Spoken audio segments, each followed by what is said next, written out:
we present Herbert Marshall as the man called X, the Saturday night feature on NBC's 5-show festival of comedy, music, mystery, and drama, brought to you by Chesterfield, the cigarette that has for you what every smoker wants, mildness plus no unpleasant aftertaste, the cigarette that brings you Bing Crosby and Bob Hope. By the makers of Anacin for fast relief from pain of headache, neuritis, neuralgia. And by RCA Victor, world leader in radio, first in recorded music, first in television.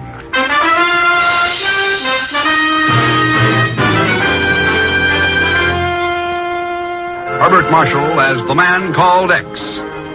Wherever there is mystery, intrigue, romance, in all the strange and dangerous places of the world, there you will find the man called X.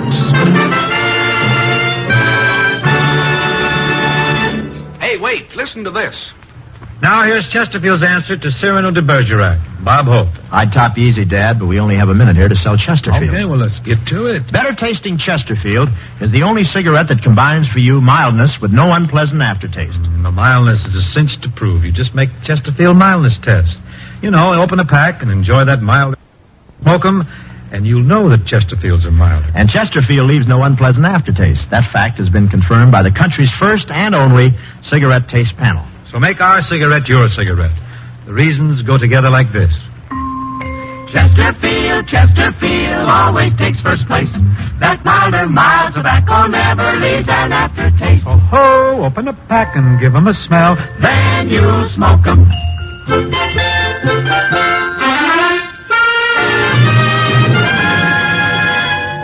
Under the flat silver glare of a full moon, the California desert is a lonely, burned-out wasteland without a sign of human habitation. But in a dense clump of mesquite and chaparral, two men crouch silent and hidden, watching as a 2-engine transport plane lands in the midst of its utter desolation.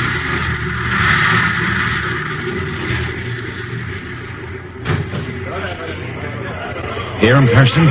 They're Mexican nationals, all right. Okay, Kitty. Give the signal. Let's get out there. Check. All right out there. Stand still and nobody will get hurt.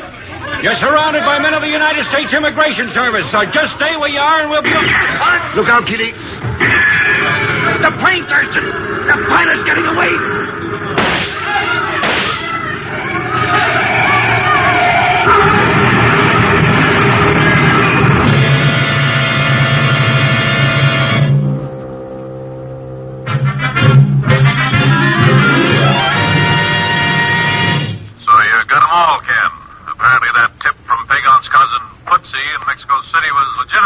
That's right. Good. You heading back to New York now? No rush, Chief. I think I'll stay out west for a little while. Why, Ken? Just a routine thing. Another bunch of Mexican nationals picked up for attempting illegal entry. Chief, did you ever hear of Fedor Kolenda? Fedor Kolenda? Yeah. Sure. During the war, he was one of the biggest international agents in the business. He was also one of the passengers aboard that plane. What? That's right. He's the fourth big-time alien agent we've picked up in the past 60 days. Illegal entry, all of them. How many more have gotten in without it being spotted, we don't know. But I have a hunch we're being flooded with them. If you're right, Ken, we've got to put a stop to it. Right. Now, Colenda's in the hospital at Blythe with a bullet in his shoulder. He's in no condition to talk even if he wanted to. But he had a telegram in his pocket that may give us a lead. Well, what did it say? It confirmed a reservation he'd made for a vacation. Vacation? Where? At the Flying Mustang, a dude ranch in Helena, Montana.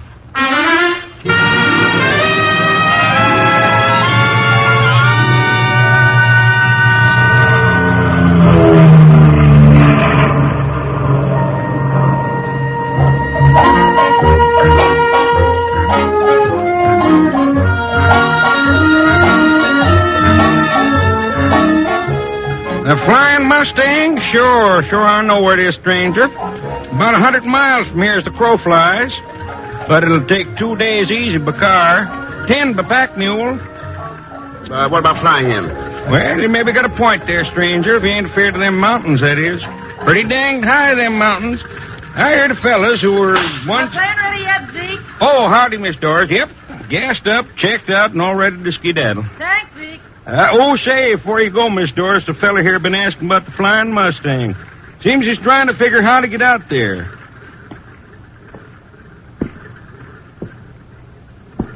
You the man Zeke's talking about, mister? Maybe. What's your interest in getting to the Flying Mustang? Well, that comes under the heading of private business, doesn't it? It's my business, too, mister. Oh, why? Why? Why? Because she's Doris Crandall, stranger. She owns the outfit, that's why. And I'm asking, mister, what's your interest in getting out there? You're not very cordial to your guests, are you, Miss Crandall? Who are you? My name's Ken Thurston. We're full up, Mr. Thurston. Better wire for reservations the next time. Maybe sometime next fall. Would Fedor Kalenda have to wait that long? What's Kalenda got to do with this? His vacation plans have been interrupted. I thought I might be able to take his reservation. Zeke? Yep, it's Doris. Tell the boys at traffic control that I'm changing my flight papers. I'll be carrying a passenger.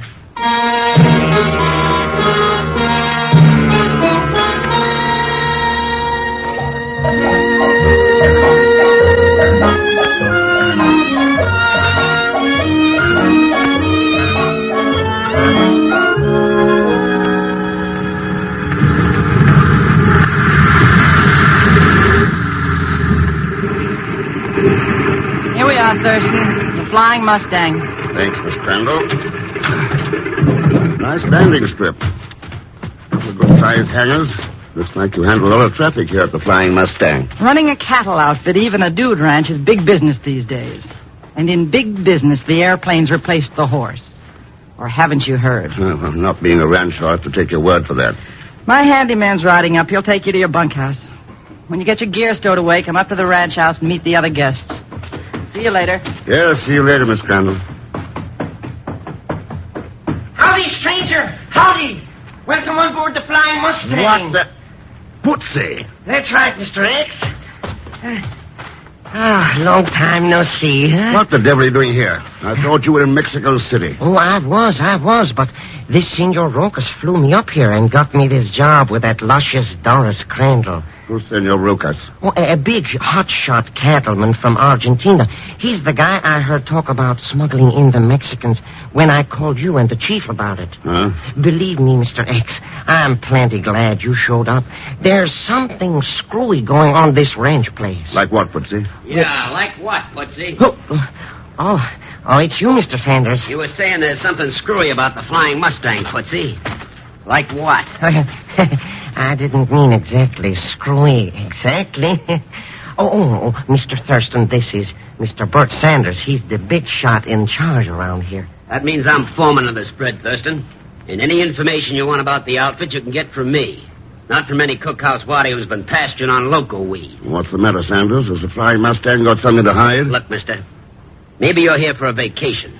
Maybe you're mixed up with some of that business going on at the ranch house. But whatever it is, let's get one thing straight. As long as I'm foreman here, I'm running things the way I see them. That goes for you and all the rest of the... Mr. Thurston? Sanders? Stop worrying, Thurston. Just a couple of the boys leveling their sights on some coyotes. For a cattleman, Sanders, you've got a bad sense of direction. Unless your boys are shooting coyotes in the ranch house.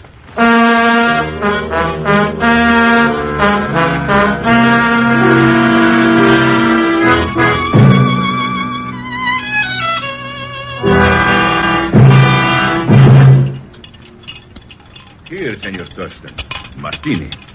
Perhaps it will make restitution for the way Madeline and I startled you. Oh, well, After all, Mr. Thurston, we must have a drink to our newly formed acquaintanceship. All being dudes together? Sure, Miss Trent. A martini it'll be. Bueno. You, Senor Sanders? I don't drink during working hours, Mr. Rocas. As you wish. And I still think there's something mighty funny about those shots. I thought we had explained it, Mr. Sanders. Julio was boasting of his ability with a revolver. I asked him to prove it. He did, by firing at a target out the window. If you have any other comments, I suggest you make them to Miss Crandall.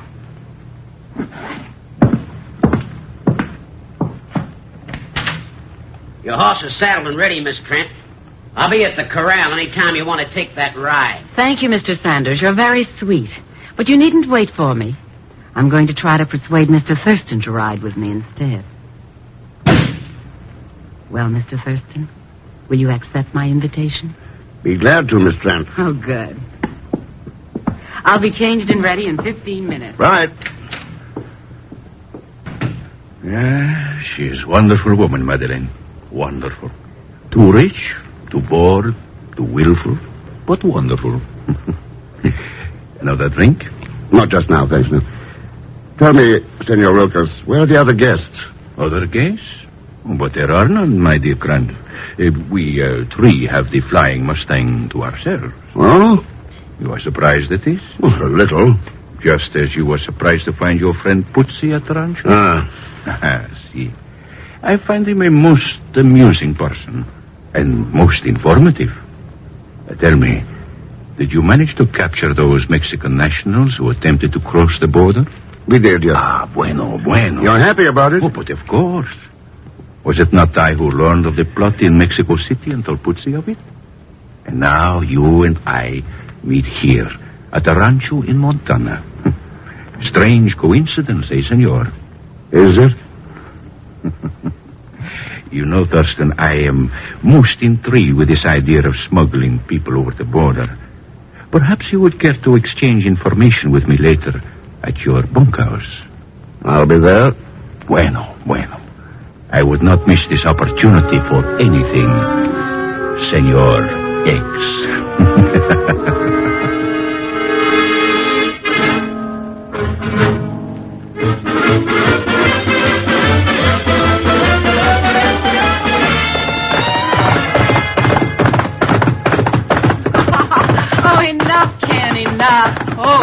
You come on. Tired, Madeleine? Oh, no, Ken. I could ride like that for hours.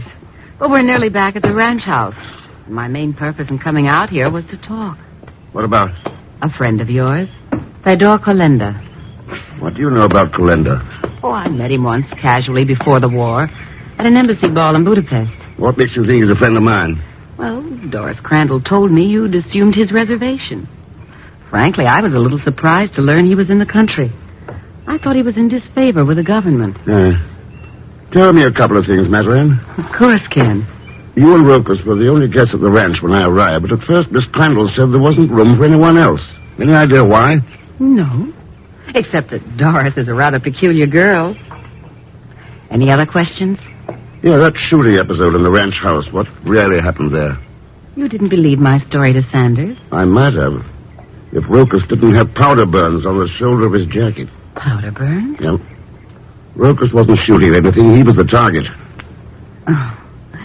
If you knew Julio better, you'd realize how ridiculous that statement is. My darling, he hasn't an enemy in the world. Mr. Thurston! You, Mr. Thurston! Oh, boy, am I glad I found you. You got to do something, Mr. Thurston. You got to do something. What's wrong? Somebody's been shooting at coyotes again. That's what's wrong. What? And they got him, too. Right in your bunkhouse. Senor Rokas. Julio? What's happened to him? He is murdered, killed. Oh. Even dead, maybe. Oh, blood all over.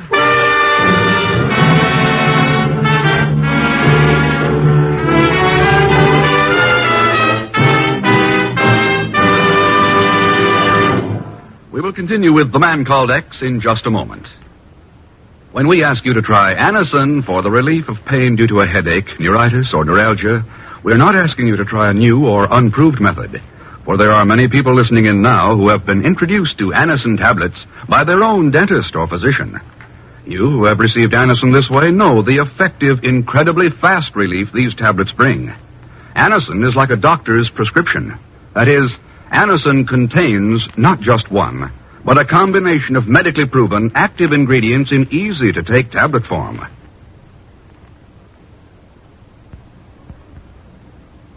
People by the thousands are using modern Anacin today instead of other ways. Doesn't their experience seem worth following? Try Anacin the next time you suffer pains from headache, neuritis, or neuralgia. You will be delighted with the results. Ask your druggist for Anacin today. Anacin is spelled A-N-A-C-I-N.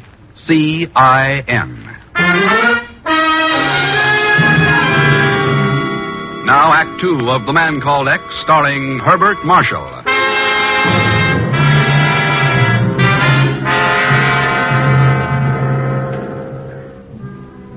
Attempting to track down a well-organized effort to smuggle alien agents into the country, Ken Thurston finds himself at the Flying Mustang, a dude ranch near Helena, Montana. Right now, Ken, the beautiful Madeleine Trent, and Putzi are entering the bunkhouse, where Putzi claims to have found the murdered body of Julio Rokas.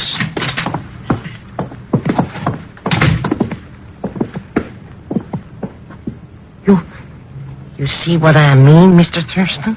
Yeah. What was it, Ken? Whoever shot at him this time didn't miss. Who else knows about this, Putzi? Oh, nobody. Where's Sanders? He said he was going hunting for snipes or something. And Doris Crandall? Oh, the last I seen of her, she was going into the airplane garage. The hangars? What would Doris be doing there at this time? Ken. Yeah. There's your answer, Madeleine. Looks like Doris is taking a little trip.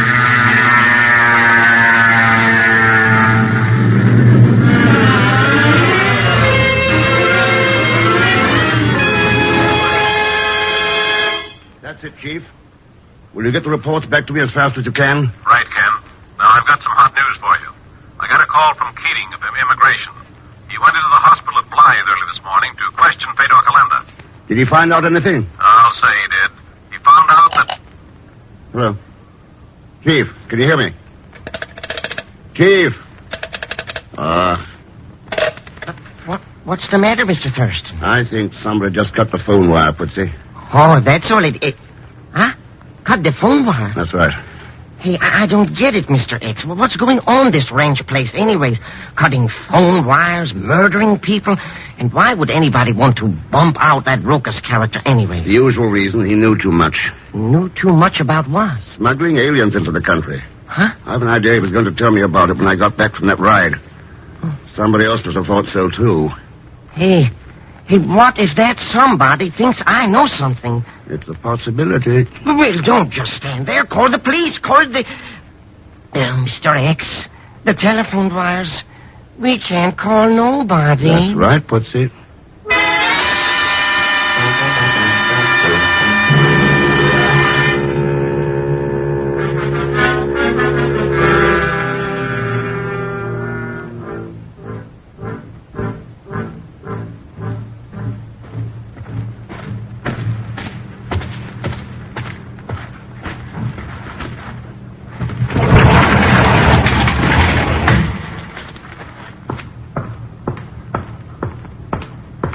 Looking for me, Madeleine?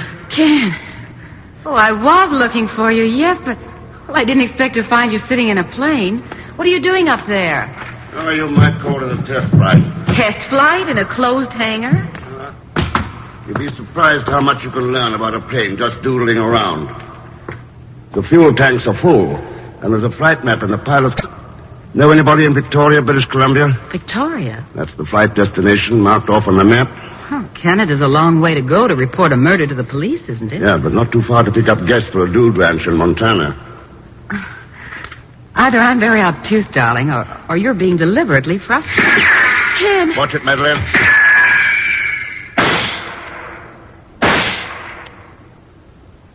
Stay right there. Can you see him, Ken? No, he's gone. Do you think it was Sanders? Could be. Carrying a grudge against us for taking a ride together? A better guess is that he didn't want us to talk to Doris Crandall. Doris? Yeah, she's back. Coming in for a landing now.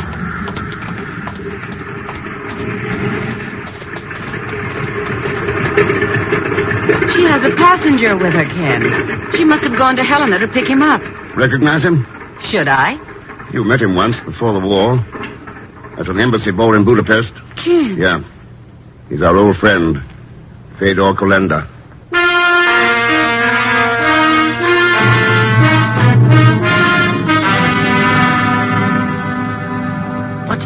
But I don't get it, Mr. X. What's that no-good spy Kalendo doing here anyways? I think he's come to meet some old friends, Putzi. Huh? Listen.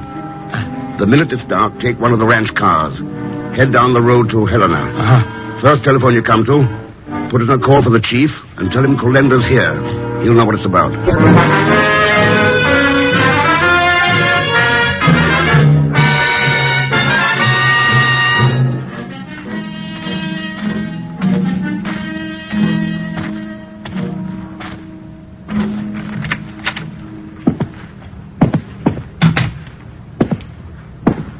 That's far enough, Thurston. Well, Miss Crandall, welcome home. Thanks. Any particular reason for being in my bunkhouse? You wouldn't come out on the landing strip to meet me, so I came here. Very thoughtful of you. Why the 45? I was also thoughtful enough to ask your friend, Calenda, about you. Did you give me a good reference? Maybe you'd like to answer that, Calenda. We are always glad to oblige an old friend. Aren't we, Mr. X?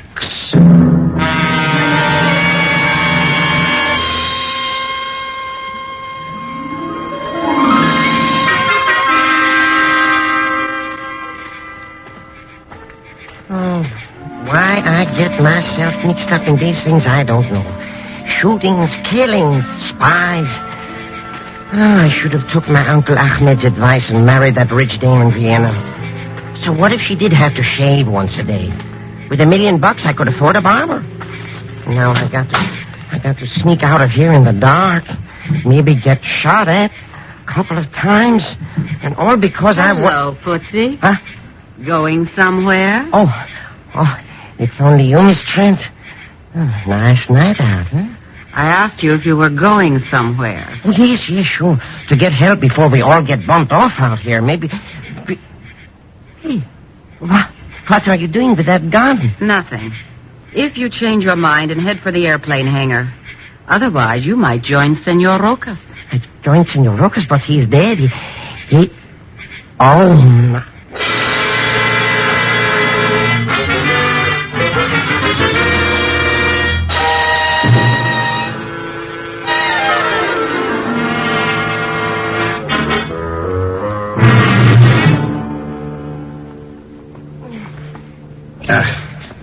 Any luck with those ropes, Putsy? Luck?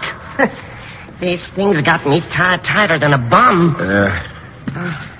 What gives, Mr. X? What gives? Why we're all tied up in this aeroplane hangar? Why?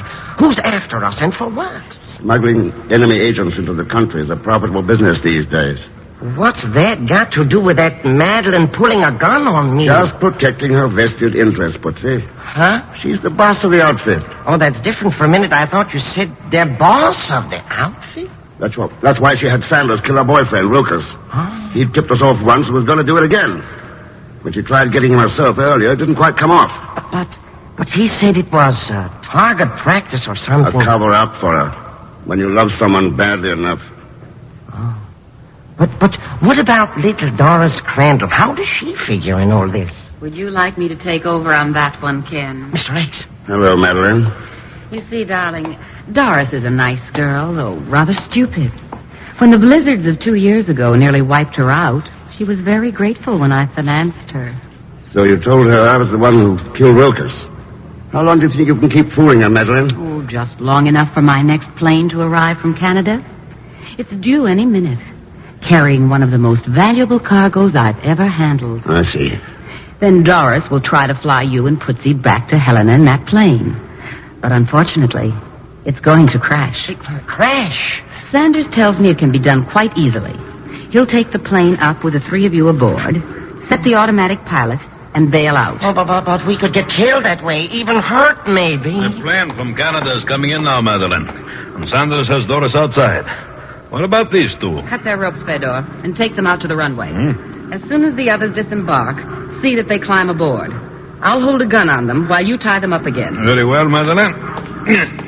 So you thought you could stop us from entering your country, Thurston. What fools you are. You know, someday you will learn that nothing can prevent us from obtaining our objectives. Yeah.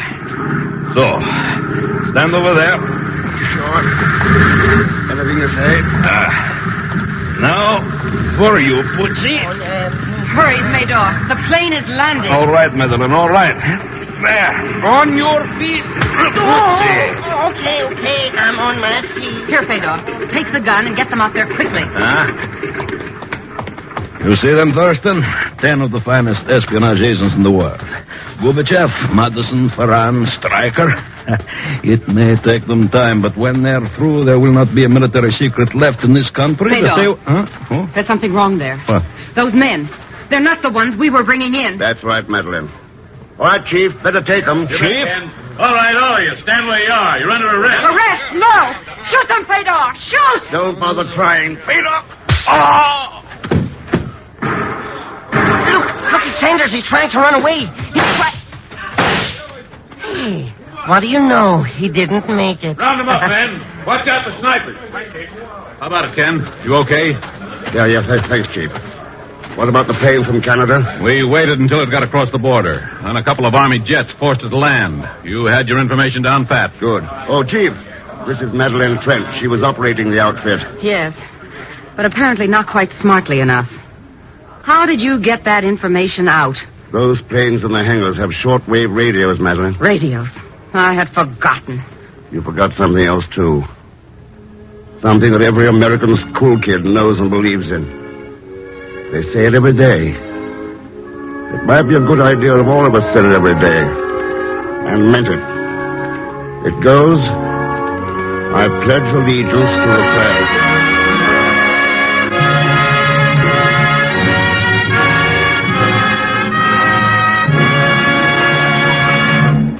Our star, Herbert Marshall, will return in just a moment. Here's a word from RCA Victor. You know, when spring puts in its appearance, the ladies always seem to catch the men off guard. They've been busy for weeks planning their spring wardrobe, studying the new styles. And this year, there's one style everyone will want to study. It's the better-looking in every way style of RCA Victor's magnificent new 17-inch television receiver, the Fairfield. With the Fairfield, you'll get television pictures which are exceptionally clear, bright, and steady. And you'll have RCA Victor's new picture pickup, which assures you of the best possible reception. If you've been looking for a television set that's going to look well in your home, here's your answer. The Fairfield's console cabinet is truly distinctive, and its beautiful doors close over the screen when your set's not in use. Go see your RCA Victor dealer. He'll be glad to show you the better-looking Fairfield.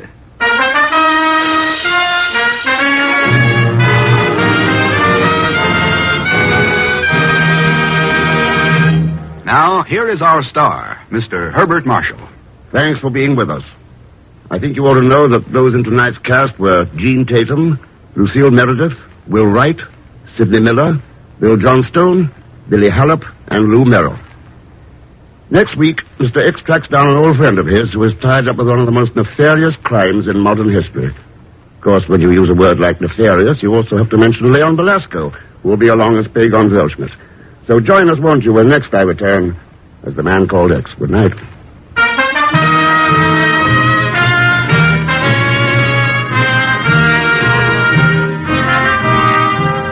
The Man Called X is a Saturday night feature on NBC's 5-show festival of comedy, music, mystery, and drama. Brought to you by the makers of Anacin for fast relief from pain of headache, neuritis, neuralgia. And by RCA Victor, world leader in radio, first in recorded music, first in television.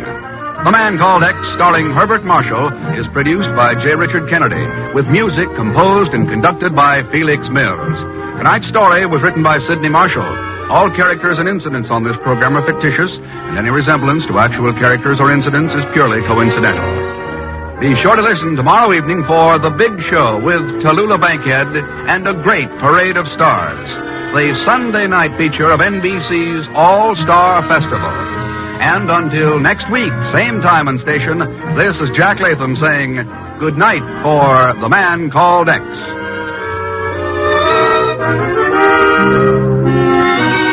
Hear Phil Regan's new show tomorrow. Now enjoy your hit parade on NBC.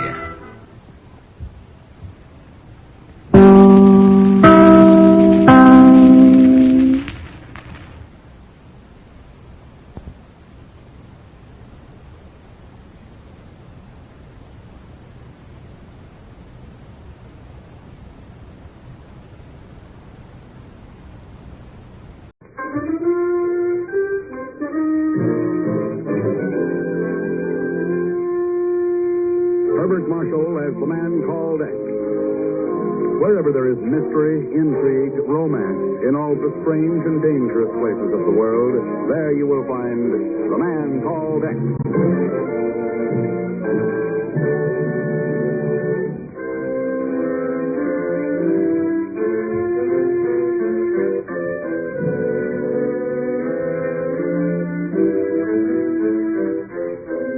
Near where the great river Rhine finally meanders home to the sea lies the ancient Dutch city of Leiden. Its quaint gabled houses and bright-colored tulip gardens surround one of the great seats of European culture, the University of Leiden. For 3 centuries, these cloistered halls have been a haven of quiet and dignity and peace.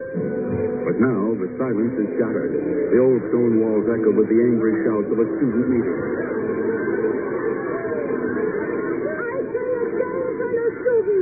The League of Soviet Friendship must be thrown off the campus.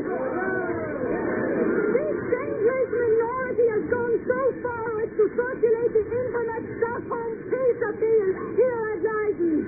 Leiden, the home of Johannes van Vliet, one of Holland's greatest patriots. And perhaps the next premier of the Netherlands. I speak not only for Professor Van Vliet, but also for all of us when I say... What are you doing here? If you think your junior commissars can break up this meeting, you're sadly mistaken. Here, take a look at this paper. Well, now what the drug competition looks like. We've all seen it before. Yeah, but not with this signature. Professor Johannes van Vliet, University of Leiden.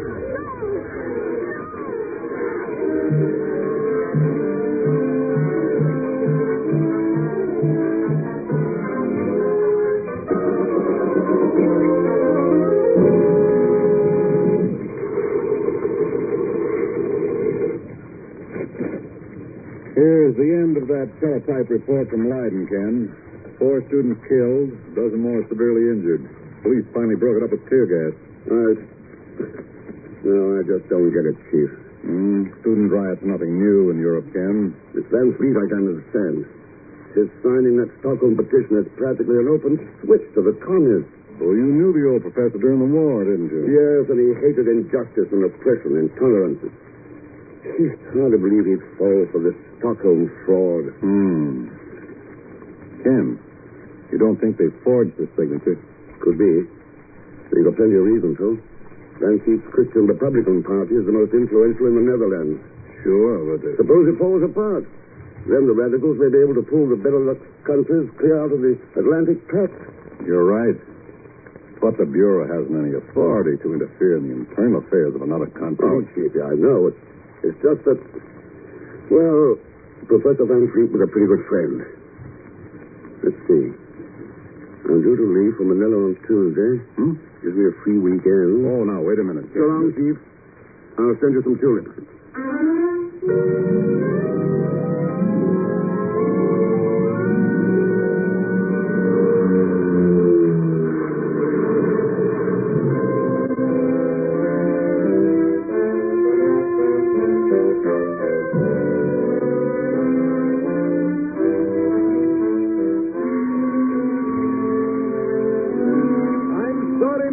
There is no more Amsterdam-Leiden space in the canal boat. You will have to wait till the afternoon.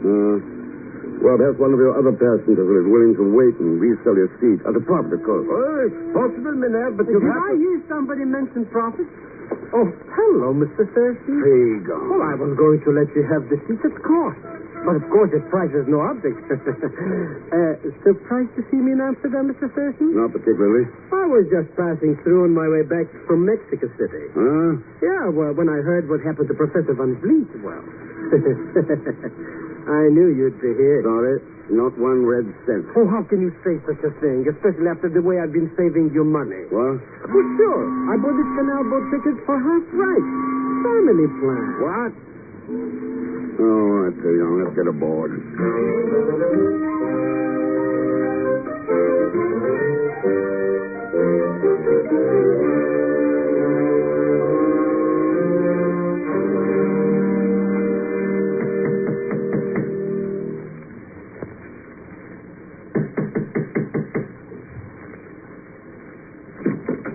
Oui? I'd like to see Professor Johannes Van Fleet. Hold on.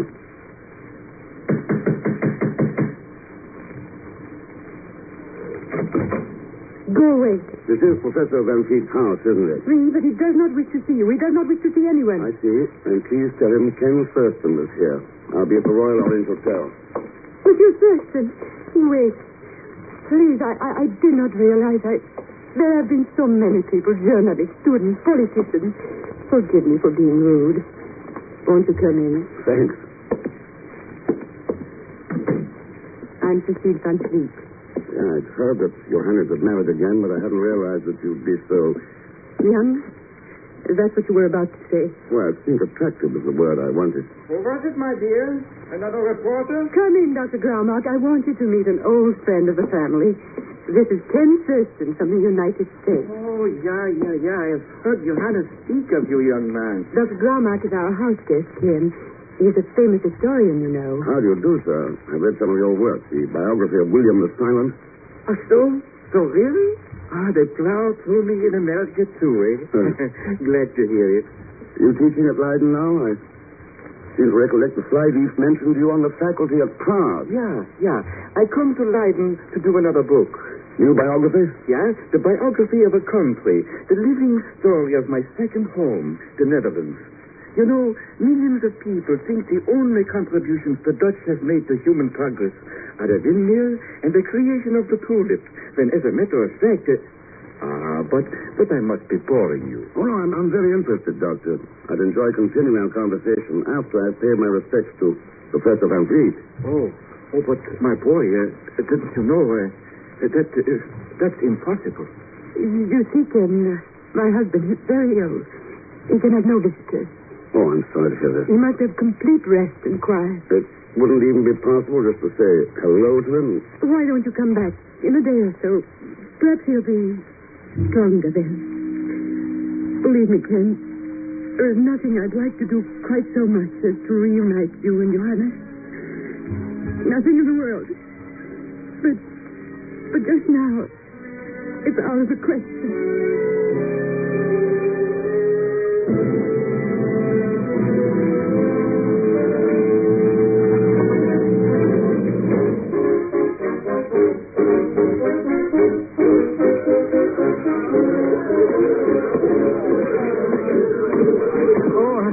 Mr. Thurston. Welcome to the Timmerheath Tavern. Hi, Pegon. What I'm drinking, a V&V. Oh, it's terrific. Oh, you mean a B&B? Oh, no, Mr. X. This is a V&V, vanilla vodka. It's got the kick of a Missouri Mo. My cousin Tanya in Odessa Thanks all the same, Pegon. I think I'll stick to a martini with an onion. Pardon me. I did not watch where I was going. Hello, Mr. Thurston. Do you remember me? Sure. Sit down. Thanks. You don't really recognize me. How could you? I was only 13 the last time we met. You stayed at my father's house in Rotterdam. Then you must be Kurt. Kurt Van Fleet. That's right. Kurt. The only son of the famous Professor Van Fleet. His son by his real wife. Not that cheap woman who killed him. What? I shouldn't have said that, should I? Kurt. Well, what's the difference? We'll find out sooner or later anyway. My lovely stepmother said my father was sick, didn't she? Something like that. Well, he isn't. He's dead. He's been dead ever since the night of the student riot. He died of a broken heart. He did it. He made him sign that Stockholm petition. And it killed him. You sure he wasn't killed to cover up a forgery, Kurt? No, there wasn't any forgery, Mr. Thurston. My father signed. I saw him with my own eyes. With my own eyes. Yes. Kurt. What was it your stepmother knew about? What made your father sign that petition? I can't tell you. I can't tell anybody, Ev.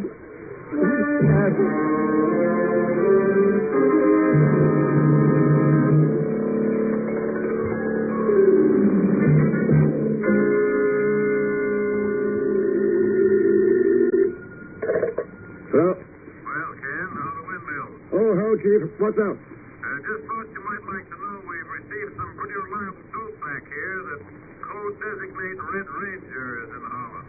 Huh? Red Ranger? That sounds bad. Turn up anything more on him? Not on the line. The data sheet's a complete blank.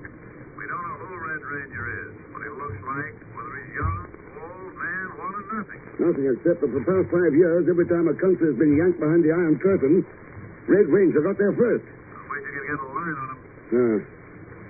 Maybe he has something to do with this Van Fleet business. Could be, Ken. Why don't you have a chat with Van Fleet? Maybe he can give you a lead. I'm afraid that'll be a little difficult, Chief. Van Fleet's dead.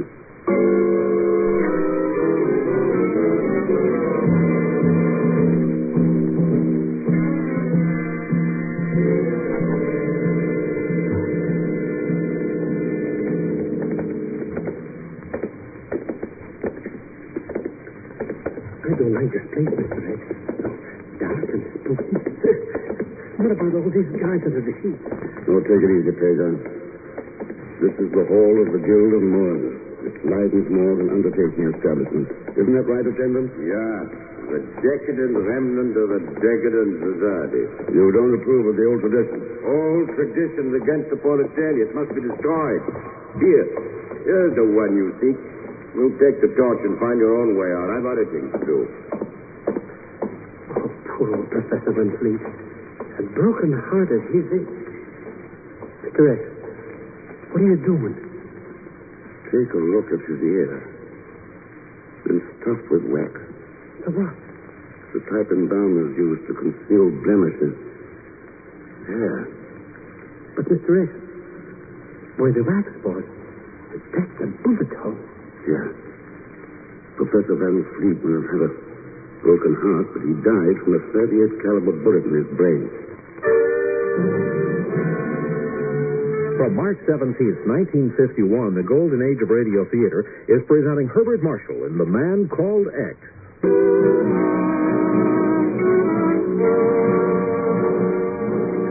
At the Guild of Mourners in the ancient city of Leiden, Ken Thurston has uncovered the murder of the great liberal Dutch leader Johannes Van Fleet. For several moments, he stares down at the body of his old friend without speaking. Oh, haven't we been in this morgue long enough, Mr. X? You know, I don't want to become a permanent guest. All right, Peter, let's go. How are we going to find our way out? That undertaker's character blown the coop. There's a side door right here.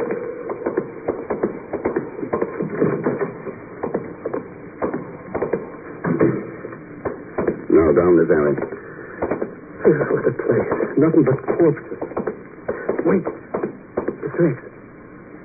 Somebody's watching us from the roof. Huh? On this side of the building. See him up there? Oh, those are gargoyles. Huh? They're stone statues. Oh. Moving statues, eh? Moving? Pegon, get back. You were right. There's somebody up there. Huh? That gargoyle didn't fall by itself. Come on, these stairs. But, Mr. X, if there's somebody up there who wants to kill us, why are we going? There he goes, across the next roof. Look at the way he jumped. That's like a mountain belly goat. Huh?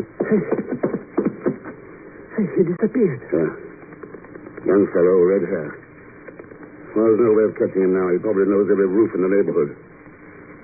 Wait a minute. That little piece of cloth? Yeah. Stained with blood. Blood? Well, maybe he cut himself when he pushed that whatchamacallit down on him. No. This blood is completely dry. Pegon, I think we better go over to the university. Do a little homework.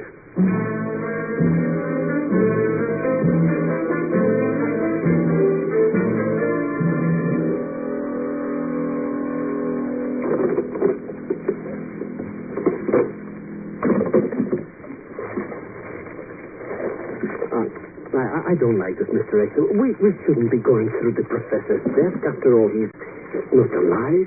You developed a sudden case of scruples, Pegon. Have I? But I feel all right. Snatch that light over this way. Let's see. Manuscript of the book he was working on. Mr. X, there's a scratch pad here by the telephone. Anything on it? Oh, just some funny circles, you know. Must have been noodling or something. Wait a minute, wait. There's something else. It's It looks like English. Let me see it. The sins of the sons are visited on the fathers. In my country, we always say the other way around. Oh, Good evening, Pauline. What are you doing here? Who are you? Answer me. Why not? My name is Thurston. Thurston. From America? That's right. What are you doing here tonight? I might ask you the same question. I'm Velma Black, the professor's secretary. Then maybe you can help me. I've got to find Kurt Van Fleet. Kurt? Hi. You've got to trust me, Wilma. Where is Kurt? Oh, let him alone, Mr. Thurston. I can't stand any more trouble, please. Let him alone. You think the man who shot his father will let Kurt alone? Shot? His father was... We've just come from the Guild of Mourners. Professor Van Fleet was murdered. Oh, no. Where is Kurt? I just left him at the tavern. He was going home. Home? The Van Fleet house? No, he hasn't been staying there all week. He has a room off the square. I'll show you.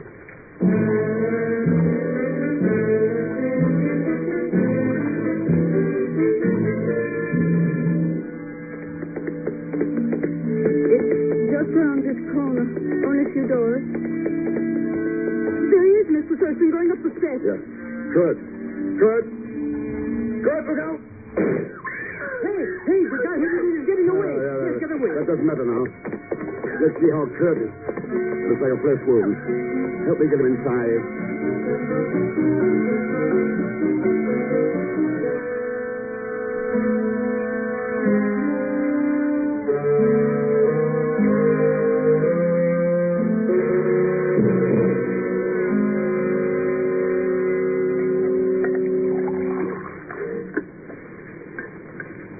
Here, Kurt. Drink this. Danke. But Mr. Thurston, if my father was murdered, why? He'd signed a petition. Why did they kill him? Why did he sign the petition? I don't know. Oh, what's the use? It was because of... No, Kurt, no. You might as well all know the truth. My father loved me. He loved me so much. I wasn't worth it. I wanted to be, but I wasn't. And then this happened. What happened? There was a fight at the tavern. I had been drinking, and Red Grimmel said something that started me off. Red Grimmel? The student communist leader. Oh, go on, Kurt. I hit him, and when he fell, his head struck an andiron. He just laid there. I ran away. The next day, somebody told my father Grimmel was dead, that I had killed him. Who told him this? His wife. Cecile? Did you hear her tell him? No. When he sent for me, he was alone. It had all been settled. He had been forced to agree to sign the peace petition to keep me from being charged with murder. He had no choice. His political prestige would be destroyed in any case, and this way he would save me. This Grimmel, did he have red hair? Yeah. Kurt, he isn't dead. What? We met him a little while ago. If you could prove that. This would be a job for you, Pegon. Huh? Oh, but, Mr. Richt, I don't have any contacts in Leiden. If you turned him up, it would be worth 100 gulden. Oh, well, come to think of it, there's my cousin Frederick. He might be able to help. Then get going.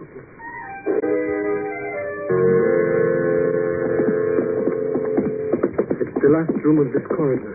He went there just a few minutes ago. Good. Sure you'll be able to identify him, Wilma? Of course, I've seen him 100 times on the campus. Here, then. I'm not.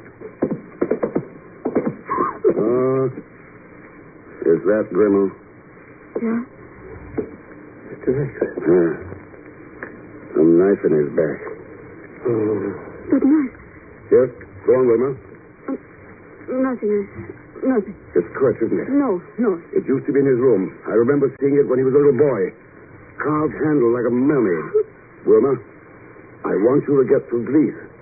Send them to Professor's house. The police? Then go back to Kurt and stay with him. He needs you. Come on, Pegon. Where are we going, Mr. X? To pay a call on Red Ranger. Oh, sure, Red Ranger. Huh?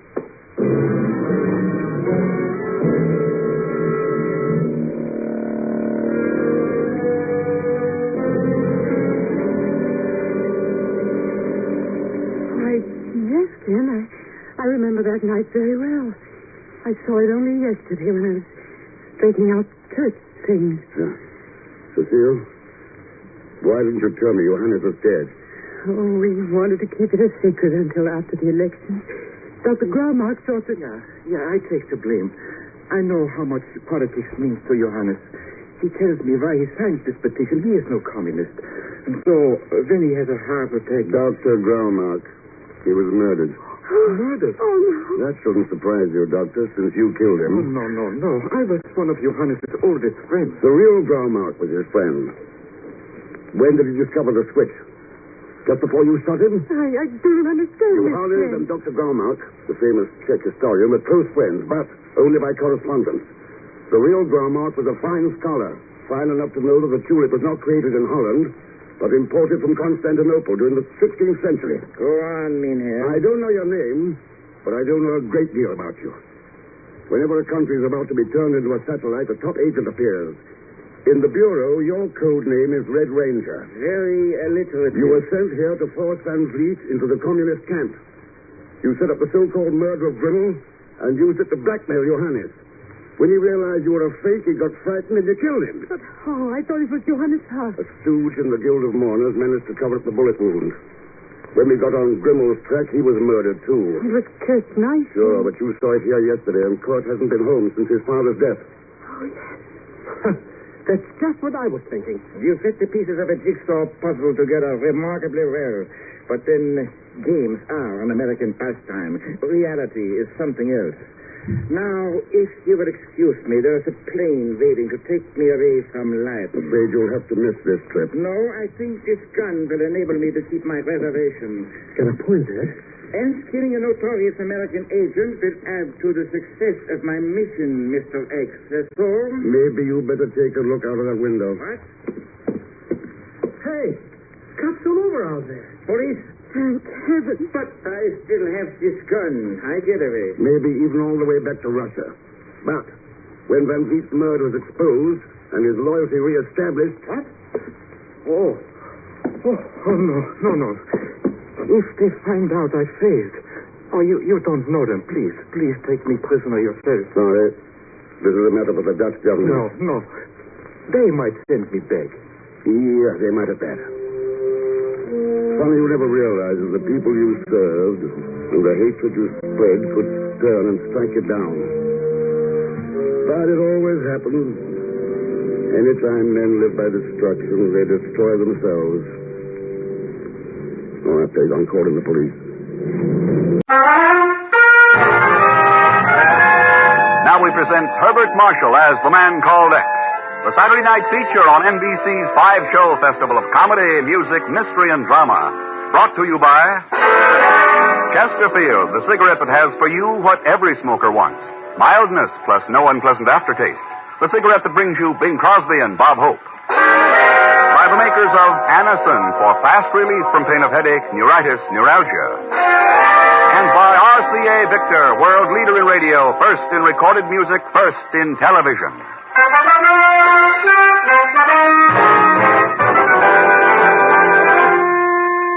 Herbert Marshall as the Man Called X. Wherever there is mystery, intrigue, romance, in all the strange and dangerous places of the world, there you will find the Man Called X. Whoa, now, listen to this. Say, Bing, you got a minute? Oh, sure, Bob. I got all the time in the world. Don't tell me you own that, too. Oh, never mind that stuff. Get to work, will you? Okay. Folks, Better Tasting Chesterfield is the only cigarette that combines for you mildness with no unpleasant aftertaste. And you can prove that yourself. Just make our mildness test. Buy Chesterfields, then open them and enjoy that milder, mellow aroma. Now light one up, and you'll know Chesterfield's milder because it smokes milder. And Chesterfield leaves no unpleasant aftertaste. That fact has been confirmed by the country's first and only cigarette taste panel. Yes, mildness and no unpleasant aftertaste are what you and I and every smoker wants. Hurry up, Dad. Here comes the music. Buy Chesterfield, Chesterfield, the one that proves its case. Yes, Chesterfields are milder, plus no aftertaste. So ho, open the pack and give 'em a sniff. Then you smoke 'em.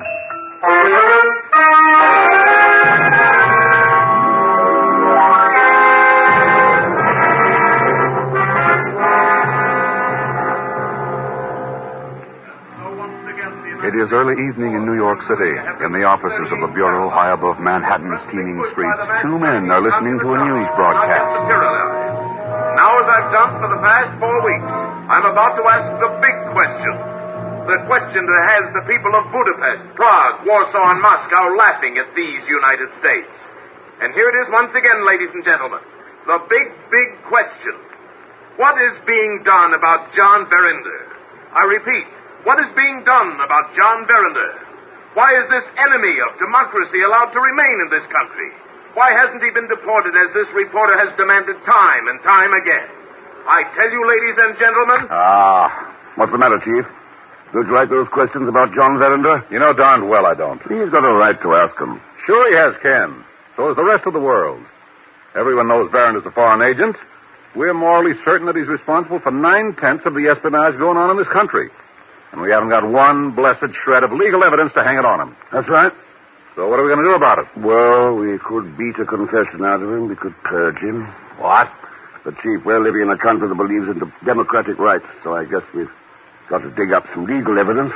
Well, what in blazes do you think we've been trying to do for 2 years? What's going to make things different now? At least we know now there's a man who worked with Verinder who's got the goods on him, whose testimony can convict him. You mean William Cryle? Yeah. When I ran Cryle down 3 weeks ago, he promised to turn state's evidence, remember? Of course I do. And I remember that Cryle hasn't been seen anywhere since. He's the one who's been purged by Verinder's stooges. Pegon doesn't think so. Pegon? What's that cheap crook got to do with this? Oh, there's big money in military secrets, Chief. And nobody has an instinct for digging up dope about big money like Pegon. I put him on the payroll to see what he can find out about Cryle. Ken, you're throwing your money away. Why, I'll give you 100 to 1 right now that petty chiseler has just milked you for expense money, and you'll never even hear from him again. I'll bet that... Yes? A telephone call from Mr. Thurston, sir. Pegon Zellschmidt's on the wire. Zellschmidt? Well, Chief, still want to bet?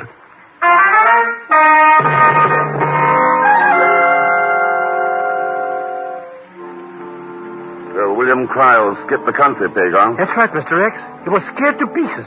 He figured this Verinder character would have been bumped out if he told a government what he knows about him.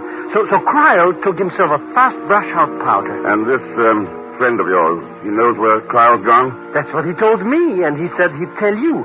For a slight consideration, of course.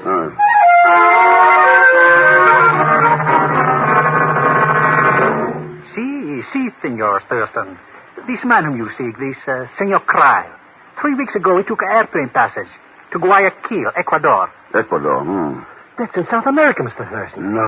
Oh, yeah. I guess this Cryle really wants to put a distance between himself and that Verinder. See, Pegon. But it will do him no good, huh? What do you mean? This Senor Verinder, he knows that Senor Cryle has left the country. He has sent his most deadly killers to find him. Senor Cryle will never live to offer testimony to your government. Oh, he will if I can find him first. Verinder's killers will never allow you to do that, Senor. Who are these gunmen? What are their names? One would never suspect their true occupation for even a moment, Senor. One of them is...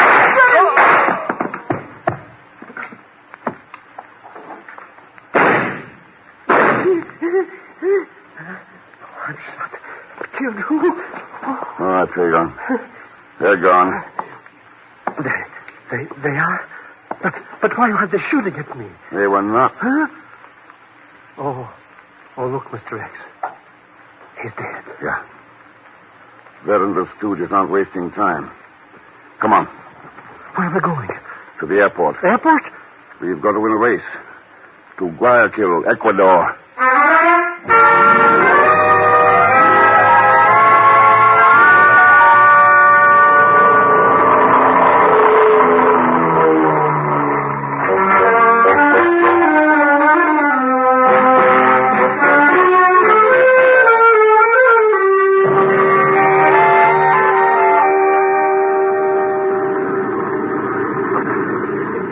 Something, Mr. X. The closer we get to where we're going, the farther away I think we should ought to be. A little late to think of that now. We'll be landing in a couple of hours. That's what I mean. What are we going to do in Guayaquil anyways? You've got friends there, haven't you? Sure, so what? So William Cryle's got to hide somewhere, unless he wants Phil and his men to kill him. Maybe your friends can help us. What, again? Boy, you don't care who gets bumped off by who. Pegon, the only hope of getting Cryle back alive is for us to find him first. But we don't even know who these stooges are, what they look like. Maybe they're even flying on this airplane with that... I beg your pardon, gentlemen. Oh, dear, I didn't mean to startle you. Did I say something?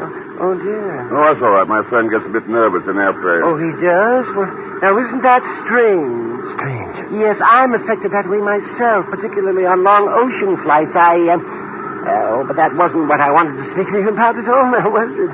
I don't know. You haven't said, Mr... Oh, yes, it's because I'm Professor Sabotage. Oh. I was wondering if you knew me.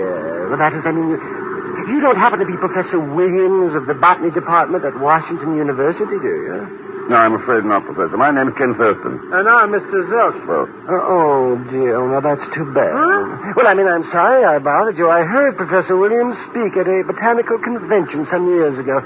He's a very interesting speaker. Oh, very. He gave a masterful discourse on the fauna and flora of the Galapagos Islands. Oh, yes, it was masterful. Yes, well, you look a great deal like him, Mr. Thurston. When I first saw you, I thought... well, you understand, of course. Yes, Professor. Yes, I don't suppose you are interested in the Galapagos Islands yourself, Mr. Thurston. Should I be? Oh, yes, indeed. Everyone should be. I've spent considerable time there in recent years collecting rare specimens. You'd be surprised at what can be found on some of its islands, such as San Cristobal, Santa Maria, Desolation Island. Desolation Island? I don't think I've heard of that one. Oh, dear, no, of course not. It was Professor Williams who mentioned it during that lecture, you know. And, you're not Professor Williams, are you? Get the load of this class. Well, sorry to bother you, gentlemen. I hope we shall meet again sometime. Good day, Mr. Bell-Smith. Good day, Professor I mean, Mr. Thurston. Well, good day, gentlemen. Goodbye, Professor Sabotage. Hey, how do you like that guy? I do. Talk about having screws loose. I'm not so sure, Pegon. Not so sure. What about all that gallop-popping island junk and thinking you were this Professor Williams character? That's what I mean. Huh? Only an hour ago, he asked the stewardess about me, and she told him who I am.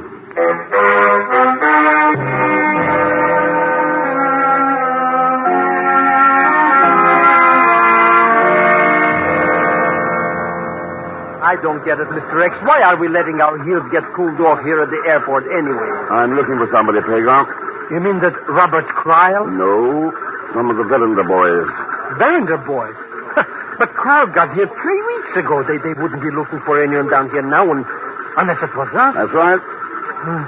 Well, goodbye, Mr. Thurston. I've just got time to get this plane back to Panama. Good luck, Pegon, and give my regards to Brunner Nastol. Sure, Mr. Thurston, be blessed. Brunner Nastol? Who is he? He used to be one of the Gestapo's hatchet men. So what's he got to do with me going to Panama? That's what I was wondering. He's standing over there near the Panama plane watching us.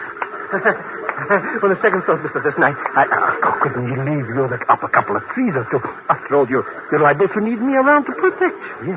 Yes, so there you are. I've been looking for you, Professor. Mr. Thurston. Yes, I was looking for you. That's Professor Oh, yes, indeed. I wish to say goodbye before you left for the Galapagos Islands. I mean, before I left. Yes, I wish to say goodbye. Mighty nice of you, Professor. Have a good trip. Thank you. I'm certain that I shall. I'm most anxious to study some new specimens of the order Chelonia. Turtles, you will know. Yes, turtles. The waters of the Galapagos. My heart. Mr. Thurston. No, that's a heart attack. What? Yeah, Pegon, take over. Yeah. He's taken to Providencia Hospital. Sure, but where are you going? To follow the man who did this to him. What? The professor just took a good look at Brunner Nastol.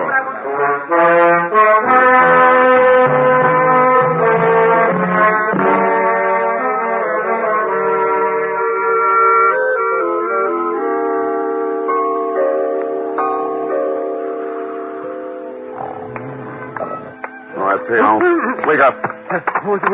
Wait. Oh, it's you, Mr. Thurston. Hey, how come you got here to the hospital so soon? Couldn't you follow that masked old guy? I followed him to a little apartment out in the suburbs. So what? So it's time to have a little talk with the professor. But why should the professor know anything about it? The name on the apartment door was Victor Sabadell. Oh. Let's go in. Boy, it's cold in here. Why'd they got that window wide open? The window doesn't bother me as much as the bed. The bed? Hey. Yes. The professor's gone.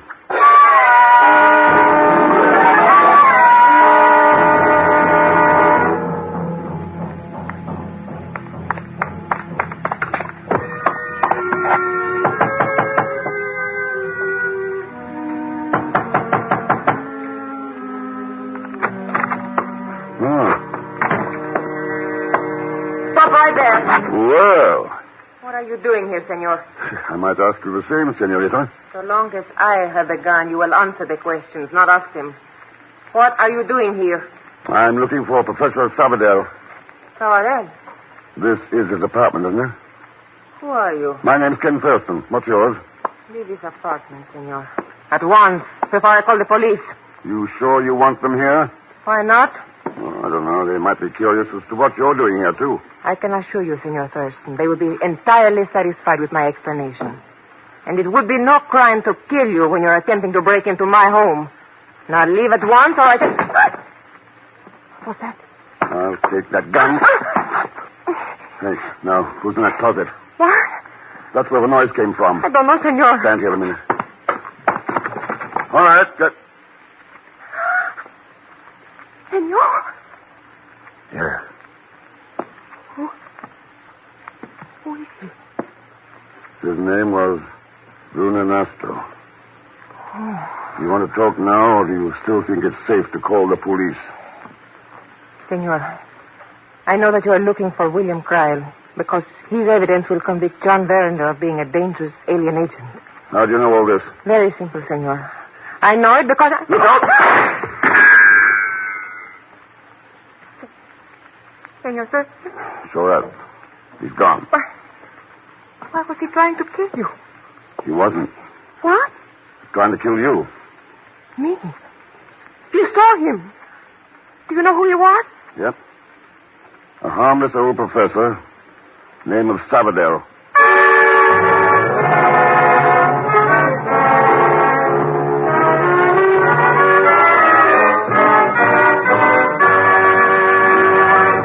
We'll continue with The Man Called X in just a moment.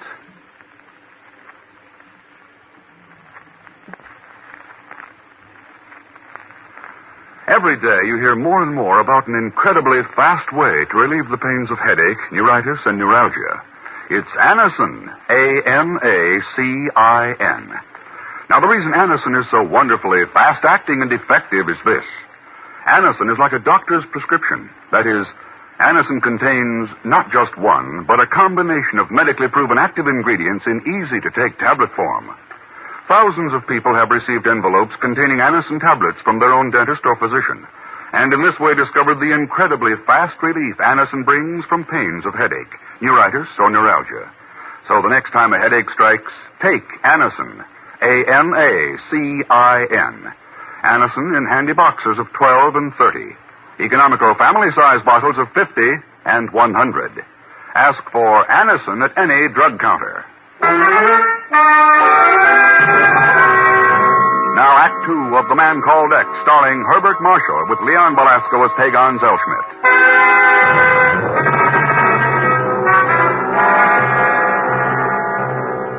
The United States is on trial in the eyes of the world for failure to deport John Verinder, international spy and espionage agent. But only one man possesses evidence to convict him, a man by the name of William Cryle, who has fled to Ecuador. Ken Thurston, knowing Verinder's agents are out to silence Cryle, has followed him to Guayaquil. Now Ken is in a Professor Sabadell's apartment, talking to a mysterious woman he found there. The woman who was just shot at by the professor himself. So your name's Carla Reiner. Si. That is so, Senor Thurston. How come you're mixed up in this? What do you know about me and about William Cryle? I have made it my business to know many things about many people in many places. I have found it to be a most profitable vocation. How about that dead man there in your closet, Buonanastro? He's the one who has informed Verender's agent as to the present whereabouts of William Kreil. Then they know where Kreil is. See. Do you? No, though I had hoped to coax the information out of Nastol. Why? So I could sell it to you. That's frank enough. I told you that was my business. Yeah. So what happened to Nastol?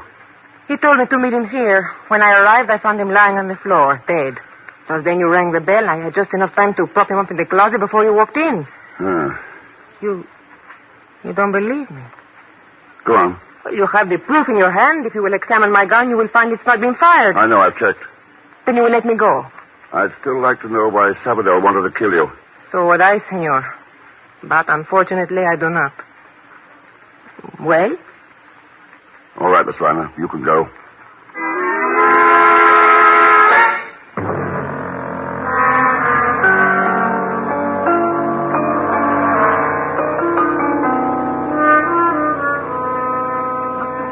Inside that house anyways, Mr. X. It's dark already. Pegon, did you see the woman who left the apartment just before I did? The one who's walking down the street now? Did I see her? Never mind that. How'd you like to follow her? Are you kidding? See you back at the hotel, Mr. X, later.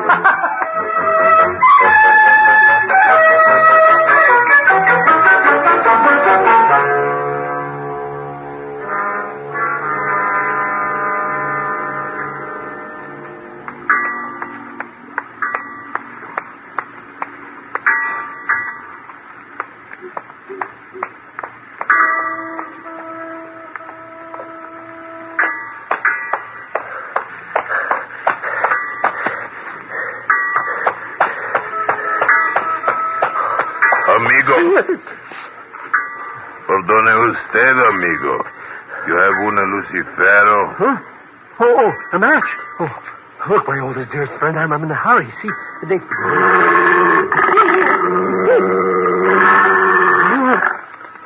What was that? That is but Senor Satan, amigo. Senor Satan? What kind of a name is that for an elephant? Elephant, amigo. Hey, no. She's what you call a hound of blood. See, that is what you call her. You call her that? I got my own names for her. Look, like I said before, I'm in a hurry. You know how this. Ladies don't like to keep me waiting. Well, there is no hurry, amigo. The senorita will not go away from you. Look, she is even now getting aboard that big, how do you call it, speedboat at the docks. Hey, what do you know? She is. See, like I told you. So you give me the match, eh? And then you go.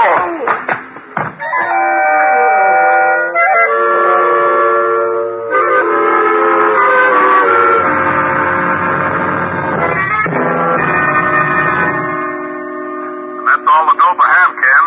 Not much to go on, but maybe it'll help. It does, Chief. Plenty. What's your next move?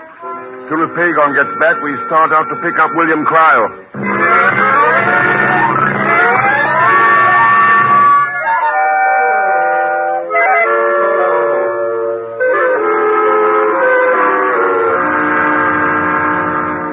And that's all I know, Mr. X. Honest.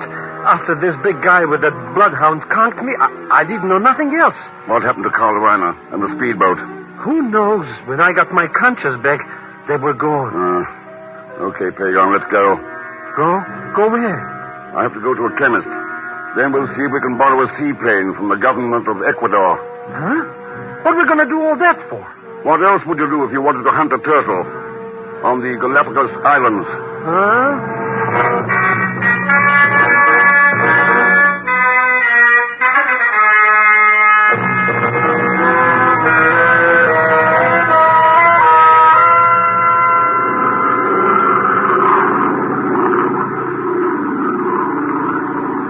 There it is, Pegon. Desolation Island. That? You mean we're going to land down there? That's right. But there's nothing on that place but rocks and sand and rocks. Oh, I think we'll find some living things down there, too. Like what? Like birds, lizards, turtles. William Kreil.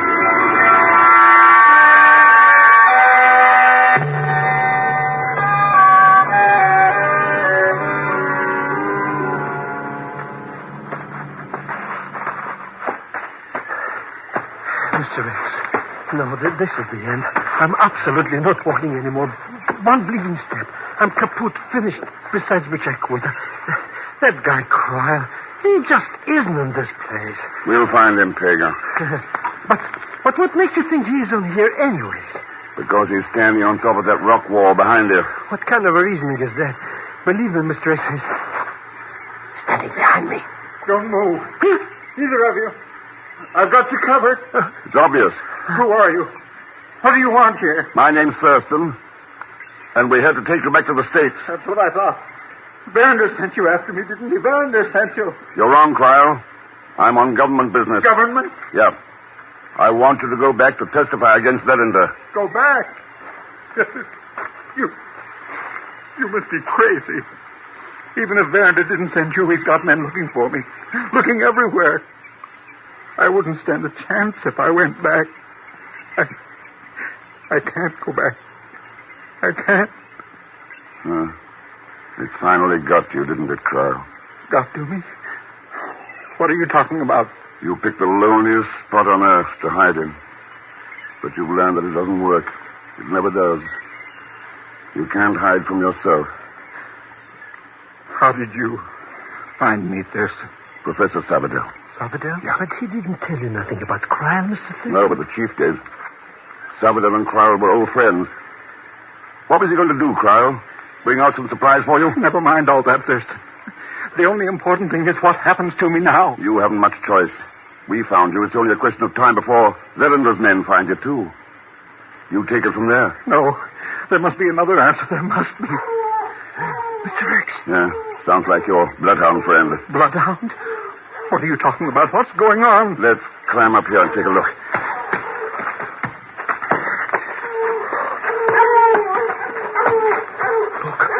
Look, it's him, the big guy with the dog. And that Carla Reiner's with him. Sabotage. They've got his hands tied. They're pushing him in front of them for a shield. That's right, Cryle. It won't take long for that hound to track you down. And you can't shoot unless you want to kill Sabotage, too. But we got to do something. They'll kill us, murder us. What can we do, Mr. Rex? That's something Cryle will have to decide. I? That's right. The choice is up to you. Whether you go back to the States as a witness against Berender or as a corpse.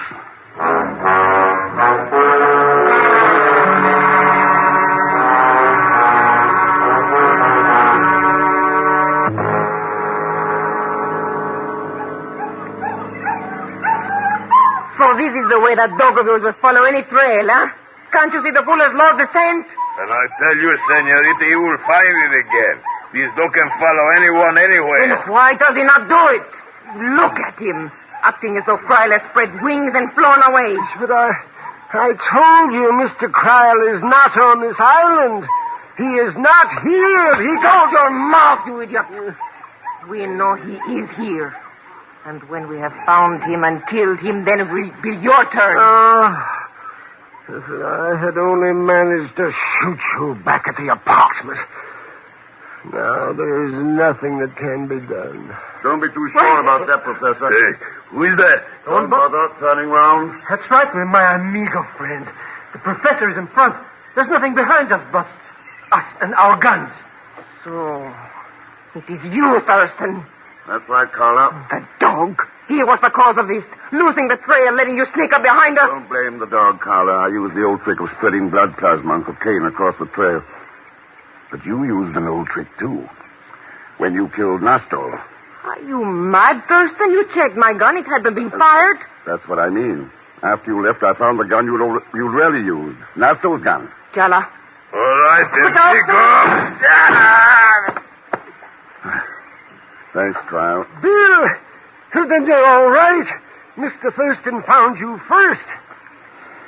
That's right, Sabotage. Yes. He found me. But I suppose you haven't, you still haven't changed your mind about... You're wrong, Professor. Cryle's going back with us to testify against Berender. He is? You mean you really persuaded him to... No, I didn't persuade him. I didn't have to. He learned his lesson. The lesson that all of us had better learn. We've only got two choices to make these days, to stand up against the villains of the world or try to run away. And the earth's just too small to hide on.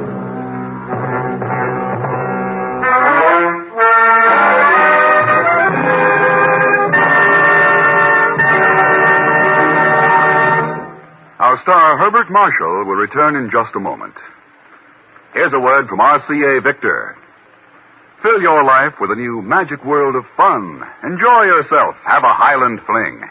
Yes, that's just what it is when you and your family start enjoying RCA Victor's new 17-inch television console, the Highland.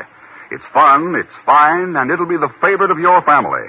That's right, the most famous name in home entertainment. RCA Victor now brings you the best in 17-inch television with the new Highland console. There's a lot we can say about the Highland, but you just have to see it. With its remarkable pictures, clear, bright, and steady. Its distinctive console cabinet, beautifully styled, beautifully finished, and priced to fit your family budget. Then you'll know why this is million-proof television. Now, over 2 million American families have tried, tested, and purchased RCA Victor television. Let your family in for a Highland fling with RCA Victor's exciting new Highland television console. See it at your RCA Victor dealers tomorrow.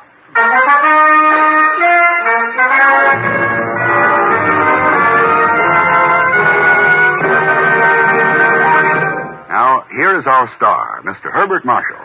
Thanks for being with us. And I think you'd like to know that in tonight's cast were Lillian Bayef, Will Wright, Howard McNear, Parley Bear, Paul Feast, and Robert Boone. Next week, our story takes Ken to Ireland on a real puzzler called the Blue Unicorn.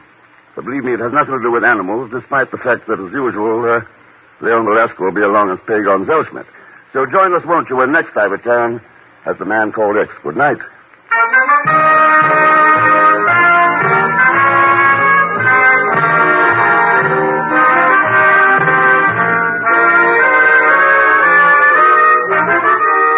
The Man Called X is a Saturday night feature on NBC's 5-show festival of comedy, music, mystery, and drama. Brought to you by the makers of Anacin for fast relief from pain of headache, neuritis, neuralgia, and by RCA Victor, world leader in radio, first in recorded music, first in television. The Man Called X, starring Herbert Marshall, is a J. Richard Kennedy production with music composed and conducted by Felix Mills. Tonight's story was written by Sidney Marshall and Maurice Zimm. All characters and incidents on this program are fictitious, and any resemblance to actual characters or incidents is purely coincidental. Be sure to listen tomorrow evening for The Big Show with Tallulah Bankhead and a great parade of stars. The Sunday night feature of NBC's All-Star Festival. And until next week, same time and same station, this is Jack Latham saying good night for The Man Called X.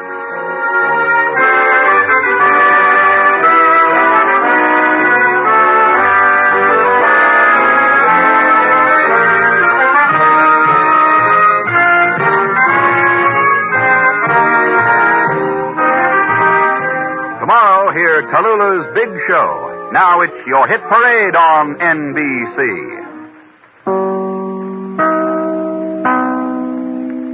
This time, Ken Thurston visits Dublin, Ireland.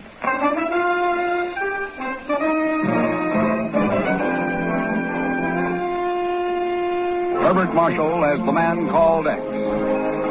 Wherever there is mystery, intrigue, romance, in all the strange and dangerous places of the world, there you will find The Man Called X.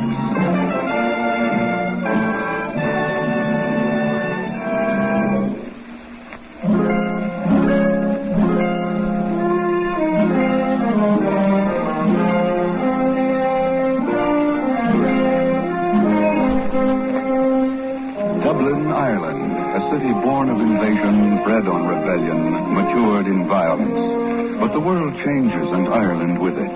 And today, Dublin Airport is a regular stopover for the transatlantic planes from England. Tara's halls have crumbled, the Normans are forgotten, and the rebels gone to their destinies. But one thing still remains, violence. I hardly see the necessity of going any farther away from the main waiting room, Monsieur Boucher.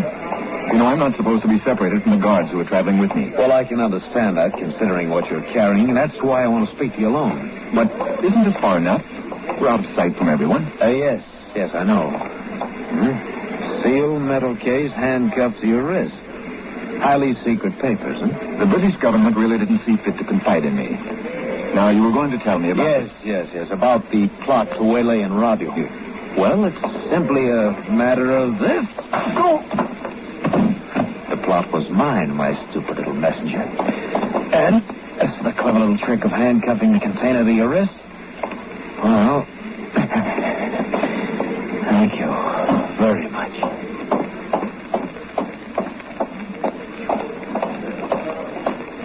Well, I certainly can't think why he might come down here, but we surely looked every other place for him, and I think...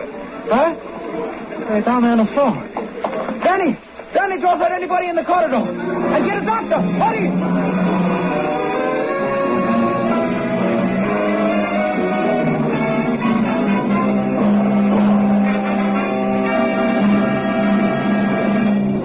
I've just talked with the British Security Office by transatlantic phone, Chief. Yeah? It's been almost 48 hours, and they don't have a single lead yet.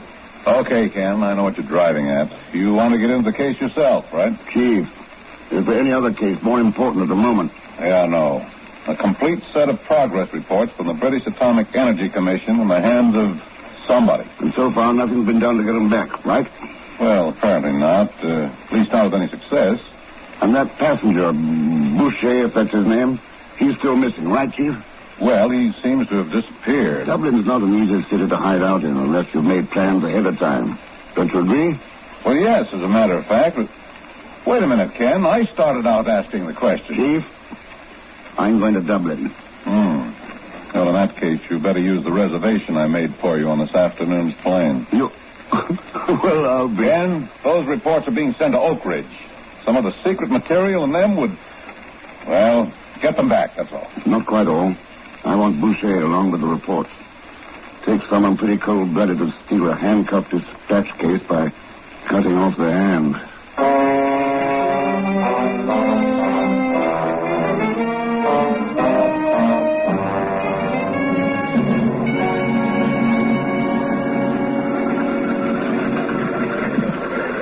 C-14 should be about... Pegon! Huh? What are you doing on this plane?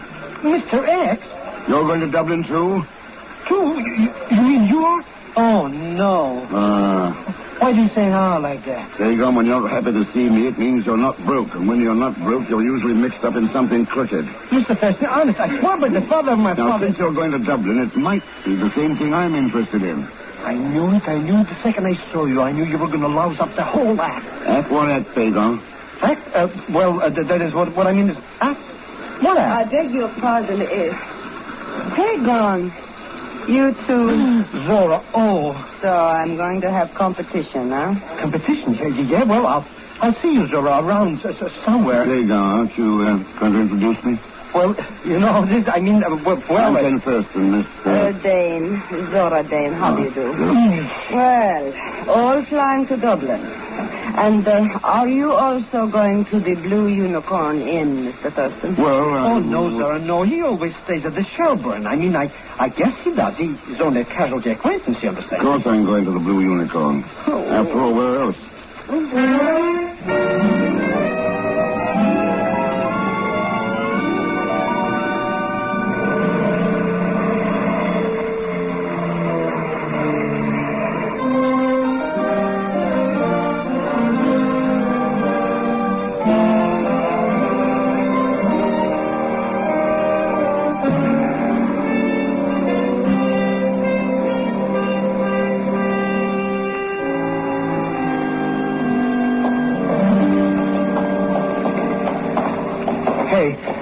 Maybe you'd like to change your mind and go to the Shelburne after all, huh? I'll be only too happy to carry your bag. Oh, thanks, Pegon. I imagine the Blue Unicorn is all right. But that's not the point, Mr. X. What I mean is... Look, maybe if you explained your problem, whatever it was you were scared to talk about on the plane with Zora around. Oh, what's the use? I'm a going goose anyway you look. Here, against the building. It's too dark to go after them. All right, Pegon, let's have it straight. Now, fast. What about this Blue Unicorn? What's the setup? Well, I only heard about this deal from Uncle Ahmed, and he only heard accidentally. A rumor, you understand? Yeah, I know. An underworld grapevine. Go on. Well, the boys you heard that some stolen papers were going to be sold at this highest bidder here at this Blue Unicorn, and, well, I was only going to investigate it and then tell you. You were going to make a crooked buck if you could figure some angle. What about this Zora Dame? Is that a real name? I don't know. You ever hear of a man named Boucher? Mr. Thurston, I've told you everything I know now. So why can't we act like strangers, huh? Not even safe to be around you. Pegon, what makes you think that shot was meant for me? Well, there's nobody else here but just you and... Sure. You're a potential competitor, aren't you? Stranger? Stranger nothing, Mr. X. From now on, I'm going to stick to you closer than a couple of wet blankets.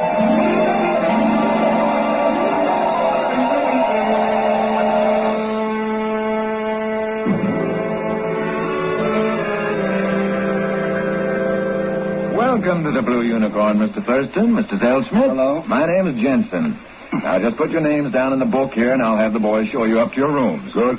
Amazing the way the guests have been finding my little place. Just opened a few days ago, and there are 4 here already. And now you 2. The Blue Unicorn has been closed for 2 years, you know. Belongs to a fellow here in Dublin named Kerrigan. I just leased it from him last week. They told me I'd go broke with it, but I figure a good cook can always bring business to an inn. It might be a good idea to try some of your cooking right now, Mr. Jensen. We came straight from the plane. We haven't eaten. Well, it's a little past the dinner hour, Mr. Thurston. Oh, but that shouldn't be any problem for a good cook. And it isn't. As a matter of fact, I served one of my specialties tonight, and there's some left over. Ours, too. No, it's a fricassee. And, gentlemen, until you've tasted Jensen's chicken fricassee, you haven't lived. All right, Mr. Jensen, let's start living.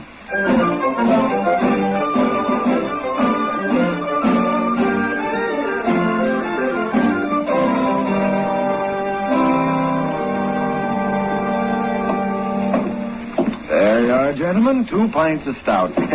Look at that head. It's brewed right here in Dublin at the south side of town. Yeah, I know. Well, excellent menu, Mr. Jensen. Thank you. Maybe you'll decide to stay a month or 2. Well, my plans are a little indefinite so far. Exactly what the other guests said. Did they? I think they're all in the public room, by the way. If you'd care to meet them, just go on in and introduce yourselves. Fine, thanks. Coming, Pegon? Oh, you bet I'm coming, Mr. Thurston. With characters flipping bullets at me, I'm sticking closer to you than your own mother. And here we go. Good evening. Well, more competition. I wondered what happened to you, gentlemen. Nice of you to be concerned, Miss Dane. Well, I was hoping for the best, but here you are. Disarmingly frank, isn't that the way they put it? I suppose. Let me introduce a couple of more rivals. Mr. Thurston and Mr. Zellschmidt, this is Ivan Gonov. He is the dark, sullen type. The sleepy-looking one draped over the chair is Bertie Battersea. Pleasure, old boy. He's the hypocritical type. What kind are you, Mr. Thurston? Well, I'm apparently the kind who interrupts other people's dart games. Go right ahead. We'll watch. All right. Oh, there is one more, by the way. A man named Khan. He went to bed early. Well, Yvonne, old boy, it's your throw, you know. Right. It's a game for children. Oh, it is the way you play it. Give him a 0, Bertie. Pleasure. Would you like to get into the game, Mr. Thurston? You mean the dart game? Oh, call it what you like. Put your name on the blackboard there. All scores are public. Yeah, I see here. Ivan, 50,000. Bertie, 65,000. Zora, 75. And Khan, 100. Mr. Khan seems to be winning so far. Oh, the score keeps changing. Ivan is now waiting for a cablegram. Is this in points, pounds, or dollars? Your American dollar has become standard everywhere, hasn't it? I guess so. Well, maybe a challenge is in order. A challenge? Thurston will double anybody's highest score. That is quite a challenge. Yes, indeed. You really ought to toss a dart or 2, old boy. Back it up, you know. All right. Fine. Here you are. Thanks. Now, let's see. Well, Bertie. 2 bullseyes. Does that answer your question? Yes. Smug Americans always know everything. I didn't learn that in America, Ivan. It was in Peru, where they used poison on the darts. Mr. Dane, gentlemen, something tragic has just happened. The boy found Mr. Kahn in his room, dead. What? It's apparently a heart attack. A heart attack, huh? It's too late to inform the authorities until morning, but I did think you ought to know. And if you'll excuse me now. Well, 1 down and 5 to go. That leaves you with high bid, Miss Dane. I suppose you mean high score, Mr. Thurston.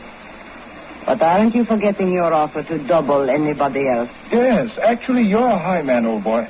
Care to toss another dart? No, I think I'll quit while I'm ahead. At least for the night. Is it not a little dangerous to be ahead, Thurston? Mr. Kahn, you mean? Oh, I'm pretty hard to poison. Poison? It's an idea, isn't it?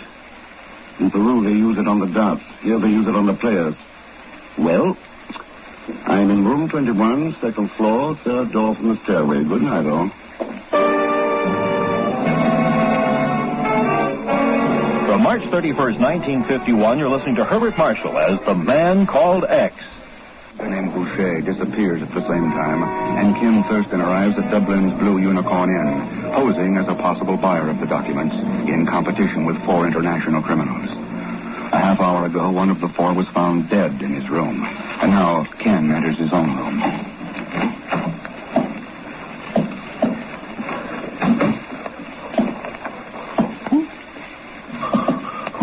Who is it? Mr. Thurston. Pegon, what are you doing here? What do you think? Where you been all this time? Looking at a dead man? That fellow Kahn? Well, did you find out what killed him? Sure. Heart failure. Oh, well, then. Brought on by a dose of poison. Mr. X, I'm leaving right this minute. But down that dark alley out there? Oh, you're a brave man, Pegon. And if anything happens to you... Never mind. I'm staying right here in this room. Who is Boucher? That's the important question. Hey, maybe it's that Ivan character. Maybe it's any one of them, including Jensen. Oh, no, Mr. Thurston. He's too good a cook to be a crook. That specialty dish? No. I managed to look at the kitchen. Jensen's chicken fricassee comes in a can. Oh, but that means he's the one. No, it just means he's lying, but he is a possibility. They all are.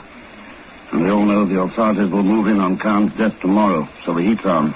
Oh, then I'm staying right here, Mr. Thurston. You're not going to catch me off down the hall somewhere in the room all alone. This is the hottest spot in the hotel, Pegon. But what are you worrying about? I'm the one who was offered the highest bid. So the whole gang will be out rid of...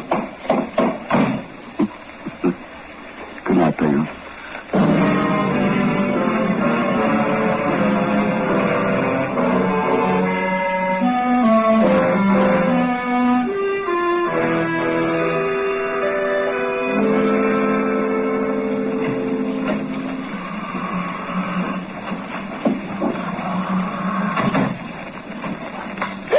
Hold it, Miss Jane. Right where you are.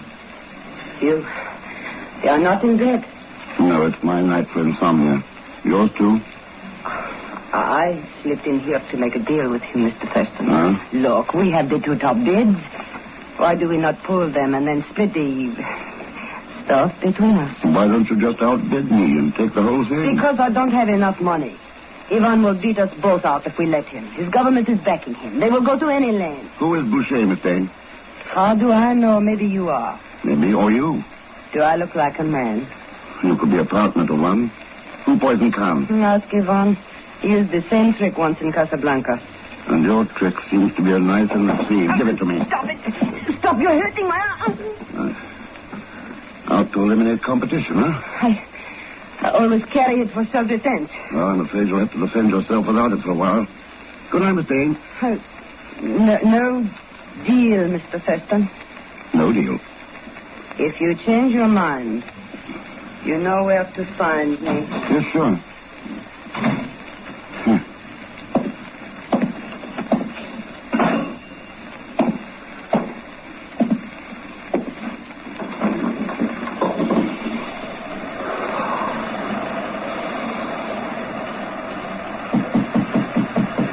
Come on in, Bertie.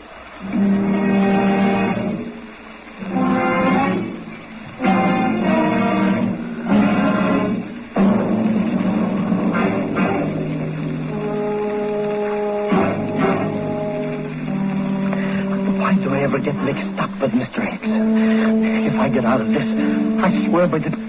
Maybe I won't get out of it. Maybe I'll be murdered right here in my bed like a dog in the dark with rain coming down. Nobody even to care if I... Oh, no. Oh, no. That's it. Just as good as a dead dog. Please don't kill me. Feel his gun against your throat. Yes, sir. I feel good. Well, keep feeling it. Answer me. I want to know who Thurston is. Well, he's just Mr. Thurston. That's all, sir. You don't feel it good enough. Who is he? Who is he? What's he doing here? Come on, talk. All right. I'll tell you, he's... No, I can't do it. Oh? Well, he's the man called X. Oh, forgive me. That's it. Now, that explains a lot. It does? Zellschmidt, you've never seen me before, have you? No, sir. I mean, how do I know? It's too dark to tell. Then see that you don't tell. Do you understand? Sure. I mean, sir, yes, I understand. All right. I go on back to sleep.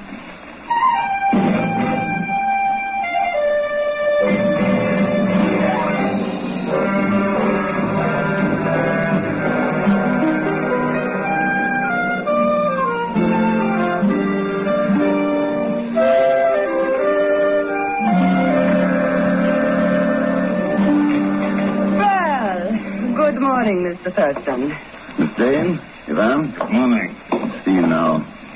Who was missing? Bertie and Jensen. And Kahn, of course, is dead. And Pegon. He'll be down in a minute. Meanwhile, suppose we bring the game out into the open. Go on. All of us are after the same thing, and one of us is going to get it.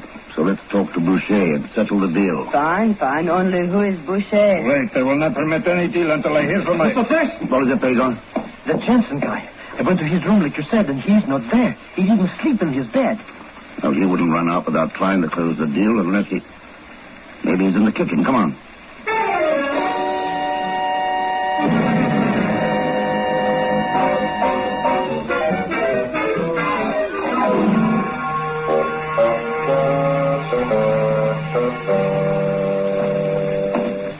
Well, it seems we have all been tricked, Mr. Thurston.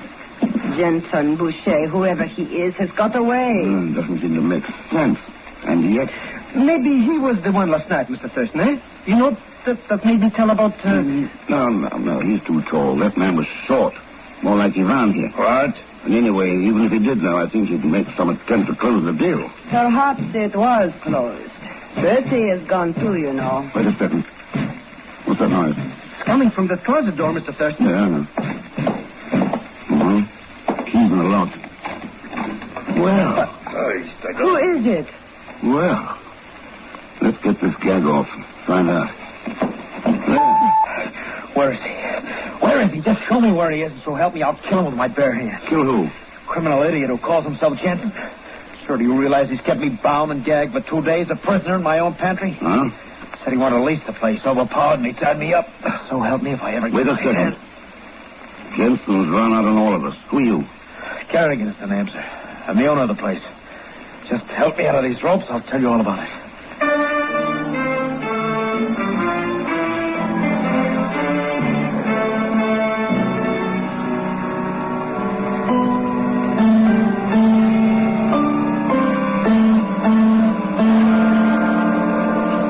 Well, gentlemen, Miss Dane, nasty experience, but I feel a whole lot better now. I wish we could say the same, Mr. Kerrigan. So we double-crossed you on some kind of business deal, eh? And he's crooked enough, all right. I should have known it the minute I laid eyes on him. I suppose you'd like us to leave as soon as possible, Mr. Kerrigan, unless you plan to operate the inn yourself. Yeah, not me, Mr. Thurston. I've lost enough money on it. Closed it down for good 2 years ago. By the way, Mr. Kerrigan, that painting on the wall by the dartboard, an old family heirloom? Not exactly. It's been there a long time, though. What do you ask? I rather like it. About $100 worth, if it is money you need. Oh.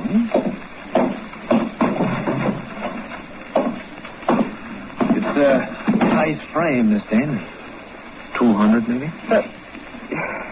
All right. At least I tried. Here.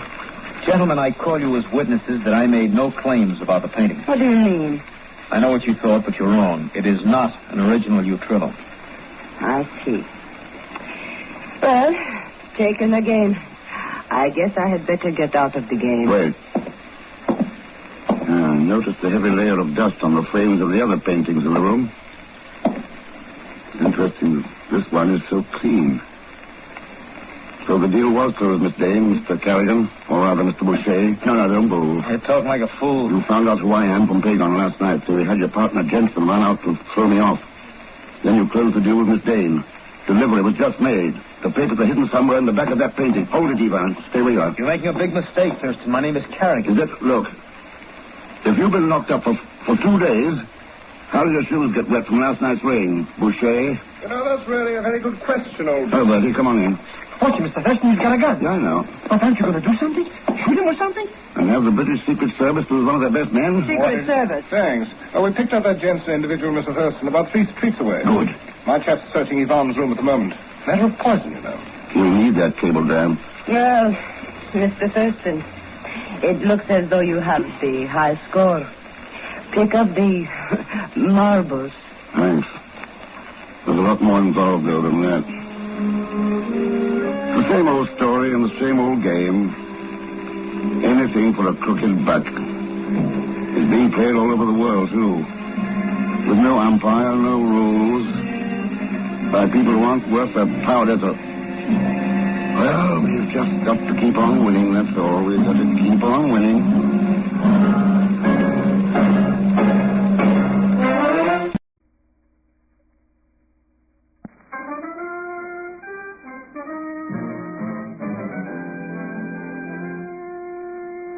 Herbert Marshall as the man called X. Wherever there is mystery, intrigue, romance, in all the strange and dangerous places of the world, there you will find the man called X.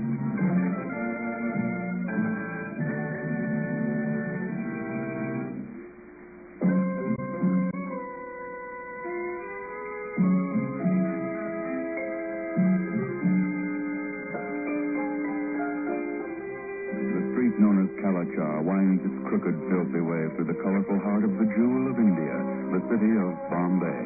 Down toward the Arabian Sea, the street winds, finally coming to an abrupt end amidst the turmoil and confusion of Bombay's dock area. And it is there, among the English merchants, the Lascar sailors, the Hindu, Muslim, and Brahmin dock hands and stevedores, that we find a familiar fakir busily plying his wares. But believe me, Saeed, I swear by the father of my father, nowhere in all India could you find razor blades like these. They'll sharpen pencils, open tin cans. You could even use them for cutting your whiskers. Yeah, you could... Okay. Now, you don't have to get tough about it, okay? Hey, you, Saeed. Maybe you'd like some pin-up pictures, huh? I got Mabel Norman, Cedar Barra, Mary Pickford. Believe me, for 10 rupees apiece. How wrong can you go? And besides, I would like... Pardon, sir. Huh? May this humble one inquire if the noble Sahib is known by the name of Pegon Zellschmidt? Pegon? Who wants to know? My name is Mahura Sholto, Sahib. It was in Karachi during the war with the Japanese that I was of some service to the great one known as X. Oh, sure. Mahura Sholto, yeah. Hey, maybe you'd like some brand new resharpened razor blades, eh? You must be familiar with the address of the one who is known as X. Yes. It is. Hey, that's $50 American. Use it to send a cablegram to X at once. Whatever is left, you may retain for yourself. Oh, you bet, Mr. Sholto, my oldest, dearest friend. I'll send it off right away. I will write the message for you here upon this paper. In the back country of Kandiva, fertile seed for war is being sown upon soil ripened for conflict. You must destroy the deadly harvest. Are you kidding? That don't even make sense. To the man known as X, its meaning will be as clear as the waters of a crystal stream. It will? Go, Sad. Send the cable. He must arrive here before it is too late. Mr. Sholto! Oh.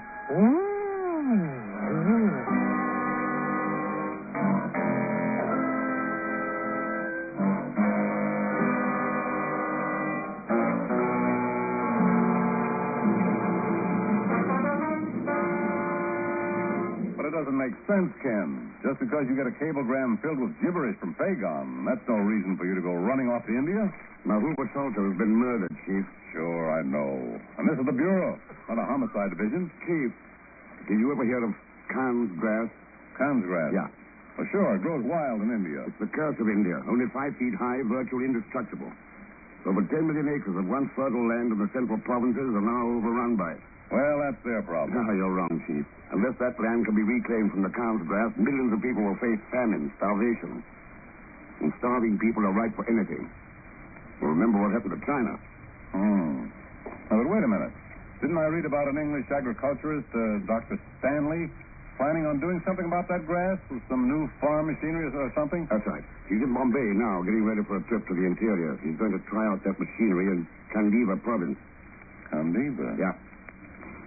In the back country of Kandiva, fertile seed for war is being sown. I'll let you know how I make out, Chief.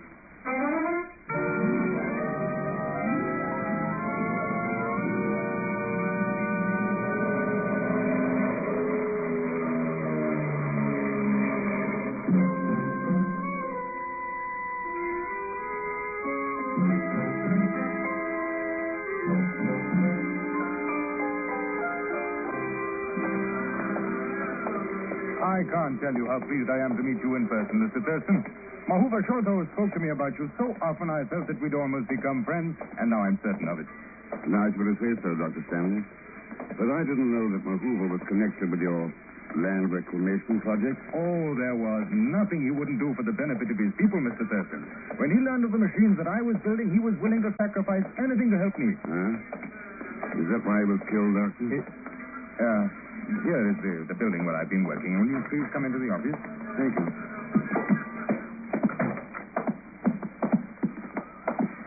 Mr. Thurston, for 5 years I've been trying to build tractor-driven equipment that will destroy the Khan's grass, that will tear it out by the roots. But there have been repeated attempts to sabotage my machines. I've received warnings that the farmer peasants in Kandiva province will not allow any foreign devils to interfere with their affairs. Mahuva Shoto has been murdered. Suspect anyone? No one. Where's the machinery now? Oh, they're in the workshop in the rear of the building. We're moving it out to the siding this afternoon, and then tonight it'll be loaded aboard railroad cars, and the trip to Kandiva. Thurston. Yeah. They came from your workshop. There they are. Go back and mark you. Fight him. Let's have that gun. Let's have it. Now, Jack, what's going on here? What is the meaning of this? It's simple enough. I just found out who's been trying to wreck our tractors. I am afraid, Dr. Stanley, that your engineer is suffering from a misapprehension. Yeah? But then what about that drum of diesel oil over there? Well sweetened with sugar and sand. Sugar and sand. You're sure about that? You bet I am. I just found it back here when Turbot opened up on me. I ran over, saw him with the gun, and... Say, who are you anyway?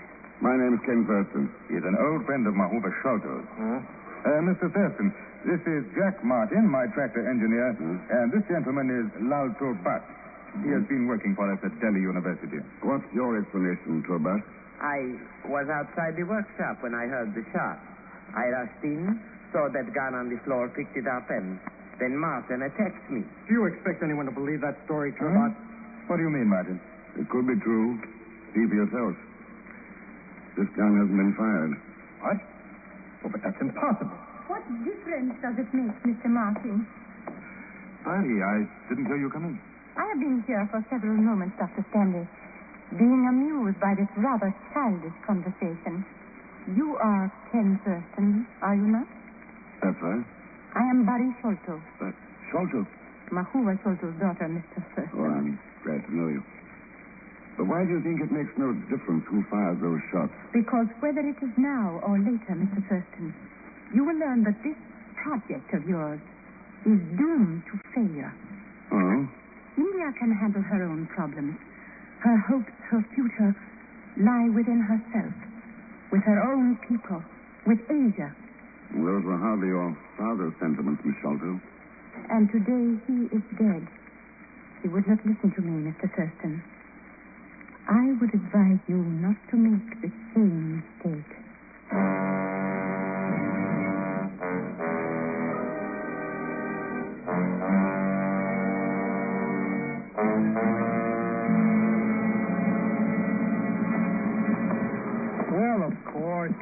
on having my invaluable services, Mr. X. I'll be happy to go along with you on this trip. For a slight consideration, of course. You'll get bureau scale, Pegon. 20 a day and expenses. Please, Mr. X. There's Dr. Stanley's train. As soon as they finish loading the tractors, we'll be pouring out for Candiva province. You coming along? At bureau scale? That's right. 20 a day and expenses? Yes. Oh, I couldn't possibly consider it. Okay. So long, Pegon. Well, as long as you insist like that, Mr. X. I'll take it.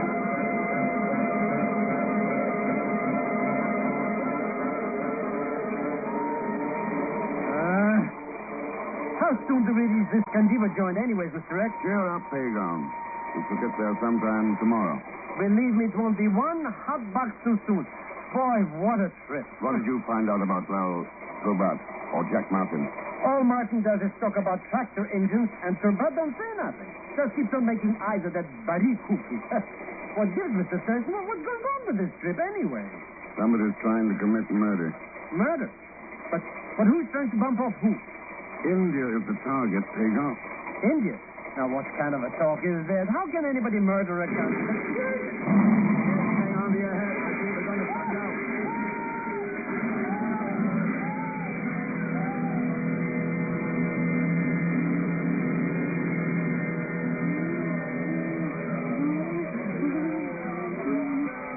So you think it was sabotage, Martin? No question about it, Thurston. A 3-6 job with detonating caps. When the train ran over it, it blew. Lucky we were going slow. Yeah. But why should anyone try to blow up a whole train like that? They were after the tractor equipment. If so, Mr. Thurston, they did not succeed. It has not been damaged. Good. We can send back to a wrecking crew and be on our way again by morning. How much longer do you think you can go on, Mr. Thurston? The attempts at sabotage. My father's death. Now this. Must we all be killed before you will listen to reason? But he is right, Mr. Thurston. We cannot proceed in the face of the united resistance of the Indian people. Your friend, Dr. Stanley, doesn't feel that way about it. Doesn't he? Let us find him right now and put the question to him. It will do no good, Lal.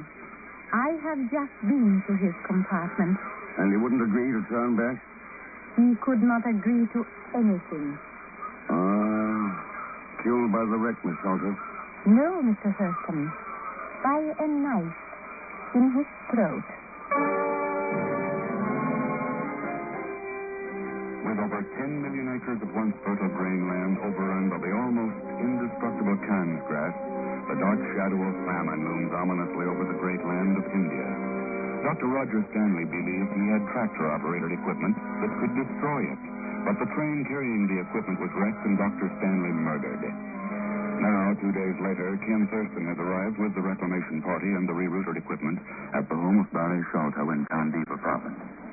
I want you to understand, Mr. Thurston, that the hospitality of this home is being extended only because it was my father's wish, not mine. That I have place for her parents for this perfect cabin.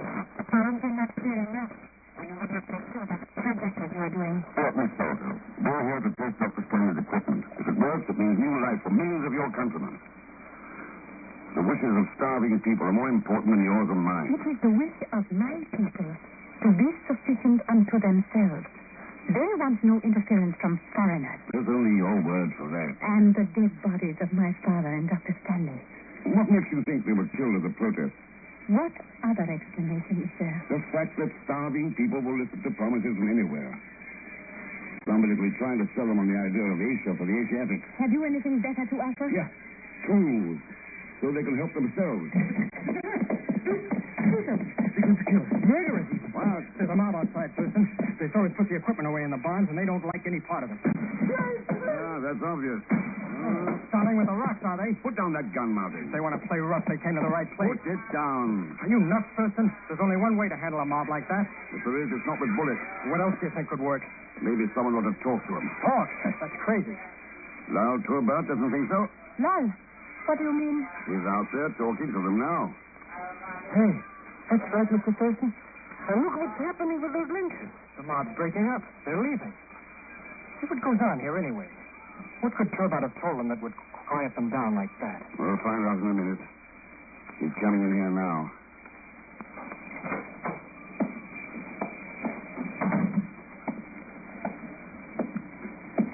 My countrymen offer their apologies, sahib. I think they will hold themselves in check for a while. What did you tell them, Turbot? I merely asked them to wait until after the test tomorrow before expressing their anger in violence. You mean that's all you said? That was enough? Why not? Fundamentally, they are reasonable people. They will listen to sensible talk. Sort of makes them the exception to the rule, isn't it? I am not certain I understand, Mr. Thurston. Angry mobs usually don't listen to anything. Unless it's an order from their leader.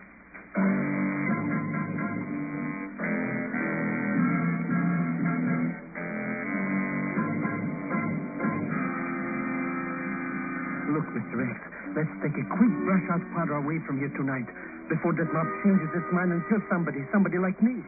We're going to test that equipment tomorrow, Pegon, and tonight you're going to stand guard in the barn with those tractors. Oh, no. No!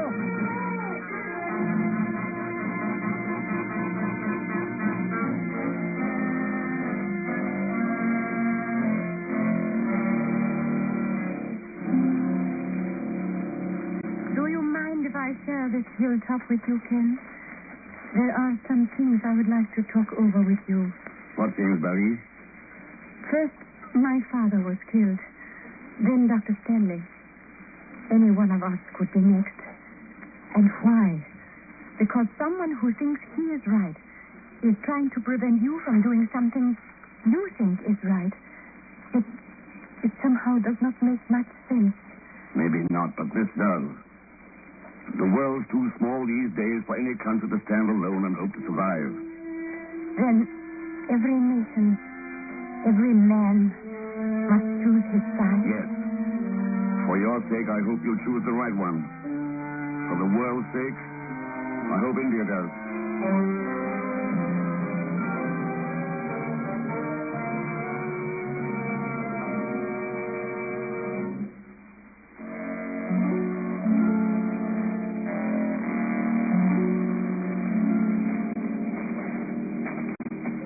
I figure we can start right about here in the morning, Thurston. With a break, I should be able to clear 12 to 16 acres by night. That ought to give the natives something to think about. Yeah. This stuff's mighty dry and brittle. It seems that all you have to do is just burn the fields over. It's been tried. I know. Nothing but touch it until Dr. Stanley built that equipment out there in the barn. Well, we'll find out in the morning if it'll do the job. That's from the barn. What's going on there? Let's go find out.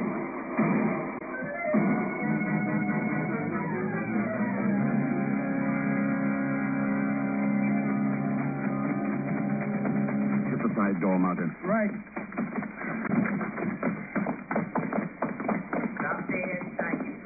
Turbot. Oh, it is you, Martin, and Mr. Thurston. What's going on here, Turbot? I was in the hope that you gentlemen could supply such an answer to me. You got the gun. What was the shooting about? Again, I must plead ignorance. I was out for an evening stroll and heard the first shots from the barn. I ran in here, someone fired at me, and I returned the fire. Then whoever shot was gone. That sounds as phony as the yarn you handed us back in Bombay. The truth, Mr. Martin, very often has a strange sound to those who are not used to it. One more crack like that, and I'll take that gun away from you. Hold it, Martin. We've got other things to think about. If you are concerned about the equipment, Mr. Thurston, you need not be. Everything is in good order. It's not what's here that bothers me, it's what's missing. Missing? Yes. 5 drums of diesel oil and Pegon Zellschmidt.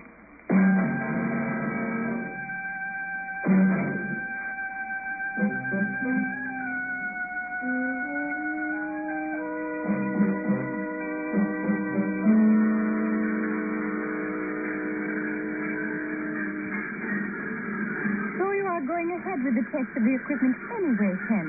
Why not, Marie? I should think the affair of last night might have some effect on your plans.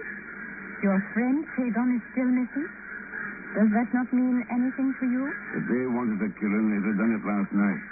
My guess is that they're holding him until they see how the press comes out. All set to go, Thurston. Okay, Martin. Good luck. I don't think we need it, but keep your fingers crossed. Here we go.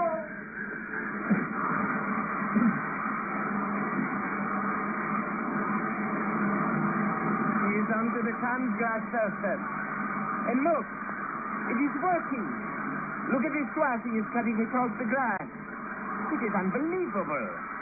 So, you can supply India with the tools she needs to help herself. Inside of a year, Barry, you'll see this picture repeated all over India. If my people can be convinced of that fact, Mr. Thurston, there still remains the problem. You, Mr. Thurston! Why, Ken? It is Zellschmidt. Mr. Thurston, Mr. Thurston. We gotta get out of here.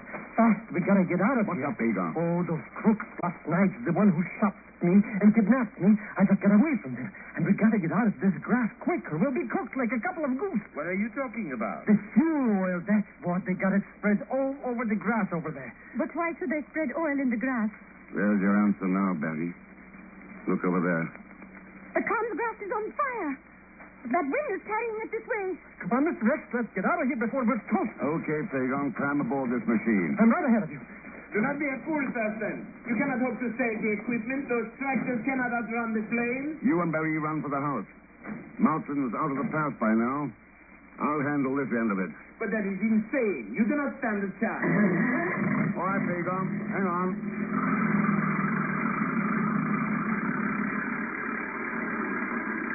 Boy, am I ever glad to be getting out of this mess. I don't want to see another blade of grass as long as I... Hey, look what you're doing, Mr. S. You're heading right into that fire. Not quite. I'm running parallel with it. But Mr. Rex... There's an extra oil drum on the back. Take a look and see what's happening to it. Yes, but... Do as I say, you idiot. Okay. Hey, what do you know? All the oil's running out onto the grass. Good. It's good, eh? Now let's get out of here. Not until we set a backfire. The backfire? Yeah. Here. Hang on to this piece of cotton waste. That's it. Hey, what's what you're doing? It's on fire. Toss it into the oil. We'll spill out. Go on, toss it. Sure, but... Oh, I don't see why you... Mr. S, it's on fire all around us. We're burning up. All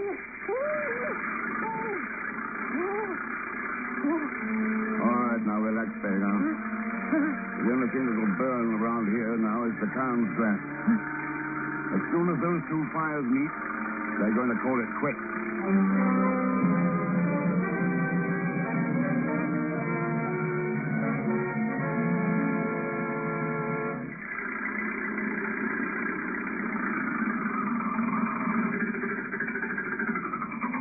Congratulations, Thurston. That was the fastest bit of rain work I've seen in many a day. Oh, it was nothing. Nothing at all.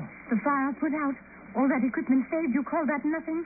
The backfire worked. Let's leave it at that. Okay. Have it your way. All I can say is that I couldn't have pulled it off. To be perfectly frank, Thurston, I'm still puzzled about it. Or was it just accident that the second tractor was so handy and had the open fuel drum on it? It was no accident, Herbert. There had to be some logical reason for those missing fuel drums. A fire would destroy the equipment and still give Martin a good cover-up. What was that, Thurston? You can forget the act, Martin. It didn't work in Bombay when you tried to throw suspicion on Herbert, and it won't work now. Are you trying to be funny, Thurston? There's nothing funny about the murders of Salter and Dr. Stanley, or the attempted murder of millions of Indians through starvation. What are you talking about?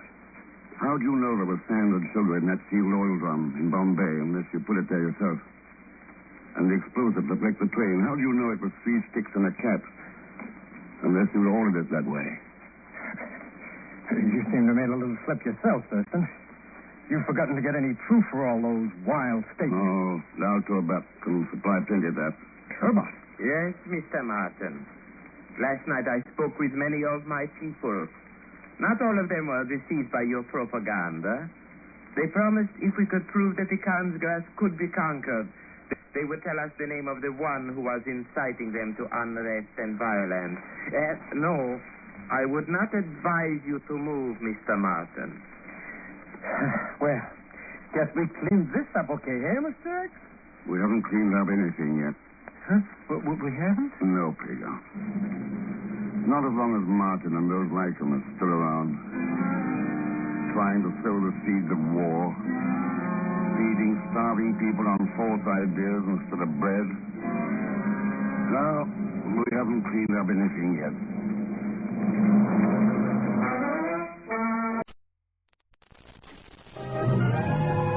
Now we present Herbert Marshall as the man called X, the Saturday night feature on NBC's 5-show festival of comedy, music, mystery, and drama. Brought to you by Chesterfield, the only cigarette that gives you mildness plus no unpleasant aftertaste. The cigarette that brings you Bing Crosby and Bob Hope. By RCA Victor, world leader in radio, first in recorded music, first in television. And by the makers of Anacin for fast relief from pain of headache, neuritis, neuralgia.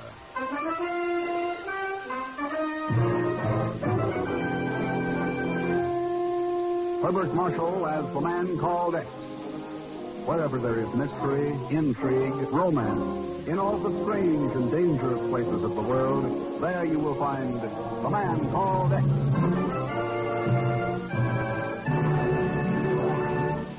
Oh, now, wait a minute.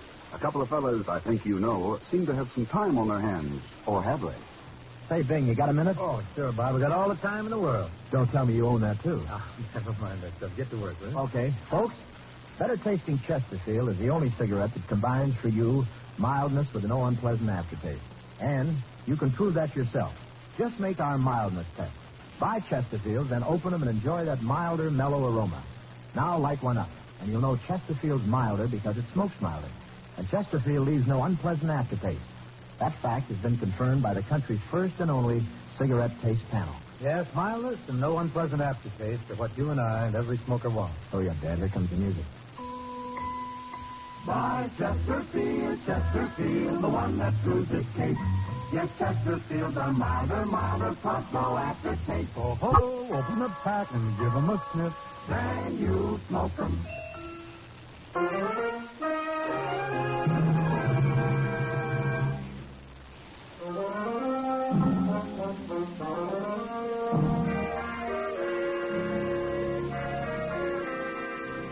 Lisbon, Portugal, capital city of a neutral country, long-time crossroads for international business and finance, and a clearinghouse, too, for espionage.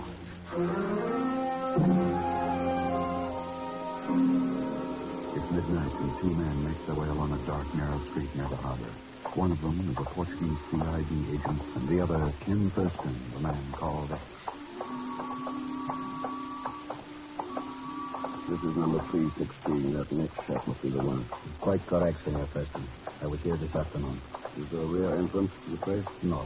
Only this one door. Shall we knock or force our way in? I will knock. If Jokester is inside, he can't get away. I'm out of jurisdiction here, so you better make the arrest. With pleasure, Senor Thurston. I do not like spies. Nor do I. Belasco, come on out. You don't have a chance. I tell you, Henderson. Fire through the door. Well, if he wishes to fight, don't.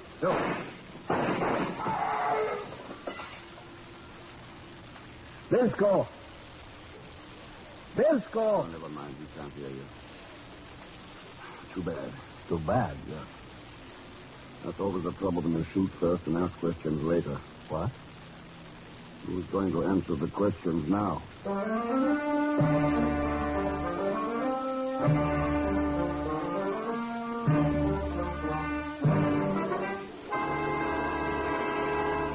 Ken, this stuff is dynamite. Yes, almost literally, Chief. But that new White Sands project is top secret. Not for the person who wrote those reports. Why, they're practically day-to-day progress charts. Here, look at this one. Details of the radar scope that's being used on the new XV-7 guided missile. How the devil did Belasco get a hold of them? It was sent to him regularly by somebody in Alamo Gordo, New Mexico. Here are a couple of Manila envelopes I found in his room. Typewritten. No name or return address.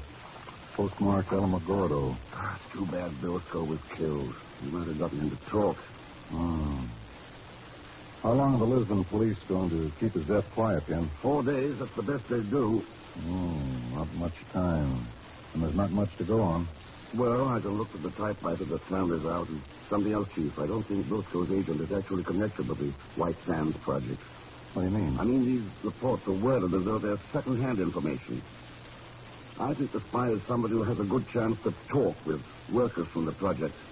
Well, could be. Then there's one other possible angle, Chief. That's the one I'm going to hit first. What one is that? The postmaster in Alamo Gordo, New Mexico.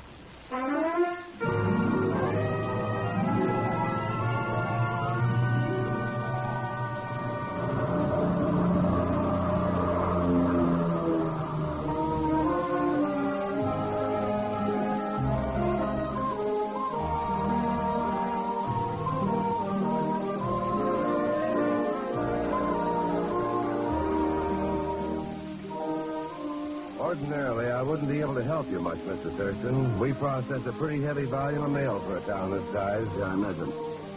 You said ordinarily, Mr. Barker. Does that mean you can help in this case? A little, maybe. These packages for Lisbon have been coming through here for a couple of months now. Several of the boys have commented about it, wondering who was sending them. No, they're not alone. That's what I'm wondering.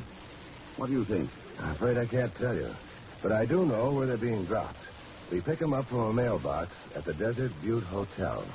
Desert Butte Hotel? Yeah, it's one of the bigger hotels in town. A lot of engineers and officials from White Sands Project live there. I see.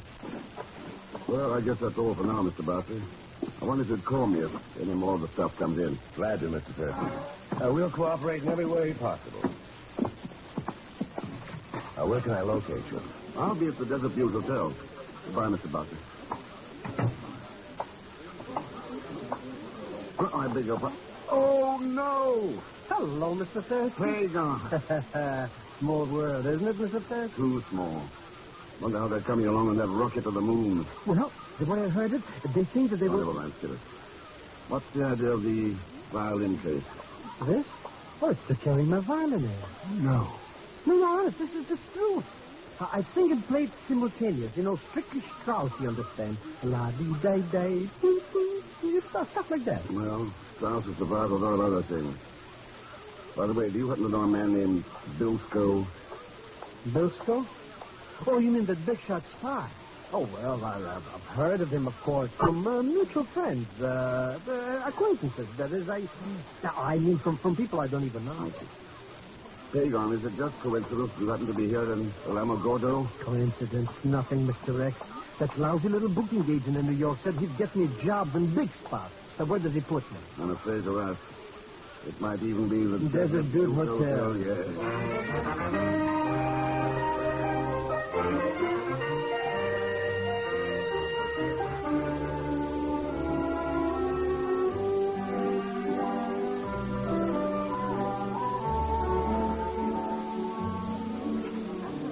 Oh, I do wish I had a more desirable room, Mr. Thurston. A larger one, I mean. But the Desert Butte is just so crowded. That's all right. A single is fine, Mr. Weston. I might possibly have a better room in a day or two. If you're staying that long, of course. Well, my plans are a little indefinite. You're here in connection with the project? Just here on business. Oh. What if you care to register the name of your firm? There might be someone inquiring for you. No firm. I work more or less on my own. Now, if I get a boy to... Oh, certainly, I'm sorry. Carl Front. Mr. Thurston, you're not by any chance, chance what, Mr. Weston? Well, what I mean is that, Do you want me, Mr. Weston? Oh, yes, Carl, yes. Will you show Mr. Thurston up to 612? Right. This way, sir. See you later, Mr. Weston. If you want anything, just ring for it, Mr. Thurston. Anything at all. The elevator, sir. Thanks. What's wrong with the manager? Is he always that nervous? Oh, he's kind of a squirrel. Only been here a couple of months or so. He's scared of losing his job. Are you in town on business, sir? In a way. Mm-hmm. Staying long? I'm not sure. Here we are. To your left, Mr. Thurston. Thanks. You know, it's funny you're asking me about Weston. Why? Well, he's been jumpy as a cat for a week now. Acts like he's expecting somebody he doesn't want to see. That wouldn't be you, would it, Mr. Thurston?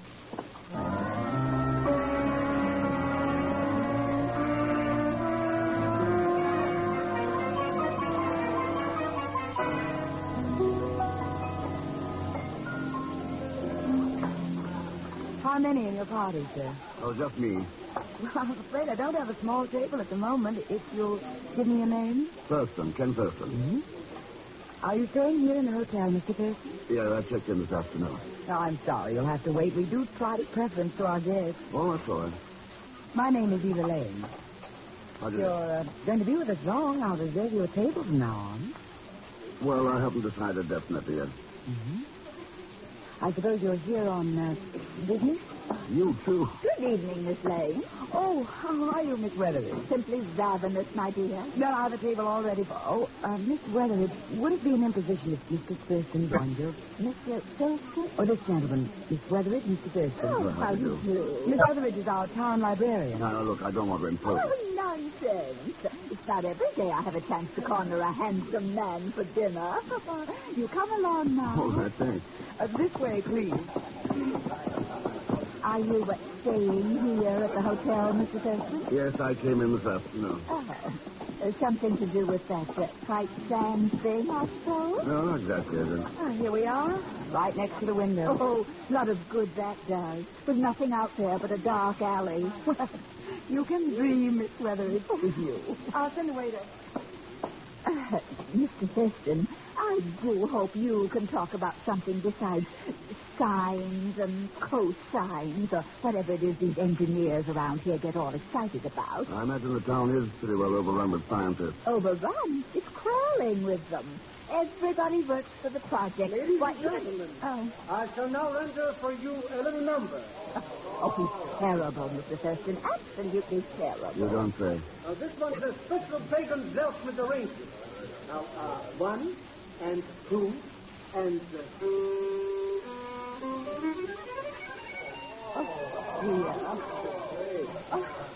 Sorry, once more.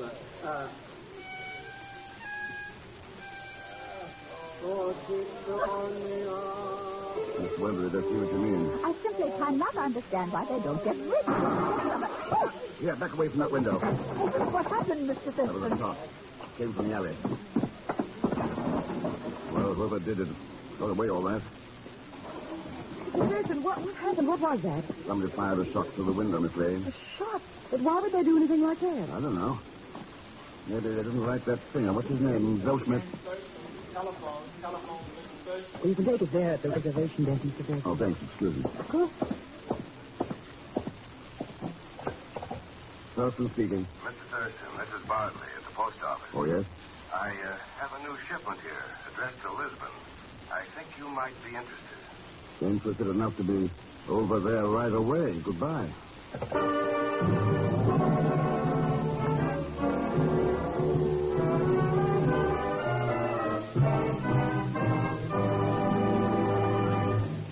We will continue with The Man Called X in just a moment. Now, here's a word from RCA Victor. Soon another baseball season will be underway, and it promises to be the biggest and the best yet. It's the 75th anniversary of the National League and the 50th anniversary of the American circuit. And these milestones attest to the enduring enjoyment we derive from our national pastime. It's the American way, baseball today.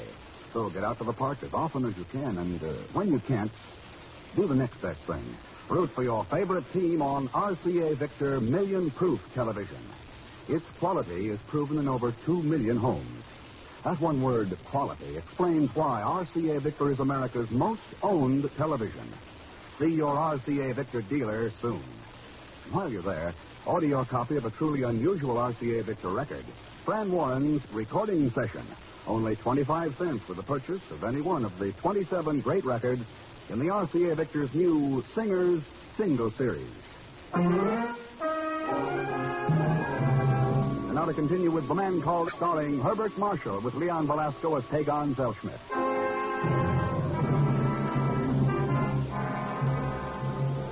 Reports from a spy found in a dead man's room have sent Ken Thurston to Alamogordo, New Mexico, and the highly secret White Sands rocket project.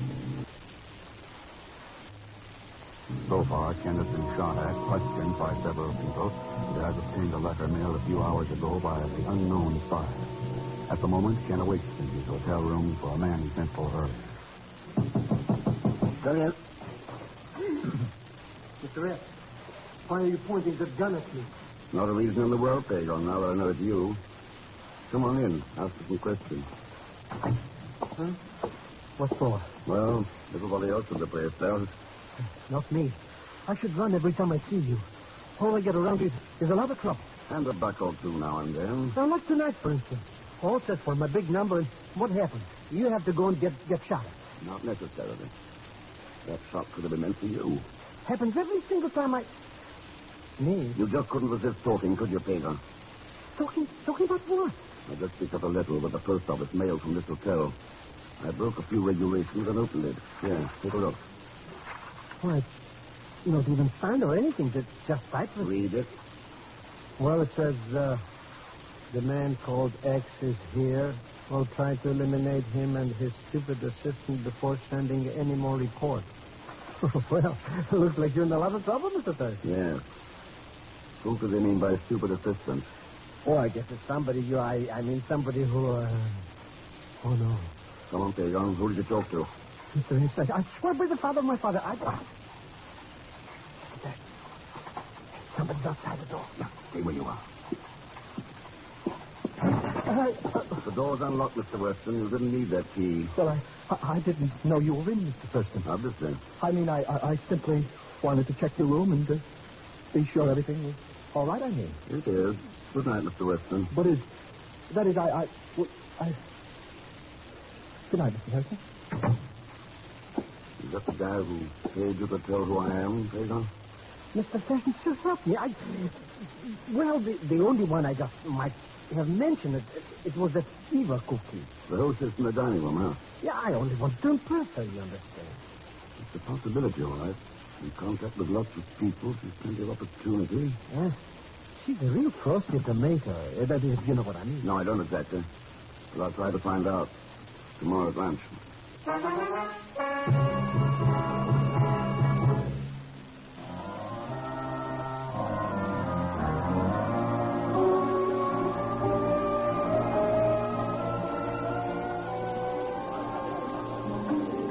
I really don't know what Mr. Weston may say about this, you know. Well, what can you say? All on duty till 6, are you? No, but I mean about my having lunch with a guest in the hotel. I don't know how he feels about that sort of thing. Well, since we don't know any different, let's assume he's all for it. I guess that's one way of solving a problem, Mr. Thurston, by just assuming an answer. Sure. I do a lot of assuming. Oh? That sounds interesting. What do you assume about me? Oh, that you're charming or lovely. Well, now. Well, of course, that's not assumption, really. It's self-evident. Better all the time. You know... Yes? I don't think you've been a hostess very long. Amazing. You're right. Only a couple of months, as a matter of fact. What did you do before you came here to the Desert Butte? Office job for the government at Oak Ridge, Tennessee. Seem to have a special fondness for big research projects. Well, there's a kind of excitement, like the old boom towns, and I just... Oh. Hello, Mr. Weston. Oh, good afternoon, Mr. Thurston. Everything's all right here, too, Mr. Weston. Miss Lane. Miss Lane, what is the meaning of this? I don't believe I know He's been questioning you. That's what it is. What? Don't tell him a thing. Not one thing. Do you hear me? If you do, I'll find out and I'll... Mr. Weston? Oh, yes. You'll have to excuse me. I'll speak to you later, Miss Lane. I don't understand it. What do you mean? Well, you perhaps thought you might tell me something that I might want to know. Of course, that's only an assumption.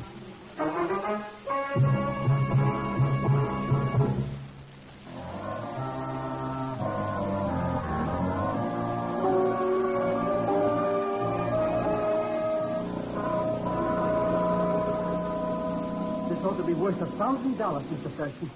Oh, if you only knew what risks I took. What danger I was Well, in. come on in and shut the door, Pegon. The main thing is that you get the samples. Oh, sure, here they are. I was like to find out that there's only 5 typewriters in the whole hotel. I got them all. Well, these two don't match. This one doesn't. Elite type on this sheet. The letter and the thoughts are in tighter. And this one's out, too. You don't mean I gotta go and get some more samples? Not now, anyway. What about that book I wanted from the library? Oh, sure, I got it, Mr. Thurston. But I still can't figure out why you want to read about the Indian art of the Great Southwest. Oh, it might be a highly interesting subject. Not unless you're going to paint some old pots or something. What? Oh, I wish I knew what's cooking around here. Come in. Here's the martini you phoned out for, Mr. Thurston. Martini? Oh, well, set it there on the dresser, Carl. All right, sir. Anything else, sir? No, thanks. Well, Pegon, business is picking up. Not for me, it isn't. And the least you could have done is to order one for me, too. Well, you can have that one if you want it. Oh, well, now, that's... Of course, you'll probably die if you drink it. Die? What do you mean? I didn't phone down for any martini.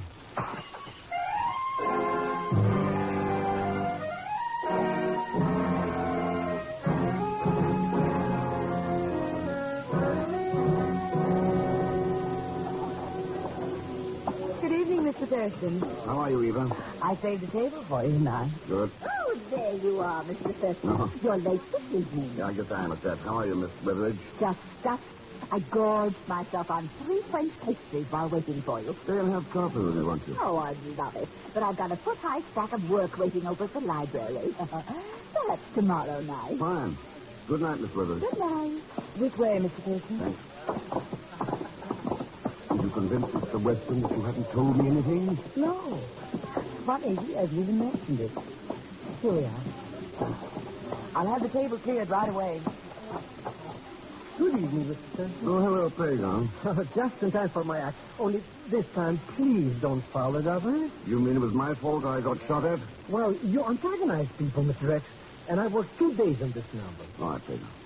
Try to be humble in the presence of art. What do you mean? Art? It's a hot box, that's all. Good evening, Mr. Thurston. Oh, hello, Carl. Ladies and gentlemen, I shall now render you my special rendition. Have you heard him before? No, he was interrupted last night. You're lucky.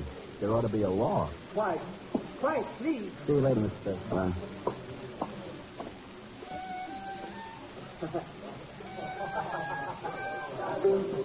Sorry, folks, my pizzicato slip. Oh,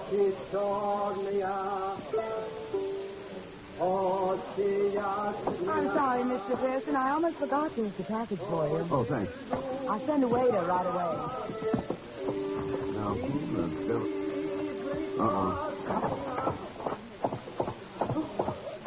Mr. Thurston, there you go again. Hey, what are you pouring drunk for others?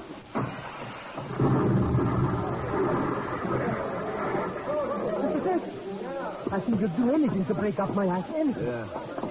I even tried to blow myself in a time bomb. What happened, Mr. Thurston? What was that? You ought to know, Eva.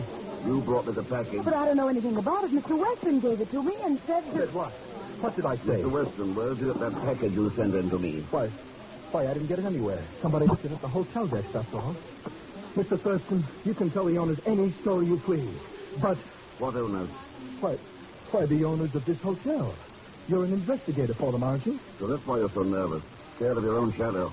Mr. Thurston, if you don't hurry up and get whoever's doing this, they're going to get you. Yeah, I know.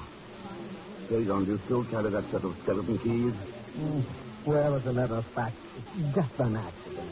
Only keepsake, you understand? Oh, sure. Come on, let's go.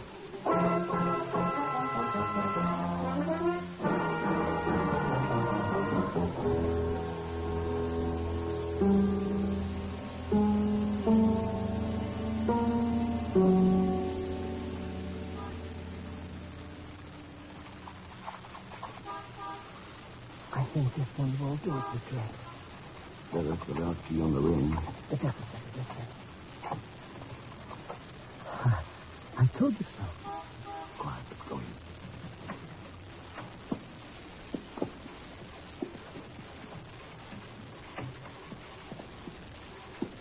Easy now.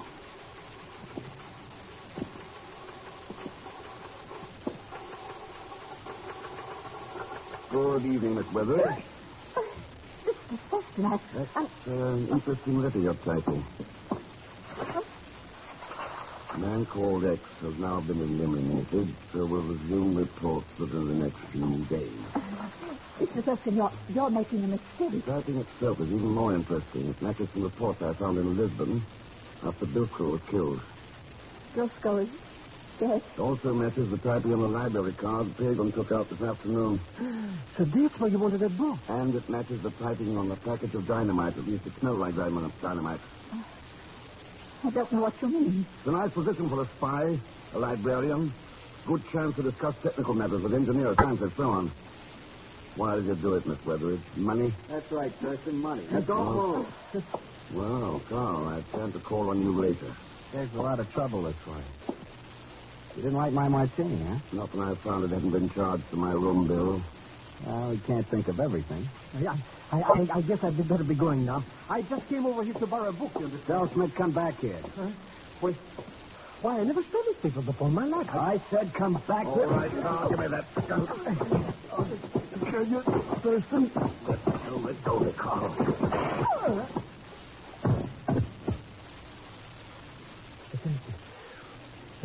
It went off. He's killed. No. Yeah. First Belasco and now Carl. Well, Miss Weatheridge, it looks as though you're left to face it alone.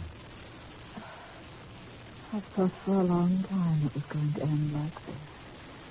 I guess I've always known we couldn't win. You knew you couldn't win, but you still kept on. Selling out your country, selling out yourself. Tell me something. Where can a traitor spend his treason money? What can he buy that's as valuable as what he sells? Is there some bargain I've never heard of that's worth more than a person's soul?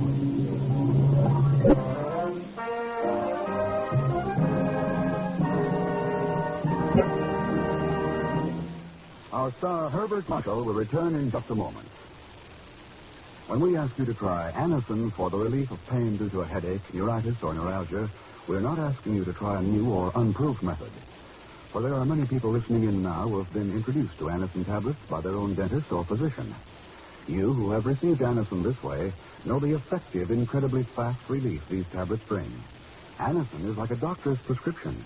That is, Anacin contains not just one, but a combination of medically proven active ingredients in easy-to-take tablet form. People by the thousands are using modern Anacin today instead of other ways. Doesn't their experience seem worth following? Try Anacin the next time you suffer pains from headache, neuritis, or neuralgia. You will be delighted with the results. Ask your druggist for Anacin today. Anacin is spelled A-N-A-C-I-N.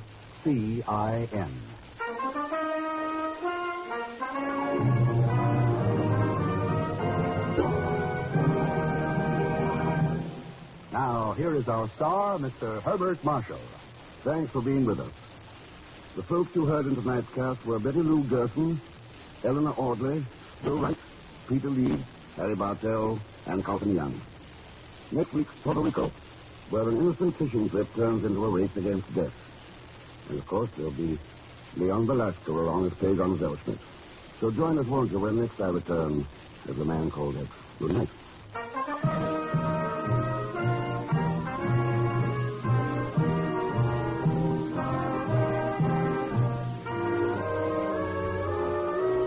The Man Called X is a Saturday night feature on NBC's 5-show festival of comedy, music, mystery, and drama. Brought to you by RCA Victor, world leader in radio, first in recorded music, first in television. And by the makers of Anacin for fast relief from pain of headache, neuritis, neuralgia. The Man Called X, starring Herbert Marshall, is a J. Richard Kelly production with music composed and conducted by Felix Mills. Tonight's story was written by Les Crutchfield. All characters and incidents on this program are fictitious. Any resemblance to actual characters or incidents is purely coincidental. Be sure to listen tomorrow evening for The Big Show with Tallulah Bankhead and a great parade of stars. The Sunday night feature of NBC's All-Star Festival. And until next week, same time and station, this is Jack Latham saying good night for The Man Called X. Enjoy the hit tunes on your hit parade on NBC.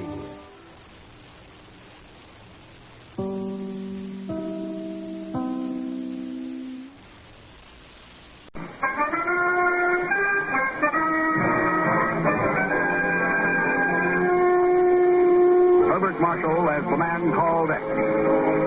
Wherever there is mystery, intrigue, romance, in all the strange and dangerous places of the world, there you will find the man called X.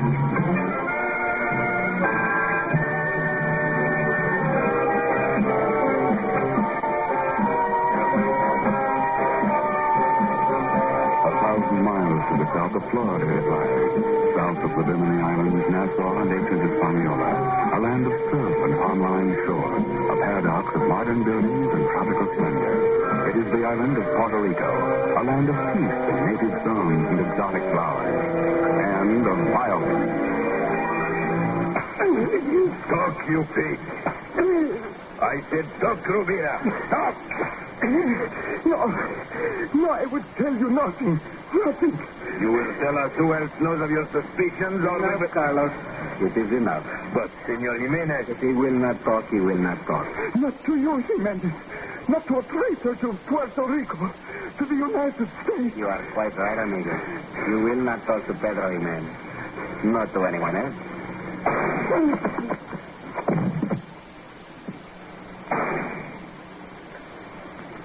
So, I believe that finishes our business here. Come along, Carlos. Si, Senor Jimenez.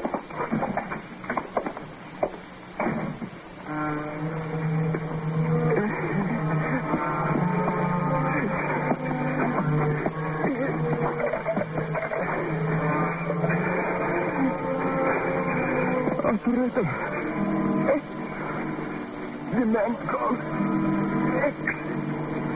Get me. Get the man called...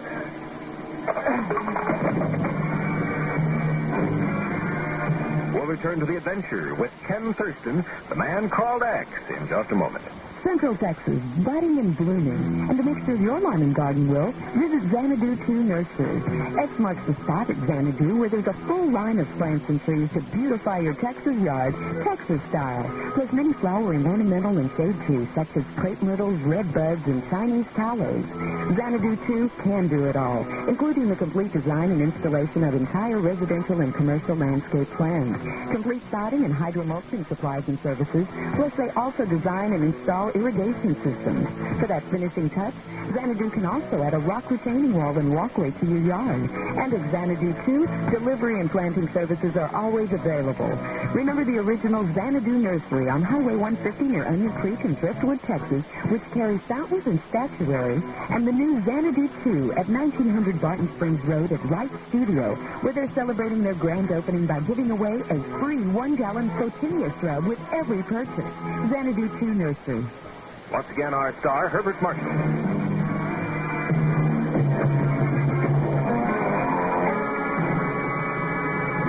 So his dying words were there for you, Ken. That's what the report says, Chief. I don't get it. What's the connection between the murder of a Puerto Rican newspaper man and the Bureau? Rivera was more than a newspaper man. He was a crusader, always fighting for the benefit of the little people and for his country.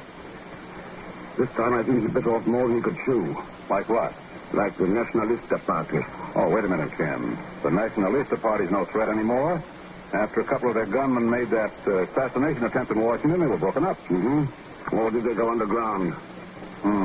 Chief, that party's an organized gang of revolutionaries. You know, Puerto Rico for the Puerto Ricans. We've heard that line before. China, Korea. If they're still operating there, underground, well, it's like an H-bomb sitting in the heart of Latin America. Only 1,000 miles from the Panama Canal. Yes, but, Ken, we don't know that they've gone underground. We haven't any proof. What if Luis Rivera had? Miss Brooks, book passage for Ken Thurston on the first plane for San Juan, Puerto Rico.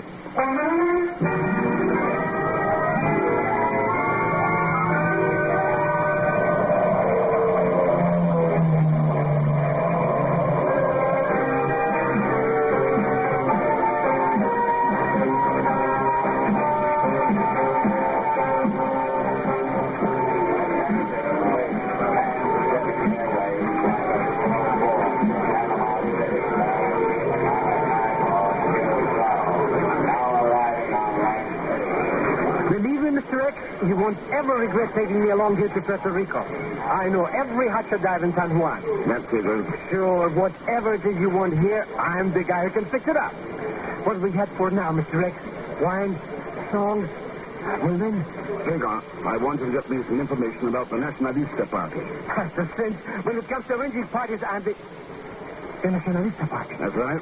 Oh, goodbye, Mr. X. I just remembered forgot an important date back in Florida. Oh, relax, you idiot. But Mr. X, this Nacionalista jokers, they would just as soon cut your throat for a nickel. The sooner you... Then you know him. Oh, I won't admit that. Nothing. Positively nothing. Not for $1 million would I have anything to do with the... Hey, that's a casino. Yeah? Oh, Mr. Thurston, my oldest and dearest friend.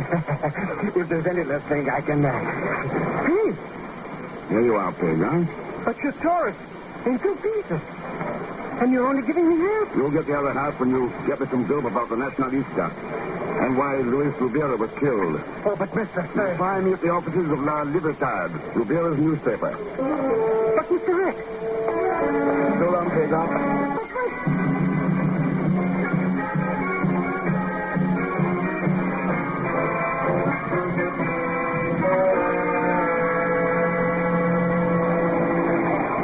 I knew you would come here, Ken. Louis always said you could never refuse a call for help from a friend. Your husband was more than a friend, Maria. See, I know. During the war, the 2 of you were... But that is past history now. Maybe not. No, of course not. You are here to help him with the same fight again. That's right, Maria. What can you tell me about it? Well, perhaps Steve Bennett can help me explain. Bennett? Steve, he was working with Louis when he was... One moment, Ken. Steve, would you come in here a moment, please? Of course, Maria. Steve was the managing editor of our English edition. He was Louis' right-hand man in the investigation. What can I do for you, Maria? Steve, this is Ken Thurston. Ken, Steve Bennett. Glad to know you, Thurston. How are you, Bennett? Ken is an old friend of Louis. He is here to help us in whatever way he can. Well, we can use help, Thurston. All we can get. We're up against some very tough competition. The Nacionalista, that's right. Louis was one of the few men who realized what a real danger they are. So he went after them. Yes. With Steve's help, they were attempting to learn where the new underground headquarters were. And more important, who was their real leader. You have any luck, Bennett? Oh, we helped the Secret Service round up some of the more obvious followers, the front men. But Louis was convinced that somebody big, somebody very powerful, was really behind the movement. Did you suspect anyone? Well, if he did, he was killed before he could tell us. Steve, Louis did suspect someone. Pedro Jimenez. Jimenez? No. Who's he? One of our most respected citizens. Philanthropist, a wealthy plantation owner, member of the Puerto Rican government. Somebody big, somebody very powerful. Well, he fits the bill without question. And if Louis was right... But how can we prove it? If Louis was right, Bennett, we're going to prove it.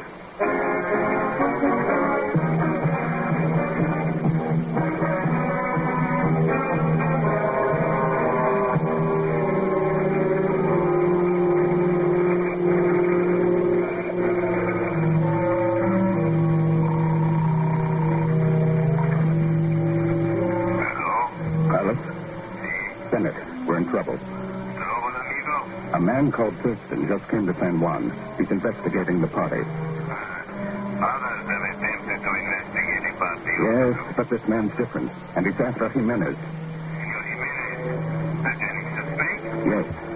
I don't have to tell you what to do. That is quite correct, Senor Bennett. You do not have to tell Carlos what to do.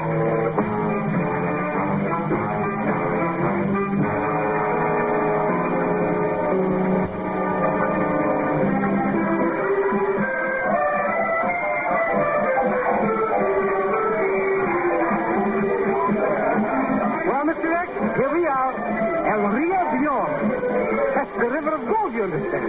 No. Sure. Come join, eh, Mr. X? Luis Rivera used to come here? That's right. And the dope I got is that he was here about that Nacionalista party. So how about giving me the rest of that C note, eh, Mr. X? I got a big deal cooking, and I could use it. This deal of yours, does it have black hair, blue eyes, and wear a silver fox? How did you know? He's coming over to the table now. Oh, that's right. All right, at last, Pegon, darling. Hello, baby. Waiting for you, muchacho.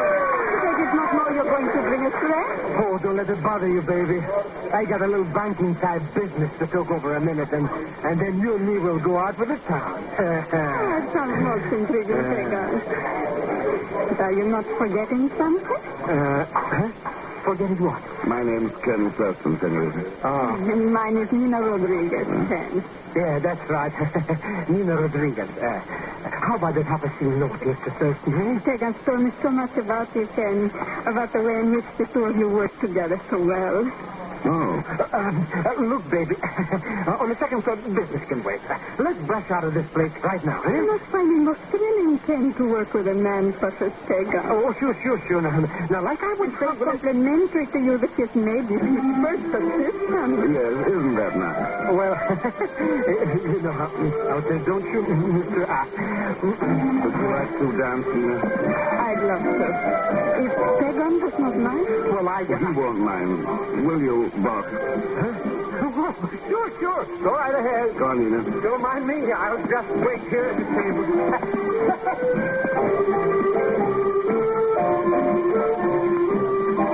So, Ken, what is it you wish to ask me? What makes you think I wanted to ask you something? I don't flatter myself that even my charm could make you wish to suffer to this impossible music. What is it?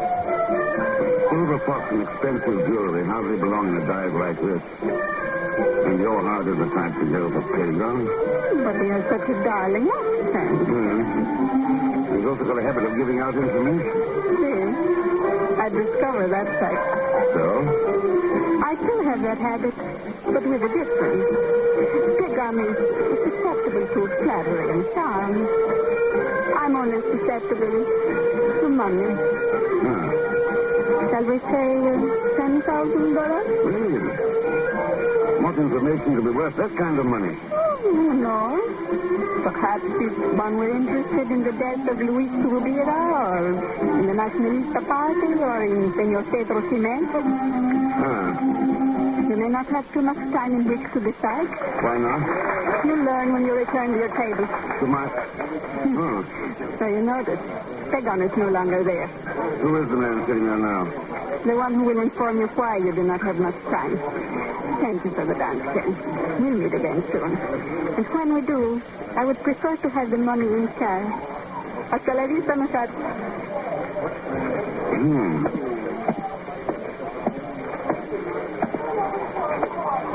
Hello, waiting for me? You're Senor Thurston, no? That's right. See, I've been waiting for you.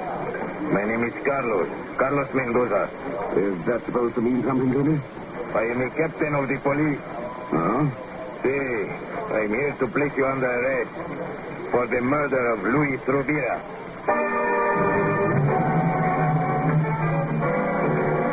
As you listen to the man called X, pay particular attention. The fellow who had to select the musical bridges, because so many of the theme changes were accomplished with musical bridges, and there's a great deal of punctuation of following the sound effects using musical themes.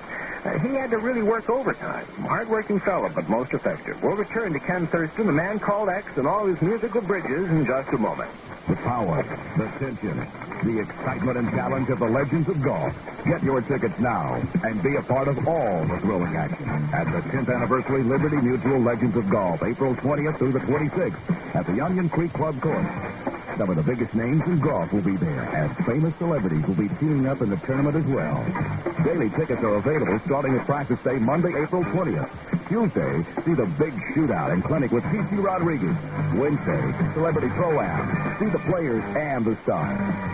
Thursday, Friday, Saturday, and Sunday, it's tournament play as the Legends compete for cash and prizes. Get your tickets now at Rooster Andrews, Sears, Supreme Golf on Anderson Lane, Barton Creek Country Club, or the Legends Office, 2510 Onion Creek Parkway. For more information, call 282-4430 and get ready to become part of the Legends of Golf. Once again, Herbert Marshall.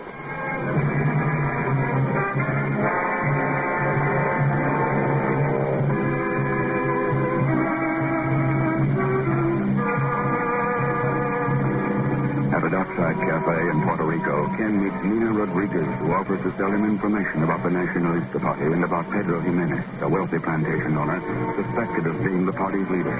But the conversation is interrupted by the arrival of Carlos Mendoza, captain of police, who puts Ken under arrest for the murder of Luis Rubira. Now, 20 minutes later, a black sedan twists up the curving mountain road leading to the inland plantation country of Puerto Rico. Carlos Mendoza is in the rear seat. In front, beside the policeman driver, is Ken Thurston, the man called X, with Mendoza's gun pointing at the back of his head. A pretty long ride to police headquarters, isn't it, Mendoza? Do not be concerned, Senor Thurston. We shall arrive in good time. The headquarters of Pedro Jimenez plantation. What difference, Senor? The ultimate destination of all murderers is the grave. And of course you've got all the evidence against me that you need. But we do not have, we shall obtain. I see. You get rid of me, you close the file on Rubira's murder, and the Jimenez and the Nacionalista Party go on their merry way. Senor Thurston, it is you who continually bring the name of Senor Pedro Jimenez into the conversation, not I.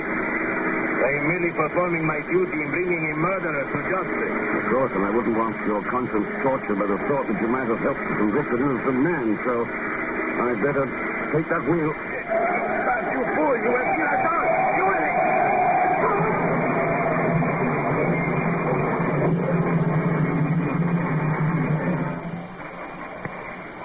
But we got to do something, Mrs. Rubira. You're certain that Captain Mendoza... Yes, Mendoza gives us practically kidnapped Mr. Thurston. I saw them driving him away with guns. We are doing all that we can, Senor Zellschmidt. But until we are able to tell where they have taken him... All right. Thank you very much. Have you had any success? Nothing, Maria. Neither Captain Mendoza nor Ken Thurston has made an appearance at headquarters. Oh, Mr. Thurston, maybe they're stealing him or something. And he didn't even give me the other half of the C note before he took him away. Cheer up, Pegon. You'll get it. Thurston, what happened to you? Your clothes, the blood on your face. No, there was a little accident from Mendoza's car, and Puerto Rico's back country is pretty rugged. Back country? What's it all about, Thurston? What was Mendoza trying to do? Well, rough guess would be that somebody tipped off Jimenez to the fact that we suspect him. So he sent his hired boy, Mendoza, to take care of me. Ken, Luis was right.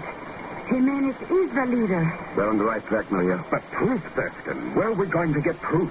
And if they're desperate enough to pull a trick like the one they pulled tonight... Yeah, time's running out, but I think I know someone who can give us that proof. Who can? A girl by the name of Nina Rodriguez. This little cookie, what's she got to do with this? I have a hunch it's plenty. Of course, Ken.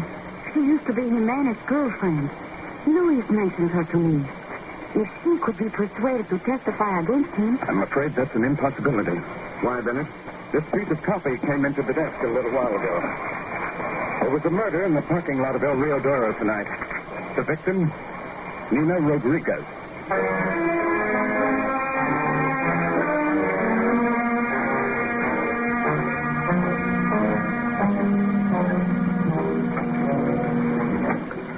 Okay, Mr. X. I got the window open. Now what? We climb inside. Oh, but this is the big shot Jimenez's house. What if he finds us? We just try and leave the plantation and head for San Juan. We won't be back for at least a couple of hours. Now climb in.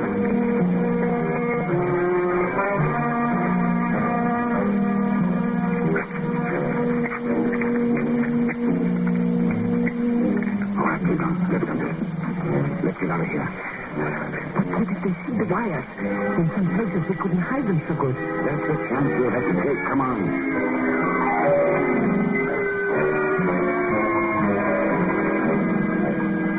You are certain everything went all right, Ken? The microphones are well hidden, Maria. Look, this is what we've done. We've connected them to the wires running up the hillside to this cave. We'll get down every word of this portable recorder.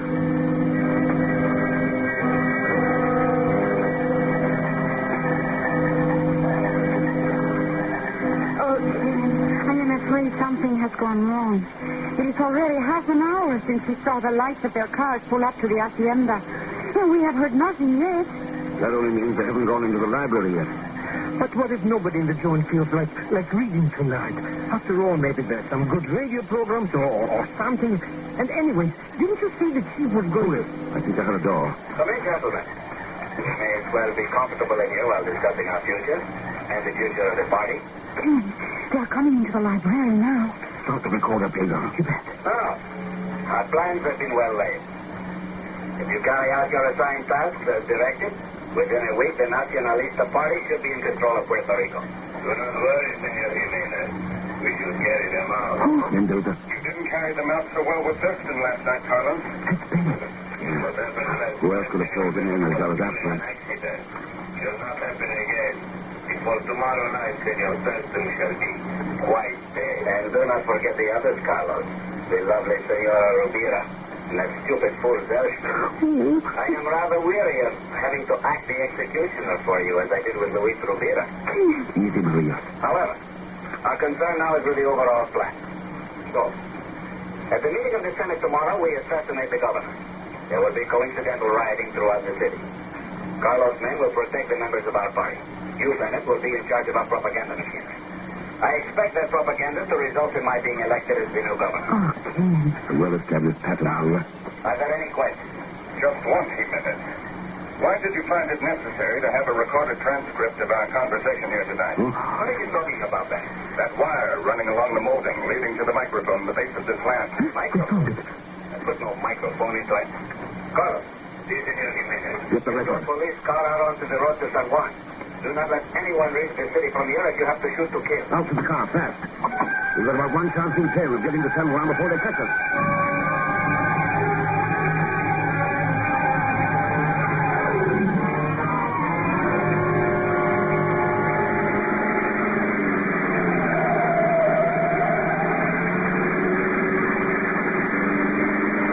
How does it look, Maria? They are gaining on us. Slowly, but gaining. We'll never make it. We'll never make it. The main road to San Juan is just over this hill. If we can make that, we'll be safe. Then all we have to do is... Look ahead there. To the left. Hold those lanterns and stop. They've set up a roadblock. Wooden barricades. They phoned ahead. Then we have lost. They will stop us. Seize and destroy the record. And tomorrow... Ken, why are you stopping? Get out, Maria. You too, Pegon. Go on, you idiot. Get out. Here, take the recording. Try to get it through to San Juan. I'll create a little diversion for you. What are you going to do, Ken? Just what Jimenez hopes I'll do. Try to crash that roadblock.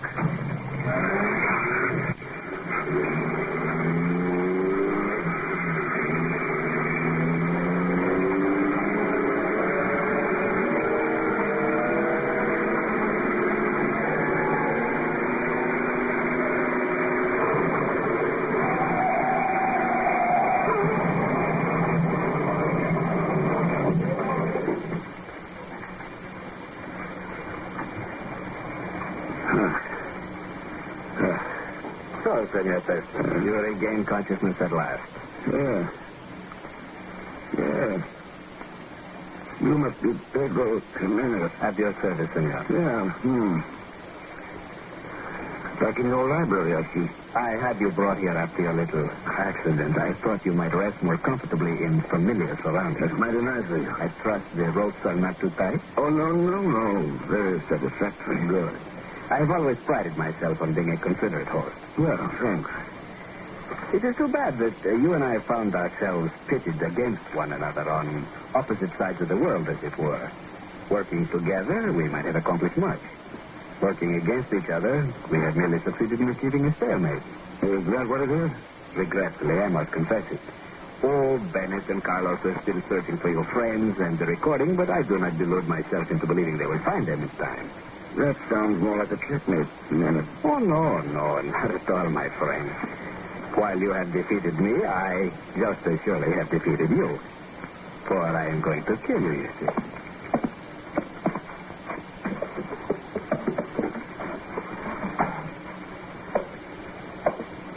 A beautiful weapon, don't you agree? Is that the gun you used on Luis Rubira? It is. You surprise me somewhat, Senor Thurston. Do you find no cause for alarm in this situation? Should I? Sometimes you Americans puzzle me. Why are you never intimidated by a display of strength? Never frightened by threats of armed aggression? We've been threatened before. Perhaps. But there is nothing more powerful on earth than strength of arms, as the entire Western world will someday learn to its sorrow. And as you are going to learn right now. Adios, Senor X.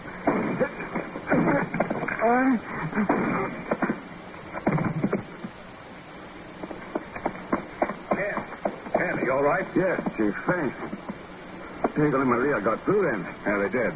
Met me at the newspaper office as we had planned, and... Well, it looks like you were right when you told Jimenez there was no cause for alarm. I'm not so sure, Chief. What? Jimenez said it was too bad that we were working against each other rather than together. Too bad, he said, that we were on opposite sides of the world. And he was right. But as long as one of us believes only in guns, armed aggression, well, I guess we've got plenty of cause for alarm.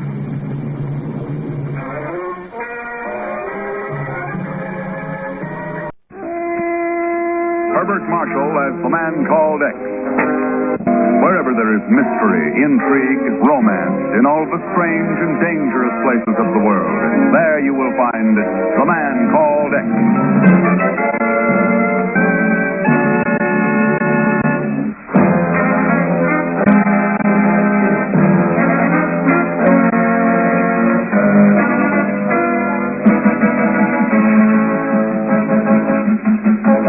Port-au-Prince, Haiti, like many cities of the world, is a mixture in sharp contrast of the old and the new. An up-to-date airport serves its commerce, and modern business buildings line its streets. But deep in the jungle, and even in the plantations outside the city, the drums of voodoo still sound their pagan rhythms in the night. And again, the well-dressed man who steps from a limousine at the entrance of the government building is a product of the new. But the thing that awaits him is as old as terror itself. Call for me here at 3, Rinaldo. Good morning, Your Excellency. Oh, good morning, Dr. Weimar. Lovely day, isn't it? Yes, it is a perfect day. Tell me, sir, have you... Look up, Your Excellency. Huh? Zombie? No, wait. No. Get out! Let me through here. Let me through, Your Excellency. Why, you filthy... Your shooting was not very well timed, Captain Andre. Eh? What do you mean, Dr. Weimar? I mean, perhaps it should have been 10 seconds sooner, or else not at all.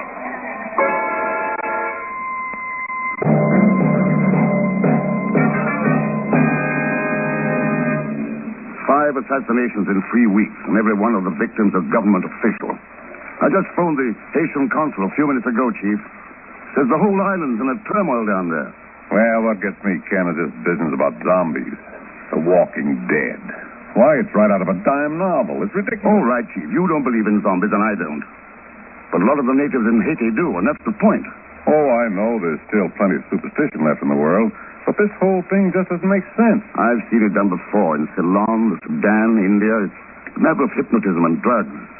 It creates a perfect assassin with no thought for his own safety and only one idea in mind, to kill. But why? Assuming somebody is doing this in Haiti, why? Well, all the victims have been government officials. It looks like an attack on the government itself. Yeah.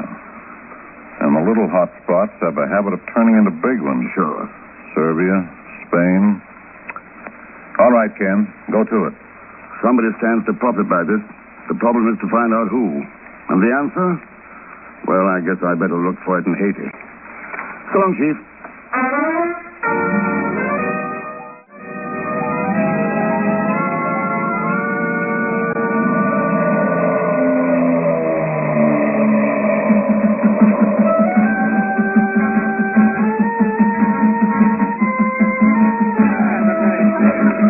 Pardon me, sir. Are you Mr. Ken Thurston? Why, yes, That's right. Captain Andreas, at your service, sir. Oh, how do you do? I've been assigned to escort you to General Brock. General Brock? The General commands the Department of Police and Military Affairs. Oh, yes. Tell me, have there been any new developments? No, sir. Not since His Excellency the Finance Minister was killed in front of the government building 2 days ago. As I understand it, there hasn't been one of these zombies captured alive. That is correct. They're like mad dogs. One cannot take chances. Oh, it might be worth taking a chance to be able to question one of them. Well, so far there's been really no opportunity to capture one of them. I see. These affairs happen so fast that... What is it, Captain? This man coming towards us, he's a special investigator hired by the consul in New York. A terrible nuisance, really. Permit me to introduce myself, sir. I am Jose Cacahuate. My car. South American agents of North American van line. From Tucumcari to Tallahassee, Chattanooga to Cucamonga, we haul anything, anywhere, All right, Pegon, take off that phony beard and come up for air. I can't take it off. I'm in the Secret Service. Well, that's one branch of government you should know all about. You've been running for them several years. Mr. Thurston, that's my bread and butter you're stepping on. What are you doing down here, anyway? Why, I'm investigating this zombie business. Whatever that is. Oh, sure. Oh, now, my theory... Do you happen to have any ideas as to what may be behind this mess? Well, nothing definite, Mr. Thurston. There is a general feeling that the plantation owners may be responsible in some way. The plantation owners? Why? Well, they've had very little voice in the government in recent years. Control has been in the hands of city politicians, so naturally... And when did you become a political commentator, my pet? Marlo, this is Ken Thurston, Mr. Sarge. How do you do? And Mr. Zellschmidt, you know, of course. Sure. Hiya, babe. Oh, you horrid little man. Andres, I'm terribly sorry to break in on you this way, but I did want to remind you about dinner this evening. Well, I'm not sure, Marlo. General Brock has assigned me as liaison to Mr. Thurston. Well, then by all means bring Mr. Thurston, too. You will come, won't you? Well, Oh, please. If you like Creole cooking, you'll love Haitian food. All right. You found my weak spot. Good. Andres will bring you out, Mr. Thurston, and I look forward to showing you around my plantation.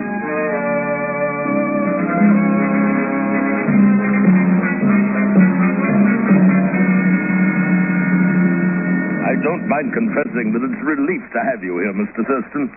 I'm a man of action myself, and the mystery leaves me floundering. Well, this is all a mystery to me so far, General Brock. Possibly these case records may help a little. Well, I hope so, but they don't make sense to me.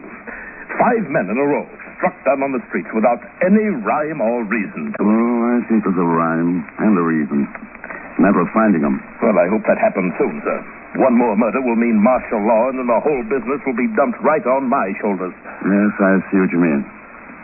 General Brock, have you considered the possibility that one of your own men may be involved in this? Oh, that's ridiculous, sir. The police and army are absolutely trustworthy. Well, I know that's the usual theory, but... I can vouch for them to a man, sir. Something else, General. This idea of the plantation owners being responsible. Is that a possibility? Well, possibility in theory, I suppose, but not in fact. Why, some of them are my best friends. Fine people, all of them. I see. Well, I'll look over these records and talk with you later. Well, I dare say we'll find time tonight at dinner. You're coming to Miss Bouchard's, too? Yes. Fine girl, Marla. Wonderful person. Wonderful. Well, good luck, Mr. Thurston. Call on me if you need any help, sir. Thanks, General. I will. Hey, over here, Mr. Thurston. Well, Secret Agent Zellschmidt. Still wearing the beard, I see. I need the money, Mr. X. How did I know what I was getting into? When I heard they were having trouble with zombies, I thought somebody was watering the liquor. Well, what do you think now? I think I'm scared. Good reason to be, too. The chance of being turned into a zombie at any moment. Well, don't say that. A glassy-eyed, mindless idiot with no intellect or... Come to think of it, I guess they're safe at that. Mr. Thurston, Pegon, what's the tie-up between Malabusta and Captain Andreas? Well, who knows, except he follows her around like a moonstruck cat. The lucky dog. She wraps him around her little finger. Why, Mr. Thurston, she's practically got him hypnotized.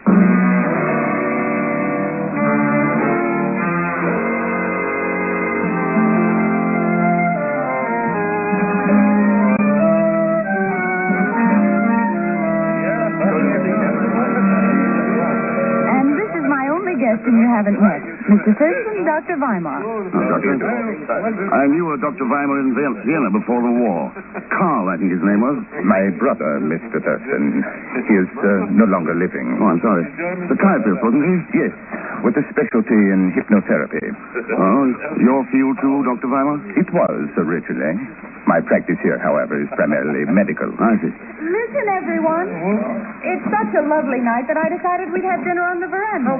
Very good. Wonderful. We'll go out through the side doors there. General Brock. Yes, my dear. Would you and Andres like to leave your firearms in here? Oh? I'm not really so dangerous, but you have to be armed. On the contrary, my dear. You're so completely dangerous that mere firearms wouldn't do us the least bit of good. How pretty, General Brock. This way, Mr. Thurston. Thanks.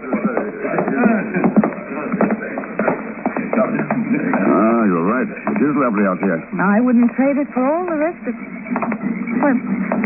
What's the matter, Mr. Thurston? Well, I was just listening to the drums. Oh, yes.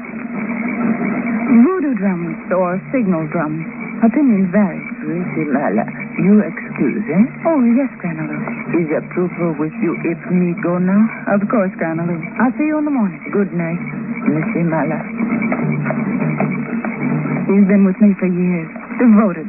A wonderful woman. But where's she going? Oh, she has a little house of her own in the bush. Huh? Holds voodoo ceremonies in it, I'm quite certain. A lot of natives still believe in it, you know. As they do in zombieism. Yes. Shall we sit down? You on my right, Mr. Thurston. Thank you. Andres there. Well, thank you. And you on the other side, General Brock. Thank you, my dear. Dr. Weimar over here. Wait. Look. Why, yes. But what the devil? His eyes. Glassy. Fixed. It's a zombie. Now, let's get back. If I can hold his attention. Swing this chair. Inside, Captain Andres. Get our guns. Just one swing now and... Good timing, Mr. Thurston. He's knocked unconscious. Stand back, everybody. Where is he? Where did he go? No, Captain. Put down that gun. No, don't. Why? There was no need of that, Captain. The man was unconscious. It wasn't a man. It was a zombie. You can't take chances. Well... You were a little hasty, though, weren't you? You have to kill zombies. It's the only way to... It's all right, Andres. You come in the house with me now. Oh. You did the right thing, my dear. You were right, of course, Mr. Thurston. The boy was hasty, but confound it, you don't understand the pressure all of us are under around here. Maybe not, General Brock. But I don't understand why you never captured one alive. Well, yes, I know, but... Oh, confound it, I'd better go see what's eating the ball. Mr. Thurston, am I correct in assuming that you noticed the same thing I did? I saw something, Dr. Weimar. Fantastic, though. Is it? Good night, Mr. Thurston. Good night, Doctor. All right, Pegon. You can come out from under that table now. Well, I'm only hired to investigate these zombies, Mr. Thurston, not to fight with them. Well, so that's what they look like, eh? Some of them. The other one here tonight looked different, though. Other one? Sure. Captain Andres. Huh? Didn't you notice him when he ran out here and shot this man? He had the eyes of a zombie.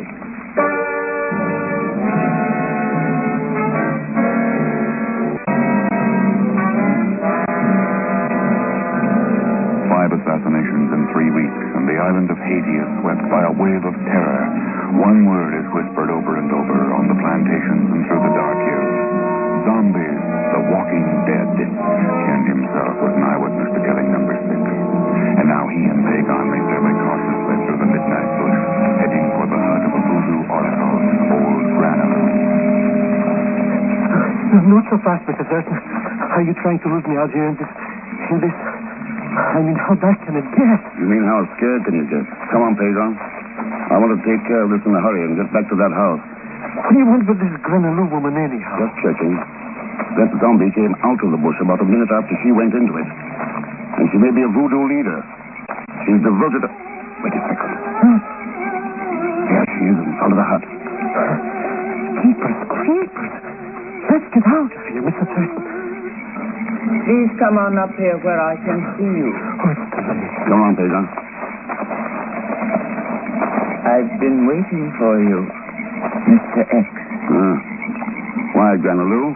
My people out there in the hills. They ask what will be done to save them from this terror. And I have not known what to tell them. And what will you tell them now? That you have come. You have come. And you know who I am. How, Granaloo? There is still much knowledge in the jungle that has never yet been found.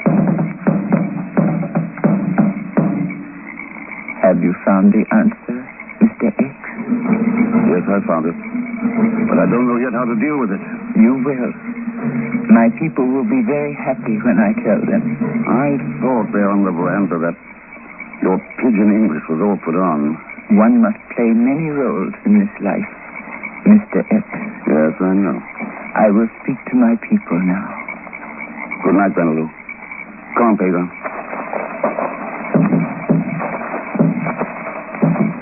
Wait for me in the car, Pegon. I'm going to stop in at the house. Mr. Thurston, wait. No, the gun isn't necessary, Mr. Thurston. I wasn't waiting here to threaten you. The thing is, I'm scared. Yes, I can understand how you would be, Captain Andreas. You see, tonight is the second time something like that has happened. You mean shooting first and thinking later? It's not like me, Mr. Thurston. I don't understand it. I don't understand it at all. Do you want to understand it, Captain? Yes. No matter what the answer is, no matter what I've got to find out. All right, listen. Come with me now and don't say anything to anyone. Stay at my hotel tonight. And in the morning we'll go see Dr. Weimar together. I don't trust Weimar. You don't have to trust him. Trust me.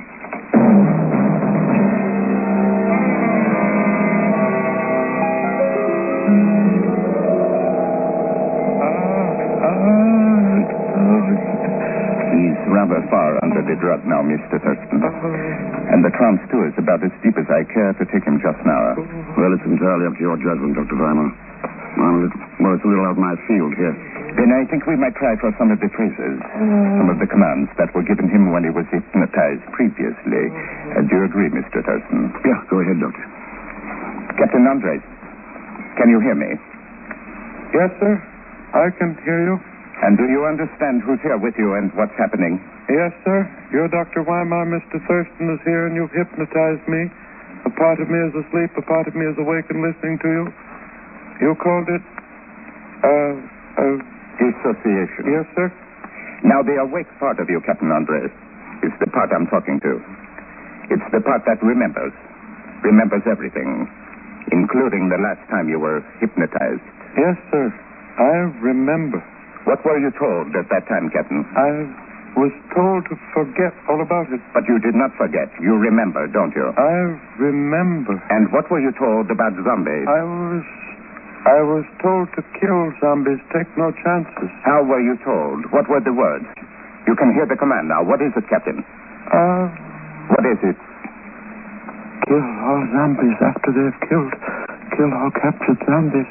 Forget you were told this. So this is a woman we're talking. You can't always be sure, Mr. Thurston. I can't remember anything. He's been given a lot of commands to forget. It's going to take quite a lot of work to get it out of him. Well, I'm afraid I'll have to leave him in your hands, Dr. Weimar. I've got an appointment with General Brock.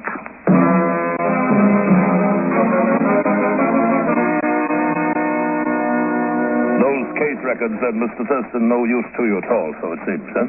Well, not much anyway, General Brock. No. Oh, I've got a few hazy ideas, nothing really worth mentioning. That's too bad. I've managed to stall off martial law until tomorrow morning. That's about as far as I'll be able to push it, however. Well, that still gives me some time. Time. That's the enemy I've fought all my life. Action's the thing. Which accounts, I imagine, for all these trophies on the walls. Eh? Oh, the animal heads, yes. Collected in Central Africa over a good many years. Nothing any fool couldn't do. But, here is a trophy for you, Mr. Thurston. Oh, yes. What is it? Polished quartz? No, it's rutile. Beautiful job of cutting, isn't it? I attached it to this watch chain so I could swing it, like a pendulum. Watch it glitter. Glitter this way. Back and forth. Back and forth. Notice the fire in it, Mr. Thurston? The play of lights deep inside the stone? Yes, it's fascinating. I could watch it for hours. Glittering, scintillating, shifting, changing, patterns of light as it swings back and forth, back and forth. Yes. Yes, I see. Makes me drowsy sometimes. Sleepy.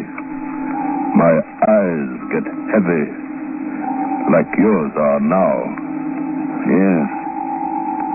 Heavier and heavier. Sleepier and sleepier. So sleepy you can't open them. Sleep. Sleep. And now you're sound asleep. Yes. Sound asleep. You can't open your eyes, Mr. Thurston. You're sound asleep. I'm sound asleep. Asleep. Good. Mr. Thurston, you're a fool. Yes. I'm a fool. Hypnotism is such a simple art. You ought to learn more about it. Now, I'm going to give you some orders, Thurston. Commands. And then I'm going to wake you up. You won't remember being hypnotized. You'll forget all about this. But when the time comes, you'll carry out the commands. Do you understand? Yes, I understand. All right. Now, listen. I'm having a little dinner party at my residence this evening. The same group that was out at Mullers last night. And during this dinner, at my signal, you're going to draw your gun and kill Dr. Weimar. Do you understand? At your signal, I'm to kill Dr. Weimar. And here is the signal. I'll say, doesn't it seem a little hot in here? The signal. You say, doesn't it seem a little hot in here? Good. And now I'm going to wake you up, Thurston. At the count of 3, you'll be wide awake, and you won't remember any of this. Understand? Yes, sir.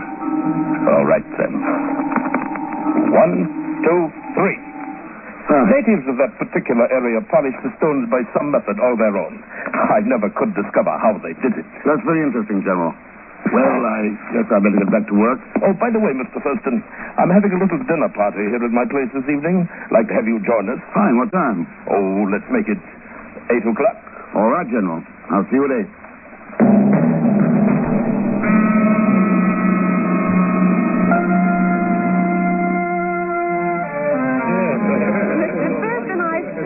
I came here tonight that I'd keep the dinner conversation off that subject. And here we go again, talking about what? Zombies, naturally. Would somebody please pass the salt? Well, it's a little hard to ignore a subject that's caused 6 deaths in a row. What have you found out, Mr. Thurston? Any results yet? Well, it depends on what you mean by results, Captain Andres. None at least that have led to what General Brock would call action. Well, unfortunately, I'm being forced into action. Martial law goes into effect at 8 o'clock tomorrow. Orders of the cabinet. It's the old familiar pattern, and a bad one. Armed guards everywhere, a curfew, law courts closed, bulletins, orders, and force. Yes, it's an ugly picture, Dr. Weimar, for most people. For most people? I'd say for everybody concerned. Not necessarily, Marla. I came down here with one idea in mind. To look for the person most likely to profit from this zombie terror. Well, I found that person pretty quickly. It wasn't really much of a problem. I say, doesn't it seem a little hot in here? The problem was deciding how to deal with the situation. Mr. Thurston, doesn't it seem a little hot in here? Not to me, General Brock. But what I said was... I know what you said. I also know a few things about hypnotism. Enough at least not to fix my attention on a shiny pendulum. All right, Captain Andres. General Brock, I have here a presidential warrant authorizing your arrest. But Captain Andres, type it. Look, Thurston is a zombie. Your gun, please. Look, don't you understand? Thurston is a zombie. No, you, General Brock. Dr. Weimar worked on the captain for 5 hours today. Your number 1 mop-up zombie is unzombified. Hold on. This way, General. March. All right. This way. Out. Dictatorship by way of martial law. Was that his idea, Mr. Thurston? Of course, Marla. An easier way than revolution. Well, one thing at least. There won't be any more of those zombies now. No, maybe not the kind he was creating. But there are other kinds. They're fighting and killing and dying all over the world. Millions of them. Mindless and blind, they follow just one command. Kill, destroy, kill. And yet who's really to blame? The zombies themselves or the men who create them?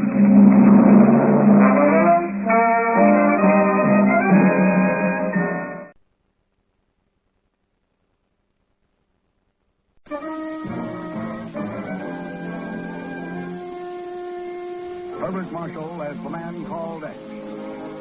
Wherever there is mystery, intrigue, romance, in all the strange and dangerous places of the world, there you will find the man called X.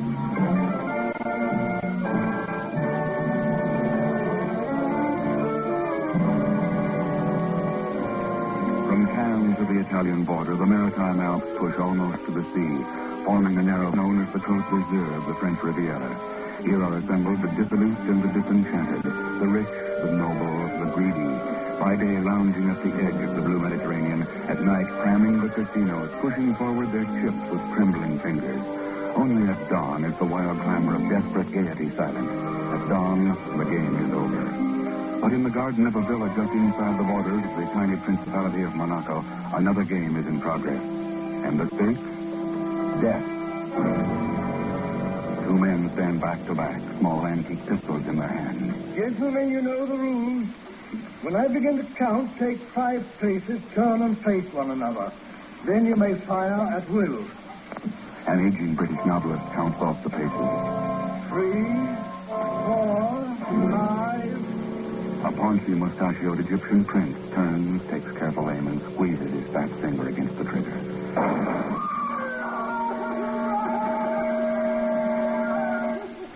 A young American playboy lies sprawled across a flower bed, a red stain slowly spreading on the pleated white of his evening shirt. You killed him! You murderer! You killed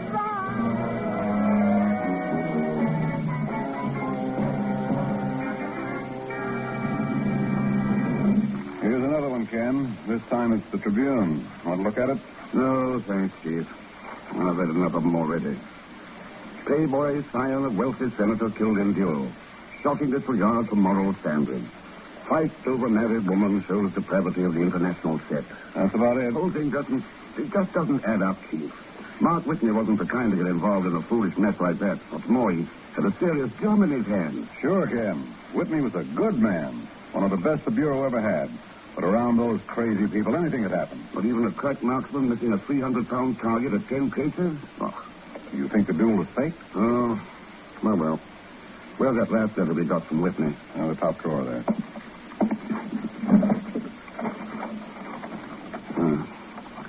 I'm heading for the Riviera for a rest. Hope to fish for some channel bass. We'll try to catch a big one. That's right, Ken. He had a crude lead. Sure, but there aren't any channel bass along the Riviera, Chief. Huh? Except the kind who channel information behind the Iron Curtain. What? Wait a minute. You think Whitney was onto something hot? Could be. Could be that he hooked into a whopper when they pulled him overboard. Oh, no, Ken. There were too many witnesses. R. Clifton Lockridge, the novelist, that actress, Rhonda DeValley. She's Prince Harkin's wife, remember? I know, but she seems to have been in love with Whitney. Ken, people like those don't lie to cover up a cold-blooded murder. Well, maybe not. Maybe it's just a crazy hunch. But the last time I was in Monte Carlo, I found the best system for gambling was to play your hunches. Now, hold on, Ken. So long, Chief. If I win at roulette, I'll cut you in.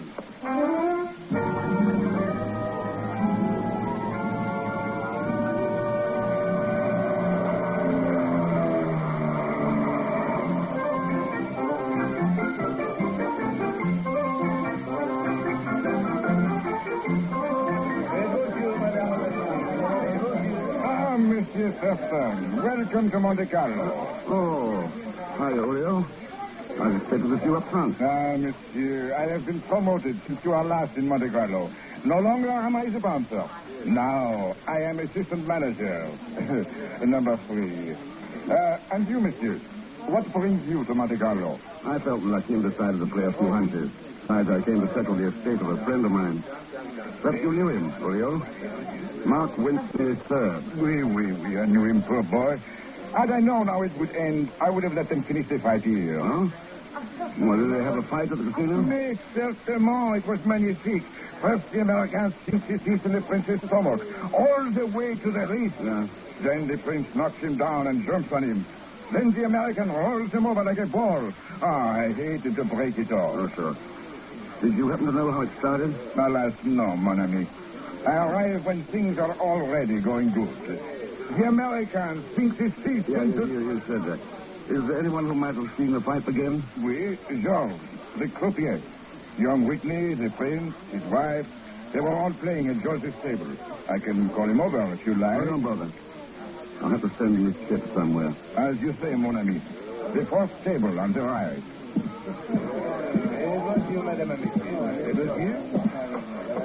Merci, monsieur. Well, shall I place your wager?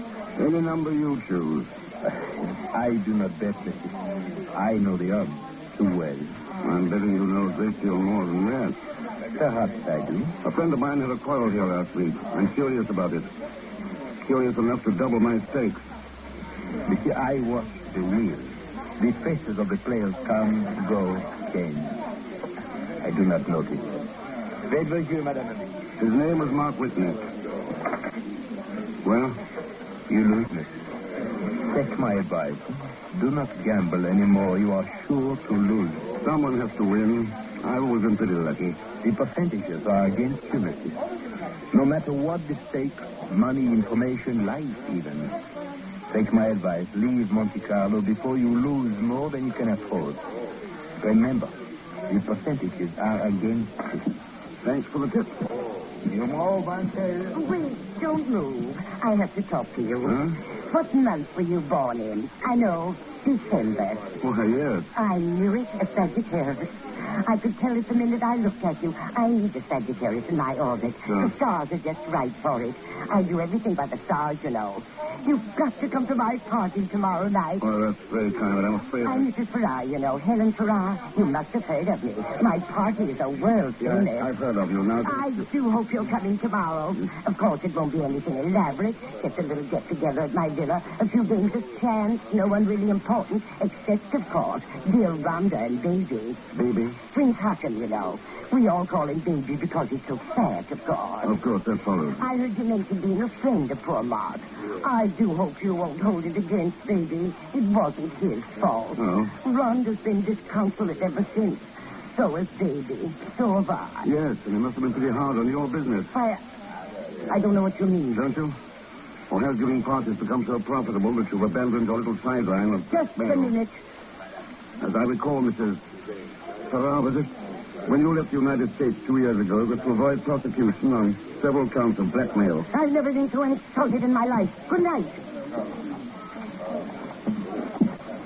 Oh, Mr. Thurston. Huh? Don't forget about the party. How could I?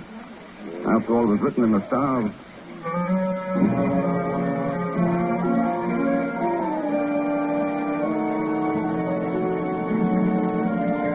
How would you like, Mr. Thurston? What do you... Oh, hello, Mr. Thurston. Hello, Pegon. Here. Let me have a try at those dice. Just as I thought. Love is for beer, eh, Mr. Thurston? Pegon. Oh, they're not mine, Mr. Thurston. How could you think such a thing? They belong to my cousin Pierre. He works at Monte Carlo. Oh, sure. Besides, who wants to get rich? I just came to the review because you were here. All right, Pegon. Who told you this time? The chief secretary again? Who else? Mr. Thurston, stop staring. It isn't polite. Especially when I don't know what you're looking at. Over there at the back of our table. Oh, the pretty petunia? That's Rhonda Di Valle, the Italian actress. Oh, she's the one Mark Whitney.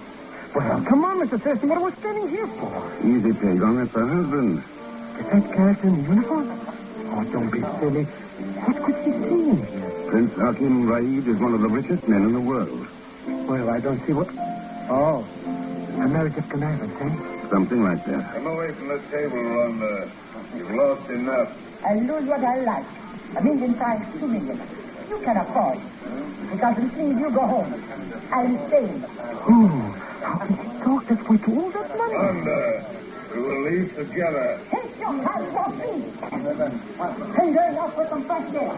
Hey, Mr. X, where are you going? Out on the terrace. See you later, Pegon. But Mr. Yes. You better try my handkerchief. Oh, God. I'm sorry. But it's all been so frightful. Like a nightmare of hatred and jealousy. And murder. Was Mark murdered? What else can you call it? Rhonda, who told Hutton about your interest in Mark? Must have been Helen Farrar. She knows too much and tells everything. Unless you pay for her silence. And then you have to pay more and more. All the money Huh? Won't you introduce me to your friend, Rhonda? Of course, darling. This is the Mr. Thurston Helen told us so much about. My husband, Prince Hutton. Prince Hutton? You will forgive us, Mr. Thurston. My wife is overwrought. Time she went home. Isn't that right, Rhonda? Yes. I'm tired. Very tired. Good night, Mr. Thurston. We'll meet again. Soon. I'm sure of it. Good night. Quite an actress, isn't she? Oh, hello, Lockridge. Didn't see you there in the shadows. Well, I suppose I should have spoken up when you and Rhonda came out, but I enjoy eavesdropping. It's a novelist's prerogative, you know. You'll have to forgive Baby, by the way. These Egyptians take their women so dead seriously. I gather that. Yes, Mark. Funny thing about that business. There are always men hovering around Rhonda. Baby's challenged 3 or 4 of them, but he's always backed out, apologized. I decided he was something of a coward, and then he finally goes through with a duel against a known crack shot who, by some strange coincidence, misses his aim completely. If it was a coincidence. What? Oh, yes, now that you mention it. Yes.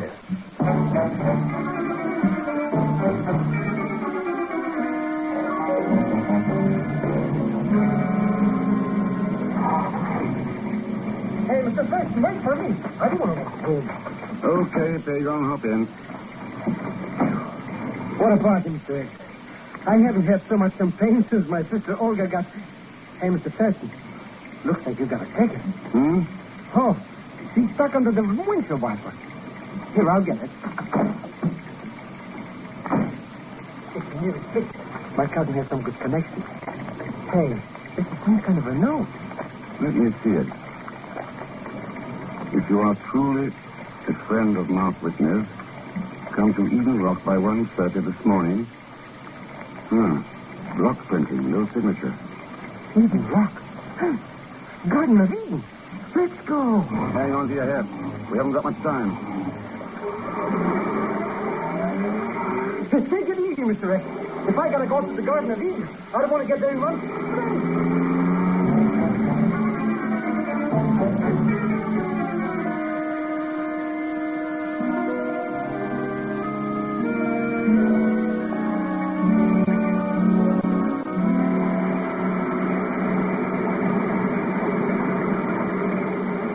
Well, there isn't anybody here, Mr. X. Guess you must have gotten cold feet. Shoot that flashlight down there onto the rock. Sure. Why, Mr. X. Yeah. Oh, poor Prince Hutton. Oh, that dough, and he has to go and fall off a cliff. Pegon, I got a hunch he was pushed. From May 4th, 1951, you're listening to The Man Called X, starring Herbert Marshall.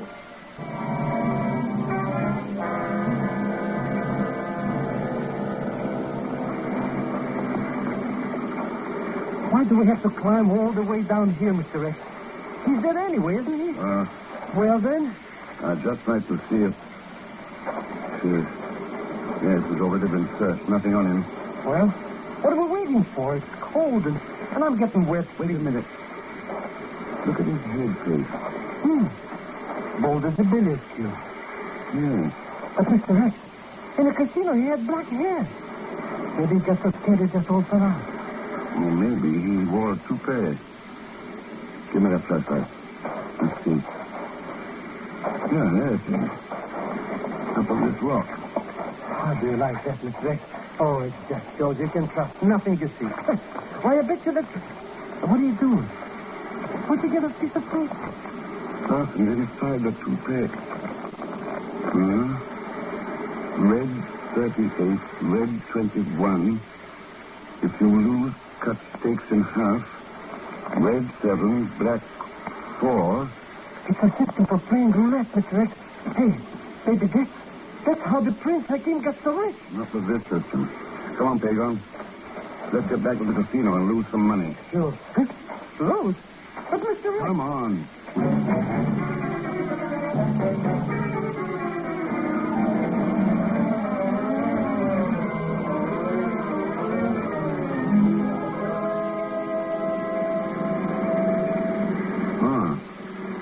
Red 36, red 21. Hey, what's that sign up ahead?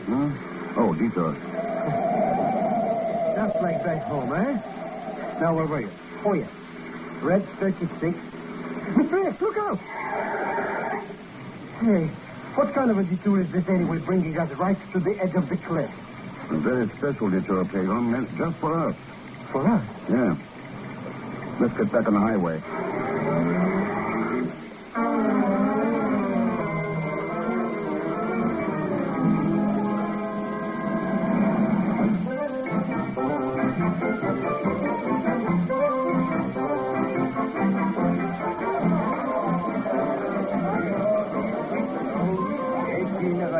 Room for another player at the stable? Hello, Thurston. Planning to lose a little money and supplement the Marshall plan? Looks like Mrs. Farrell's party has moved to the casino, Rockridge. My party was a bore, darling. I should have known. I've told myself 100 times, never entertain unless Saturn is in conjunction with Mars. And look where Saturn is tonight. Where was I never There seems to be somebody missing, though. Perhaps you mean my husband, Mr. Thurston. Yes, Rhonda. I thought you went home with him. Maybe he was in one of his moods. We quarreled again. He let me off here. Faites vos yeux. Faites vos yeux. Monsieur Thurston? I'll play red 36. Bien. Numéro 2, noir, 2, black. You lose, monsieur? Let's try 21, red. 21, red. Right. Bien. With noir, 8, black. Mr. Thurston, that's money you're losing. Maybe 4 is my lucky number. Let's find out.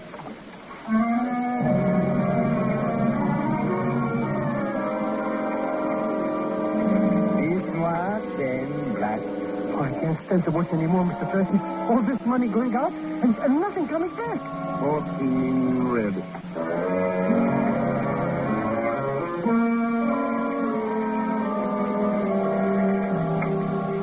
Cans noir, 15, black. You lose again, monsieur. Well, I guess that does it. Let's see. 500,000 francs. 500,000? Even in Francis money. Afraid I'll have to give you a check. Oh, I'm very sorry, monsieur. Olio will accept it. Well, I do not think so, but I shall get it. Well, it's a sad Pegon. We'll drive out to Eden Rock and watch the sun come up. Supposed to be quite a sight. Huh? Perhaps you'd like to come along, Mrs. Farrar, Rhonda? Well, Monsieur Thurston? Yes, I lost quite a bit tonight, and I'd appreciate it if you'd take my check. Oh, but monsieur, it is against the rules, even for you. That's too bad. It's all made out. Here. But I don't, bien. I will make an exception. Thanks. Good night, everybody. I hope you enjoy the view from Eden Rock. I expect to. Good night.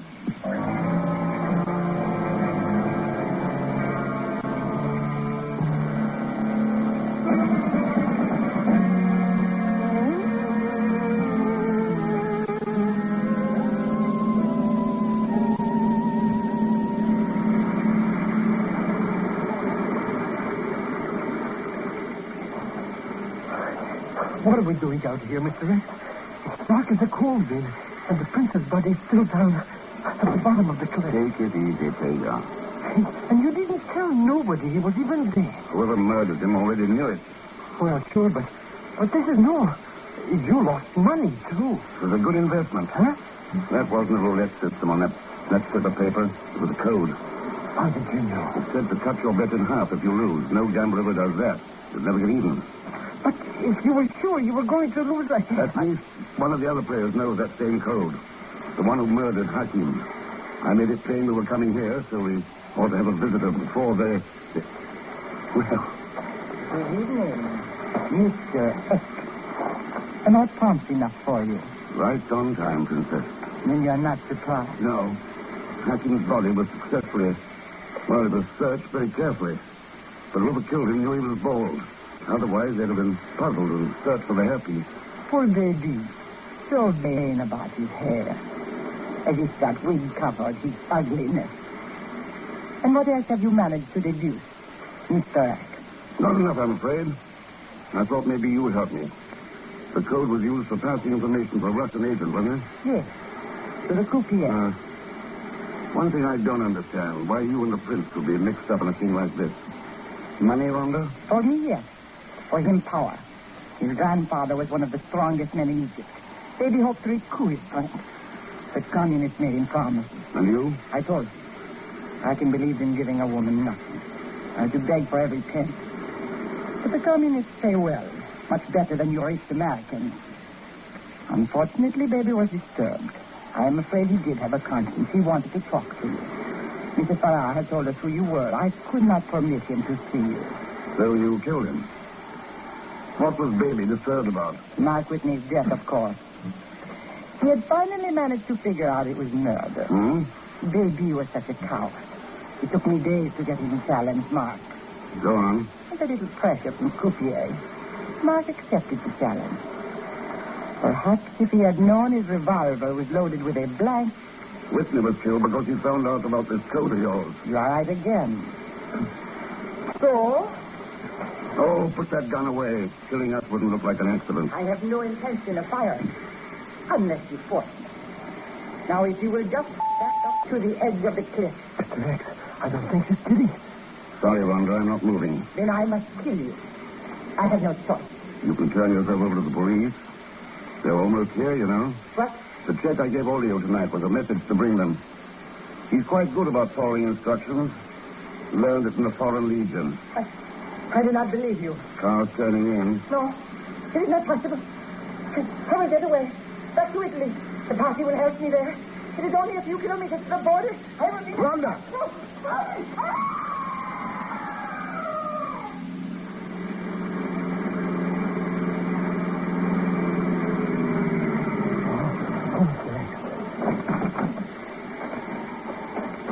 Mr. Thurston, the police are here. I follow your orders. Not much they can do now, Olio. Except pick up your croupier and hold him for espionage. Yes, but the Princess Rhonda. Down there. On the rock. Ah, it was an accident? No, I wouldn't say it was an accident, Olio. I'd say she died of natural causes. All this happens to people who are infected with greed and the desire for power. Oh, well. Come on, Pegon.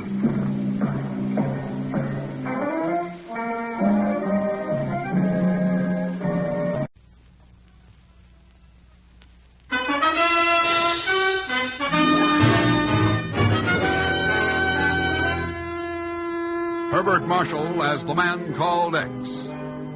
Wherever there is mystery, intrigue, romance, in all the strange and dangerous places of the world, there you will find the man called X.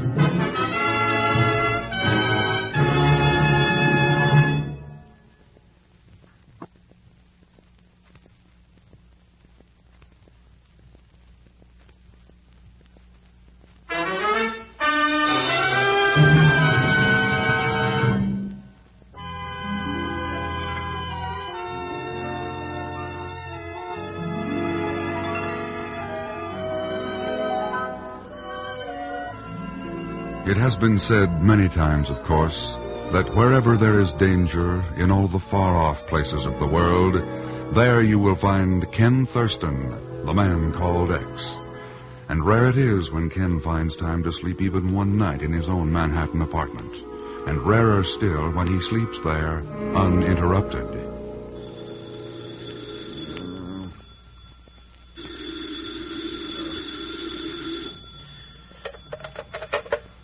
Ken Thurston speaking.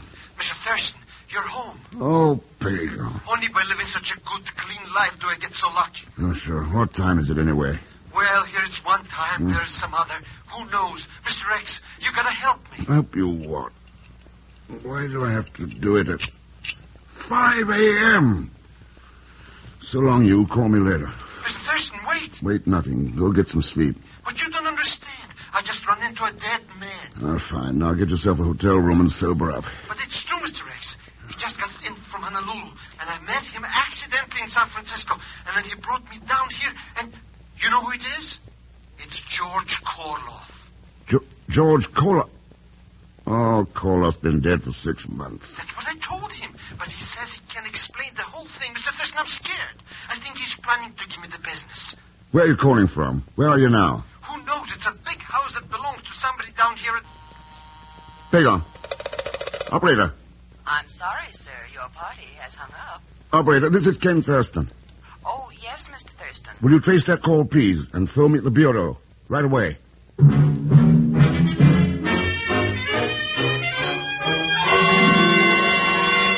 Well, when you come right down to it, Ken, there was never any actual proof that Koloff was killed in that plane. I know, Chief. It was more a matter of reasonable assumption. Right. But the plane did crash at sea. There's no question of that. Records washed up along the California coast for weeks afterward. But apparently Koloff didn't crash with it. Unless you don't think Zellschmidt's trying to pull a fast one of some kind, Ken? No, I don't think so. I'd say Koloff just outguessed us. Well, we aren't the only ones he outguessed.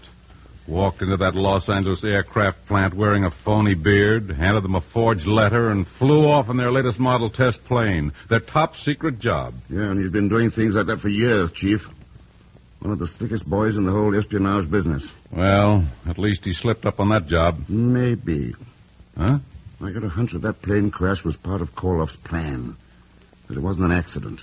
But what could he gain by it, Ken? The plane itself was the only thing that... Hello? Yes, he's here. Just a second. It's for you, Ken. Thanks, Chief. Ken Thurston speaking. This is long-distance operator 74, Mr. Thurston. I have the report you requested on that call. Yes? The call was placed from the residence of a Countess de Grazia in Carmel, California. Countess de Grazia, Carmel, California. Thanks very much, operator. Let's see, I can fly to San Francisco. I can hire a car there. Drive down to... Ken, who's the Countess de Grazia? I don't know. At the moment, she's apparently Pegon's hostess. That's quite a house party. Zellschmidt and a dead man. A former dead man, Chief. There's a big difference. Call you from Carmel.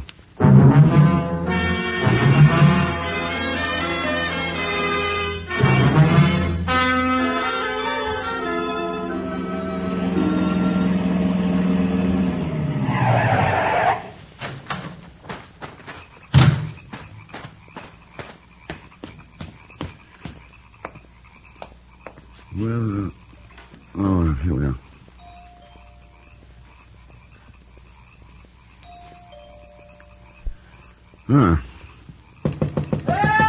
Huh? Pegon.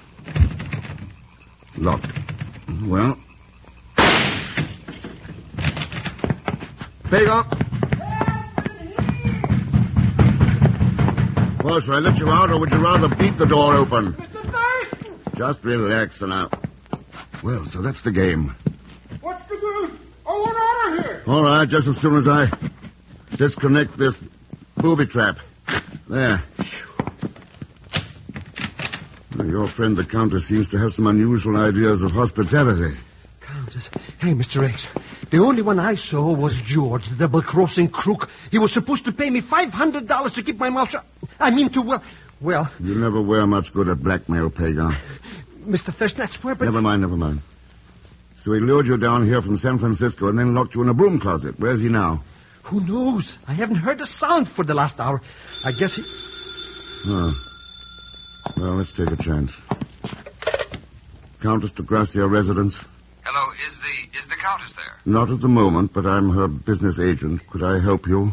Well, yes, this is the Eureka Travel Agency. Would you tell the Countess that I have a reservation on the Lurline to Hawaii tonight? I'd be happy to. I'll have her ticket at the pier office.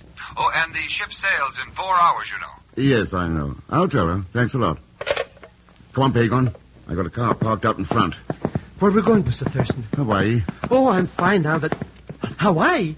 In a car? We may. If we don't get up to San Francisco before that ship sails.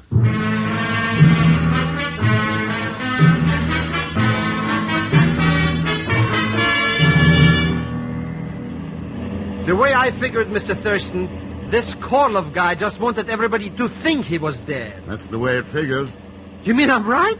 Well, you can't always be wrong. It's against the law of averages. The only thing I can figure is why... Oops!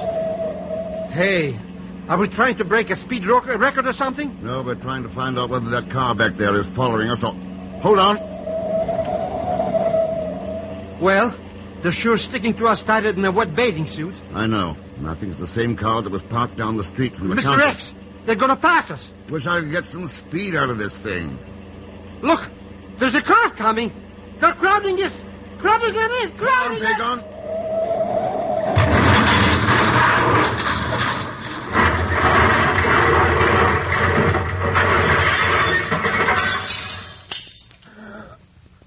Pegon. Pegon, where are you? Hello? Can you come down and give us a hand? Sure. Just let me get my first aid kit out of the truck. Fine. Pegon.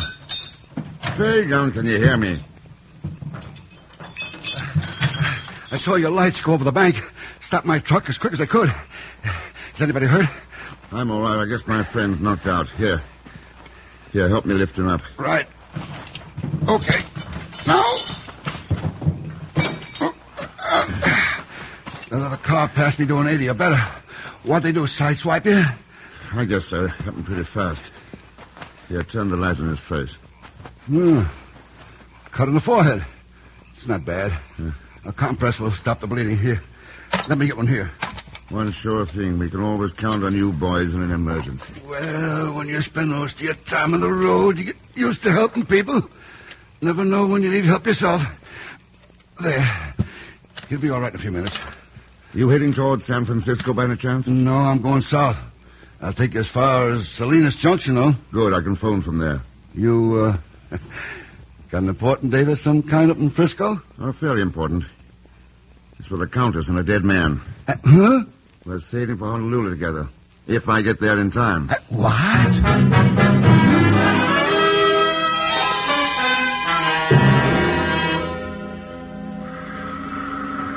Simply can't do a thing about it in spite of your credentials, Mr. Thurston. Ship sailed 20 minutes ago. That's that. Do you know whether the Countess de Gracia was on board? She was. I escorted her to her stateroom personally. Did you arrange a reservation for a man named George Korloff? No, only for the Countess. I wish I could help you, Mr. Thurston, but it's just too late. Ship's probably moving through the Golden Gate right at this minute. Well, that's fate, Mr. Thurston. Maybe it's all for the best anyway. Those characters are pretty tough cookies. Let's go get some seafood, eh? That's a good idea, Pegon. Only I'm having mine on board that ship. I just told you, Mr. Thurston. Never mind. Do you know where I can charter a fast launch in a hurry? Well, yes, good. Now, I'm going to put call through to New York on this phone. You use the other one there to get the Lurleen by radiophone. I'll talk to the purser if you can get him. Or if not, the captain. Now, hurry.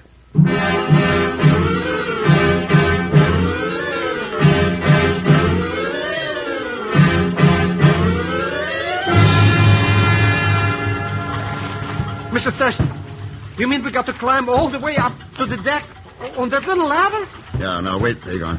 Don't get caught between the launch and the side of the ship. Wait till the launch, rise into the swell, then grab the ladder, Mr. Thurston. Right. Watch it, Pegon. Get ready. Here we go. So long, boys. Thanks for the lift. I don't know why I didn't desert when we were still on dry land.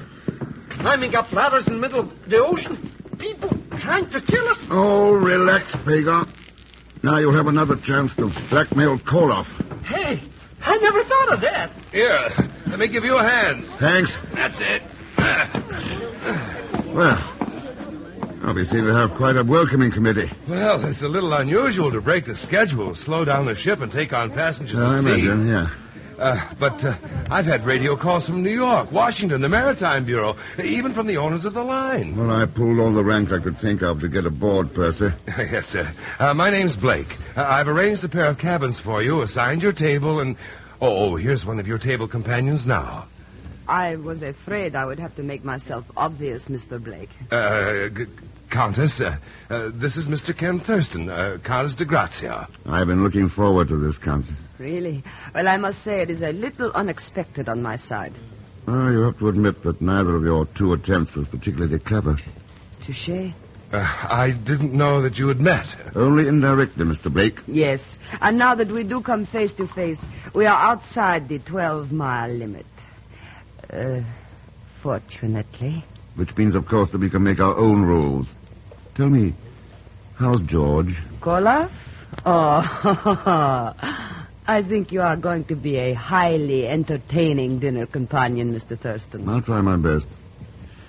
Maybe we'll find we have a lot of things in common. Like airplanes and espionage, ghost stories and George. Oh, yes, especially George.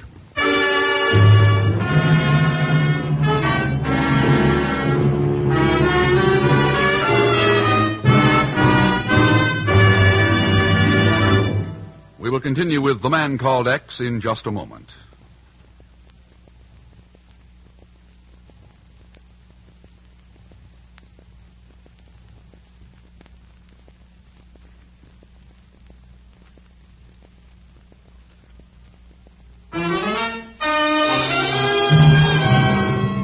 And now to continue with The Man Called X, starring Herbert Marshall with Leon Belasco as Pegon Zellschmidt.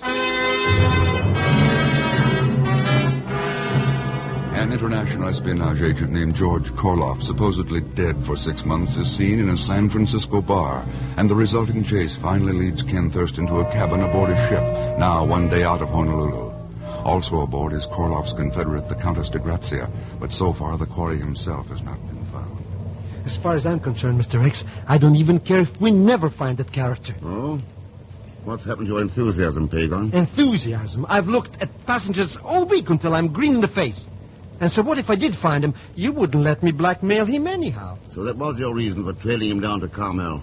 Well, why not? He's a crook. No. Yes, he is. Now, we dock in Honolulu tomorrow, and as far as I've been able to find out, Koloff isn't on board. Why not? Oh, don't ask me. He admitted to you that he'd just come from Hawaii. And as soon as he talked to the Countess, she headed for there. Just doesn't make sense that he wouldn't go along with her. Doesn't make sense to me either way, Mr. Thurston. I don't think that stolen plane crashed accidentally. I think Koloff planned it that way. But why? And where does the Countess come into it? Why this trip to Honolulu? Unless... Unless what, Mr. X? It's a possibility. Let's see, the Purser 272. I wish I knew what you're talking about. Hello, Mr. Blake? Ken Thurston. Say, I wonder if you can meet me in the baggage hold in 5 minutes. Yes, it may be very important. Goodbye.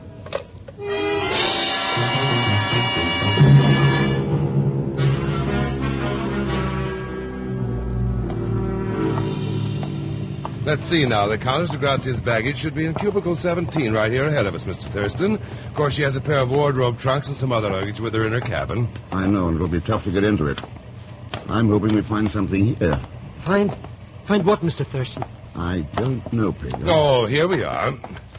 Now, her things are right against the bunker here, I believe. Yes. These 2 steamer trunks and this wooden case. Well, the trunks could be legitimate. But this wooden case... Heavy, too, Mr. Blake. Have you got anything we'd use to pry the lid off? Well, one of these steel cargo wedges ought to do the job. Don't say we, though, Mr. Thurston. My orders to cooperate only go so far. Oh, thanks. Maybe a wild goose chase, but it's worth trying. Oh, I wish somebody would tell me. What are we looking? I did tell you, Pegon. I don't know. Well, let's see what the Countess is taking. It looks awful complicated. Do you know what it is, Mr. Thurston? Yeah, I know what it is. One of the latest models of the new robot stabilizer for jet fighter planes. A top military secret. Well. So that was Koloff's game. What do you mean? He wasn't after the whole plane, only this stabilizer.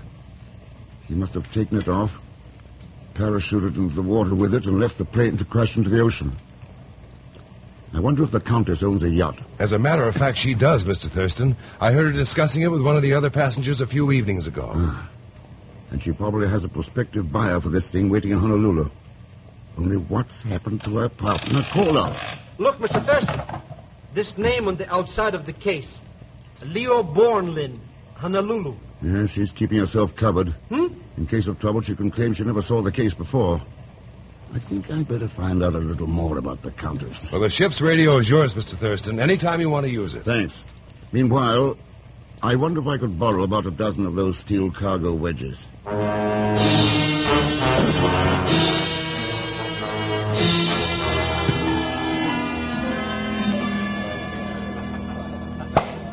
Well, champagne. They are going all out this evening. Last night of the voyage, Countess, is the customary captain's dinner. And the last one we shall have together, Mr. Thurston. I'm going to miss these delightful little conversational interludes. Oh, I thought they'd been more like passages at arms. But clever. And clever men are so rare. Why, I am sure you must have fathomed all of my darkest secrets by now. No. I'm afraid you've beaten me there. I imagine you know much more about me than I know about you. Well, I was born of impoverished but piously honest Ukrainian peasant stock. Yes, and at the age of 2, you were kidnapped by a roving band of gypsies. You have found out. It was only after narrowly avoiding being sold in the slave market in Algiers that you decided to become a spy. Oh, dear, I had no intention of telling that part. And it was then that you adopted the name Countess de Grazia. The Count was quite old and an awful bore. I poisoned him for his title. Oh, of course. Let that be a warning to you, Mr. Thurston. The poison, you mean? Oh. I'm tasting the wine very carefully. I'm sorry to bother you, Mr. Thurston, but I thought this radiogram might be important. Oh, thanks, Mr. Blake. Do you mind, Countess? Not at all. Go right ahead. Thanks.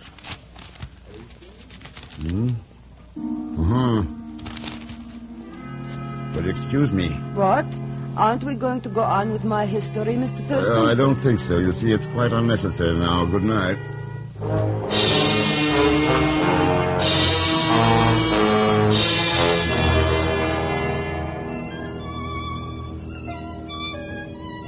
I'm starved, Mr. Thurston. What a low-down trick to leave me here alone in this cabin for a whole hour and 10 minutes. Well, we flipped a coin to see who ate first, Pegon. I know, but... Using your double-headed nickel. Yes, but I thought I had the one with the double tails. You didn't, though. Here it is. Oh, a pickpocket. Mr. X, sometimes I think you're as bad as that Countess cookie. No, I doubt that.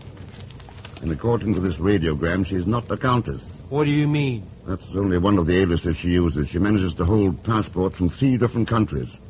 Been suspected of espionage over and over and never been convicted. Oh, well, you may as well go on down and eat, Pegon. I'll take care of the baby in the closet there. Boy, you only have to tell me once. All the great food they got on this boat. The only chance I... Mr. X, door's locked. I see. Well, back away from that porthole. Hey, somebody shoved the nozzle some kind through the... That's a live steam hose. Here, into this closet. Quick! I don't get it, Mr. Thurston. What was the idea? The idea was to scold us if we... Yeah, there it goes. Steam. I knew I shouldn't have come to this boat. Come on now, here. Help me stuff some clothes in the cracks along the door. It's getting hot in here. Mr. X. It's going to get hotter. We won't last 2 minutes in here unless... Extra hot even to... Mr. Thurston, I think I'm fine. Hey, young, you may be lucky. It's hotter and hotter.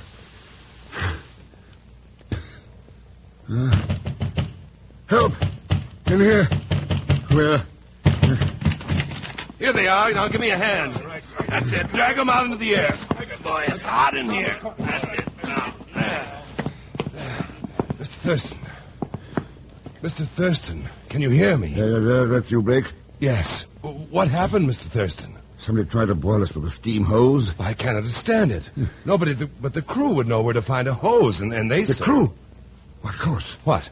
I double-checked every passenger on board, but I didn't check the crew. Help me up, Mr. Blake. Let's go.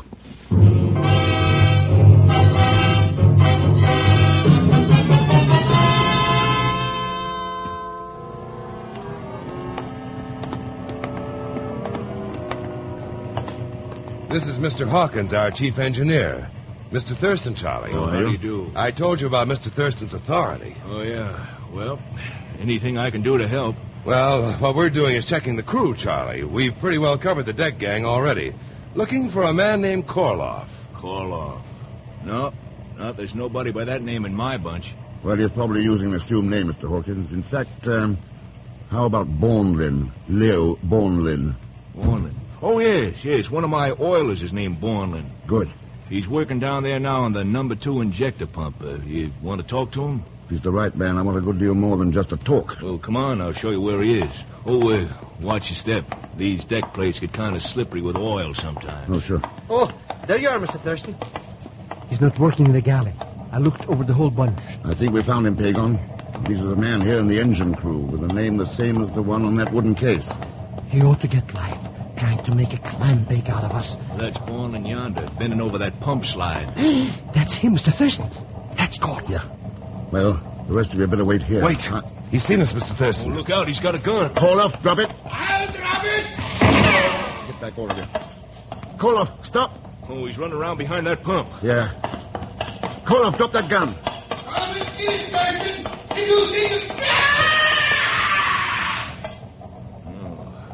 Right into the slide valve. Come on.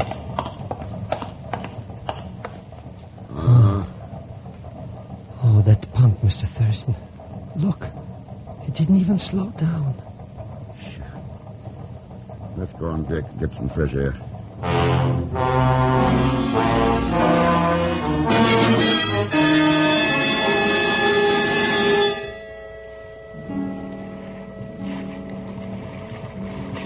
Boy, what a night, Mr. X.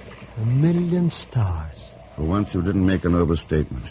Hey, what's that glow in the sky? Way up ahead there. Honolulu, I imagine. They're due to dock at midnight. Oh, so that's why there's parties going on all over the ship. Hey, maybe we ought to go and celebrate too, Mr. Thurston. Some other time, Pegon. Oh, cheer up, Mr. X. Everything's solved now. And so what if that Karlov's dead? He had it coming. And that phony countess. Hey, what are you going to do about her? Nothing. Nothing? You mean you're not going to run her in? It wouldn't do any good. I've got no evidence on her. She's beaten a lot tougher cases than this. Oh, but you can't just let her get away. Oh, I doubt very much she'll get away, Pegon. 10 to 1 she has a buyer for that stabilizer waiting for her in Honolulu. Well, maybe She'll so. collect a good deal of money from him. Yeah, well, And sure. when he opens that wooden case and finds there's nothing in it but steel cargo wedges, well, I think he might be a little vindictive. Yeah, I see what you mean. And in the meantime, we take the real stabilizer back to United States. The real stabilizer, huh? Oh, it's a valuable piece of military equipment, all right. It's a good thing it didn't fall into the wrong hands. But the way this shaky world goes wobbling around off balance, I don't think the real stabilizer has been invented yet. Now, there would be a cause for celebration.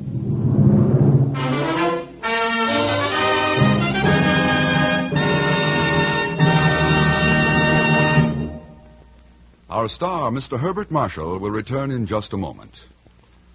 If you suffer from pains or headaches, neuritis or neuralgia, you should discover what many thousands have known for years, that Anacin brings incredibly fast, effective relief.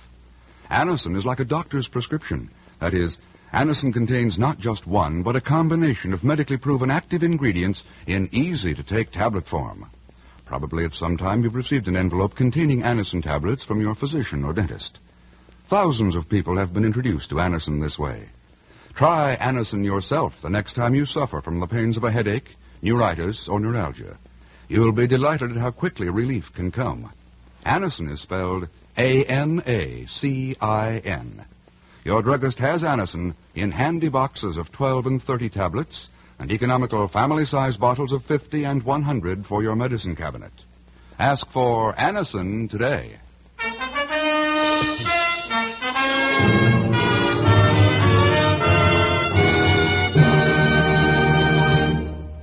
Now, here is our star, Mr. Herbert Marshall. Thanks for being with us. Those you heard in tonight's cast were Joan Banks, Will Wright, Peter Leeds, George Neese, Harry Lang, and Carlton Young. There's enough intrigue in next week's story to fill a book. And Ken finds himself right in the middle of it. And fat on his back, as usual, will be Leon Belasco as Pegon Zellschmidt. So join us, won't you, when next I return as the man called X. Good night.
Now we present Herbert Marshall as the man called X, the Friday night feature on NBC's 5-show festival of comedy, music, mystery, and drama.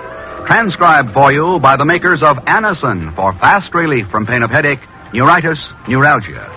By Cannon Towels, famous for color, for design, for durability. Among towels, America's #1 bestseller. And by RCA Victor, world leader in radio, first in recorded music, first in television.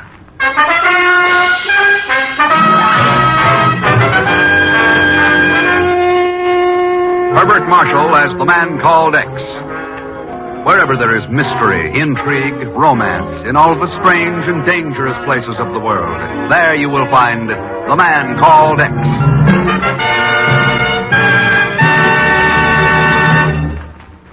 No matter what you now take for headache relief, we urge you to try Anacin for the incredibly fast relief these tablets bring the next time you're suffering from a headache. Now, the reason Anacin is so wonderfully fast-acting and effective is this. Anacin is like a doctor's prescription. That is, Anacin contains not just one, but a combination of medically proven active ingredients in easy-to-take tablet form. Thousands of people have received envelopes containing Anacin tablets from their own dentist or physician, and in this way discovered the incredibly fast relief Anacin brings from pains of headache, neuritis, or neuralgia. So the next time a headache strikes, take Anacin for this wonderfully fast relief. Anacin, A-N-A-C-I-N. Anacin at any drug counter in handy boxes of 12 and 30. Economical family-size bottles of 50 and 100.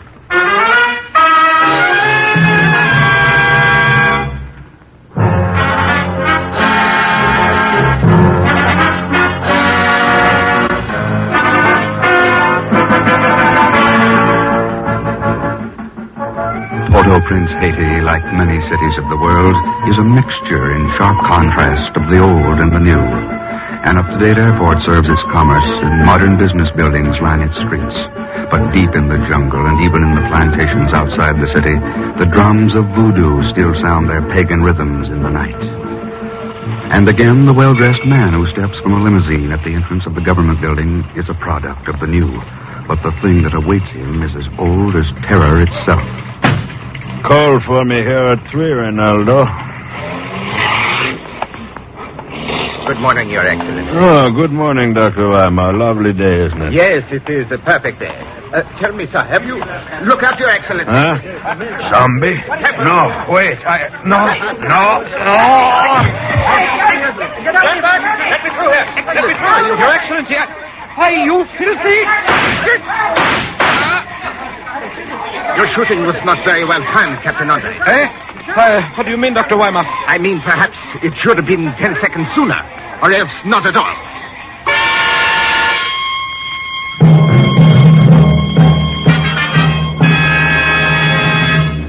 Five assassinations in 3 weeks, and every one of the victims a government official. I just phoned the Haitian consul a few minutes ago, Chief. Says the whole island's in a turmoil down there. Well, what gets me, Ken, is this business about zombies. The Walking Dead. Why, it's right out of a dime novel. It's ridiculous. All right, Chief. You don't believe in zombies, and I don't. But a lot of the natives in Haiti do, and that's the point. Oh, I know there's still plenty of superstition left in the world, but this whole thing just doesn't make sense. I've seen it done before in Ceylon, the Sudan, India. It's a matter of hypnotism and drugs. Creates a perfect assassin with no thought for his own safety and only one idea in mind, to kill. But why? Assuming somebody is doing this in Haiti, why? Well, all the victims have been government officials. It looks like an attack on the government itself. Yeah. And the little hot spots have a habit of turning into big ones. Sure. Serbia, Spain. All right, Ken. Go to it. Somebody stands to profit by this. The problem is to find out who. And the answer? Well, I guess I better look for it in Haiti. So long, Chief.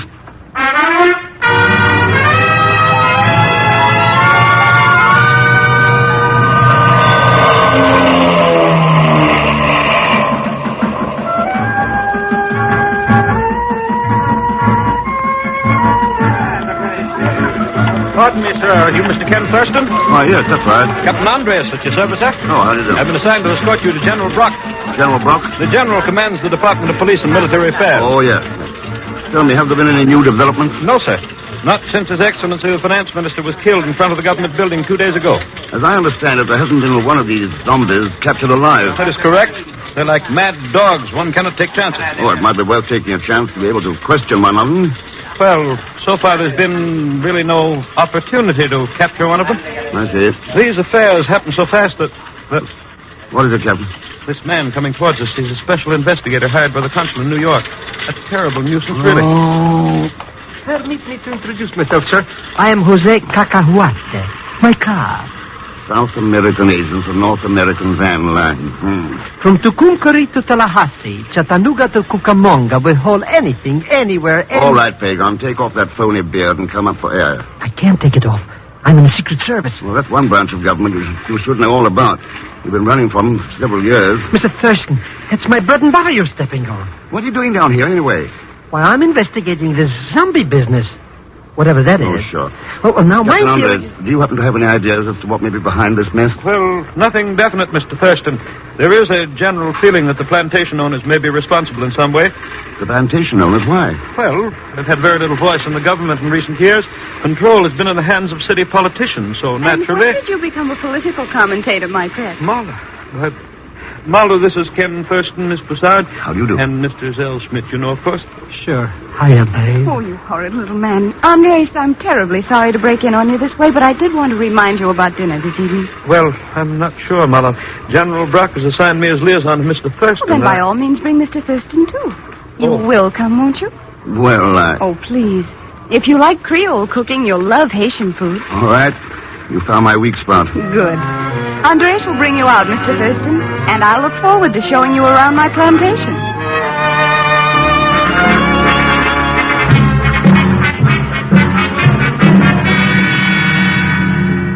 I don't mind confessing that it's a relief to have you here, Mr. Thurston.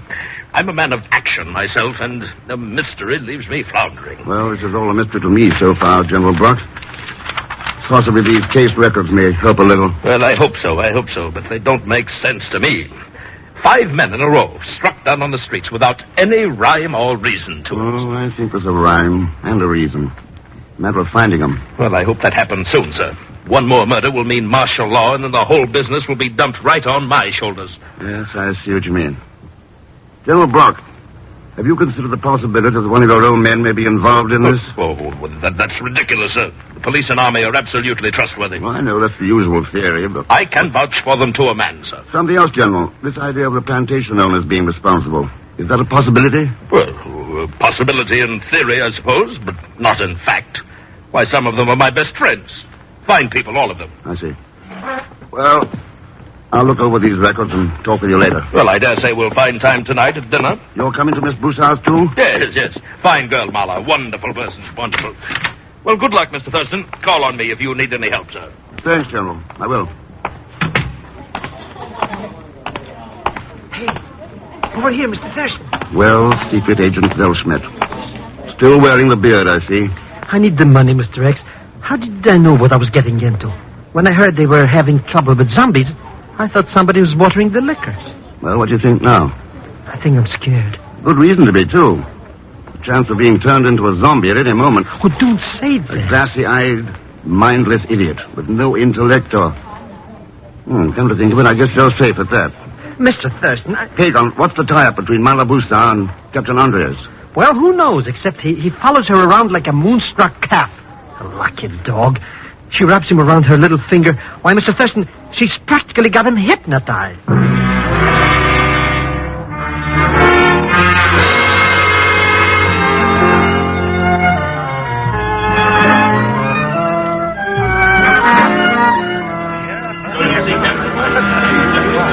And this is my only guest whom you haven't met. Mr. Thurston, Dr. Weimar. Doctor? I knew a Dr. Weimar in Vienna before the war. Carl, I think his name was. My brother, Mr. Thurston. He is no longer living. Oh, I'm sorry. Psychiatrist, wasn't he? Yes, with a specialty in hypnotherapy.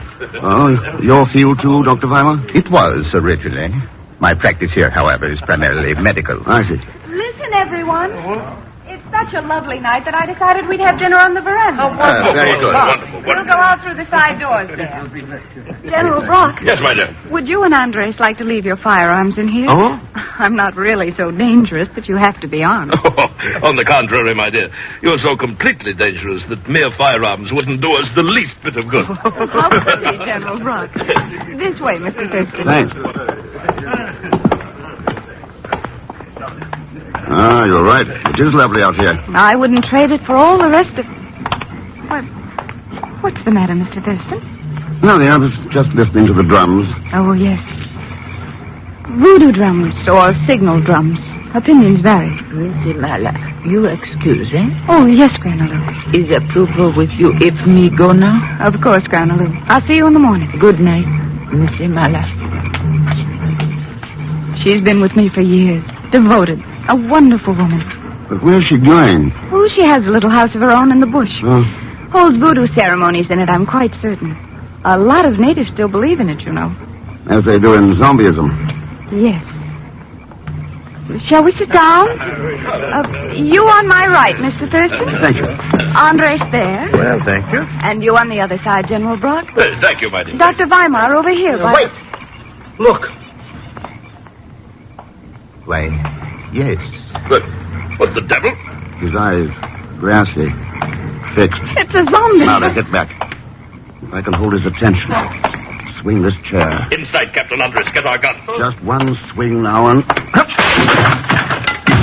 Good timing, Mr. Thurston. He's knocked unconscious. Stand back, everybody.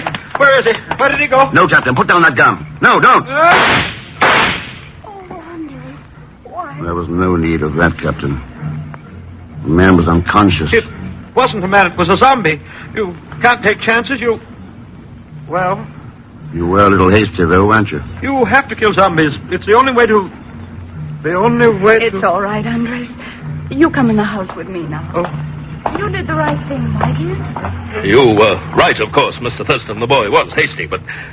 Confound it, you don't understand the pressure all of us are under around here. Maybe not, General Brock.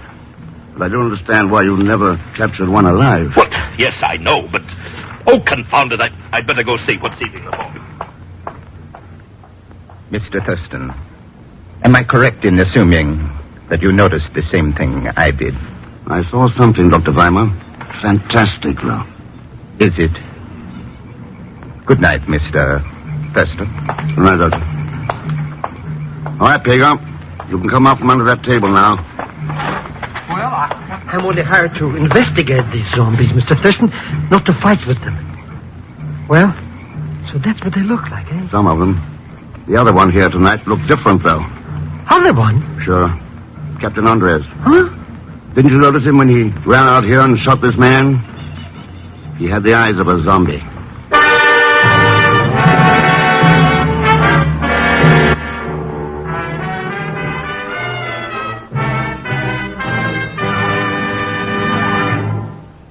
We will continue with The Man Called X in just a moment. Now for some news of a special event. News that deserves and gets a fanfare. Now, right now is the time to get famous Cannon towels. Big Cannon towel sales are booming all over town. They're packed with value. Don't wait. Get to your store today and get in on these great money-saving Cannon sales. Cannon towels give you the most for your money.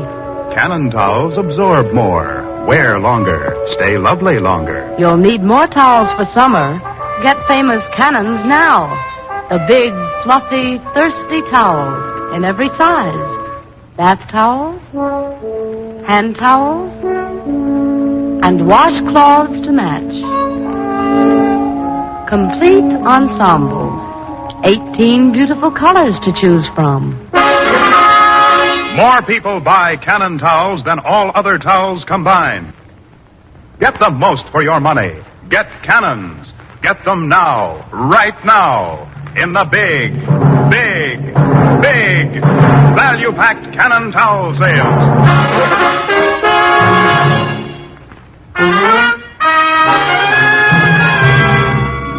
And now to continue with The Man Called X, starring Herbert Marshall with Leon Belasco as Pegon Zellschmidt.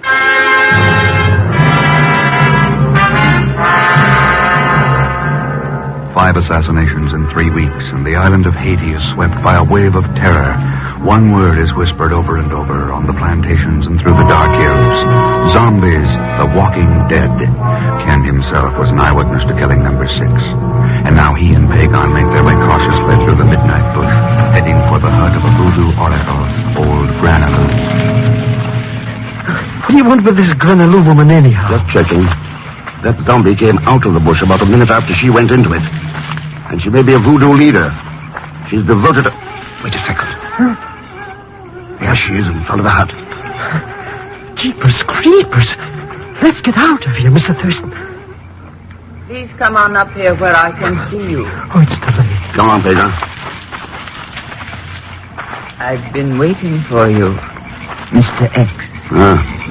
Why, Granaloo? My people out there in the hills. They ask what will be done to save them from this terror. And I have not known what to tell them. And what will you tell them now? That you have come. You knew I would come. And you know who I am. How, Granaloo? There is still much knowledge in the jungle that has never yet been found. Have you found the answer, Mr. X? Yes, I found it. But I don't know yet how to deal with it. You will. My people will be very happy when I tell them. I thought there on the veranda that your pidgin English was all put on. One must play many roles in this life, Mr. X. Yes, I know. I will speak to my people now. Good night, Granaloo. Come on, Pegon.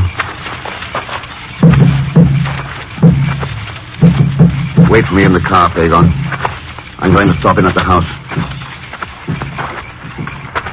Mr. Thurston, wait. No, the gun isn't necessary, Mr. Thurston. I wasn't waiting here to threaten you. The thing is, I'm scared. Yes, I can understand how you would be, Captain Andreas. You see, tonight is the second time something like that has happened. You mean shooting first and thinking later? It's not like me, Mr. Thurston. I don't understand it. I don't understand it at all. You want to understand it, Captain? Yes. No matter what the answer is, no matter what I've got to find out. All right, listen. Come with me now and don't say anything to anyone. Stay at my hotel tonight.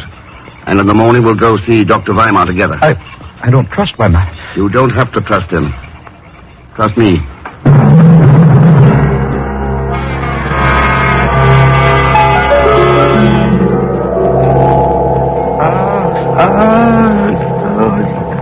He's rather far under the drug now, Mr. Thurston. And the trance, too, is about as deep as I care to take him just now. Well, it's entirely up to your judgment, Dr. Weimar. It's a little out of my field here. Then I think we might try for some of the phrases, some of the commands that were given him when he was hypnotized previously. Do you agree, Mr. Thurston? Yeah, go ahead, Doctor. Captain Andres, can you hear me? Yes, sir. I can hear you. And do you understand who's here with you and what's happening? Yes, sir. You're Dr. Weimar. Mr. Thurston is here, and you've hypnotized me. A part of me is asleep, a part of me is awake and listening to you. You called it... Dissociation. Yes, sir. Now, the awake part of you, Captain Andres, is the part I'm talking to.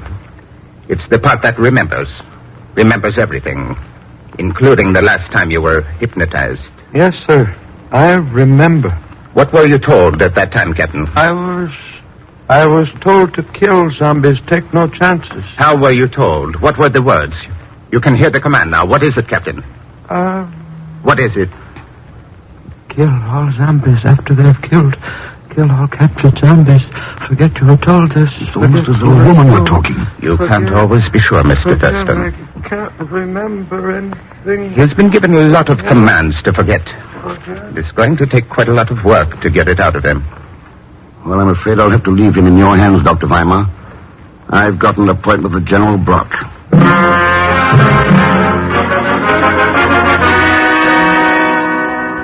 Those case records, then, Mr. Thurston, no use to you at all, so it seems, huh? Well, not much anyway, General Brock. No. Oh, I've got a few hazy ideas, but nothing really worth mentioning. That's too bad. I've managed to stall off martial law until tomorrow morning. That's about as far as I'll be able to push it, however. Well, that still gives me some time. Time. That's the enemy I've fought all my life. Action's the thing. Which accounts, I imagine, for all these trophies on the walls. Eh? Oh, the animal head, yeah. Collected in Central Africa over a good many years. Nothing any fool couldn't do. But, here is a trophy for you, Mr. Thurston. Oh, yes. What is it? Polished quartz? No, it's rutile. Beautiful job of cutting, isn't it? I attached it to this watch chain so I could swing it, like a pendulum. Watch it glitter. Glitter this way. Back and forth. Back and forth. Notice the fire in it, Mr. Thurston? The play of lights deep inside the stone? Yes, it's fascinating. I could watch it for hours. Glittering. Scintillating. Shifting. Changing. Patterns of light as it swings. Back and forth. Back and forth. Yeah. Yes, I see. Makes me drowsy sometimes. Sleepy. My eyes get heavy. Like yours are now. Yes. Heavier and heavier. Sleepier and sleepier. So sleepy you can't open them. Sleep. Sleep. And now you're sound asleep. Yes. Sound asleep. You can't open your eyes, Mr. Thurston. You're sound asleep. I'm sound asleep. Asleep. Good. Mr. Thurston, you're a fool. Yes. I'm a fool. Hypnotism is such a simple art. You ought to learn more about it. Now, I'm going to give you some orders, Thurston, commands. And then I'm going to wake you up. You won't remember being hypnotized. You'll forget all about this. But when the time comes, you'll carry out the commands. Do you understand? Yes, I understand. All right. Now, listen. I'm having a little dinner party at my residence this evening. The same group that was out at Mala's last night. And during this dinner, at my signal, you're going to draw your gun and kill Dr. Weimar. You understand? At your signal, I'm to kill Dr. Weimar. And here is the signal. I'll say, doesn't it seem a little hot in here? The signal. You'll say, doesn't it seem a little hot in here? Good. And now I'm going to wake you up, Thurston. At the count of 3, you'll be wide awake, and you won't remember any of this. Understand? Yes, sir. All right, then. 1, 2, 3. Natives of that particular area polish the stones by some method all their own. I never could discover how they did it. That's very interesting, General. Well, I guess I better get back to work. Oh, by the way, Mr. Thurston, I'm having a little dinner party here at my place this evening. Like to have you join us. Fine, what time? Oh, let's make it 8 o'clock. All right, General. I'll see you at 8.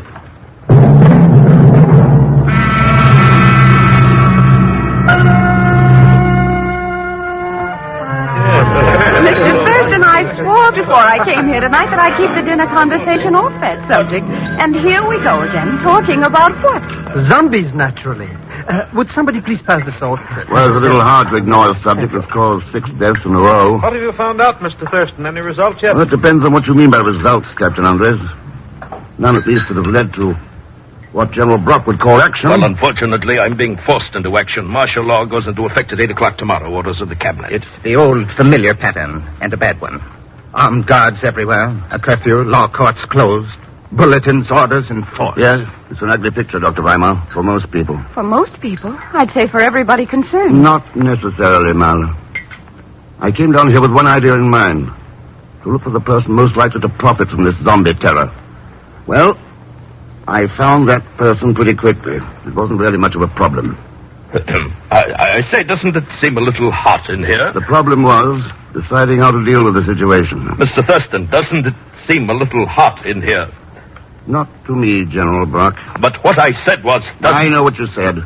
I also know a few things about hypnotism. What? Enough at least not to fix my attention on a shiny pendulum. All right, Captain Andres. General Brock, I have here a presidential warrant authorizing your arrest. But Captain Andres, Look! Thurston is a zombie. Your gun, please. Look, don't you understand? Thurston is a zombie. No use, General Brock. Dr. Weimar worked on the captain for 5 hours today. Your number one mop-up zombie is unzombified. Hold on. This way, General. March. All right. This way. Dictatorship. By way of martial law. Was that his idea, Mr. Thurston? Of course, Marla.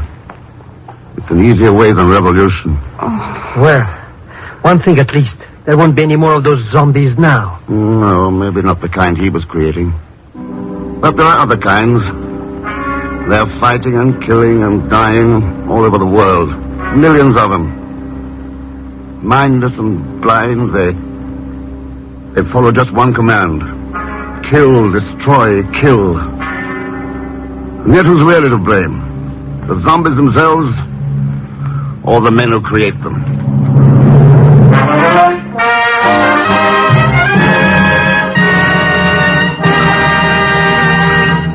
Our star, Mr. Herbert Marshall, will return in just a moment. Here's a word from RCA Victor. That word is Fairfield. And RCA Victor's superb new Fairfield is the last word in console television. It's better looking in every way. Better looking television. RCA Victor television that has been quality proven in over 2 million homes. It's 17-inch television with clear, bright pictures. Steady pictures that are locked in place by RCA Victor's exclusive eyewitness picture synchronizer. Better-looking cabinet, too, for in the Fairfield, RCA Victor stylists have captured all the charm and dignity of the classic design. Every line, every detail of this fine furniture piece exhibits the craftsmanship for which RCA Victor is famous. And its beautifully figured doors can play such an important part when the set is not in use. Yes, the Fairfield is better-looking in every way. So next chance you get, step into your RCA Victor dealers. See and hear the exciting new Fairfield. You, too, will discover that the RCA Victor Fairfield is better looking in every way.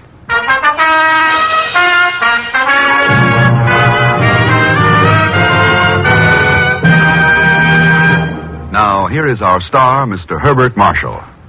Thanks for being with us. The folks you heard in tonight's cast were Barbara Fuller, D.J. Thompson, Will Wright, Lou Merrill, Stan Waxman, and Bill Conrad. Next week, a man and a girl and a plot that sent Ken halfway around the world on one of the most exasperating cases he ever tackled. And speaking of exasperation, of course, Leon Belasco will be there as Pegon Zellschmidt.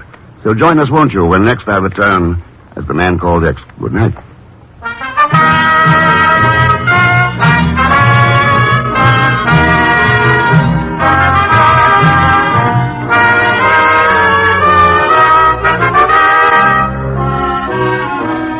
The Man Called X is the Friday night feature on NBC's 5-show festival of comedy, music, mystery, and drama. transcribed for you by the makers of Anacin for fast relief from pain of headache, neuritis, neuralgia. By Cannon Towels, famous for color, for design, for durability. Among towels, America's #1 best-seller. And by RCA Victor, world leader in radio, first in recorded music, first in television.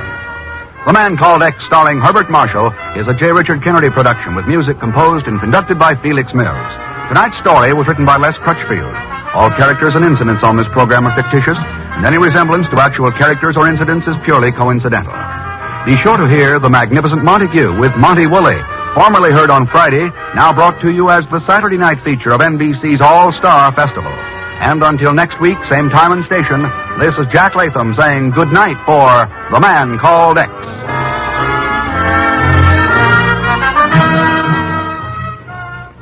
William Bendick stars in The Life of Riley. Enjoy it on NBC.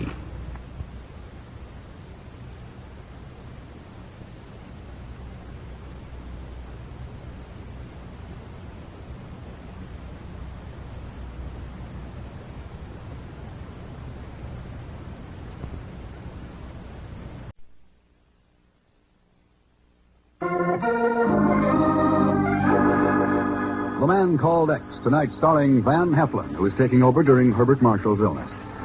The Man Called X is a regular Friday night feature on NBC's 5-show festival of comedy, music, mystery, and drama. Brought to you by the makers of Anacin for fast relief from pain of headache, neuritis, neuralgia. By RCA Victor, world leader in radio, first in recorded music, first in television. And by Cannon Towels, famous for color, for design, for durability.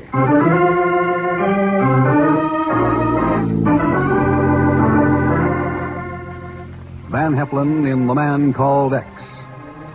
Wherever there is mystery, intrigue, romance, in all the strange and dangerous places of the world, there you will find The Man Called X.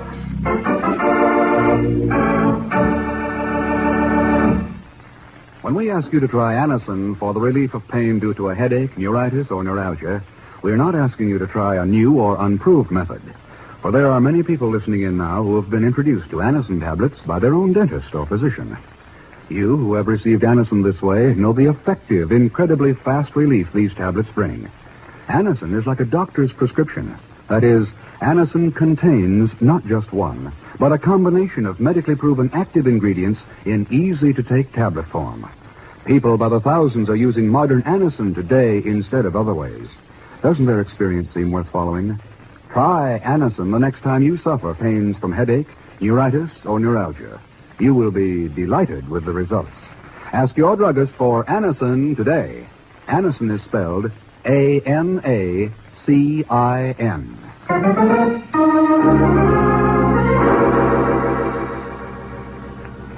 A heavy fog lies over the British territorial waters off Hong Kong, east of Kowloon Peninsula, as a British gunboat feels its way slowly through the grayish-white blanket. On its quarterdeck, the commander and a man from British intelligence watch the swirling lines on the radar scope intently. You've raised something all right, Commander. A junk or sampan, judging by the size, Inspector. Then the information supplied to us by the American Bureau was quite accurate. Well, I would suggest we close in before leaping to conclusions, Inspector. Commander to number 1 battery. Unidentified target, 500 yards. Left, 270 degrees. 2 rounds gunfire. Over.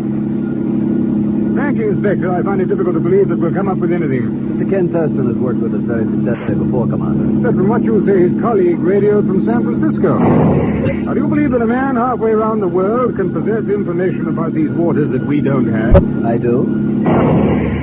Inspector, I'll give odds that all we'll stop is some illegal fishing, or an innocent houseboat, perhaps. What were you saying, Commander?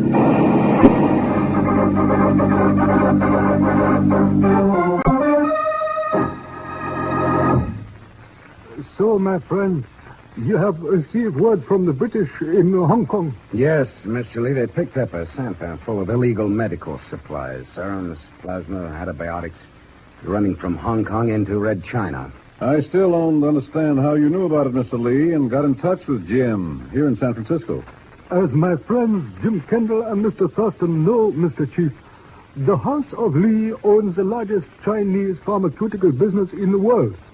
We have branches in every major Asiatic city, including Hong Kong. That's right, Chief. And the black market stuff on that sampan came from the House of Lee. Wait a minute, Jim. You mean it was hijacked from the Hong Kong branch? Stolen? No. I fear my manager there is deliberately placing our stocks of life-saving medicines into the hands of Red China. Who is your manager there, Mr. Lee? I think you know him very well, Mr. Kendall. His name is Sammy Lee. Sammy Lee? A relative? My son, Mr. Chief. Oh, sorry. I beg of you, my friends, help me to learn the truth. Well, it's hardly the Bureau's business, Mr. Lee. And Hong Kong is British territory. But, Jim? If you made a crack like that to Ken Thurston, Chief, you know what he'd say? I'll send you some jade from Hong Kong.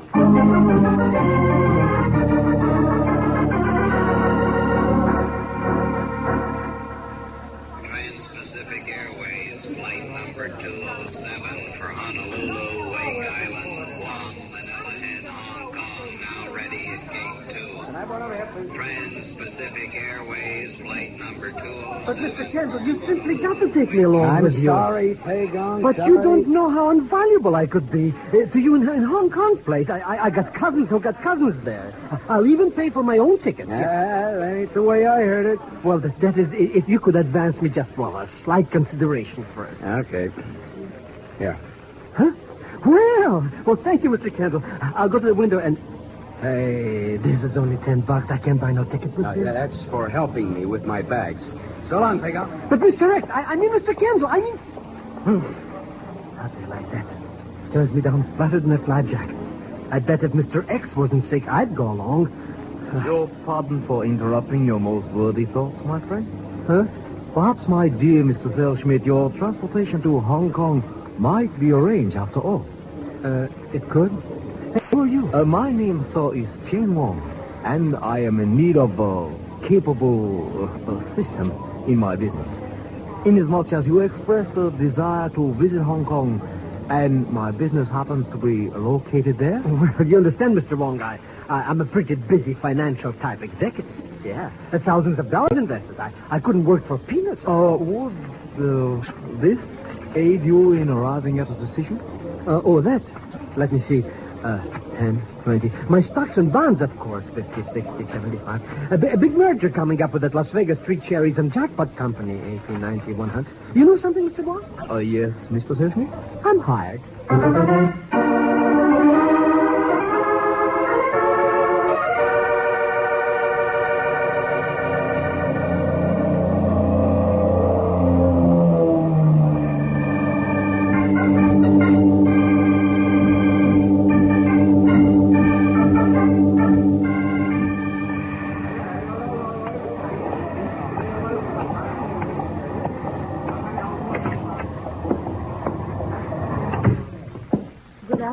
Sir.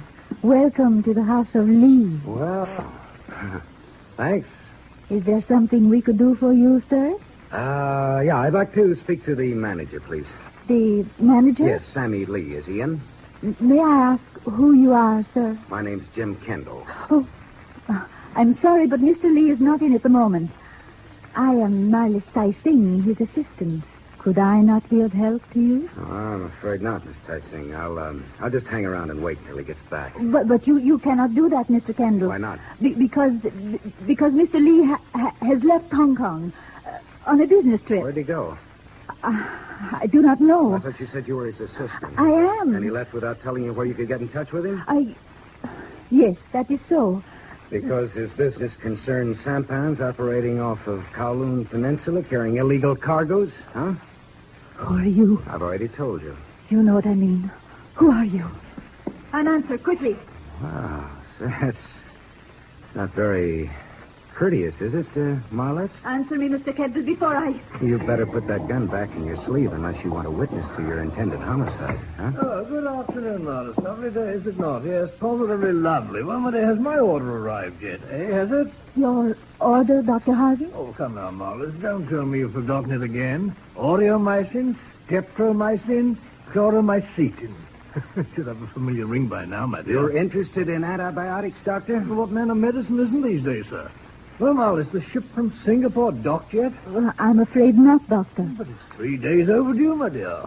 I know, Doctor. We'll notify you the moment it arrives. I hope so. Frankly, I'm almost beginning to wonder if it shall arrive. What do you mean? Why, with all this talk about the fortunes being made running serums and antibiotics into Red China, if I didn't know Sammy, I'd almost suspect him of being in the black market. Oh! Hey, wait. Get us. Got it. George.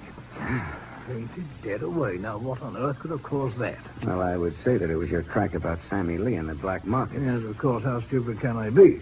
Should have known better. It was bound to upset her. Why? Oh, don't you know, old boy? Marla's is Sammy Lee's wife. Are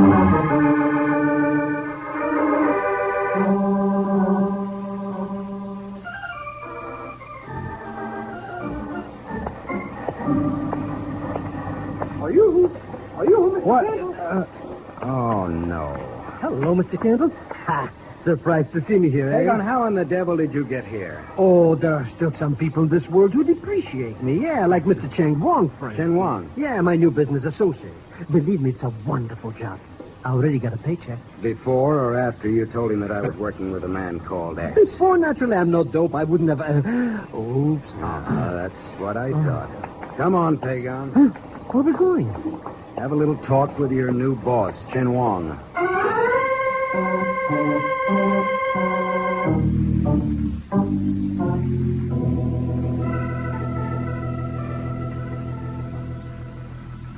So, Mr. Kendall, you believe that I hired the estimable Pegon Zellschmidt merely to obtain information concerning you. Any other explanation, Chen Wang? No. You are quite correct in your surmise. It was rather expensive, but well worth it. Why? The activities of Mancore X and any of his associates are always of interest to one such as me, particularly when they may well be in direct conflict to my own. Are they? They will not be for long. Well, that's nice. Yes. You see, I am well acquainted with the fact that you are making inquiries concerning Sammy Lee and certain activities regarding pharmaceutical supply. So your interest in these matters will cease within 12 hours. What makes you think that? Oh, it's quite simple, my dear sir. Within 12 hours, you shall either have left Hong Kong or you shall be dead.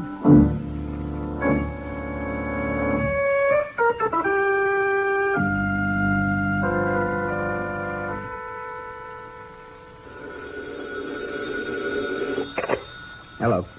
Mr. Kendall, That's right. this is Marlis Singh. I have some news about Sammy Lee. Good. What is it? He wants you to meet him at our warehouse in the dock area within half an hour. He has some words for you. Any idea what it's all about? No, Mr. Kendall. He said only that it concerns disgrace. The disgrace that has painted his father's house with red.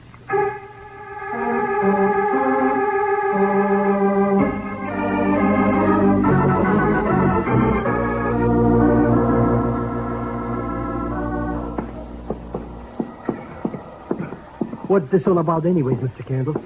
Why did we come chasing down here to the docks like this? To learn what business your ex-boss is in. Huh?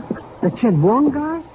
What's he got to do with it? There's the warehouse just ahead. Well, suppose you ask Sammy Lee about that. I don't get it, Mr. Kendall. All I know, I got no job, no money, and now... Hey, that car. Coming right up behind us.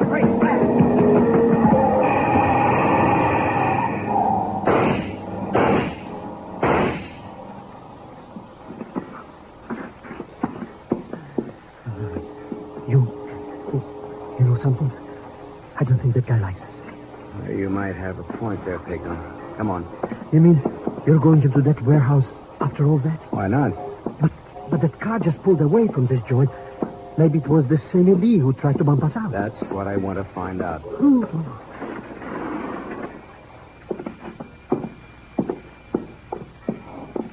There's nobody around. So what's that bell ringing like that? Burglar alarm. Huh? Now, come on, let's try the back.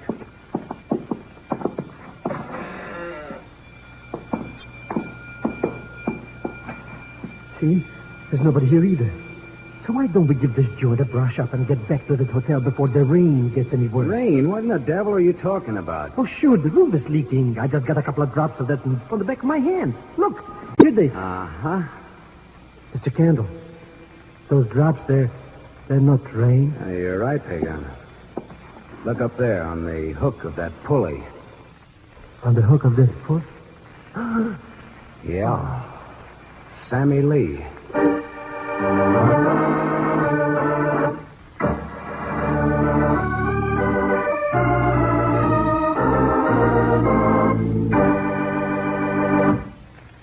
We'll continue with The Man Called X in just a moment. Here's a word from RCA Victor. RCA Victor has done it again. Yes, now you can easily own America's all-time top favorite tunes on RCA Victor Red Seal and popular single records, 50 all-time greats. Your choice of any or all of the greatest selling titles of them all. A star-studded collection of such wonderful music you'll want to hear it over and over, again and again. RCA Victor's 50 all-time greats brings you hits from past and present. The most memorable music from both the classical and the popular fields. Fats Waller sings I'm Going to Sit Right Down and Write Myself a Letter. Leopold Stokowski conducts his symphony orchestra in the Blue Danube Waltz.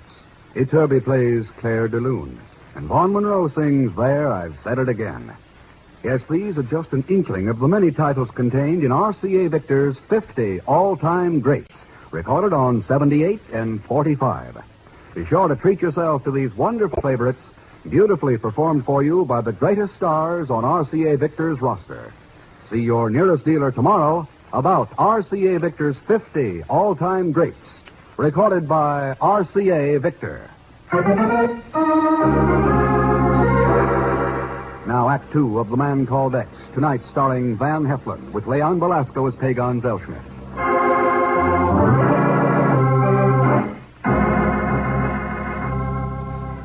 Acting for Mr. X, Jim Kendall is in Hong Kong, attempting to break up the illegal traffic in American medicinal supplies being smuggled into Red China. A Chinese pharmaceutical firm, the House of Lee, is apparently involved, and now, in a private office at the House of Lee, Jim Kendall is talking with Marlis Tai Sing, widow of the murdered Sammy Lee. Yes, Mr. Kendall. It was Chen Wang who was responsible for all our sorrows. Chen Wang who tried to blackmail Sammy into giving our supplies to Red China. What pressure did he use, Marlis? The most effective pressure of all, Mr. Kendall. Threats against my life. Oh, I begged Sammy not to do it. I would have taken any risk rather than to give aid and comfort to the enemies of my people. But it was no use. He agreed to work with Chen Wang. Yes. And now he's dead. Well, maybe you can carry on for him. Carry on? Yeah. We need proof against Chen Wang. Suppose you tell him that you need money badly now that Sammy's dead. And that you'll help him the same way Sammy did. That is, if he'll cut you in on the black market. And you, Mr. Kendall? After all, you are Chen Wang's most important target now. What are you going to do? Pay a visit to Dr. James Harvey. Dr. Harvey? What could he possibly have to do with this affair? That's what I was wondering. I found his card lying on the warehouse floor underneath Sammy's body.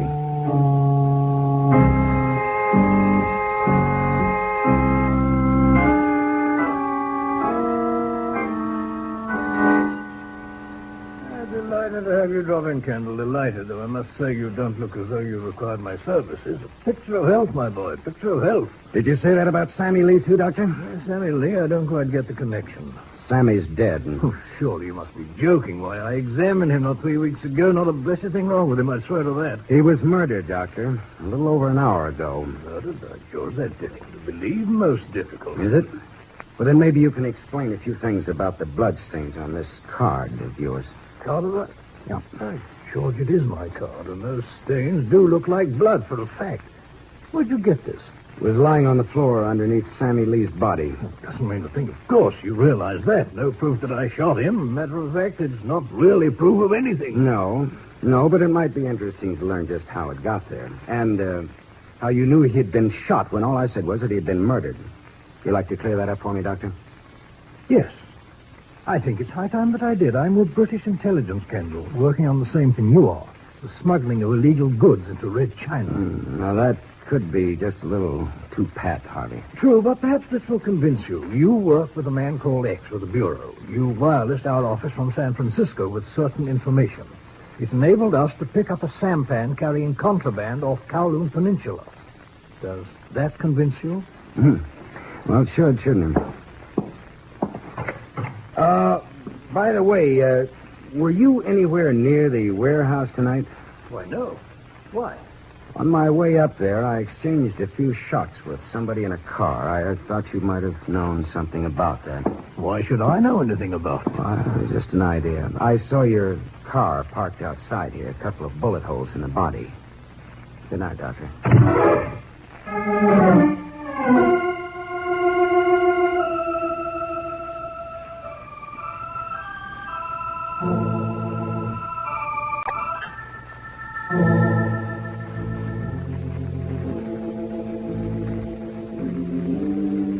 I'm afraid it was a bad mistake for me to see Chen Wang, Mr. Kendall. A very bad mistake. He didn't go for your story, Molly. Oh, he laughed at me and told me to inform you that your time has run out. He means to kill you. Oh, that's bad. He means to kill all of us. Hey, that's bad. Let's get out of here. Now relax. I've got a call in for Dr. Harvey. Oh, you believe that British intelligence will be able to help us then? Well, if he'll cooperate with us, I think we'll have a chance, Marlis. That's Chen Wang. He's here. Quiet, you idiot. That's only the phone. Hello. That's right. You're sure of that? I see. Okay, thank you. Who was it, Mr. Kendall? British intelligence. Well, what did they say, Mr. X? I mean, what did they say? It was short and to the point, Pegon. They don't know any Dr. James Harvey.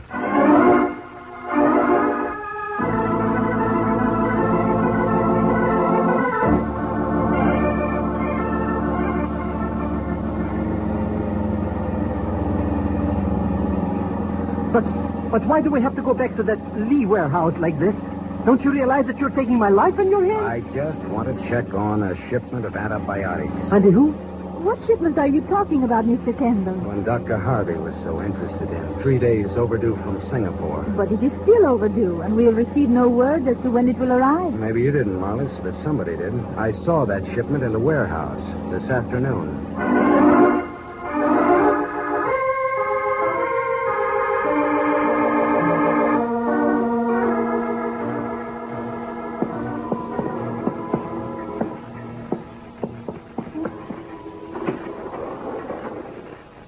All right, let's go in. I still do not understand what you hope to learn here. As long as we're still in Hong Kong and alive, Chin Wong's going to be worried. He's worried. So, if he wants those serums and antibiotics from Singapore, he'll have to work fast. Oh, that came from the back of the warehouse. Huh? Now, come on, let's see what's going on there. It's a gamble. Look. Yeah, Chin Wong and his men. But what are they doing with all this crazy? That's the Singapore shipment. They're moving it out. We've got them. Oh, yeah? Yeah, there's a phone in the office. British intelligence will be out here in 5 minutes. Come on. I would not advise trying it, What? Mr. Kendall. Look. Well. She's got a... Ooh. Our little game is over. Your time has run out. There is nothing further you can do to stop us from taking that shipment and the two of you into Red China.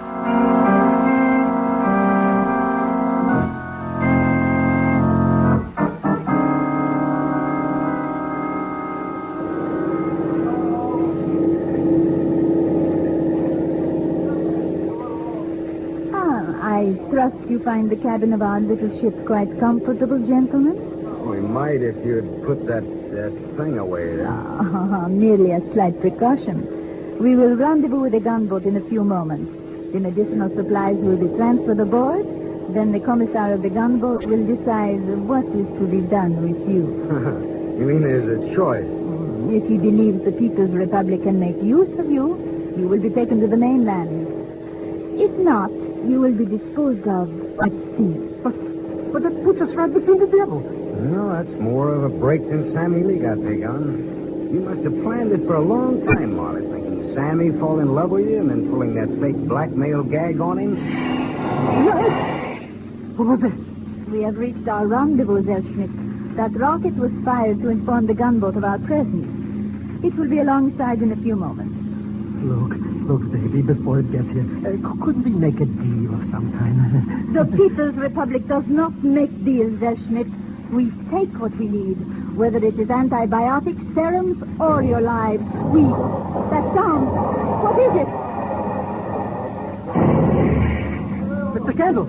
Just the gunboat. But they fired the shell at us. Sure, a warning to stay put until they come alongside. Warning? One of our gunboats would not fire a warning at us. That's right. Then what are they? British.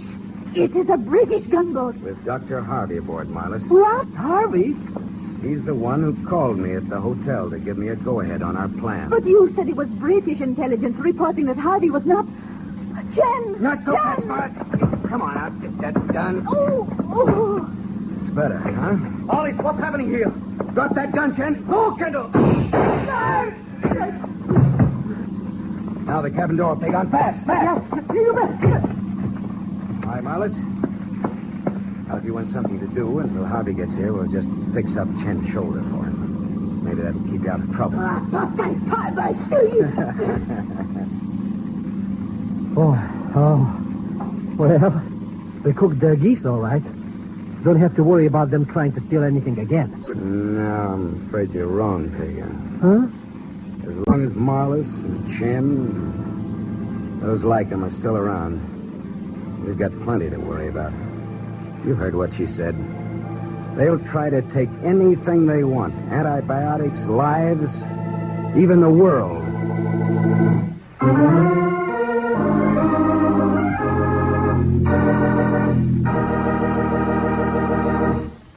Our star for tonight, Van Heflin, will return in just a moment. But first, here's a word about dramatic values. Listen. Listen closely. Don't miss this. It's important. Canon, the world's most popular towels, are waiting for you now, right now, in big, value-packed, money-saving Canon towel sales. You'll need more towels with summer on the way. Here's a real opportunity to stock up at prices that will save you money. There are big, beautiful buys in Canon towels of every size and type. And a wide choice of lovely colors and designs. Canons give you the most for your money in every way. In real value. In lovely color. And in beautiful design. Canon towels absorb more, wear longer, stay lovely longer. Canons are big, fluffy, thirsty towels. No wonder more people buy Canon towels than all other towels combined. Be sure you get the most for your money. Get Canons. See your newspaper for these special Canon towel sales. Get to your store now and get in on the big, big, big Canon values. Now, here again is our star for tonight's program, Mr. Van Heflin. As Herbert Marshall would say, thanks for being with us. And, by the way, my thanks to Will Wright, Viola Vaughn, Eric Snowden, Ben Wright, Tony Barrett, and Harry Bartell. Now, next week, our story takes us behind the Iron Curtain to a gloomy fortress called Stalin Plot 7, where an innocent American has confessed to being a spy and a saboteur. And I don't mean Leon Belasco, who will be along, of course, as Pegon Zellschmidt. So, please join us, won't you, when we next return with The Man Called X. Tonight.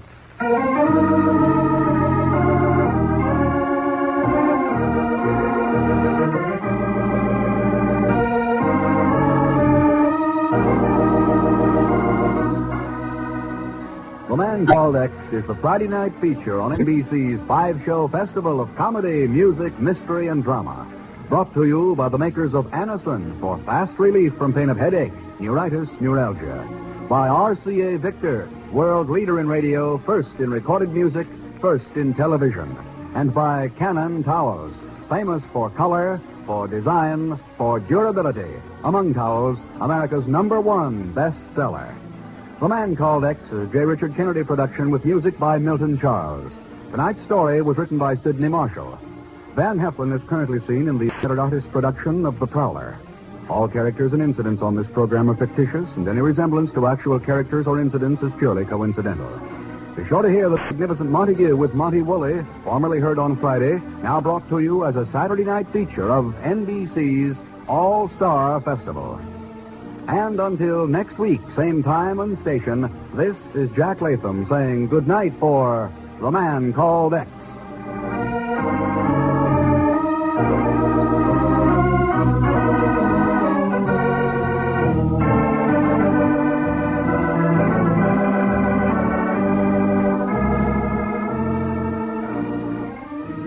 William Bendick stars in The Life of Riley. Enjoy it on NBC.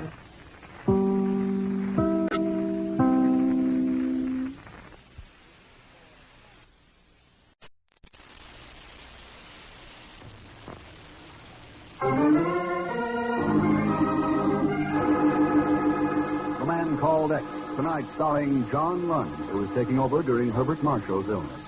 The Man Called X is a regular Friday night feature on NBC's 5-show festival of comedy, music, mystery, and drama. Brought to you by RCA Victor, world leader in radio, first in recorded music, first in television. And by the makers of Anacin for fast relief from pain of headache, neuritis, neuralgia.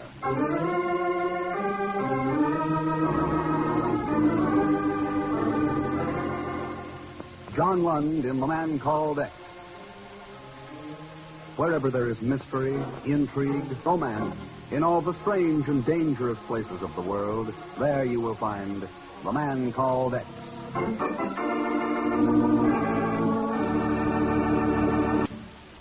Here's a word from RCA Victor.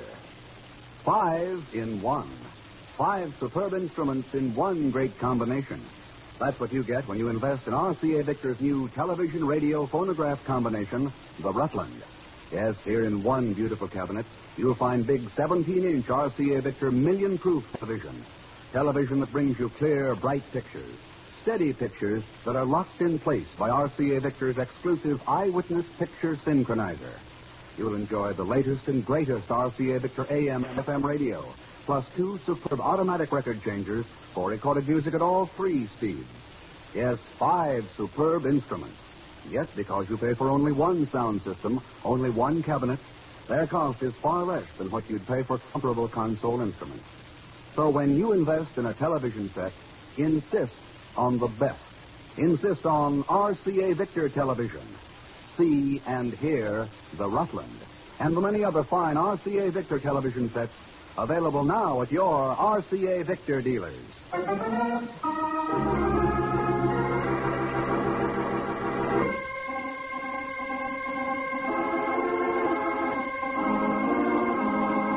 The news came over the press service teletype early on a cheerful June morning. It was only one short paragraph in length, but its impact had immediate worldwide repercussions. Dateline, Bucharest, Romania. Theodore Johnson, American businessman, arrested in Varsovia last week by Vladimir Boric of the Romanian Security Police, has confessed to being an American spy. Johnson's trial will be held in the People's Court in Bucharest 1 week from today. And within 1 hour after the news broke, within the offices of the Bureau in New York City. Something's got to be done about it, fast. Ted Johnson is as innocent as you are. Sure, Bill, I know. But this involves the internal security of another country. It's not the Bureau's business. Chief, it's the world's business. There's 4 sections on Johnson to whip up war hysteria against the United States. I agree, Bill. I agree, 100%. But there's nothing we can do. We can prove to the world that Johnson's innocent by getting him out of Romania. What? You know, Ted Johnson's wife tried to call Ken Thurston. With Ken laid up, I took the call. She told me Ted was in Istanbul, Turkey, on business. Bill, as long as you're working for the Bureau, you've got to stay out of it. Chief, you ought to read your mail a little more carefully. Huh? My mail? Yeah. One of your agents has just resigned. A fellow by the name of Bill Pringle. Bill, you... I'll see you around, Chief. That is, if you ever get to Istanbul.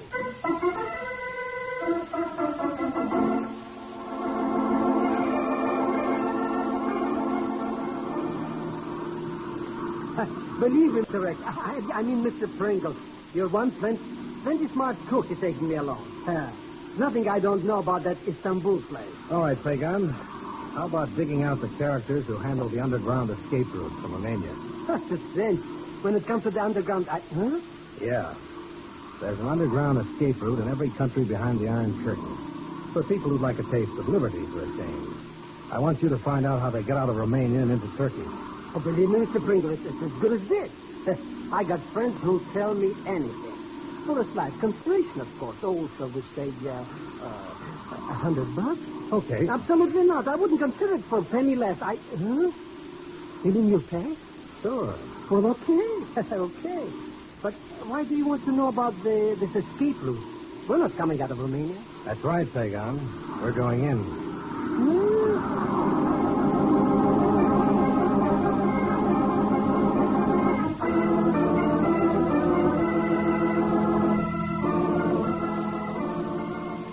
But you could not have come to a more perfect, a more wonderful person with whom to discuss your difficulties, my darling, Mr. Pringle.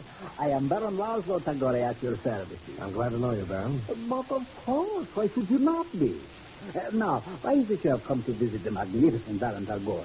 Well, and I do so hope that it has something to do with money, my dear Pringle. I simply adore money. It has so many uses, you know. Baron, I want to talk to you about Ted Johnson. I understand he was doing business with you here in Istanbul. Oh, yes. Darling, Mr. Johnson, what a ghastly thing to happen. So unfortunate, so sad, and so unremunerated to me. What really happened, Tagore? He was inconsiderate enough to have himself seized by the Romanian security police before concluding our affair. I had not made a profit of even a single piastre out of him. It was really terribly inconsiderate. Yeah, very.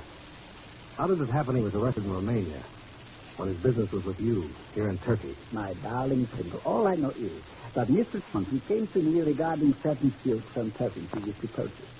I would have made a huge profit on the transaction, but then, before giving me a check, poof, he's vanished. So, we have disposed now of Mr. Johnson. Tagore, we haven't disposed of anything. Now, look here. Oh, how sweet of you to be so forceful. But you must realize that he will go on trial in Bucharest, confess his crimes in court, and be hanged. Just as simple as that. But of course, there is nothing anyone can do for him now. Not even the magnificent Baron Tagore. Please, remember that, darling.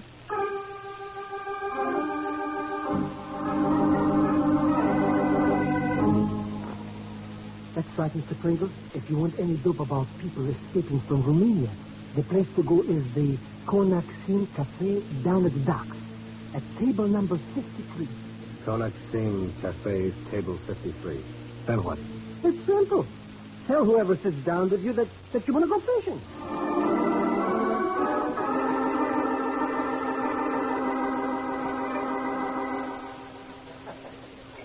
So, you are interested in fishing, Mr. Pringle?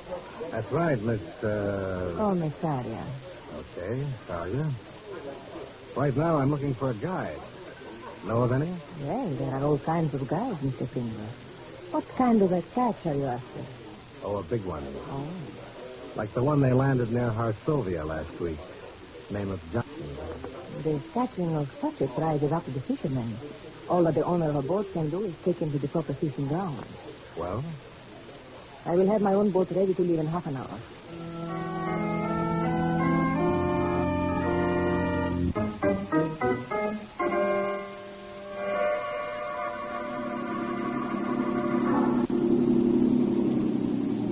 We are arriving at our destination, Mr. Pringle. Arriving? I don't see nothing out there in the darkness but darkness. Romanian coast, are you? Yes. 13 kilometers southeast of Constanta. The coastline is deserted. You should have little difficulty in making your way to the railway. Good. The Constanta-Bucharest express leaves at 9 in the morning. All right. From then on, it will be up to you. Well, thanks for everything, Talia. No thanks are necessary. Just leave the boat at once. We are in constant danger every minute we remain here. Sure. Come on, Pegon. Oh, look, Mr. Pringle. Why don't I just give you a letter to my cousin Vasily in Bucharest? Oh, come on. Okay. When this fellow could catch his death of what's he doing things like this? Well, I hope you're satisfied now. There goes that luscious cookie Saria with the boat. Oh, we jumped right into the fry. Hold it, Pegon. Huh? Somebody moving in that bush over there. You there! Up! Up, I say, in the name of the people's government! Shut up. He thinks we're over there. Let's get going. This is Vladimir Borek of the security police. I command you to halt at once. Security police, then? Yeah. Somebody must have tipped them off. Now they'll be on our tail all the way to Bucharest.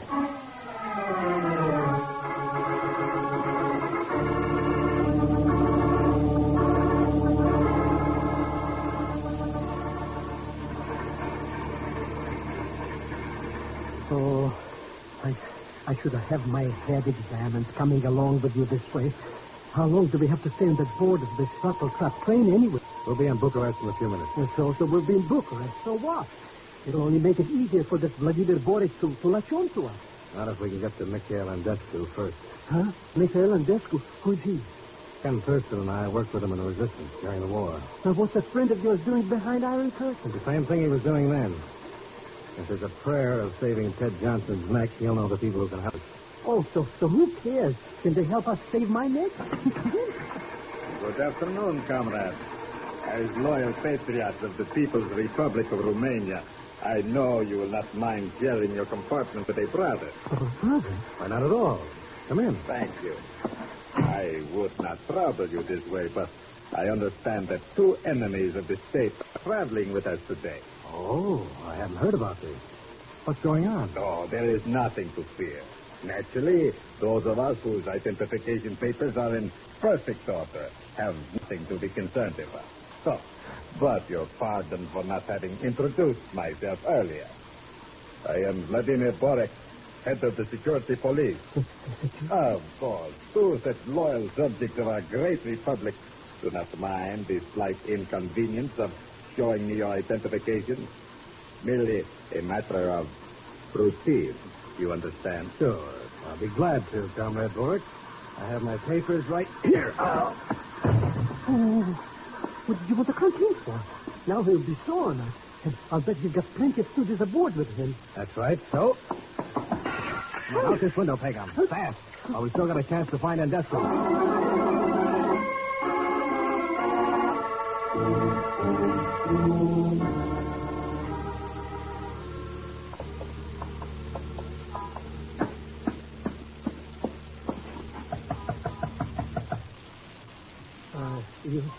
You sure this is that Andescu's house, Mr. Pringle? They haven't taken it away from him, it is. But there's nobody's answering. Oh, he must have gone to a movie or something. He must have... Welcome, my darling Mr. Pringle. Welcome to Bucharest. Tagore. But of course, my dear person. Oh, what a wonderful pleasure it must be for you to see here the magnificent Baron Tagore. Debit, Baron. Where's Andescu? Ah, yes. The poor, unfortunate Mikhail Andescu. Where is he? He was most indiscreet. How stupid of him to allow himself to be executed by the security police. Executed? No, but do not be sad. Is not the magnificent Baron Tagore here to greet you instead? And that must be most reassuring to you, is it not, my darling?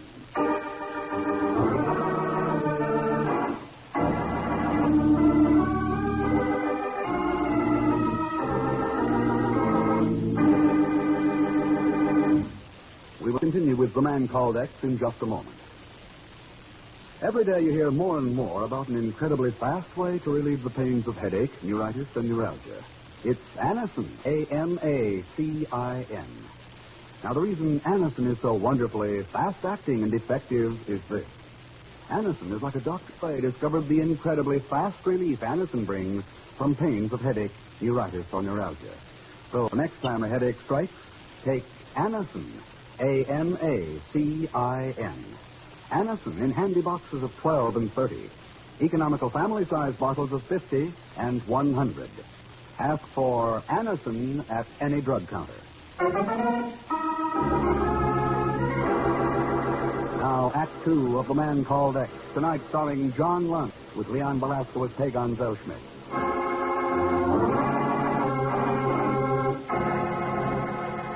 Bill Pringle has secretly entered Bucharest in an effort to rescue Ted Johnson, who is being held for trial as an American spy. At the home of Mikhail Andescu, a member of the Underground, they are greeted, however, by Baron Laszlo Tagore, former business associate of Johnson, who tells them Andescu has been executed by the security police. Yes, my dear gentlemen, it was most thoughtless of Mikhail to disappoint you this way. But the Baron Tagore shall do his magnificent best to make you feel at home. Please to enter and accept my hospitality. All right, Tagore. Now, what's the pitch? How sweet of you to ask, my dear Pringle, but there is no one I would rather speak about more than myself. First, however, I should like you to meet some of my friends. This is Anton Bartek, gentlemen, and here we have the taciturn Leonid. And as for the last member of this most distinguished gathering... Look. Yeah. How did you get here so fast, Aya? Vladimir Borek's men attacked the landing place. I arrived at Laszlo. He flew to Istanbul, picked me up, and we continued here to Bucharest. Oh, you're not most magnificently pleased, my dear Pringle? Yeah. I'm beginning to think I am, Tagore. Maybe Andescu is gone, but looks like he left a pretty good organization behind him. Yes. We have to get into Romania, Mr. Pringle. We'll help you to get out. With Ted Johnson? What a superfluous question, my dear boy. But of course with darling Mr. Johnson.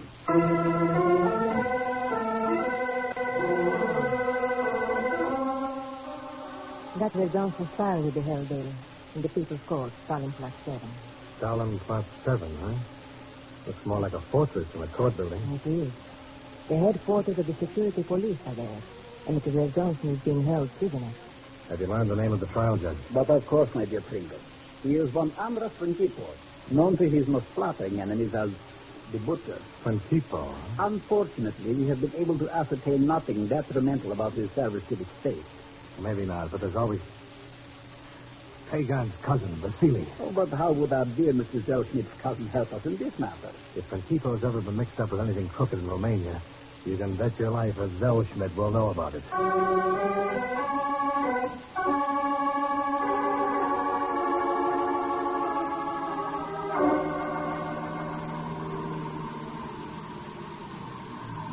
We are here, my friend. Stalin Plot 7. Good. It's now 10:15. The trial started. Pegon. A few minutes before they reach us, at 11:55, have the car at the side entrance. Huh? It's your neck if you don't. I'll be there, Mr. Pringle. Well, how about it, Laszlo? Everything straight in your mind? My beloved friend, I can already see the pained look upon poor dear Judge Principo's face when he enters his chambers after a trying morning upon the bench. Nothing. All right. Let's go in.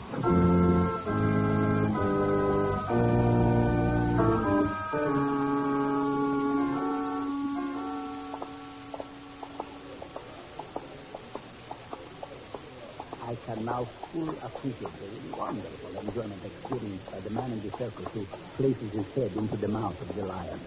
The Baron Tagore shall be forever indebted to you. I'll take a rain check on that, Laszlo. Where are Principo's chambers? That door with the security police guard standing in front of it. Needless to say, I'm quite relieved to see that he is one of our men.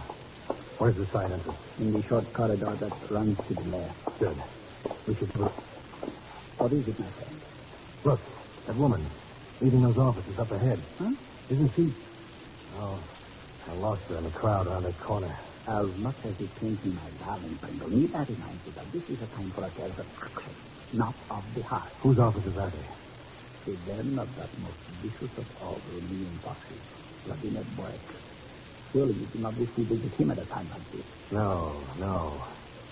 Just wondering why Sarya would want to visit him. What? You believe that woman you saw? No, my beloved friend. Sarya is making our final arrangements for the airport. And she's your mistake. You better be right, Laszlo, because if you're not, well, it's too late now. Let's go into the courtroom. You admit, prisoners, that you are guilty of the crimes against the king which is here in charge. I do. You confess them freely of your own volition, without duress. I confess them freely. Very well. The accused will please state in his own words the actions that led to his arrest upon those charges. I, Theodore Johnson, a citizen of the United States, was officially assigned the task by my government of entering secretly into Romania. My objective was to perform acts of sabotage against the People's Republic and to learn what military and state secrets I could. Incredible. Even to me, it is incredible. I've seen them do it before. They make zombies out of their political prisoners. They always... What is it? Vladimir Boris, going up to the bench, talking to Principo. The fox and the butcher and the insider the visible to call it the People's Court. A paradox, my beloved friend, is it not? Well, they wouldn't be doing it unless there was a pretty strong reason. Start heading to the door. The proceedings of the People's Court in the matter of the American spy Theodore Johnson will now be recessed. Remove the prisoners. Come on, let's get out.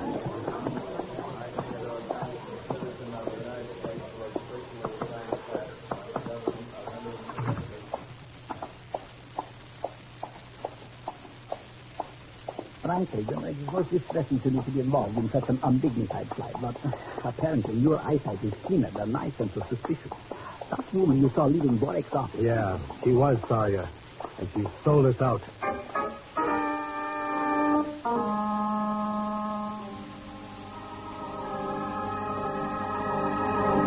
Of course, Sawyer sold them out from Tipo. Why are you so surprised? Did she not obtain Johnson for us so we could use him for our propaganda purposes? But, my dear comrade Borek, it all seems so incredible. A plot to kidnap me, to obtain the release of the American. How did they intend to carry out this fantastic plan? They had not informed Sawyer of the details. That is why I made you halt the proceedings so abruptly. Here in your chambers under my personal protection, you will be quite safe. Don't be too sure, Borek. What? Comrade Borek, these men? Pringles. Yes, my darling comrade Borek. And you would be most foolish to attempt to reach for any weapon. This one of mine is equipped with a delicious silencing mechanism. You cannot frighten Vladimir Borek. My men have this building surrounded. Without official passes, you will never leave here alive. Thanks for the advice. We'll follow it. After we get through with Principo. With me, comrade? What did you wish with me? Your signature in this custodial release of Theodore Johnson. Release? It orders Johnson to be placed in your custody for further questions before the trial resumes. Sign it. But I'm nothing, Principo. I cannot get away with this. Do you wish to know something, my darling boy? Your voice is beginning to irritate me. As much as I detest to Ireland, I'm afraid I must... Oh, comrade, please! All right, Principo. The release. Sign it.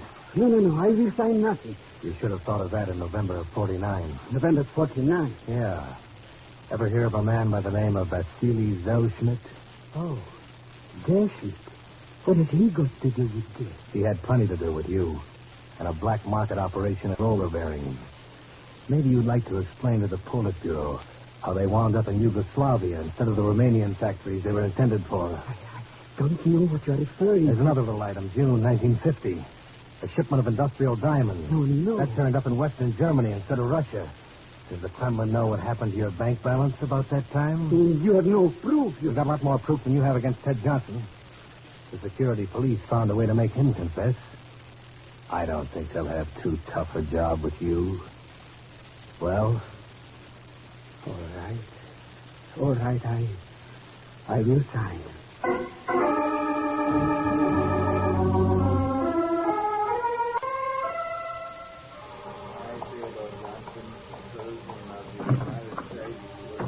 Help me to the car, Pegon. I got him.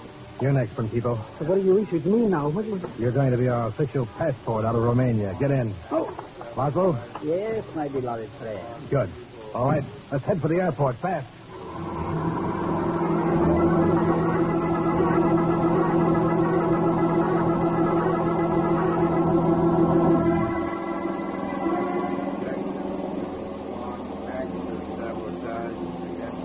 The plane's all ready for us? Yes, it is, however, a rough and to call it traveling.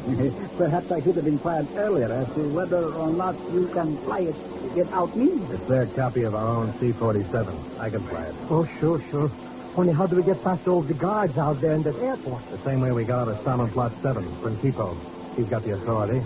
And when it comes to using it or getting purged, we'll get past those guys.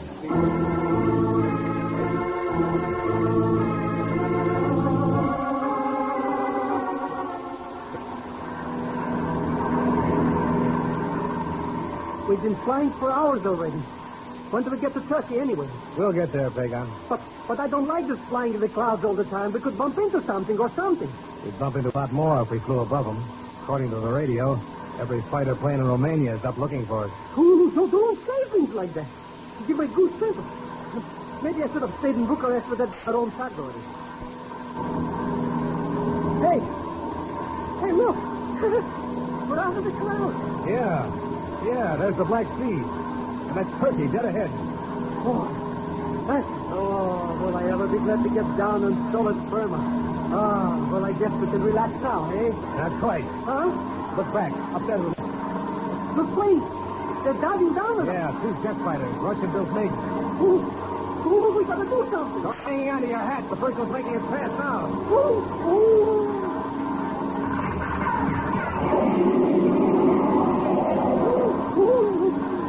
I'm dead. Not yet, Pegon. Give the second one a chance.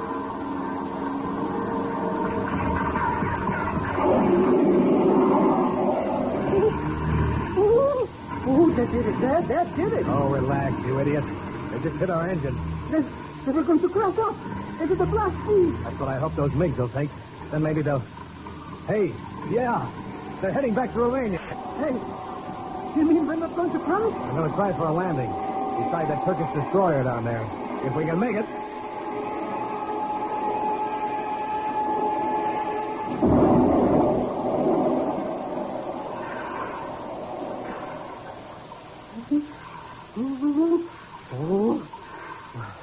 Well, what do you know? They made it. Yeah. Looks like it, Pegon.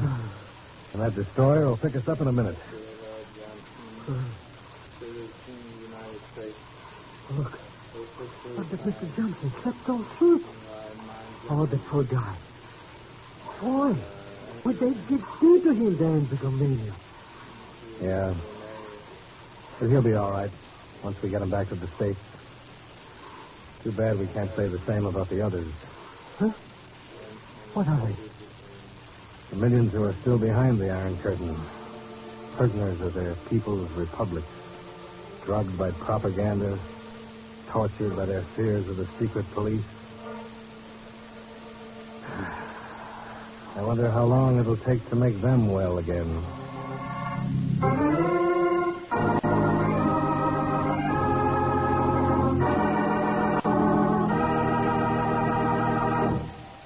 Now, here to tell you about next week's program is our star for tonight's Mr. John Lund. As Herbert Marshall would say, thanks for being with us. Oh, and by the way, my thanks to Will Wright, Lillian Bias, Parley Bear, Frank Gerstle, Stephen Garay, Lamont Johnson, and, of course, Leon Belasco as Pegon Zellschmidt. Next week, Ken Thurston tangles with a grain black market in India. That's right, Mr. X himself, because next week, Herbert Marshall will be with you again. So join him, won't you, when he returns as the Man Called X. Good night.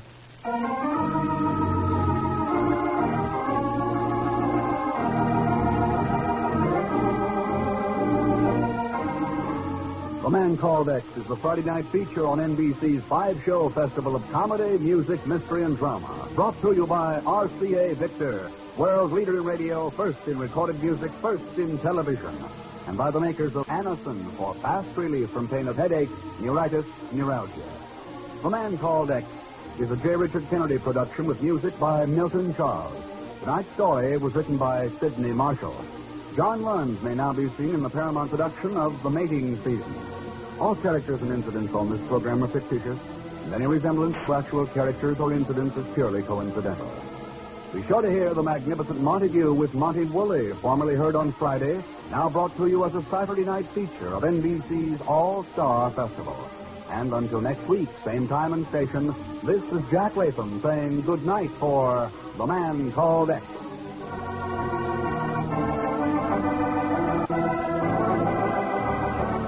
William John Bendick stars in The Life of Riley. Enjoy it on NBC.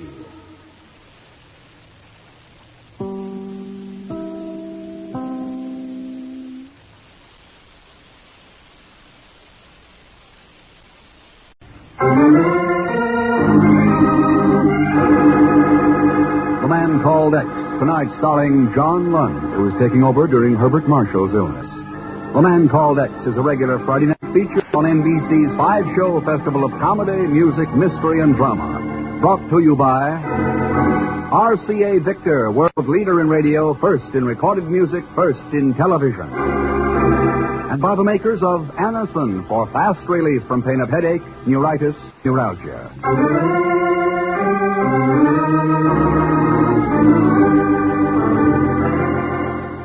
John Lund in The Man Called X. Wherever there is mystery, intrigue, romance, in all the strange and dangerous places of the world, there you will find The Man Called X.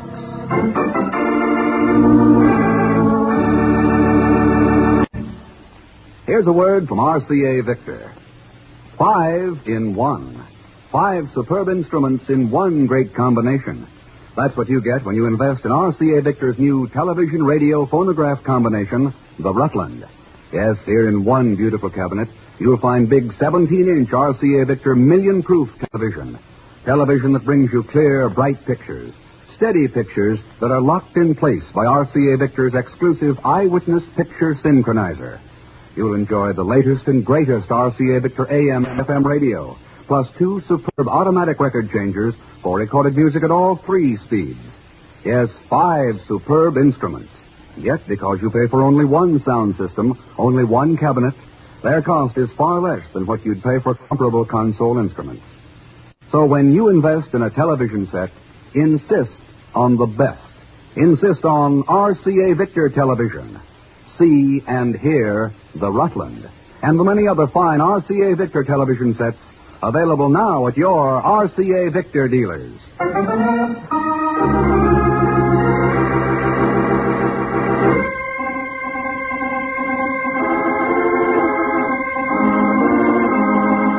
The news came over the press service teletypes early on a cheerful June morning. It was only one short paragraph in length, but its impact had immediate worldwide repercussions. Dateline, Bucharest, Romania. Theodore Johnson, American businessman, arrested in Varsovia last week by Vladimir Boric of the Romanian Security Police, has confessed to being an American spy. Johnson's trial will be held in the People's Court in Bucharest 1 week from today. And within 1 hour after the news broke, within the offices of the Bureau in New York City. Something's got to be done about it, fast. Ted Johnson is as innocent as you are. Sure, Bill, I know. But this involves the internal security of another country. It's not the Bureau's business. Chief, it's the world's business. They forced that concession on Johnson to whip up war hysteria against the United States. I agree, Bill. I agree, 100%. But there's nothing we can do. We can prove to the world that Johnson's innocent by getting him out of Romania. What? You know, Ted Johnson's wife tried to call Ken Thurston. With Ken laid up, I took the call. She told me Ted was in Istanbul, Turkey, on business. Bill, as long as you're working for the Bureau, you've got to stay out of it. Chief, you ought to read your mail a little more carefully. Huh? My mail? Yeah. One of your agents has just resigned. A fellow by the name of Bill Pringle. Bill, you... I'll see you around, Chief. That is, if you ever get to Istanbul.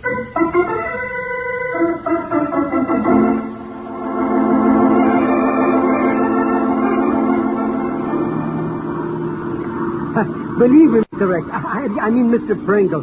You're one plenty smart cook to take me along. Nothing I don't know about that Istanbul place. All right, Pegon.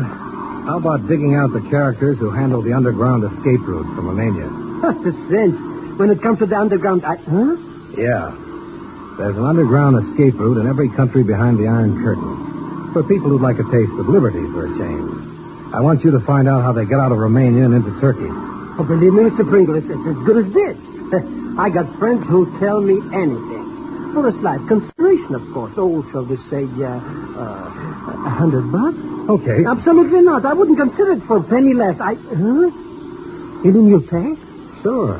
Well, okay. Okay. But why do you want to know about this escape route? We're not coming out of Romania. That's right, Pegon. We're going in.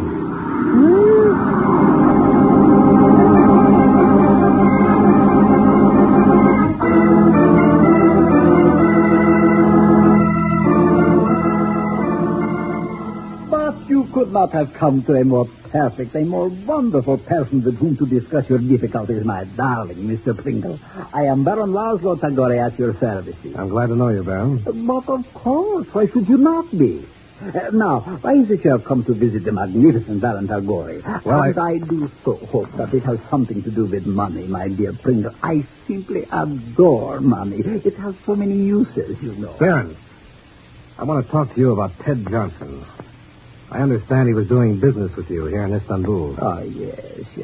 Darling Mr. Johnson, what a ghastly thing to happen. So unfortunate, so sad, and so unremunerative to me. What really happened, Tagore? He was inconsiderate enough to have himself seized by the Romanian security police before concluding our affair. I had not made a profit of even a single piastre out of him. It was really terribly inconsiderate. Yeah, very. How did it happen he was arrested in Romania when his business was with you here in Turkey? My darling Pringle, all I know is that Mr. Johnson came to me regarding certain silks and peasants he wished to purchase. I would have made a huge profit on the transaction, but then, before giving me a check, poof, he vanished. So, we have disposed now of Mr. Johnson. Tagore, we haven't disposed of anything. Now, look here. Oh, how sweet of you to be so forceful. But you must realize that he will go on trial in Bucharest, confess his crimes in court, and be hanged. Just as simple as that. But of course, there is nothing anyone can do for him now. Not even the magnificent Baron Tagore. Please, remember that, darling.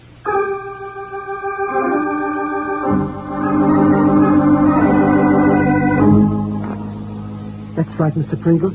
If you want any dope about people escaping from Romania, the place to go is the Konaksim Cafe down at the docks, at table number 53.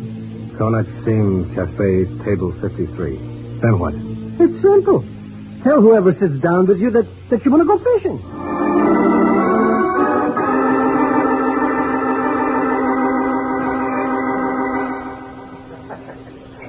So, you are interested in fishing, Mr. Pringle? That's right, Miss, Call me Saria. Okay, Saria. Right now, I'm looking for a guide. Know of any? Well, there are all kinds of guides, Mr. Pringle. What kind of a catch are you after? Oh, a big one. Oh. Like the one they landed near Varsovia last week. Name of Johnson. The catching of such a prize is up to the fishermen. All that the owner of a boat can do is take him to the proper fishing grounds. Well? I will have my own boat ready to leave in half an hour.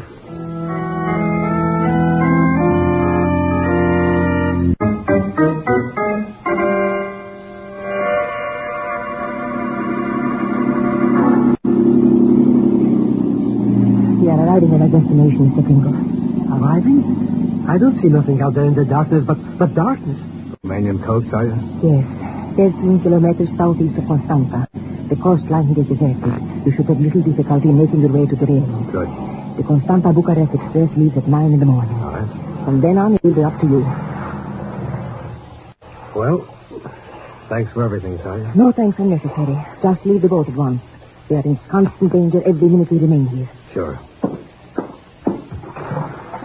Come on, Pegon. Oh, look, Mr. Pringle. Why don't I just give you a letter to my cousin Vasily in Bucharest? Oh, come on. Okay. Only a fellow could catch his death of wet feet doing things like this. Well, I hope you're satisfied now. There goes that luscious cookie Saria with the boat. Oh, we've jumped right into the frying pan. Hold it, Pegon. Huh? Somebody moving in that bush over there. You there! Up! Up, I say, in the name of the people's government! Shut up. He thinks we're over there. Let's get going. This is Vladimir Borek of the security police. I command you to halt at once. Security police? Yeah. Somebody must have tipped them off. Now they'll be on our tail all the way to Bucharest.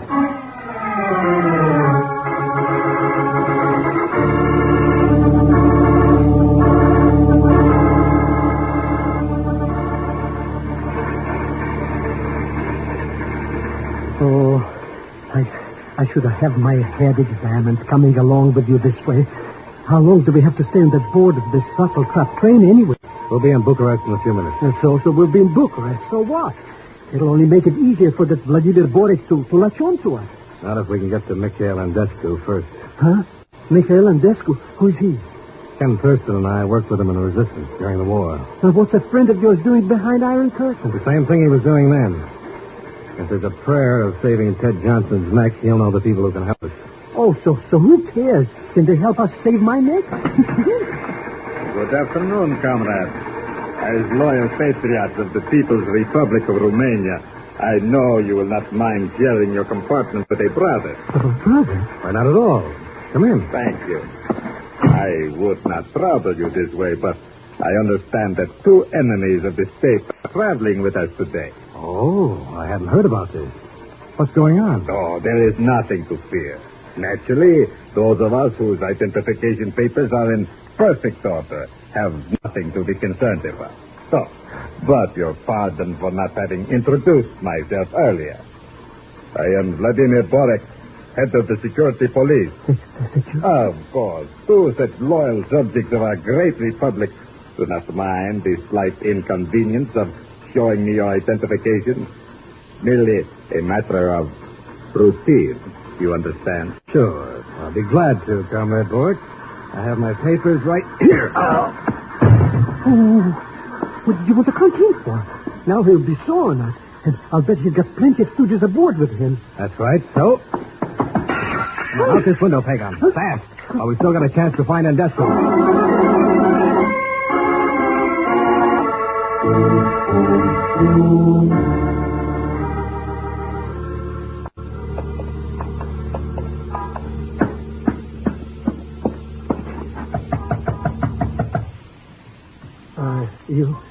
You sure this is that Andescu's house, Mr. Pringle? They haven't taken it away from him, it is. Huh. But there's nobody's answering. Oh, he must have gone to a movie or something. He must have... Welcome, my darling Mr. Pringle. Welcome to Bucharest. Tagore. But of course, my dear person. Oh, what a wonderful pleasure it must be for you to see here the magnificent Baron Tagore. Skip it, Baron. Where's Andescu? Ah, yes. The poor, unfortunate Mikhail Andescu. Where is he? He was most indiscreet. How stupid of him to allow himself to be executed by the security police. Executed? No, but do not be sad. Is not the magnificent Baron Tagore here to greet you instead? And that must be most reassuring to you, is it not, my darling?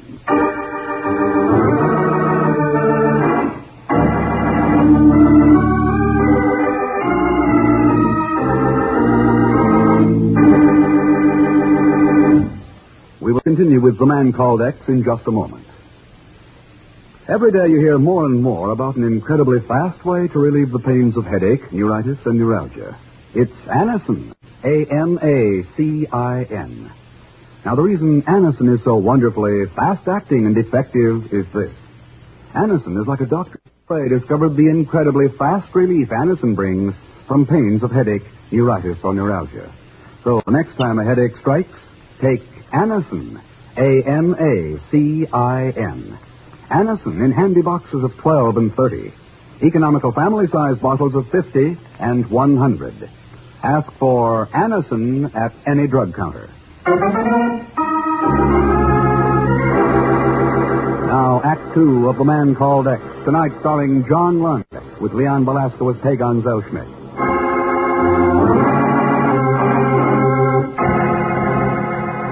Bill Pringle has secretly entered Bucharest in an effort to rescue Ted Johnson, who is being held for trial as an American spy. At the home of Mikhail Andescu, a member of the Underground, they are greeted, however, by Baron Laszlo Tagore, former business associate of Johnson, who tells them Andescu has been executed by the security police. Yes, my dear gentlemen, it was most thoughtless of Mikhail to disappoint you this way. But the Baron Tagore shall do his magnificent best to make you feel at home. Please to enter and accept my hospitality. All right, Tagore. Now, what's the pitch? How sweet of you to ask, my dear Pringle, but there is no one I would rather speak about more than myself. First, however, I should like you to meet some of my friends. This is Anton Barshak. Gentlemen. And here we have the taciturn Leonid. And as for the last member of this most distinguished gathering... Look. Yeah. How did you get here so fast, Arya? When Vladimir Borek's men attacked you at the landing place, I radioed to Laszlo. He flew over from Istanbul, picked me up, and we continued here to Bucharest. Are you not most magnificently pleased, my dear Pringle? Yeah. I'm beginning to think I am, Tagore. Maybe Andescu is gone, but looks like he left a pretty good organization behind him. Yes. We helped to get into Romania, Mr. Pringle. We'll help you to get out. With Ted Johnson? What a superfluous question, my dear boy. But of course, dear darling Mr. Johnson.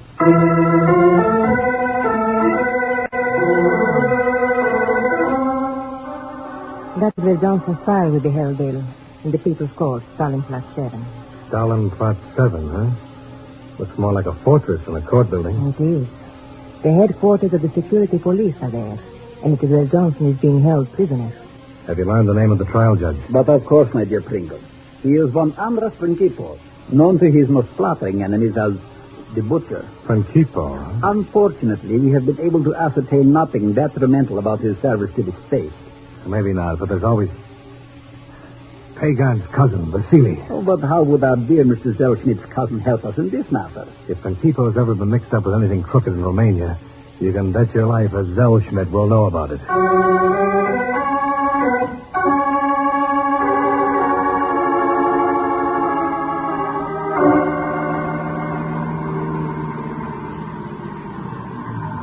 We are here, my friend. Stalin Plot 7. Good. It's now 10:15. The trial started. Pegon, a few minutes before they recess, at 11:55, have the car at the side entrance. Huh? It's your neck if you don't. I'll be there, Mr. Pringle. Well, how about it, Laszlo? Everything straight in your mind? My beloved friend, I can already see the pained look upon poor, dear Judge Principo's face when he enters his chambers after a trying morning upon the bench. Not me. All right. Let's go in.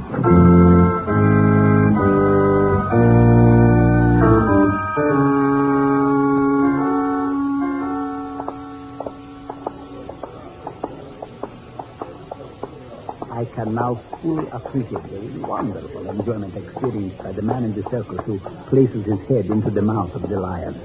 The Baron Tagore shall be forever indebted to you. I'll take a rain check on that, Laszlo. Where are Principo's chambers? That door with the security police guard standing in front of it. Needless to say, I'm quite relieved to see that he is one of our men. Where's the side entrance? In the short corridor that runs to the left. Good. We should... What is it, my friend? Look, that woman leaving those offices up ahead. Huh? Isn't she... Oh, I lost her in the crowd around that corner. As much as it pains me, my darling Pringle, need I remind you that this is a time for affairs of action, not of the heart. Whose offices are they? The den of that most vicious of all Romanian foxes, Vladimir Borek. Surely you do not wish to visit him at a time like this. No. Just wondering why Sarya would want to visit him. What? You believe that woman you saw was...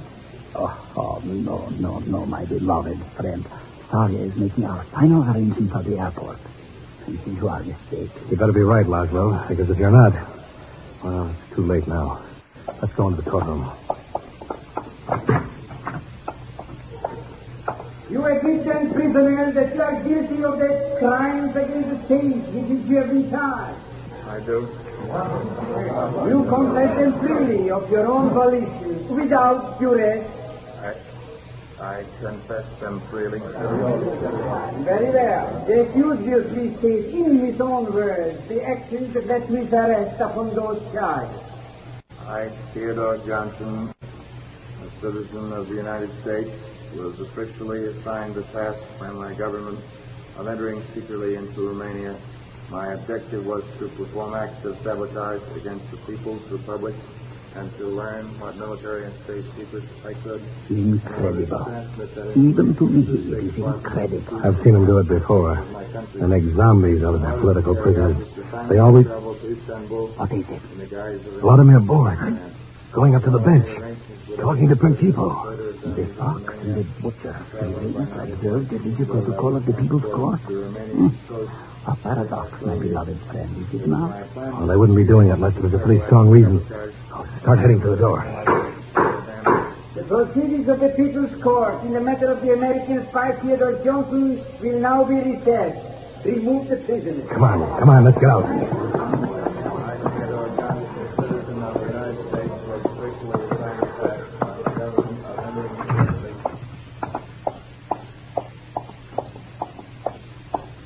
Frankly, it is most distressing to me to be involved in such an undignified flight, but apparently your eyesight is keener than my sense of suspicion. That woman you saw leaving Borek's office. Yeah, she was Sarya, and she sold us out.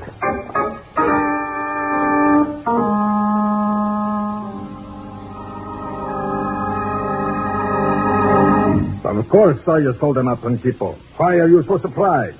Did she not obtain Johnson for us so we could use him for our propaganda purposes? But my dear comrade Borek, it all seems so incredible. A plot to kidnap me, to obtain the release of the American. How did they intend to carry out this fantastic plan? They had not informed Sarya of the details.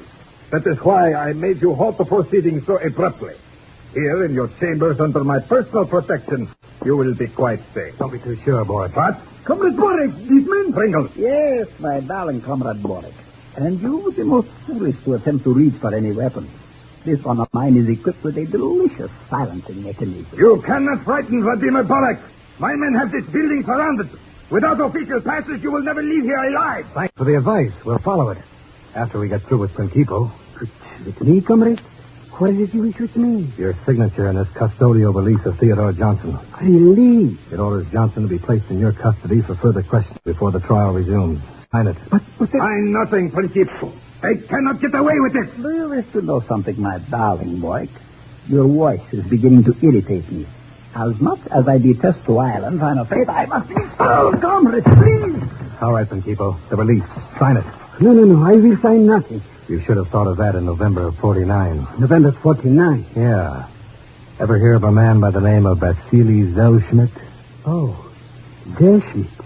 What has he got to do with this? He had plenty to do with you. And a black market operation at roller bearings.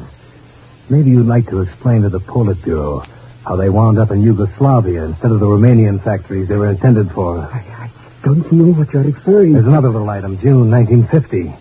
A shipment of industrial diamonds. No. That turned up in Western Germany instead of Russia. Does the Kremlin know what happened to your bank balance about that time?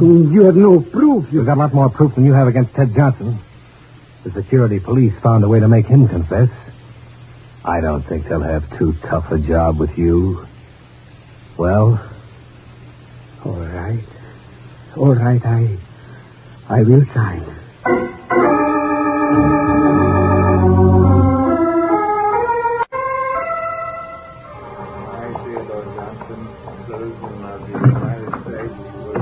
Help me to the car, Pegon. I got them. You're next, Principal. So what do you wish with me now? You're going to be our official passport out of Romania. Get in. Oh. Laszlo? Yes, my beloved friend. Good. All right, let's head for the airport, fast.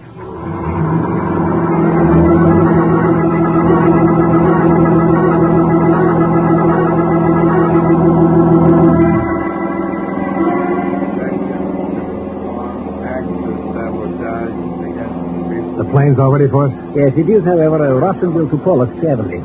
Perhaps I should have inquired earlier as to whether or not you can fly it without me. It's their copy of our own C-47. I can fly it. Oh, sure. Only how do we get past all the guards out there in that airport? The same way we got out of Salmon Plot 7, Principal. He's got the authority. And when it comes to using it or getting purged, we'll get past those guards.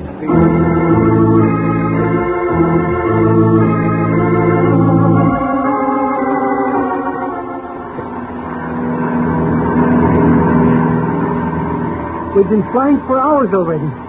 When do we get to Turkey anyway? We'll get there, Pegon. But I don't like just flying to the clouds all the time. We could bump into something or something. We'd bump into a lot more if we flew above them. According to the radio, every fighter plane in Romania is up looking for us. Don't say things like that. You give my goose pimples. Maybe I should have stayed in Bucharest with that own Tagore. Hey, look. We're out of the clouds. Yeah, Yeah, there's the Black Sea. And that's Turkey, dead ahead. Oh, will I ever be glad to get down on solid firm? Well, I guess we can relax now, eh? Not quite. Huh? Look back, up there to the left. The plane! They're diving down on us. Yeah, 2 jet fighters, Russian-built MiGs. We gotta do something. Don't hang on to your hat. The first one's making it fast now.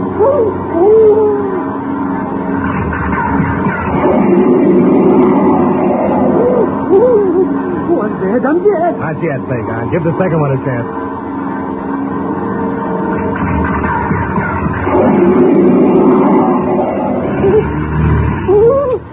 That did it. That did it. Oh, relax, you idiot. They just hit our engine. They were going to crash up into the Black Sea. That's what I hope those MiGs will think. Then maybe they'll... Hey, yeah. They're heading back to Romania. Hey, you mean we're not going to crash? I'm going to try for a landing. Beside that Turkish destroyer down there. If we can make it.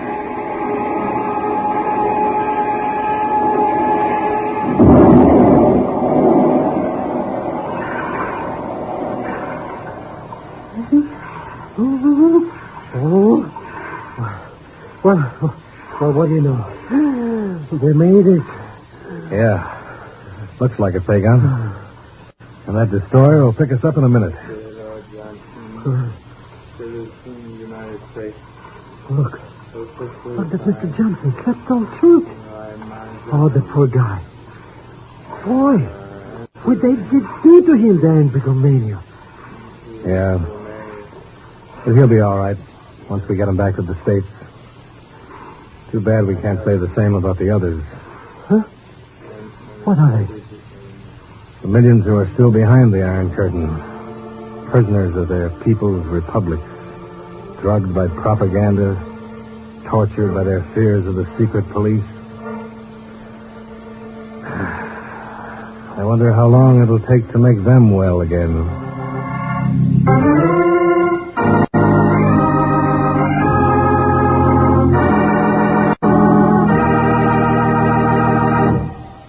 Now, here to tell you about next week's program is our star for tonight, Mr. John Lund. As Herbert Marshall would say, thanks for being with us. Oh, and by the way, my thanks to Will Wright, Lillian Baez, Parley Bear, Frank Gerstel, Stephen Garay, Lamont Johnson, and, of course, Leon Belasco as Pegon Zellschmidt. Next week, Ken Thurston tangles with a grain black market in India. That's right, Mr. X himself, because next week, Herbert Marshall will be with you again. So join him, won't you, when he returns as the Man Called X. Good night.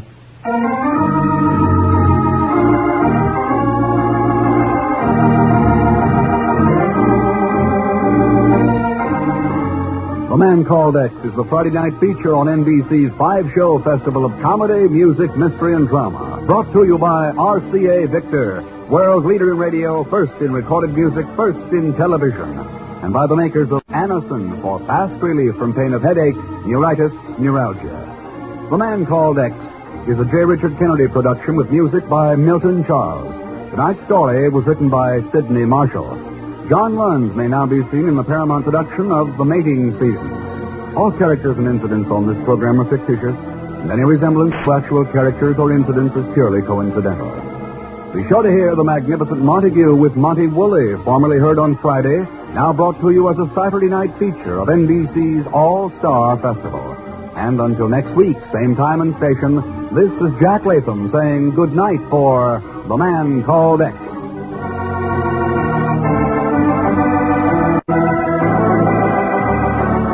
William Bendick stars in The Life of Riley. Enjoy it on NBC.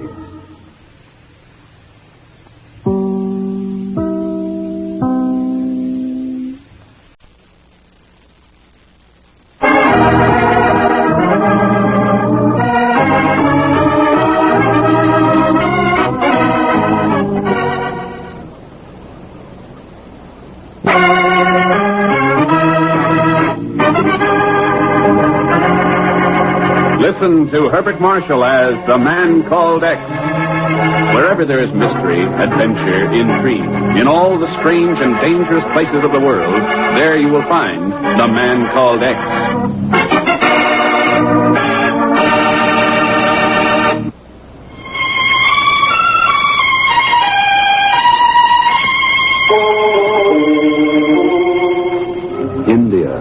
among a land of mystery and enchantment, one-time center of Oriental splendor, is still upon occasion a place of violence and danger.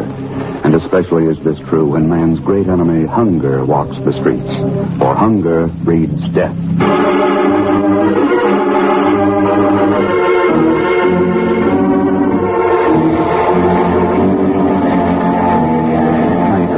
Bombay Harbor, and the only footsteps heard on the mole are those of watchmen and police, and a few beggars too hungry to sleep.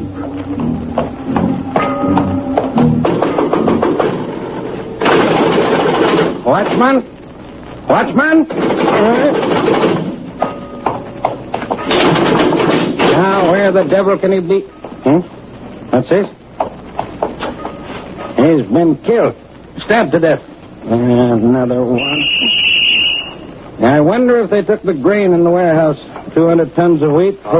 Never mind the flashlight, Inspector Remy.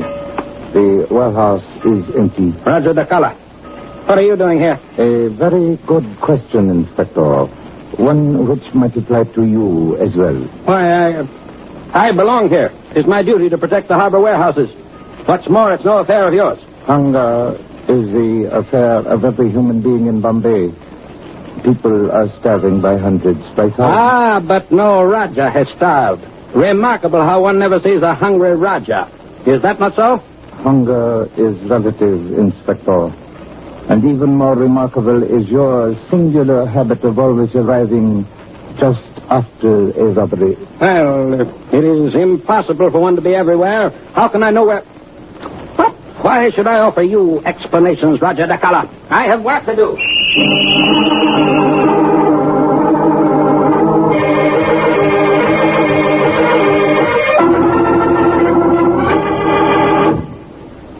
It's pretty much the same story all over India, Chief. But the worst part of all is the Bombay district. Yeah, it seems to be, Ken, judging from these reports. Dozens of warehouses in the harbor area have been robbed during the past 2 weeks. Black market is running wide open, offering grain and other food at 10 to 20 times what it's worth. People are starving and the food committee is helpless. It could lead to a bad situation, couldn't it? It's leading to it right now, Chief. When people get hungry, well, you know, anything can happen. And frequently has.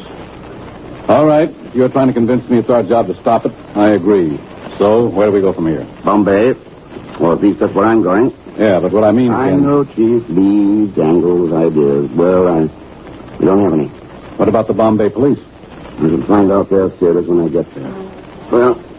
All right, go to it. One good thing, at least, I haven't seen Zellschmidt around lately. This is one time you won't have him in your hair. Don't be too sure of that. I just talked to Miss Brooks. She says Pegon stopped in last week when I was down in Mexico City. Wanted to know if the Bureau has been getting any information from India. But what for? Why the devil would he be interested in India? Chief, Pegon's an old hand at black markets. If there's one operating anywhere in the world, he's heard about it.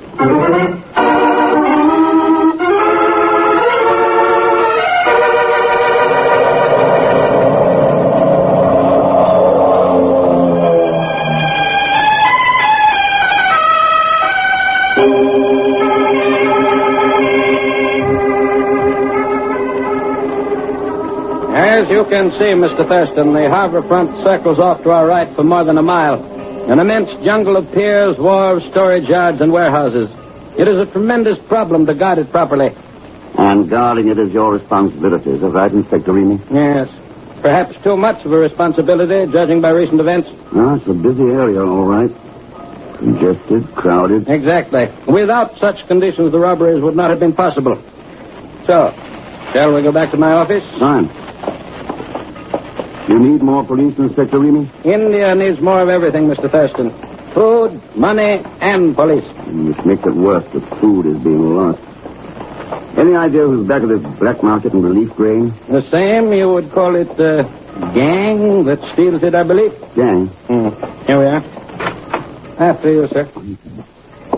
It is only my surmise, of course, that a single gang is responsible, but they use the same technique each time. Make a quick, brutal attack, usually at night, and haul the grain away on trucks. Have there been any arrests? A few peddlers have been questioned, no results. If they know anything, they're afraid to tell it. Oh, well. Maybe the best plan, then, is to start at the top. At the top? Look, Inspector, suppose A big-time operator arrived in Bombay and wanted to break into the black market. Wanted to buy some stolen grain.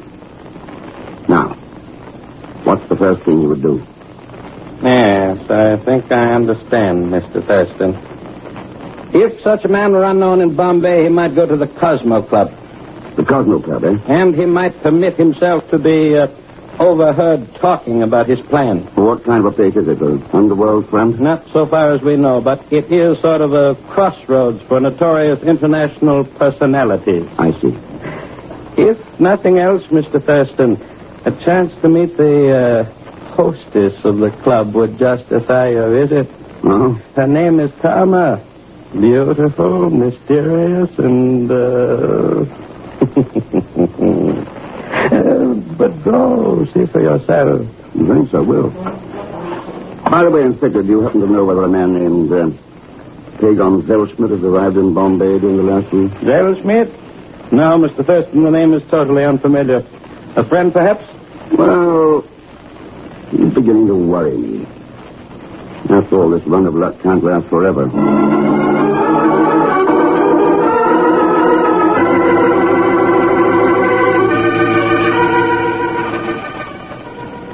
Good evening, sir. Could you? Well, you couldn't be anyone but Karma. Why, yes. How did you know? Oh, I've heard about you. Beautiful, mysterious. Thank you. My name is Ken Thurston. Welcome to the Cosmo Club, Mr. Thurston. Your first visit? Yes, I'm here on business, in a way. I was told that this might be a good place to arrange for the purchase of some grain. How odd. This is not exactly a market or a warehouse. Well, I understand there's more grain outside the warehouses than inside. It's the outside kind that I'm interested in. 100 tons to start with. I'll pay top prices. Mr. Thurston, it's possible, of course, that someone here in the club has what you're looking for. I would not know. I serve excellent food, generous drinks, and I keep silent. That is my rule for staying in business. In Bombay, at least. Well, it's a good rule anywhere. My problem's different, though. I'm trying to go into business, not stay in. I wish you the best of luck. Waiter! If you'll excuse me now, the waiter will take care of you. Thanks. Just step this way now, my good. Mr. Thurston. I knew it was too good to last. Oh, you should talk, Mr. X. To come all the way to India just to lose out my game again. What game? The black market? Sure, as soon as I found out who the big deal behind. Oh, what am I saying? Nothing I couldn't have guessed. But I was only joking, Mr. Thurston. Oh, sure. Now, come on. How about a table? I'll give you the best one in the house. Now, come on, follow me. What have you found out about the black market, Pegon? Oh, you could put it in your head, I know. Know anybody who's mixed up in it? I got suspicion of one guy. Here you are, sir. Thank you. He's sitting at the second table from the one next to the window. Oh, yeah. It's a big shop around town, the Raja Dakala, or something like that. Yes, sir. He's always snooping around asking questions like you are. Probably trying to get started in the black market, like I am. Sure, that's exactly what... What? Waiter, you know where I can buy 100 tons of hot grain? But... That's a great answer. But Mr. Thurston, that I should ever live to see the day. Well, now that you have, suppose you bring me a scotch and soda. Sure, coming right up. By the beard of my father, Mr. Thurston has finally turned crooked. Pardon me for barging in. My name's Blake Kramer. I'm Ken Thurston. Sit down, Mr. Kramer. No, thanks. I'm on my way out.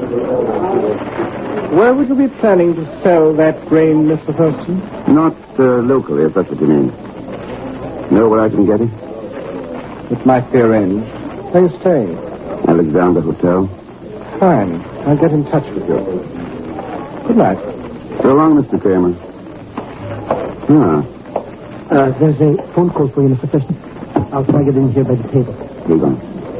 Did you know anything about that man who just left, the one who was sitting with the Raja? Blake Kramer? Only that he charges everything here and never leaves a tip. Wait. Here's your call. Thanks. Ken Thurston. Inspector Ramey, Mr. Thurston. What's up, Inspector? Another robbery. They just cleaned out the grain warehouse at Pier 39. I'm over here now. Pier 39. All right, Inspector. I'll be there in 10 minutes. So it was, Mr. Thurston. Did you... So long, Pegon. No. Wait.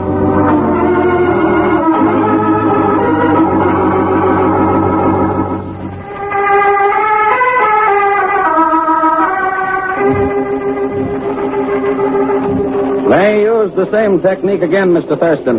A gang of 15 to 20 men and half a dozen trucks. They cut the telephone wires there at the end of the block, then they slugged the watchman and 2 police guards. Took 30 tons of wheat from the warehouse. And no witnesses, Inspector? To all intents and purposes, no. Well, what do you mean?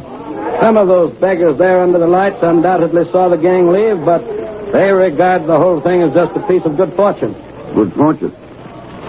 What are they doing here, anyhow? A sack of wheat fell off one of the escaping trucks.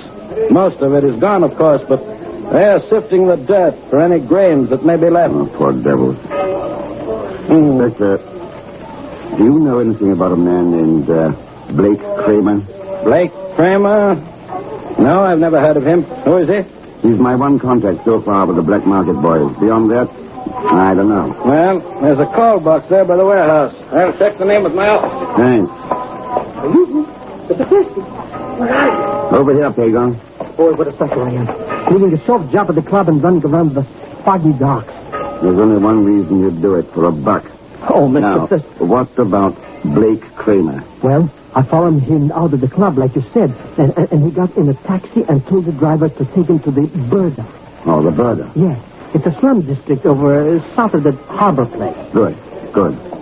Now at least you know the general area where... Mr. Thurston! Yes, Inspector? The office has a report on Blake Kramer, all right. A recent one, in fact. Oh, what do you mean? 10 minutes ago in the Burda district. Knifed to death.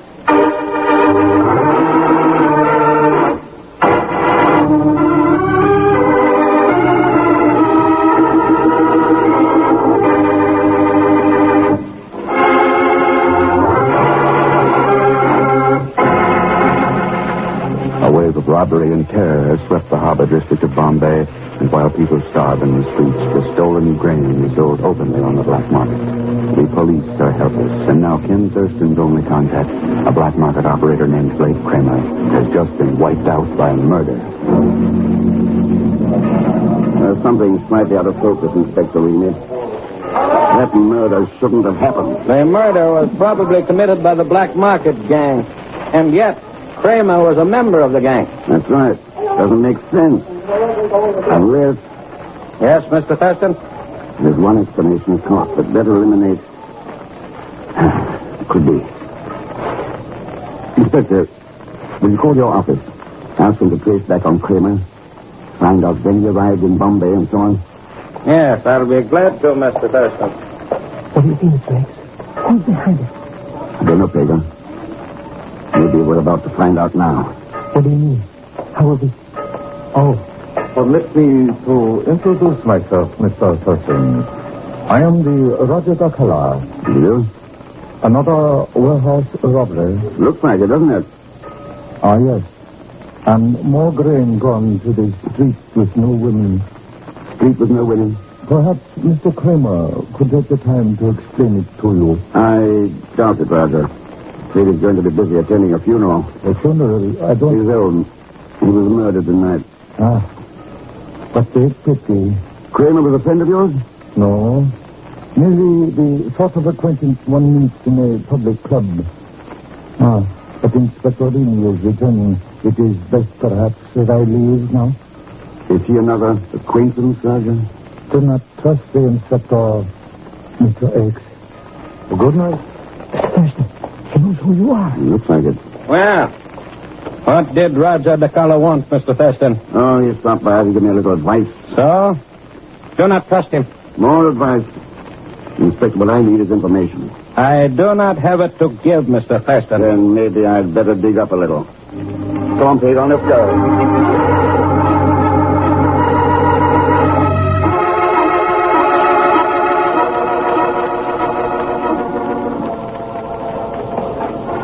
Now, let me get it straight, Mr. Thurston.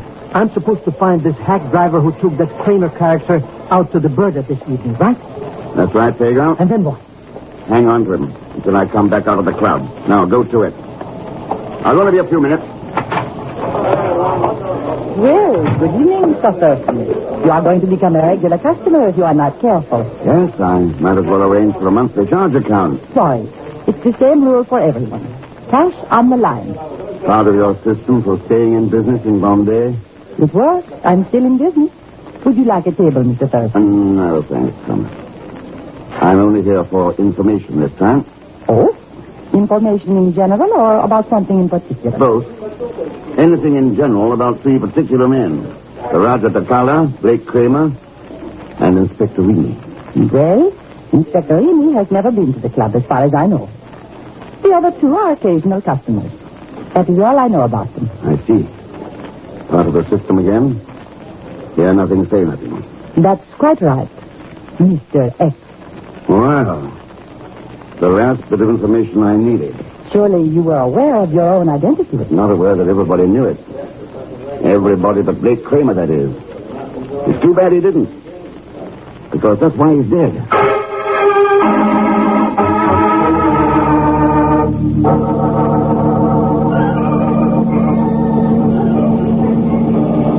I don't get it, Mr. Thurston. As far as I'm concerned, this is nothing but a wild goose. What are we going to do down here in this burger place? Look for a street with no women, Pegon. What's the point of that? I'd rather go back to the Cosmo Club and pitch wood karma. Now, there is a point. And how come this 10-pound sack of wheat you got there? What are we going to do, plant it? In a way. Is this the place, driver? Yes, sir. The man named Kramer left my vehicle here and walked south. Boy, those alleys are dark, Mr. Thurston. Dangerous, too, I bet. No, they were for Kramer. His body was found about 100 yards from here. Come on, let's get out. Just stretch our legs a little, huh? Yeah, I might call it that. Here you are, driver. Thanks, sir. May good fortune guide your path. Thank you. Pegon, just hammer that sack of grain. Sure. Here you are. Are we going to plant right here in the road? Not exactly. All right, driver, good night. And, hey, he's driving away. I know, come on. Come on, what? Stop him, he's going off and leaving us. Let's start walking. Down those dark alleys? Well, you can stay here and wait for me if you like. Well, that's more like it. Oh, no. Oh, no. You're not going to stay here. Well, here I'm again. No choice.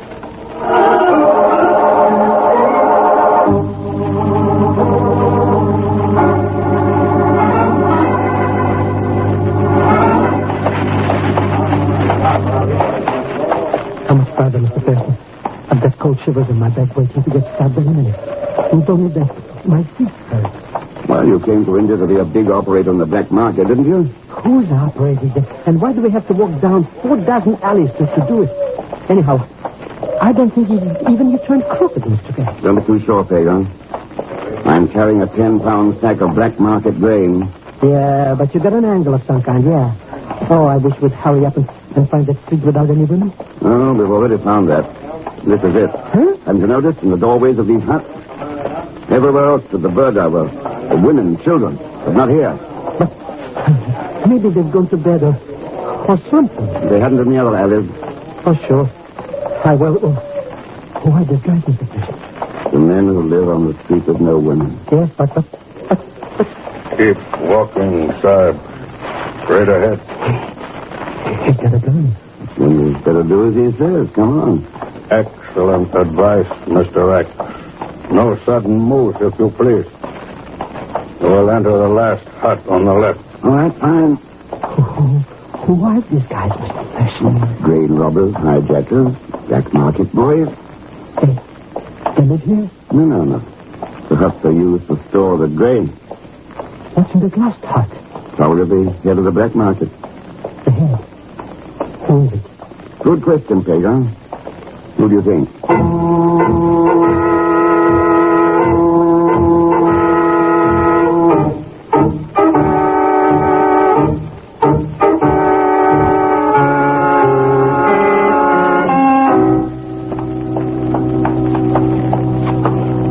This is the hut, Mr. X. Your gun, please. Thank you. Both of you will enter. I wait here outside. Come on, Pegon. Mr. Thurston, if I get out of this alive, so help me, I'll... Good evening, gentlemen. How are you, Carmen? You seem to have walked into a little trap, Mr. X. Trap? Mr. Thurston, that Raja is in with her. He's the one who mentioned the streets without women. But it's a lie. Her. No, Pegon. I think the Raja is trying to stop the black market. He's been handicapped, though, because Lima doesn't trust him. You mean the inspector's not in with her either? No. Just Blake Kramer. While he was alive. Quite true, Mr. Thurston.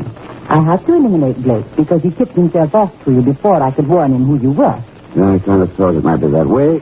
It's too bad you didn't think it sooner. Before you came here alone. Oh, I did.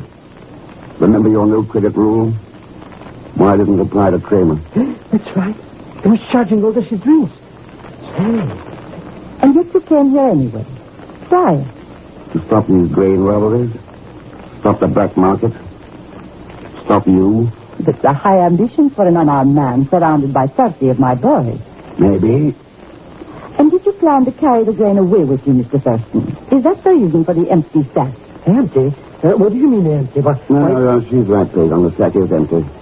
Karma, you're under arrest. Oh, come now, Mr. Thurston. After all, I am... Mister, people have come. Thousands of them. They fill the street. What are you saying? They have found the grain in the huts. They come this way. Our men are fleeing. They come. Stop them, do you hear me? No use, missy. Thousands of people. I go now. They will get away. Karma, you're under arrest. You did it. You did it somehow. Yes, that empty sack has a small hole in it, so it left a trail of grain all over the border. A thin trail, of course, but for starving people it was plenty. Well, Karma, we're outside on the street, all the people you robbed and starved. Would you like to take your chances with them? Or come along with me? Eugene, I would not have a chance. You know I would not. The breaking into the house, Mr. Thurston. They're taking the grain. Hey, look. They're telling those shops to flee. So why not? The grain belongs to them. Yes, you're right, Karma. You wouldn't have a chance. No. You didn't have a chance from the start. From the moment you set out to profit from starvation and misery and death. Good name, the street with no winning. Because you're no woman. You're... come on, let's go.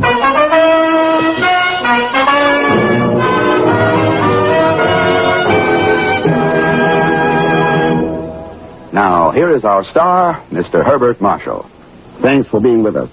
Join us, won't you, when next I return as The Man Called X. Good night.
Herbert Marshall as The Man Called X, the Friday night feature on NBC's 5-show festival of comedy, music, mystery, and drama. Brought to you by the makers of Anacin for fast relief from pain of headache, neuritis, neuralgia. By RCA Victor, world leader in radio, first in recorded music, first in television. And by Chesterfield, always milder, better tasting, cooler smoking, plus no unpleasant aftertaste.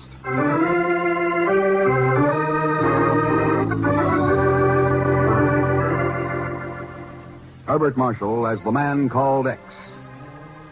Wherever there is mystery, intrigue, romance, in all the strange and dangerous places of the world, there you will find The Man Called X.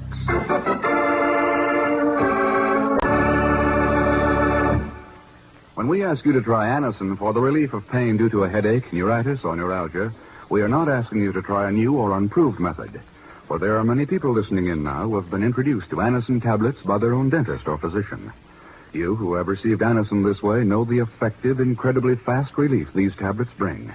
Anacin is like a doctor's prescription. That is, Anacin contains not just one, but a combination of medically proven active ingredients in easy-to-take tablet form.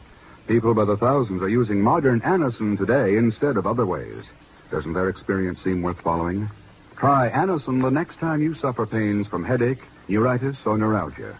You will be delighted with the results. Ask your druggist for Anacin today.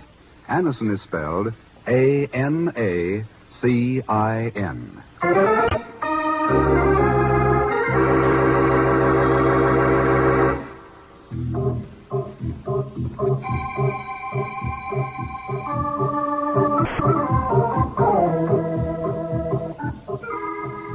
It began in a dank green world of fetid, rotting vegetation, a world of oppressive heat, of loathsome insects, and of even more loathsome disease. Strange that should have been the setting for a silent, deadly battle for the souls and minds of men.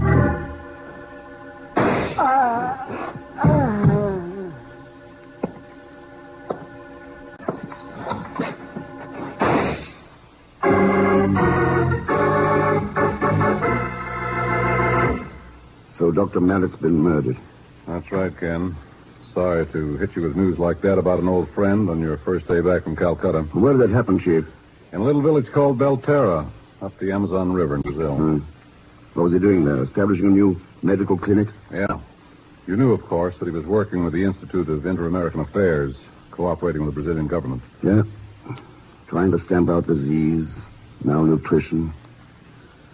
So somebody killed him. Chief, it's an old pattern. We've been running into it all over the Americas. Wherever we're getting strategic materials. And it's not coincidence. You think Dr. Maddox's death is tied up with a plan to sabotage our defense efforts? What do you think? Maybe you're right, Ken. After all, rubber is a pretty vital material these days. So are human lives. Oh, well, you'll hear from me, Chief. From Brazil.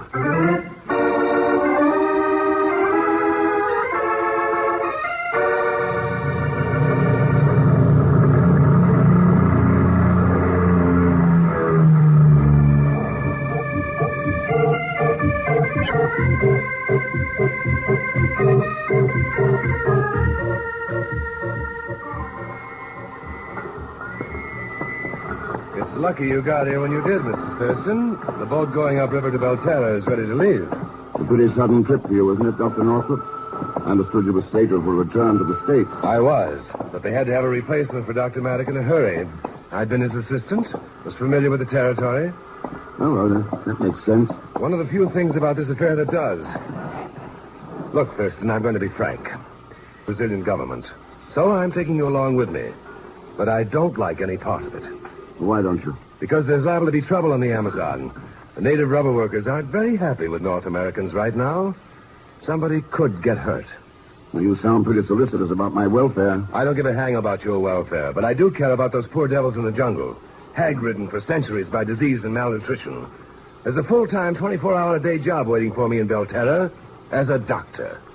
I won't have any time to play wet nurse to you. Why not wait until you're asked? Sometimes a man facing a gun doesn't have time to ask. Is that a threat or a warning? Let's call it a statement of fact. There's the riverboat. Are you still coming with me? After the fascinating picture you painted, how could I turn back now? Okay, Thurston. Let's get aboard. I'll let the captain know we're ready to shove off. Make yourself comfortable. Thanks. Hello, Mr. Thurston. What? Welcome on board, my amigo friend. I bet you're happy to see me here, eh, Mr. X? Pegon, what are you doing here? Well, naturally, when I heard that your old friend Dr. Maddox got himself bumped out, I just had to offer my sympathy. So you called the Bureau and conned Miss Brooks into telling you where I was going? Well, can I help it if she likes my ass? Okay. For this trip, you're on your own. Oh, sure. And all expenses, including burial, come out of your own pocket. Well, Natch. Believe me, Mr. Thurston, I'll be happy to pay for my own burial. Yeah. The natives up the river are shrinking heads again. They are? Might be interesting to see how yours turns out. Come to think of it, it might be an improvement. Well, thank him. Huh? See you around, Pegon. Oh, sure. I'll see shrunken heads. See how mine turns out. Might be an improvement. Oh, Mr. Rex!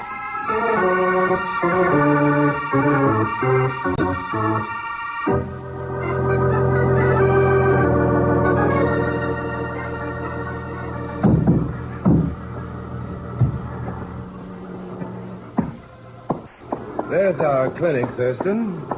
Everything seems peaceful enough right now, Northrop. Oh, sure it does. Hey, maybe there won't be no trouble over here after all, eh, Mr. Thurston? The Amazon jungle doesn't announce its deadliness, Zellschmidt. It doesn't? Maria could be dead inside there, and the setting would be just as serene. That's a cheerful thought. Who is Maria? Maria Costello. She was Dr. Maddox's nurse. And she's been up here alone ever since Maddox was killed? Maria has a way with the natives. Unfortunately, the same doesn't hold true for you. Hey, what about me? Not even my Uncle Ahmed wasn't. That's from the clinic. Come on. You're right with you, Sir Thurston, as soon as I tie my shoelace. No, I will not let you kill my filio. My baby, I will kill you all first. Kill you all. That is nonsense, Luis. We are not trying to hurt your son, only to keep him from dying. Maria, what is going on here? What were those shots? Vilas. No, Dr. Northrop. It was not I. Our old friend Luis was a bit upset. I had to take his gun away from him. There are other pistolas, Senor Vilas. You cannot take them all. If my baby dies, you all die. You understand? You all die. Sounds like he meant that. I can assure you that he did, Senor. My name's Ken Thurston. Thurston, this is Ferdinand Vilas, manager of the rubber plantation. Senor? And this is Maria Costello, my nurse. Senor Thurston? Do you always find the practice of medicine here as exciting as this, Senorita Costello? I cannot understand it. His wife brought their infant child here. He was due for his smallpox vaccination. And then Luis broke in with a gun, threatened to kill me if I even touched the child. But you certainly vaccinated children here before. Hundreds of them. Well, what's the explanation for this? The natives here have developed a great distrust of all Americanos del Norte, Senor Thurston. They say that they are bringing death to the Amazon. Death with their shiny medicinal needles. That's superstitious nonsense, Vilas. Where are the mother and child now, Maria? In the examining room, Doctor. It is really most urgent that I vaccinate the child. A smallpox epidemic has broken out upriver. All right, Maria. Take care of it at once. Very well, Dr. Northrop. I do not think that was very wise, Dr. Northrop. Oh? Why not, Senor Vilas? You superstitious, too? Merely realistic. Luis is the head man of the village. If anything should happen to his child, I'm afraid there will be a great deal of danger to all of us.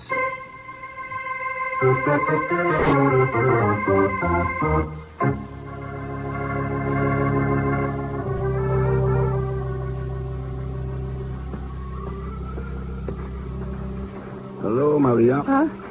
Oh, it is you, Senor Thurston. You mind if I share the riverbank with you? Please do. Thanks. You seem a little tired tonight. Too much work at the clinic? Oh, no, Senor. The work, I love it. It was this afternoon, I think, that upset me. Oh, that's understandable. Oh, but that is just the point, Senor. It is not understandable. Oh, why not? The natives were never like this before. Sullen, hostile, threatening. They worshipped Dr. Maddox. What caused the change, Maria? His murder? Are you certain you do not know, Senor X? Well, I didn't realize Pegon was getting around that fast. Oh, you mean the strange little man who came upriver with you? No. No, he did not tell me. It was Dr. Maddox. Dr. Maddox? Yes. The night before he was killed, he spoke to me about you. He said that you were the only man he knew who could handle the situation down here, and that he was going to write to you concerning it. That's all he said? That was all. But I will make a guess as to what he had in mind. Okay, go ahead. Someone is stirring up the trouble among the natives. Someone who is interested in preventing rubber from reaching the United States. Someone who wishes to turn the Americas against each other for the benefit of his own country. Who is he, Maria? I do not know. Care to make another guess? Mr. Thurston, for you, Mr. Thurston. It is late, Senor. And I am tired. Mr. Thurston, are you out here somewhere? That's all you have to say, Maria? That is all. Mr. Thurston, are you... Oh, there you are. I was wondering... Oh, hello, baby. Good night, Senor Thurston. A te vista. Hey, what's your hurry, baby? Why don't you stick around a while and... How do you like that? A brush-up. After the way she went for me in Lisbon. Lisbon? Oh, sure. I ran into her during the war. Boy, she knew more military secrets. A regular Hata Mary.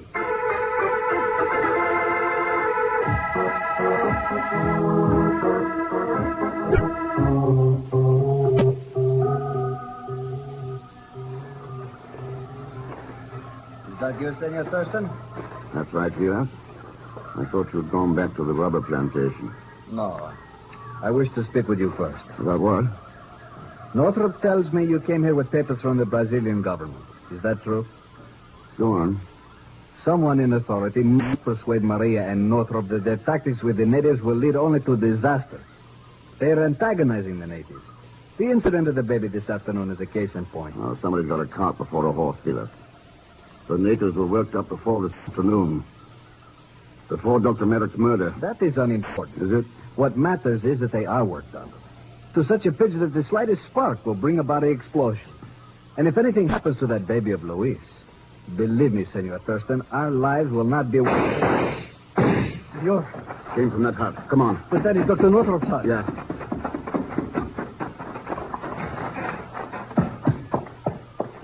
Here. There he is, Senor. A wound in the shoulder. Northrop, what happened? That devil, Luis Mendoza, shot me. Luis? You are certain? I saw him clearly enough. He gave no warning? Did not say why? No, nothing. You're wrong, Northrop. He did tell you why. Look. Here beside the door. Madre de Dios. What is it, Thurston? Felix, what are you staring at? Luis Mendoza's baby. Dead.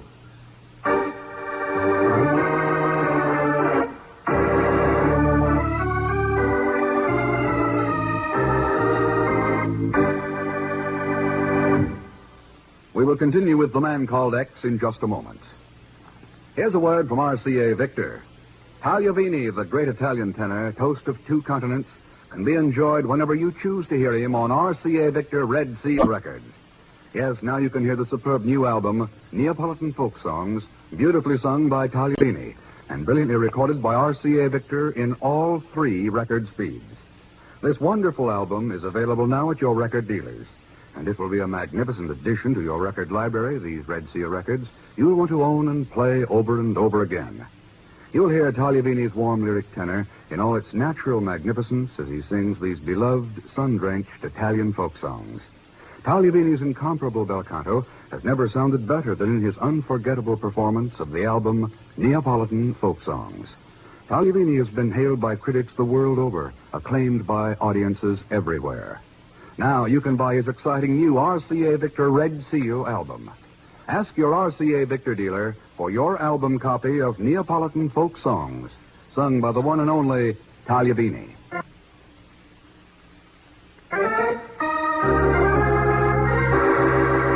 And now we return to The Man Called X, starring Herbert Marshall, with Leon Belasco as Pegon Zellschmidt.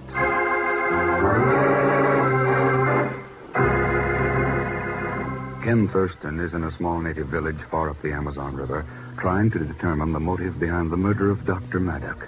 But even more sinister than the surrounding jungle are the unseen forces at work there, fomenting hatred against the United States, threatening to disrupt the rubber production, plotting a native uprising that will mean death to all the foreign devils who've trespassed there. It is now some 15 minutes after the attack on Dr. Northrop and the discovery of the dead native baby. But it is not possible, senores. I tell you that smallpox vaccine could not have killed that child. That's not entirely true, Maria. But there's always the remote possibility of faulty body chemistry, lack of normal antibodies. I think you are being very professional, very scientific, and completely unrealistic about the entire situation, my friends. You mean the attack on Northrop? And what's liable to follow? But of course, that attack was a warning that the natives are rising against us. That is what matters, not how the baby died. You're wrong, Vilas. Wrong? How can you doubt that we are all in danger now? I don't.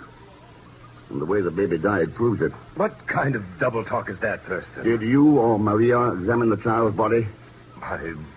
No. We were too busy with my shoulder. You should have. The vaccine wasn't the cause of death. It was botulism. Botulism? Yeah. The deadliest kind of food poisoning. But that is not possible, Senor Thurston. The child had not been weaned. A breastfed child could not possibly have died from botulism. Unless... That's right, Maria. Unless it was deliberately poisoned.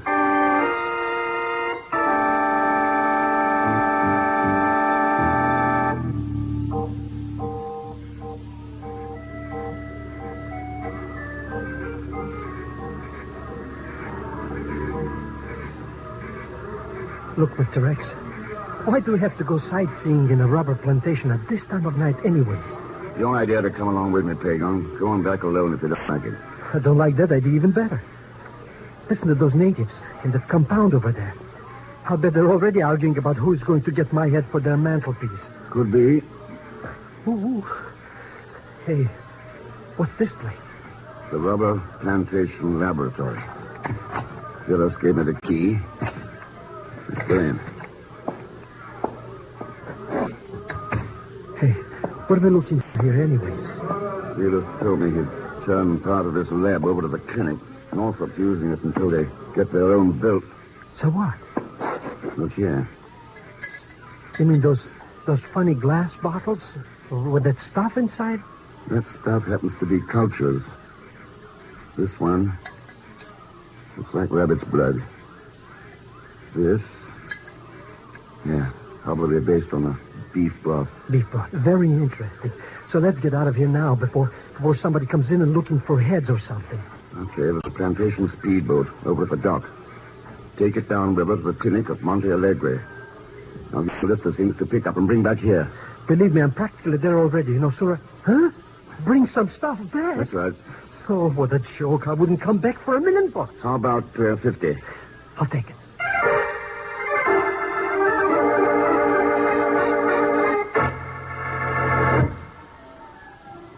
You must be crazy, Thurston, letting Zellschmidt take that speedboat. Those natives are liable to move against us at any time. Dr. Northrop is right. You have taken away our only means of escaping from here. Looks like it, Vilas, doesn't it? Why are you so casual about the situation, Senor Thurston? What did you learn at the laboratory earlier this evening? Don't you know, Maria? How could I? Well, maybe the same way you learned I was there. When only Vilas knew I was joined. Or is there another answer? Have you thought of the obvious one, Senor? That I followed you there to learn for myself what is going on? I thought of it. What the devil is all this talk about the laboratory? What's that got to do with the spot we're in? Everything, Northrop. I learned that we're not in a spot. Unless someone in this room wants us to be.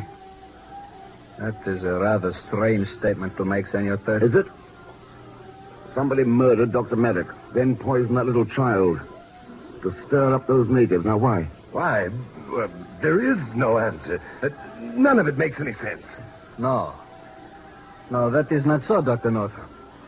There are some very obvious answers.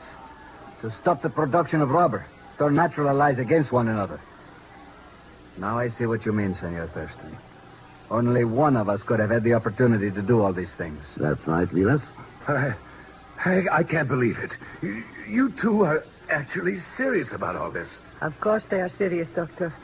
But they have left one thing unsaid. The name of the person who is responsible. Just who do you have in mind, Senor Thurston?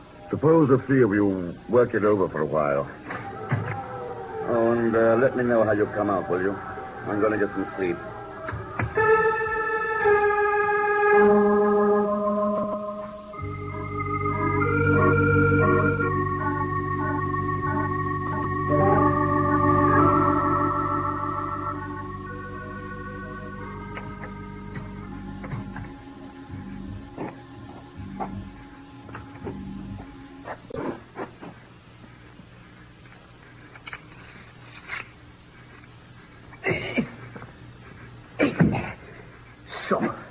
Looking for someone? Diablo. That knife. Let's have it one. Drop it. That's better. Now, suppose you tell me who... What's that?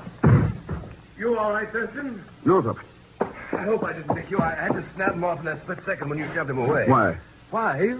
Well, for Pete's sake, man. He was trying to kill you. After he dropped the knife? But he was Luis Mendoza's brother. He was after you to avenge the baby's death. Oh, you're having a little trouble making a diagnosis tonight, Northrop. If he was after someone because of that, he'd have gone for you or Maria, not me. But there must have been some reason for his attack on you. Sure. Someone ordered him to kill me. Someone ordered him to... But who? I might have found out, Norfolk. You hadn't been so fast on the trigger.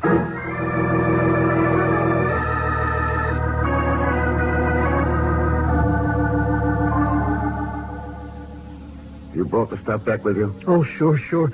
So pay me off and let me get out of here, will you, please? Believe me, I'm a sick man. And the longer I'm here, the sicker I get. Then you better come along to the clinic, Pegon. I think I've got a cure for what ails you.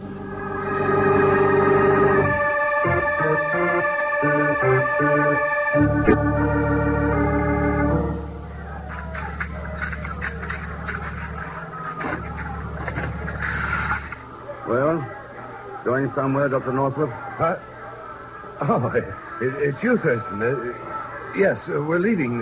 Zellschmidt came back with that speedboat just in time. The natives? That is right, senor. I have learned that they intend to strike here at the clinic just before dawn. Oh. Oh, I wonder how we'll make out. What do you mean, make out? We will not be here then. I wouldn't be too sure, Maria. Take a look at Pegon, will you, Northrup? Zellschmidt? Of course. Hey, why do you want him to look at me for? There's nothing wrong with me that a quick trip to Rio won't fix up. I'm afraid you're wrong, Zellschmidt. Huh? You mean I got something? Smallpox. Smallpox? Oh, no. That's what I thought. Sort postpones that trip downriver, doesn't it? Looks like it. We can't risk anyone else being exposed to him. We'll have to stay here until the infectious stage is over. But we cannot do that, Doctor. The natives. Sorry, Maria. There's no other answer. Perhaps there is, Senor Thurston. Allow me to remain here with him while the three of you go downriver. I didn't know you were such a self-sacrificing creature, Vilas. I am not. Merely realistic. After all, the responsibility of the plantations and the inhabitants of Belterra is mine. Suppose we let Maria go and the rest of us stick around. How about it, Maria? Do you know how to run the speedboat? I am more familiar with administering smallpox vaccines, Senor Thurston. And I believe Dr. Northrop is about to prescribe vaccinations for all of us here. I will stay. Okay. At least we'll have the satisfaction of knowing that we won't die of smallpox.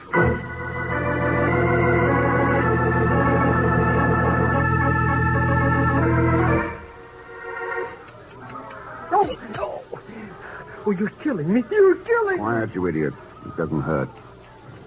All right, Vilas, you're next. The rest of us are through.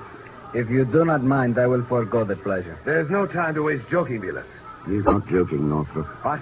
You are right, Thurston. As a realistic man, I have a very healthy fear of Bacillus botulinus. Of course. Bacillus who? Botulism.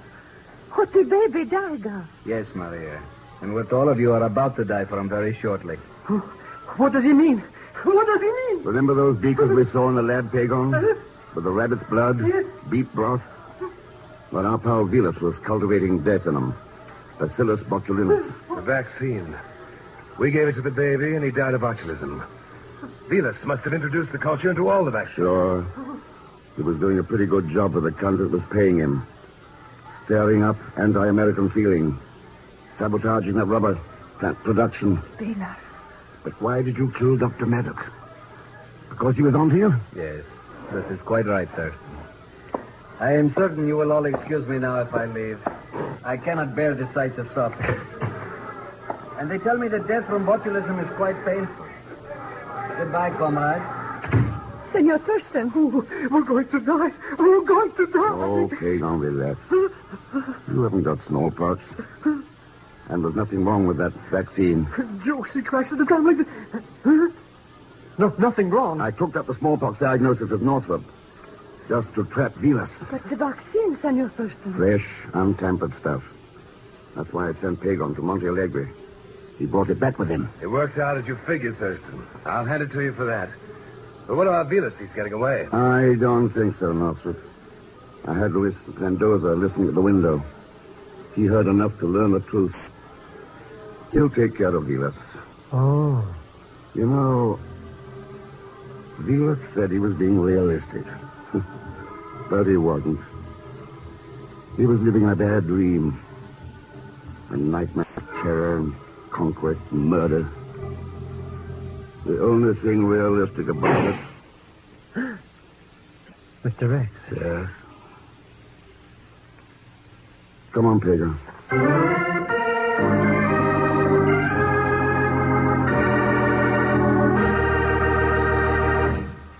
Our star, Mr. Herbert Marshall, will return in just a moment. Say, Bing, how are you planning to spend Father's Day this Sunday? Oh, Ken, Father's Day is quite a deal, you know, at the Crosby Menage. I get to sleep as late as I want to. Then the kids bring me a big breakfast in bed, ham and eggs, cereal, waffles, pancakes, sausage. Then what do you do when you get up? What else? I wash the dishes. Well, I know one gift that'll be on that breakfast tray, Bing. Right you are, Ken. A carton of milder Chesterfields. Folks, we have a fine new Chesterfield gift carton this year, and it's just the thing for Dad on Father's Day. It's got a picture of Godfrey on it and a place to write your greetings. And inside, 200 of those milder Chesterfields. Remember, Chesterfields gives you mildness plus no unpleasant aftertaste, and that's the biggest plus in cigarette history. So drop around your favorite dealers and pick up a gift carton. Sure, Dad's a great guy, and Chesterfield's a great smoke. It's a natural. For Father's Day and any day, it's Chesterfield.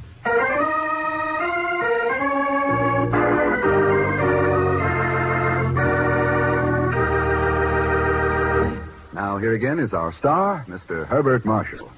Thanks for being with us. And my thanks to B. Benedetto, Will Wright, Carlton Young, Harry Bartell, and Byron King. Next week, Vienna, where an ex-wrestler, a beautiful girl, and a spot of printer's ink all add up to real trouble for Ken. And, of course, where there's real trouble, there'll always be Leon Belasco with Pegon Zellschmidt. So join us, won't you, when next I return as The Man Called X. Good night. The Man Called X, starring Herbert Marshall, is the Friday night feature on NBC's 5-show festival of comedy, music, mystery, and drama. Brought to you by the makers of Anacin for fast relief from pain of headache, neuritis, neuralgia. By RCA Victor, world leader in radio, first in recorded music, first in television. And by Chesterfield, always milder, better tasting, cooler smoking, plus no unpleasant aftertaste. The Man Called X is a J. Richard Kennedy production with music by Milton Charles. Tonight's story was written by Sidney Marshall. All characters and incidents on this program are fictitious, and any resemblance to actual characters or incidents is purely coincidental. Be sure to hear The Magnificent Montague with Monty Woolley, formerly heard on Friday, now brought to you as a Saturday night feature on NBC's All-Star Festival. And until next week, same time and station, this is Jack Latham saying good night for The Man Called X.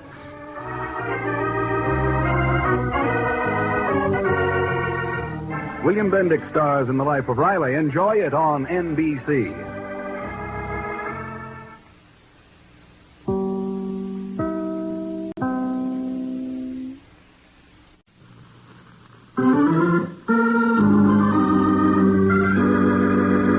Present Herbert Marshall as The Man Called X, the Friday night feature on NBC's 5-show festival of comedy, music, mystery, and drama.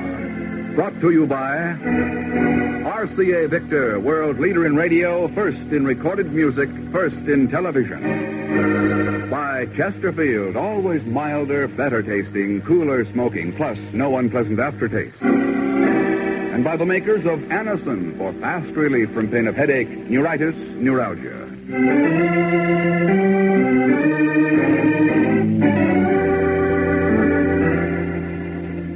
Herbert Marshall as The Man Called X.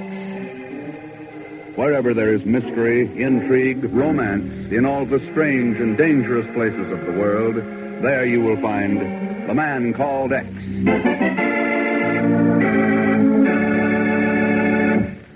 Here's a word from RCA Victor. Inch for inch, your best buy in television is RCA Victor 19-inch. And your best buy in 19-inch television is RCA Victor's superb new Hillsdale. Remember the name, RCA Victor's superb new Hillsdale. And there's more to the Hillsdale's huge 19-inch screen than size itself. Bright pictures, clear pictures, the steadiest pictures you've ever seen. Make this RCA Victor's finest console television set. Extra powerful circuits and new picture pickup on the Hillsdale ensure best possible reception. And of course, all RCA Victor television is million-proof, quality proven in over 2 million homes. Yes, the RCA Victor Hillsdale is impressive. It's luxurious. 19-inch console, television that's unequaled for value and performance. It's superlative entertainment, a superlative instrument. Insist on RCA Victor, And remember the name, the Hillsdale. Be sure to see it and hear it. And buy the magnificent Hillsdale at your RCA Victor dealers.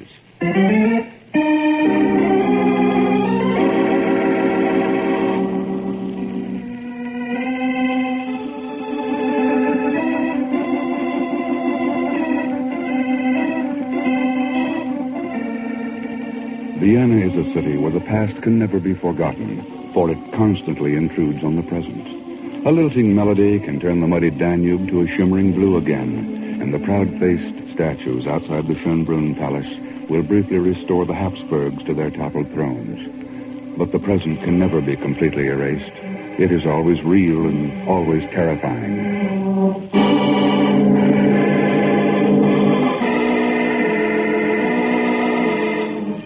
A man sits at the desk in his study, the papers in front of him unread, his fingers tapping rhythmically against the polished inlay, his white face mirrored in the glistening wood.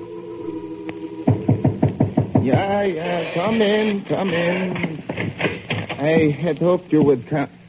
Oh, I am sorry. I was expecting someone else. What can I do?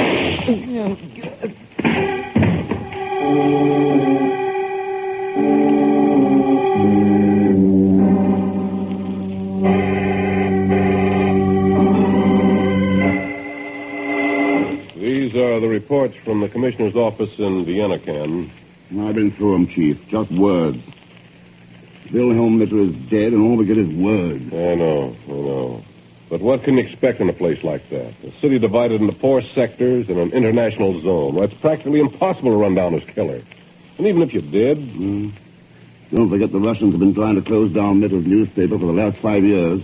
And, Chief, Die Freiheit was the last great free newspaper in Eastern Europe. Yeah, I know. You've heard about the fight for its ownership. Well, I did read something. Mitter's 2 children fighting each other over the inheritance. It can drag on for months, years. And there won't be an issue published until it's settled. But, Ken, it's not the first time a brother and a sister got into a squabble over a will. They weren't just a brother and a sister, Chief. They were closer to each other than any 2 kids I've ever seen. People do change. Not that much. I'd stake my life on it. Here. Take a look at this cable. When will you visit Vienna again? Signed, Maria. Yeah. It was sent within a few hours of her father's murder. Chief, I'd like to go to Vienna. Sure, Ken. But it's hardly a matter for the Bureau. After all, Wilhelm Mitter was my friend. All right. I know how you feel. Go ahead. Thanks. Oh, wait a minute. What about Zellschmidt? Taking him with you? Not this time. Are you sure? All right. Suppose you were to tell Miss Brooks that I'm leaving for, Hong Kong. What? 2 to 1, you'll get reservations on the next plane for China. So long, Chief.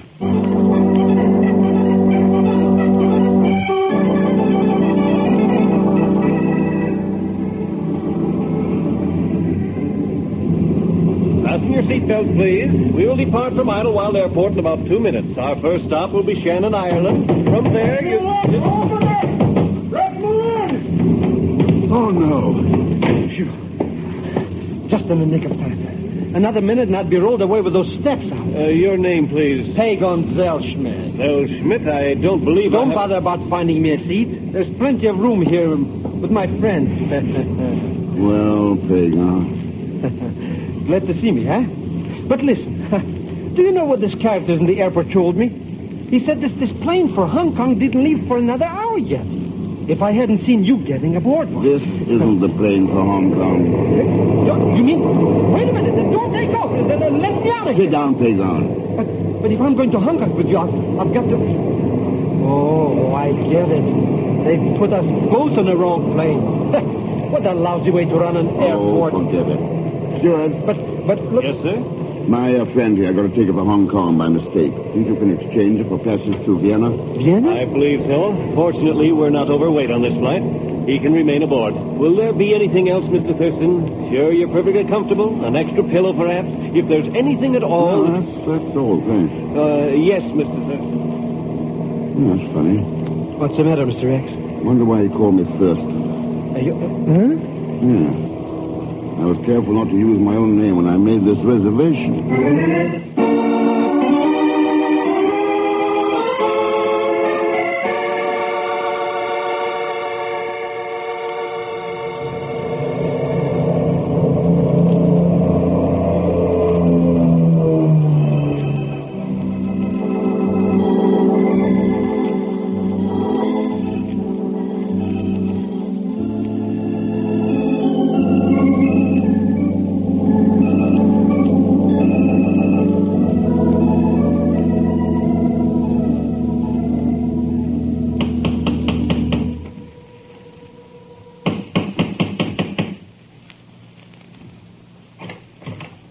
Yeah? I'd like to see Maria Mitter.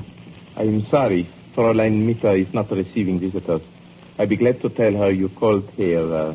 Thurston, Ken Thurston. Is Maria expecting you? Well, perhaps you'd better ask her that. Oh, of course. Forgive me. You come inside. Thanks. I am Hugo Oblenz. Herr Oblenz? I'm a friend of Maria's, a close friend. If you will follow me down the hall to her room. Thanks. Herr Oblenz, perhaps you could tell me the circumstances of Wilhelm Mitter's death. Unfortunately, there is not much to tell. It was 3 days ago on Herr Mitter's birthday. Yes, I know. We had dinner, the four of us, Herr Mitter, Maria, her brother Rudolf, and myself. We were all to go to the opera later, but Herr Mitter said some business had come up. He insisted we go without him. I see.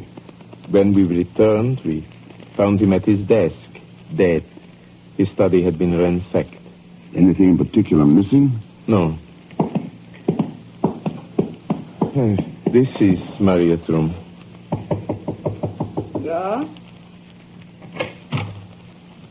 Maria, this is Herr Thurston. Hello, Maria. I can't tell you how sorry I am. I understand, thank you. Was there anything else, Mr. Thurston? I know you must be in Vienna on business. It was kind of you to drop by, but I do not wish to keep you from your work. I'm in no hurry. I thought we might have a little talk. Oh? What about? Well, I got a cablegram yesterday, Maria, and thought it might be from you. So what reason would I have to cable you? Well, maybe it was from Rudolph. It could not have been from Rudolph. He would have no reason either. Where is he, by the way? He no longer lives here. I believe he's staying at the Imperial Hotel in the Russian sector. He is? I'm afraid Rudolph is very friendly with the Russians. That's why Maria is fighting him for control of the newspaper. I see. I may not see you again before I leave Vienna, Maria, so maybe I'd better say goodbye now. Yeah.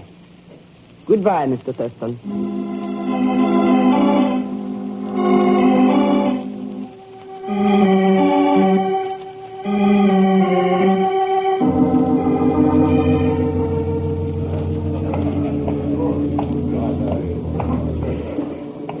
There's our man, Pegon, over in the corner of the bar. Uh-huh. But who's that fancy dress character with him?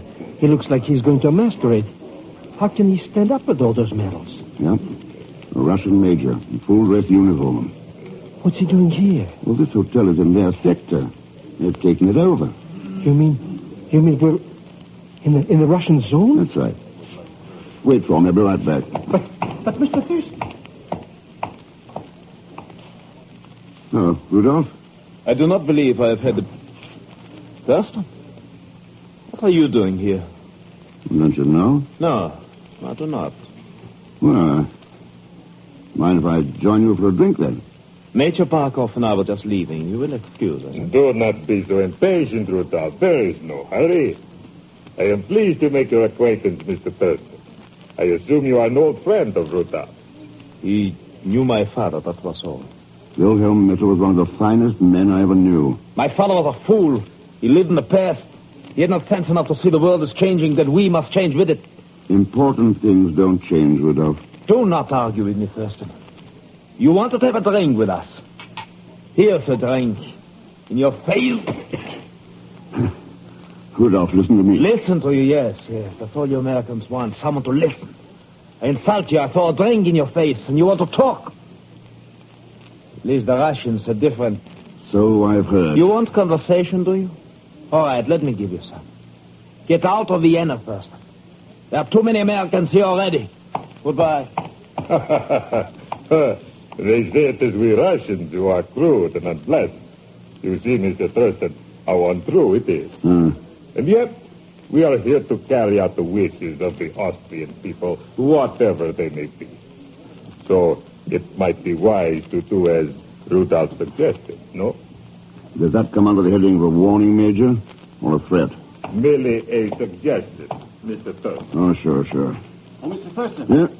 You remember me, the steward from the plane? Yeah, I remember you. Oh, fine. I thought you would. Oh, there's a telephone call for you. I happened to see you in the bar, and Thanks. You can take it in that booth. It's fortunate I recognized you. The desk clerk had no record that you're staying here. As a matter of fact, I'm not. Oh, it's too bad. I always stop at the Imperial between flights. The accommodations are excellent. Wonderful cuisine, marvelous service, and some of the finest people... Yeah, sure. This booth? Yes. Tell me, will you be returning to America soon? Excuse me. Hello? Mr. Thurston, this is Maria. Yes, Maria, what is it? I lied to you before. I did send that cable. I need your help badly. You must try to... No. Maria!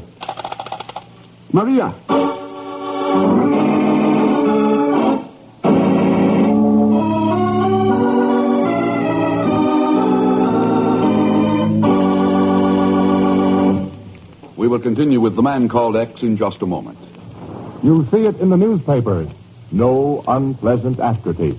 You hear it on the radio. No unpleasant aftertaste. You see it on television. No unpleasant aftertaste when you smoke Chesterfield. It's the biggest plus in cigarette history. Science discovered it. You can prove it. Science discovered that of all brands tested, Chesterfield, and only Chesterfield, leaves no unpleasant aftertaste. Prove it yourself. Smoke a pack of Chesterfield. They're always milder, better tasting, cooler smoking. And Chesterfield is the cigarette that leaves no unpleasant aftertaste. That's the biggest plus in cigarette history. No unpleasant aftertaste. Science discovered it. Prove it yourself. Buy Chesterfield today. Now, Act Two of The Man Called X, starring Herbert Marshall with Leon Belasco as Pegon Zellschmidt.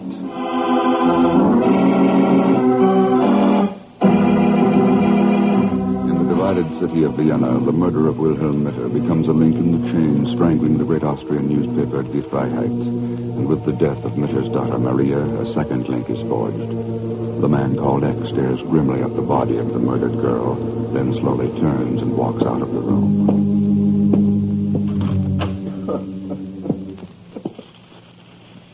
I am to blame.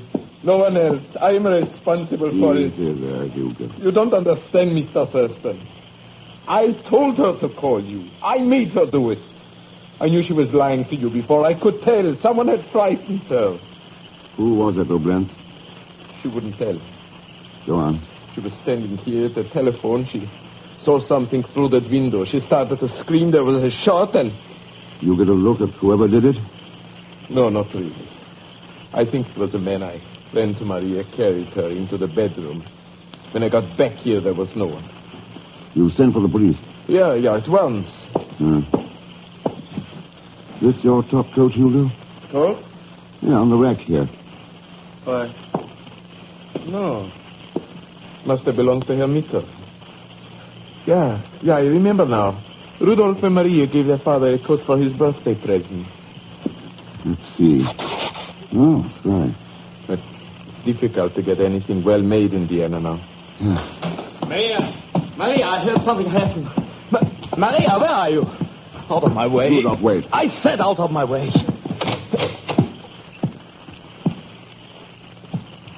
Oh, no. No!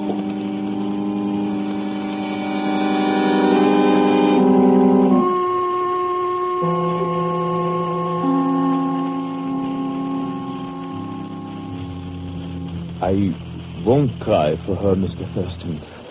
I'm afraid it would not be very convincing. And After what happened this afternoon at the Imperial Hotel... I know. Who are you trying to convince, Rudolph? Major Barkov? You mean he wasn't serious when he got so mad at you, Mr. Thurston? How about it, Rudolph? I thought I was doing the right thing. I was fighting for control of the paper to save Maria's life. I love her very much, Mr. Thurston. I know you did. I was sure that if she tried to publish the Freiheit, the communists would kill her like they killed my father. Is that why you were playing up to the communists? Yes, of course. Anything to save the life of my sister. The police are in the other room talking to Hugo. Before they come in here, there's something I want to ask you. Rudolph, the night your father was shot, you were all going to the opera.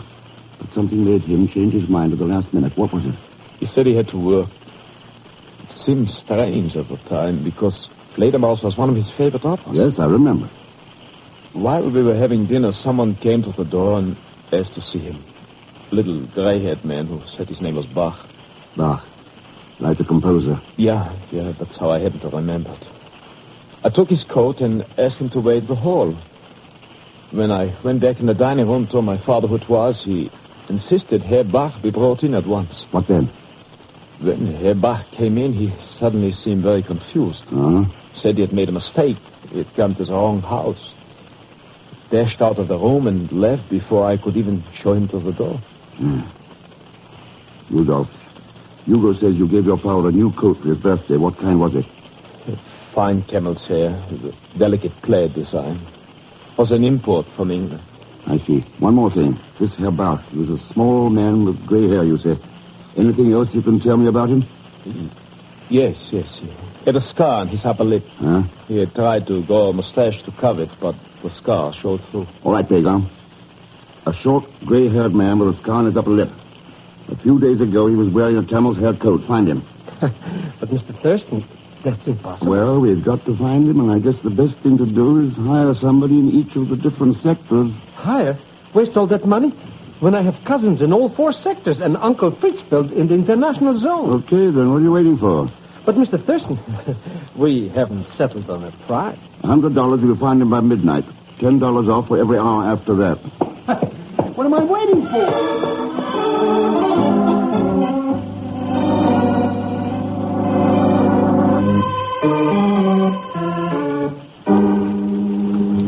Well, that finishes my report. I am sorry to have had to keep you after the other authorities questioned you so long, but my government is very much interested in this case.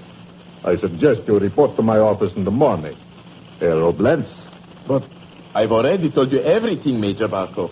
Major, isn't this a matter for the city police rather than the occupation authorities? Of course, Mr. Thurston, it was only a suggestion. Oh, sure. So, there is no point in my staying longer. And Rudolph, I'm sure the authorities in my sector will be glad to know that ownership of the Freiheit is now clearly settled. Any assistance we may be able to give... Just a moment, Major. I am publishing the newspaper myself. Huh? Without any influence from you or anyone else. What's this? Once more, the Freiheit will print the truth, as it did before my father was killed. See here. Come in. Hello, Pegon. Sure. Well? Well, you owe me $100. Good. That means you found the man who called on Herr Mitter just before he was killed. What's that? Hey, all right, Pegon, let's go. Oh, Rudolph. Yes, Mr. Thurston. Get on down to your paper. Give me an hour or so, and I'll have a bang-up story for you. Stories? Yes. You'll have to do the follow-up on it, though, remember? Remember how Fred Walker handled the Anderson case? Walker? Yes, the American reporter, you remember? Well, yes. Yes, of course, yes. I will follow it up. Good. Come on, Pegon.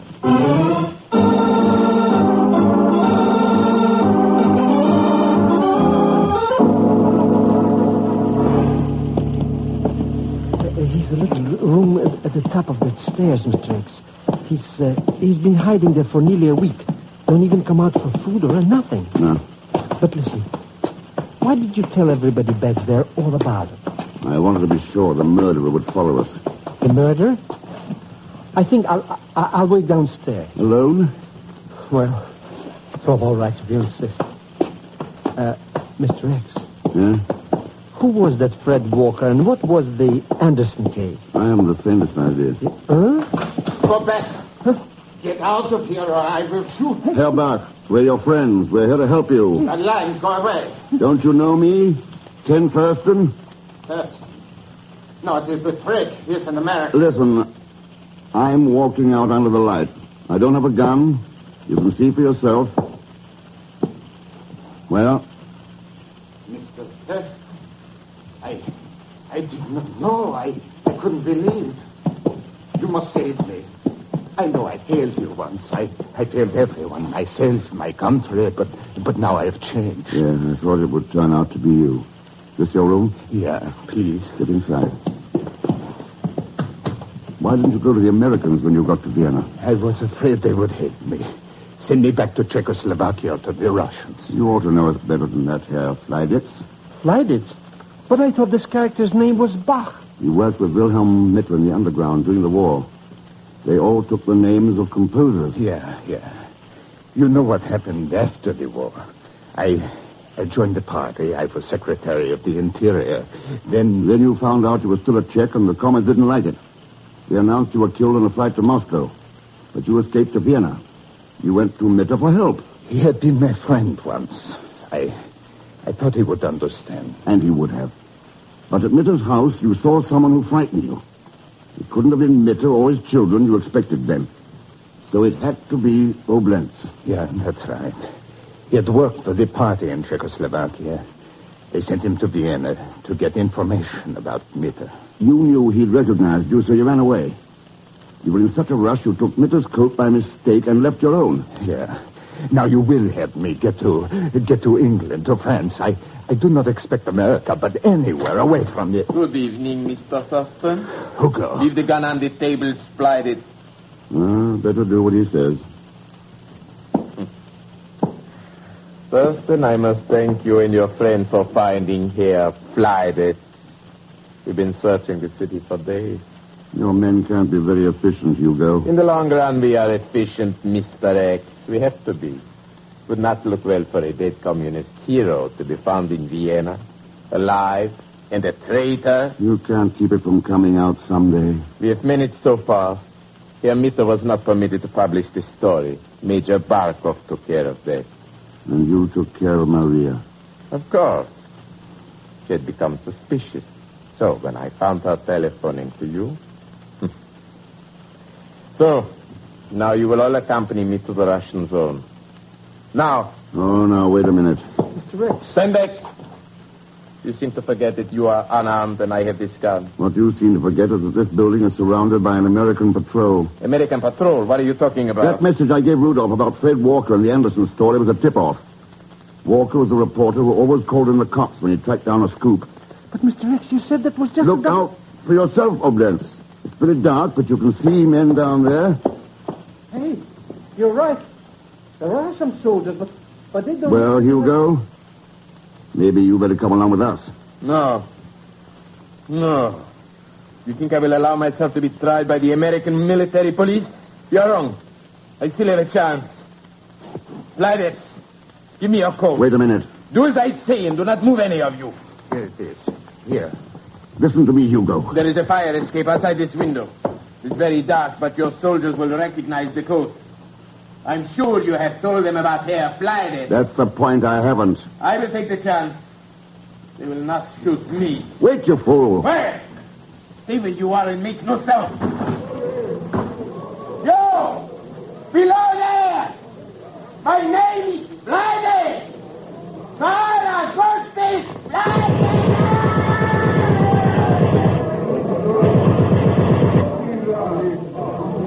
I tried to tell you, Mr. X, those soldiers, they're Russians. I could even see that Major Barkov and all his medals. And they thought he was I? Yeah. I'd hoped I could stall him until the Americans were ready to get here. This is our zone. There's a patrol every... Here they come, Mr. X. What? Look at those Russians scattered. Yes, well... Guess we can leave now, Herr Fleiditz. Believe me, if there's anything I can do to show my gratitude... Sure there is. Give your story to Rudolf Mitter. I'd like to see it in the next issue of Die Freiheit. I will be glad to. I think you have made Rudolph's task very easy for him, Mr. Thurston. No, I wouldn't say that, Herr Private. It's never very easy, here or anywhere else, to print the truth. But without a free press, there's no real freedom at all. You know, Pegon, that's a pretty good name. Die Freiheit. Freedom.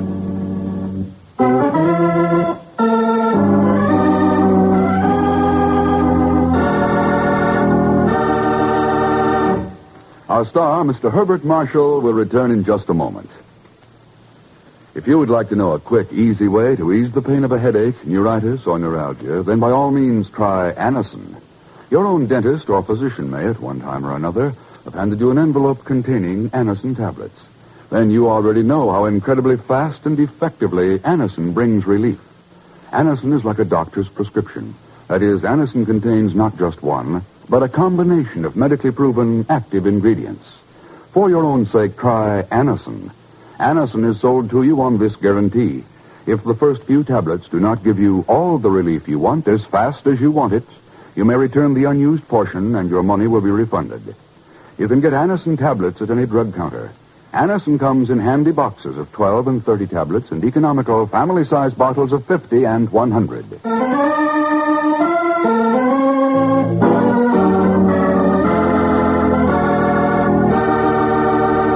Now, here again is our star, Mr. Herbert Marshall. Thanks for being with us. And my thanks to Joan Banks, Will Wright, Stan Waxman, Paul Freese, Tony Barrett, Frank Gerstle, and Bob Bruce. Next week, Ken tangles with a couple of information passers behind the Iron Curtain, where death and treasury march hand in hand. And Pegon, he'll be along, too. Paid, as usual, by Leon Belasco. So join us, won't you, when next I return as the man called X. Good night. The Man Called X, starring Herbert Marshall, is the Friday night feature on NBC's 5-show festival of comedy, music, mystery, and drama. Brought to you by RCA Victor, world leader in radio, first in recorded music, first in television. And by Chesterfield, always milder, better tasting, cooler smoking, plus no unpleasant aftertaste. And by the makers of Anacin for fast relief from pain of headache, neuritis, neuralgia. The Man Called X is a J. Richard Kennedy production with music by Milton Charles. Tonight's story was written by Frank Burt. All characters and incidents on this program are fictitious, and any resemblance to actual characters or incidents is purely coincidental. Be sure to hear the magnificent Montague with Monty Woolley, formerly heard on Friday, now brought to you as a Saturday night feature of NBC's All-Star Festival. And until next week, same time and station, this is Jack Latham saying good night for The Man Called X. William Bendick stars in The Life of Riley. Enjoy it on NBC.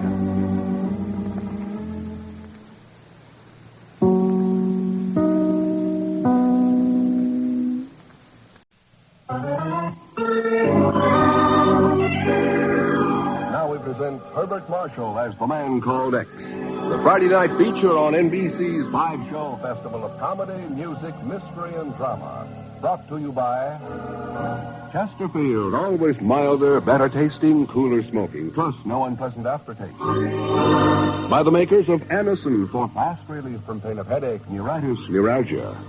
And by RCA Victor, world leader in radio, first in recorded music, first in television.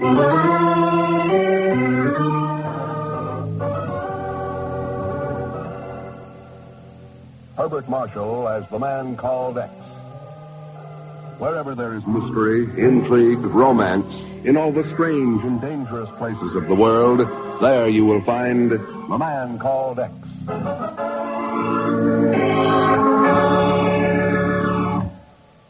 Science discovered it. You can prove it. No unpleasant aftertaste when you smoke Chesterfields, the biggest plus in cigarette history. Science discovered this fact. Of all cigarettes tested, Chesterfield, and only Chesterfield, leaves no unpleasant aftertaste. You can prove it. Smoke a pack of Chesterfields. They're always milder, better tasting, cooler smoking. And Chesterfield is the cigarette that leaves no unpleasant aftertaste. That's the biggest plus in cigarette history. Science discovered it. You can prove it. Buy Chesterfield today. The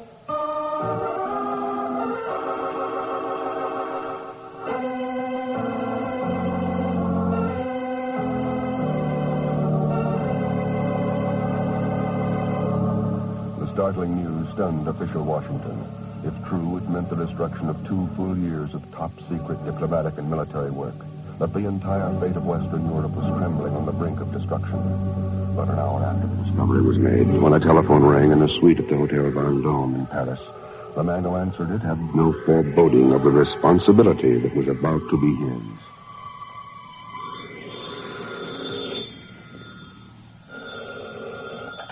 Hello? That you, Thurston? That's right, who's there? Slade, at the American Embassy. Can you and the chief get over here? What's up, Slade? Operation Zero. We'll be right there.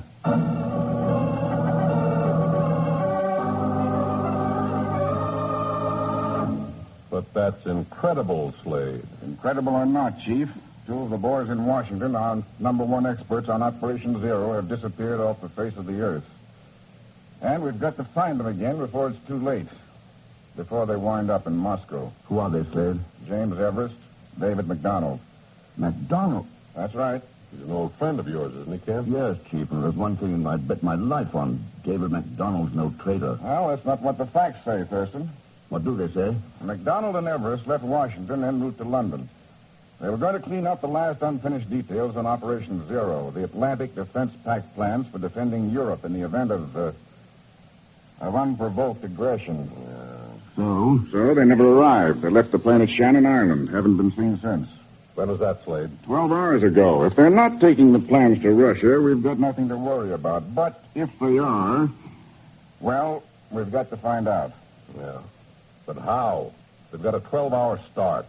They could enter Russian territory anywhere from the Baltic to the Adriatic Sea. I think we can narrow it down, Chief. MacDonald has a small chalet in France, at Montigny. He spends his summer vacations there. I'm afraid your friend MacDonald's not on a vacation trip this time, Thurston. Nor is Marshal Petrov. Petrov? The Politburo's military commander? You heard yesterday that he just arrived in Berlin, remember? Well, what's that got to do with this? With MacDonald and Everest taking the plans of Operation Zero to Moscow? Suppose I let you know, Slade. From Montigny, France.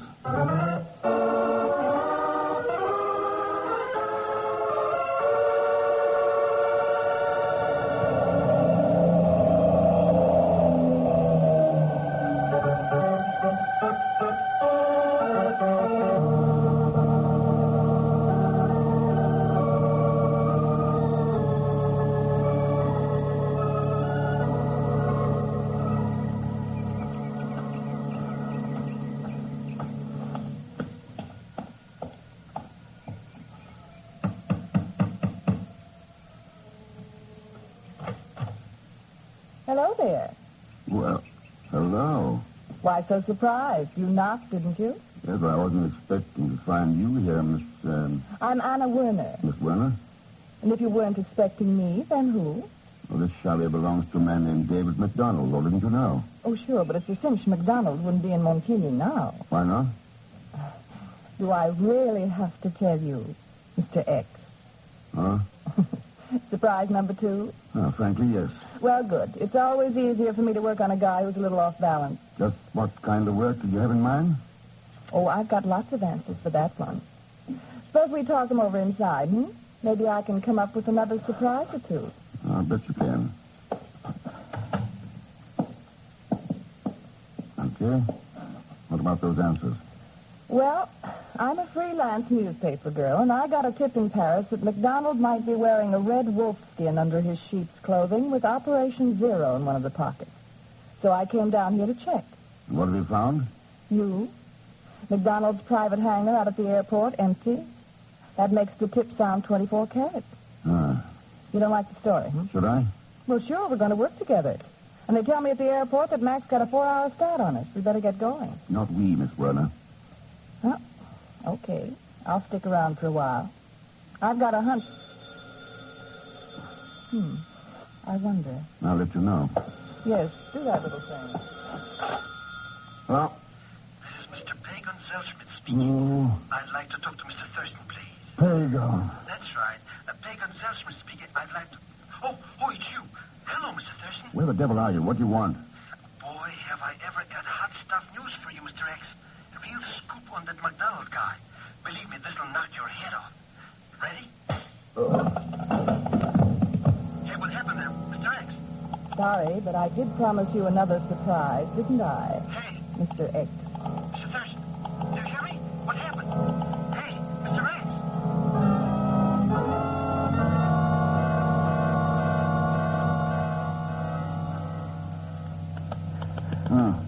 Wake up, Mr. X. Please wake up. Oh, why do you have to stay subconscious like that? Wake up. What's up, Pegon? That's right, Mr. X. That's right. Boy, what happened to you anyway? The girl, where's she? A girl? You mean a girl slugged you like that? Yes. What was she, a female wrestler? Oh, never mind. How'd you get here? Last thing I remember was talking to you on the phone. Oh, that was from the airport. When I heard something funny over the telephone, I beat it right out here. All right, Pegon. What was that red-hot news you were talking about? The chief sent me after you with it. It's about that big-shot Russian military guy, Marshall... Petrov? That's him, that's right. The chief said to tell you that Petrov left Berlin on an aeroplane trip a little while ago. He didn't know where to, but it was someplace southwestern Germany. Southwestern Germany? That's right. I told you I had really... Does that mean something? Could mean that MacDonald and Everest are heading to the Russian zone of Germany. And Petrov's intending to meet them. So what? There's hundreds of miles of borders to the Russian zone. He could be meeting them anywhere. That's right. We'll have a hunch that 3 people know where he is. Know where it is. Everest, MacDonald, and a girl named Anna Werner.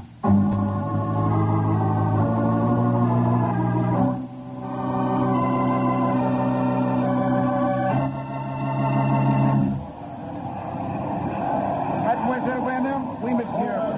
The lovely mademoiselle departed from this airport in a chartered plane not 10 minutes ago. Did she file a flight plan? Pardon, monsieur? What did she tell you where she was going? Oh, mais oui. Her destination was Le Havre. Le Havre. But that's not in Germany, Mr. Thurston. It's on the British Channel or something. Are you sure that's where she said she was going? Mais certainement, monsieur. I remember most distinctly. A very stubborn young lady, mademoiselle. I warned her that she could never succeed in reaching there. Why not? There was not enough fuel in the airplane, monsieur. That is why not. Oh. At the most, she could fly but 300 kilometers. But she would not listen. A most stubborn young lady. She will never arrive at Le Havre. I see, but if you'll get me a flight map of Western Europe and a pair of dividers, I think I can show you where she will arrive.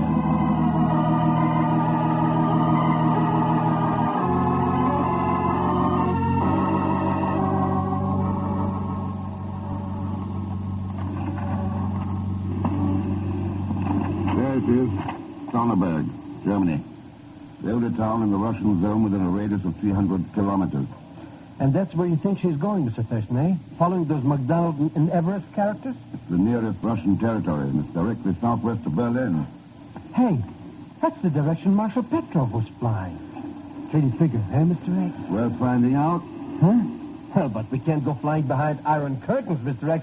They'd shoot us down like clay ducks. If you don't believe me, ask Grisha. Who's Grisha?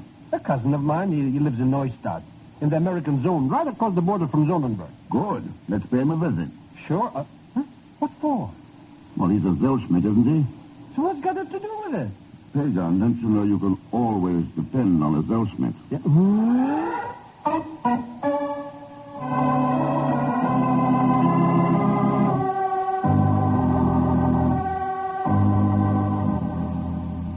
But I'm operating a strictly legitimate business, Herr Thurston. I don't know how to smuggle people across the border into Sonnenberg. You sure, Grisha? I swear it by the father of my father, Herr Thurston. He's a liar, all right. That proves it. Pegon, you wound me deeply, my beloved cousin. What I say is true. Smuggling watches, American cigarettes, coffee into Sonnenberg. I do these things, yes. But people, never. Strictly legitimate business. Yes, oh, sure. Exactly. I'm afraid there is nothing I can do for you, my friend. Too bad. I thought that this, might... Hey, that's money you're showing. That? Let me see. 20, 40, 50. You know something, Ken Thurston? I've just gone into another business, strictly illegitimate.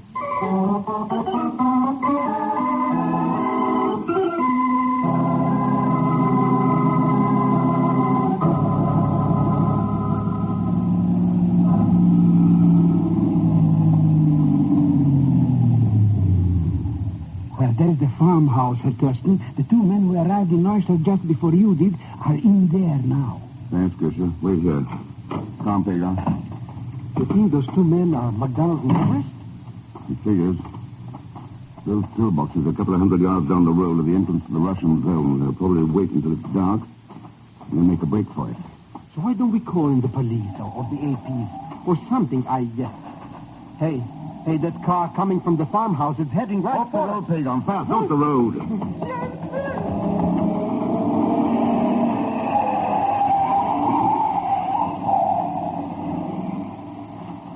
Hey, what's the matter with those jokers? They tried to run us down. Everest and McDonald, heading for the Russian zone. Come on. Let me have the wheel, Grisha. Let me have it. What are you doing now? I'm going to try and stop that car before it reaches the border. But the Russian guards, Herr Thurston, they'll never allow you to do Got to force that car off the road before they can stop it.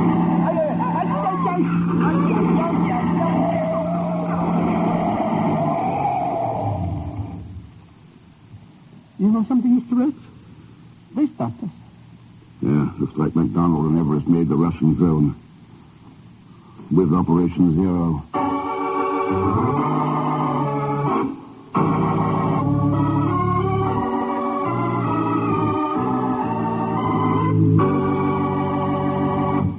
We'll continue with The Man Called X in just a moment. Every day, you hear more and more about an incredibly fast way to relieve the pains of headache, neuritis, and neuralgia. It's Anacin, A-N-A-C-I-N. Now, the reason Anacin is so wonderfully fast-acting and effective is this. Anacin is like a doctor's prescription. That is, Anacin contains not just one, but a combination of medically proven active ingredients in easy-to-take tablet form. Thousands of people have received envelopes containing Anacin tablets from their own dentist or physician, and in this way discovered the incredibly fast relief Anacin brings from pains of headache, neuritis, or neuralgia. So the next time a headache strikes, take Anacin, A-N-A-C-I-N. Anacin in handy boxes of 12 and 30, economical family-size bottles of 50 and 100. Ask for Anacin at any drug counter. Now, Act Two of The Man Called X, starring Herbert Marshall with Leon Belasco as Pegon Zellschmidt.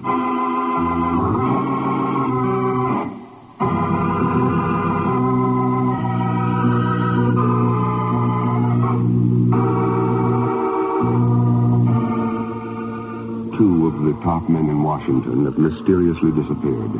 Ken Thurston, the Man Called X, has trailed them to Neustadt, Germany, in an effort to determine if they're carrying the Atlantic Pact defense plans into the hands of the Russians. But his attempt to stop them from crossing the border has been halted by the chattering burp guns of the Russian border guards. So they made it, Ken. Looks like it, Chief. Just too bad. Well, there's nothing we can do about those plans now.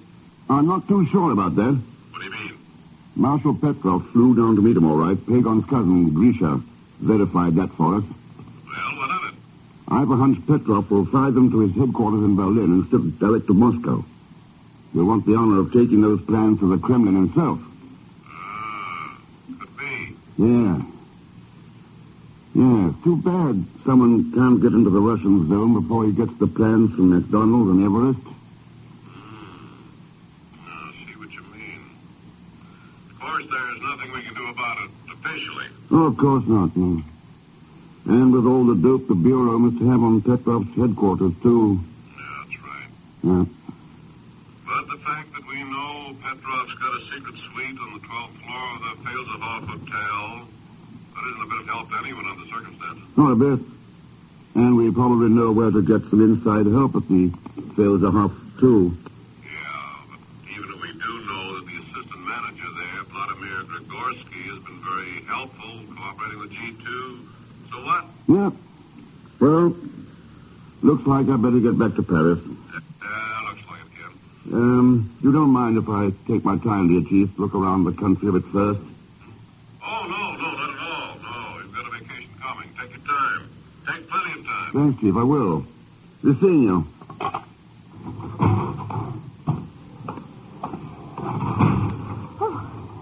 Hello, Miss Werner. Oh, well, fancy meeting you here, Mr. Thurston. How'd you in find a phone booth of all things. How did you like the eavesdropping? Oh, it was excellent. These phone booth walls are paper thin. Yeah. And how lucky for you. Is it? Yes.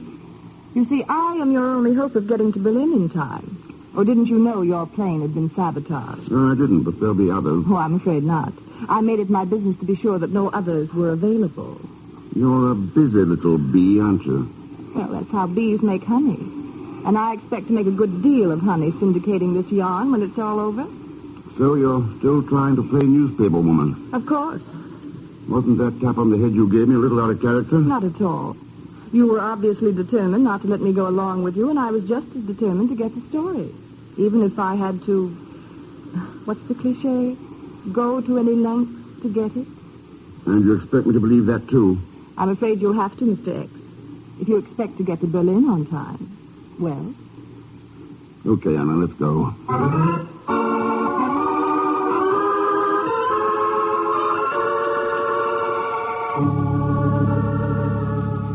Look, Mr. X, so that cookie Anna flew us into Berlin. That don't mean we have to go into the Russian zone with her. We're not Pegon. Well, that's a relief. We're going in alone. Oh, sure, that's the ticket. We're going to... Alone? Yeah, we got some business with the assistant manager of the Petroleum Hotel. Name of Vladimir Grigorsky.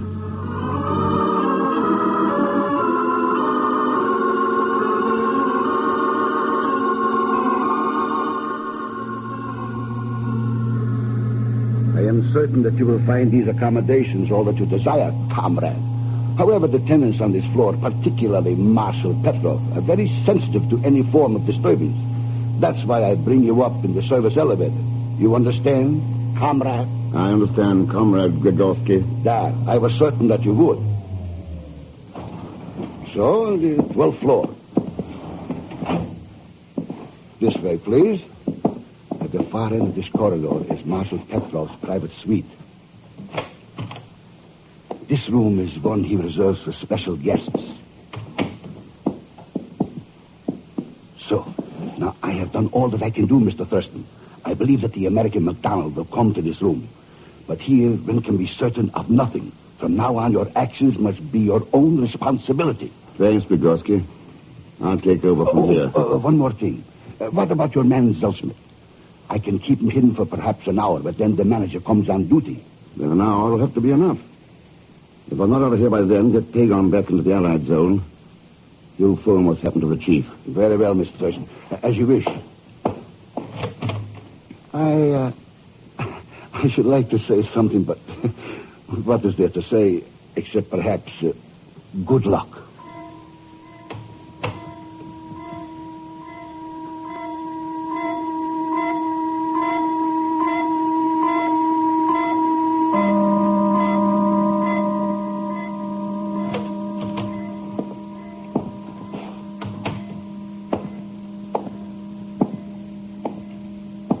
Hello, mate. Ken! That's right. What the devil are you doing here? You don't need an answer to that. You're a fool. What about the plans for Operation Zero, Max? You'll never get out of here alive. What about those plans? Should have known you'd follow me. Ken, I haven't got them. I didn't bring them with me. I couldn't. Swallowing their lying propaganda, getting sucked into their filthy, rotten scheme. What happened? It's the old story. Jim Everest sold me. I was to get copies of Operation Zero, and we'd take them to the Russians. Oh, yes, I was helping to be the savior of the entire world. What changed your mind? Everest and a couple of his comrades. The night we were to leave Washington, they couldn't help boasting, and... Well, I guess I woke up. Too late then, wasn't it? Sure. If I tried to break away, they'd kill me, and Everest would still be in Washington building up another sucker. This way, at least, he's been tagged for what he is, and Operation Zero is safe. Yeah? But what about you, Mac? Well, what do you think? I've stalled Petrov so far, but I'm supposed to be getting the plans now. And when he learns that I haven't got him, well, it means curtains for Everest and me. But, Ken, you've got to get out of here before he finds you. Suppose we both take a crack at it. The service elevator's only a few feet down the corridor. Come on. Ken, I tell you... Come on. Going somewhere, comrade. Petrov! If so, I would not advise it. You'd better follow that advice, boys. Comrade Petrov's an awfully quick man on the trigger. Well, Anna. Another surprise, Ken? No. You're obviously fighting a rearguard action for Everest. The only paper you could report for would be Pravda. And quite a story it will make, too. Not only have we uncovered the traitor MacDonald, but we have captured the rarest of prizes as well. The man called X. You haven't anyone yet, Petrov! Ken, run! Run away! You stupid fool. Did you actually believe that you could... have that gun, Petrov. Let go! Let go!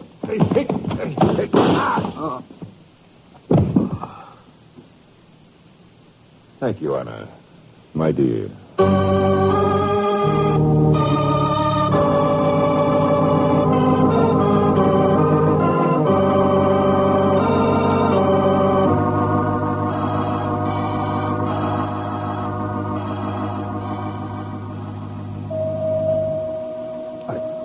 I told you were a fool, Ken.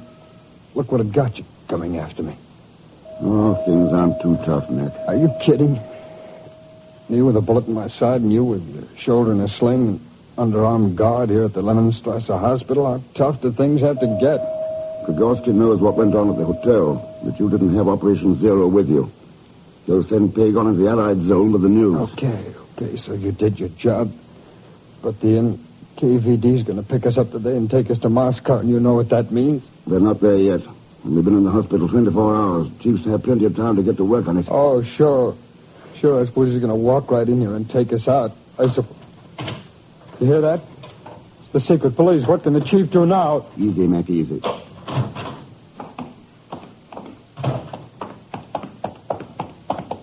Prisoners, we are from the NKVD. You are now in our custody. We have orders to transport you to Moscow. Grigorski. And look who else. Boy, I bet you're glad to see us, eh, Mr. X? On your feet, prisoners. You have no time to waste. On your feet. Are you both able to walk, Mr. Thurston? I'm okay. What about you, Mac? Walk over live coals, Ken, if it meant getting out of here. It's a cinch. We got forged secret police papers, private ambulance without waiting for downstairs. Cinch.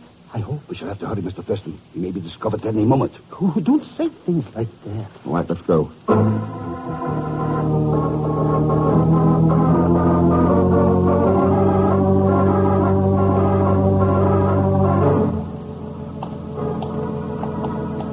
There is the ambulance now, Mr. Thurston. Okay.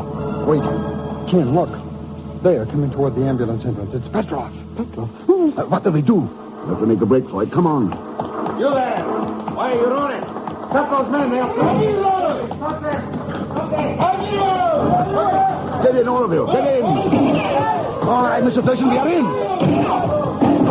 Okay, here we go.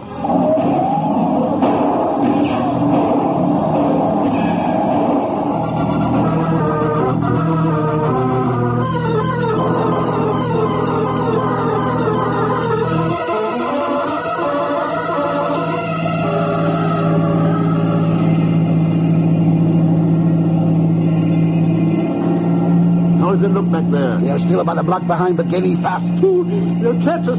They'll catch us. They'll have to hurry, Pegon. There's the American zone dead ahead. But look, wooden barricades, armed guard. We cannot get through. I wouldn't bet on that, Grigorski. Hang on to your hat. We're going to crash. We're going to crash.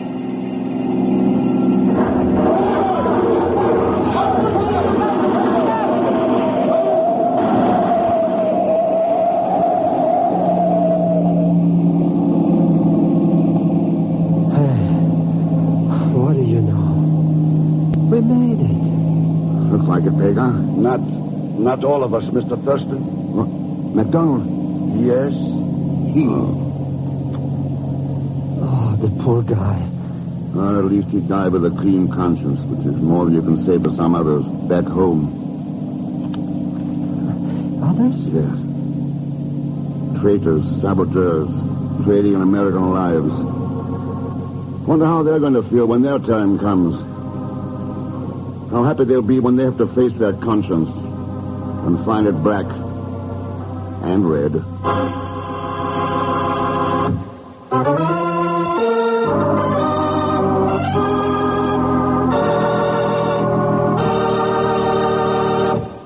Our star, Mr. Herbert Marshall, will return in just a moment. Here's a word from RCA Victor. If you own an RCA Victor television set, or if you're planning to buy one, the RCA Victor factory service contract is yours for the asking. You can be assured of top performance year after year from your RCA Victor receiver. And with RCA Victor's factory service contract, you get expert, prompt service, replacement of any part or tube, including the picture tube for 1 full year, and the best standard RCA antenna for your location. It's the only national service of its kind in television. A wonderful, practical buy. The RCA Victor Factory Service Contract. Attention electronic engineers. Right now, RCA has career openings for experienced engineers. If you're a qualified radio electronics engineer, RCA offers you lifelong opportunities. Just send a complete resume of your education and experience to Radio Corporation of America, Box 1, RCA Building, Radio City, New York. Your resume will be kept confidential.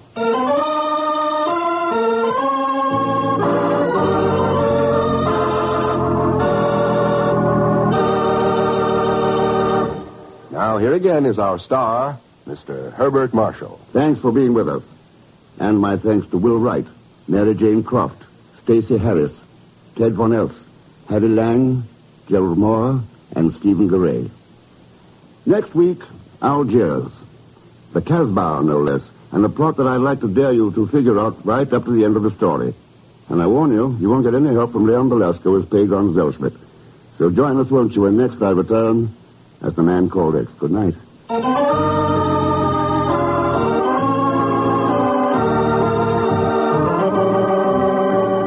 The Man Called X, starring Herbert Marshall, is the Friday night feature on NBC's 5-show festival of comedy, music, mystery, and drama. Brought to you by Chesterfield, always milder, better tasting, cooler smoking, plus no unpleasant aftertaste. By the makers of Anacin for fast relief from pain of headache, neuritis, neuralgia. And by RCA Victor, world leader in radio, first in recorded music, first in television. The Man Called X is a J. Richard Kennedy production with music by Milton Charles.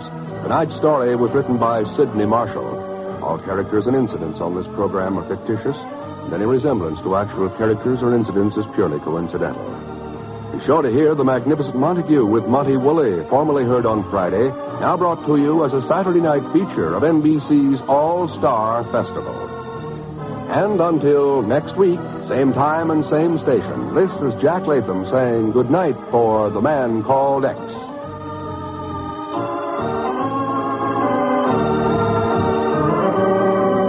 William Bendick stars in The Life of Riley. Enjoy it on NBC.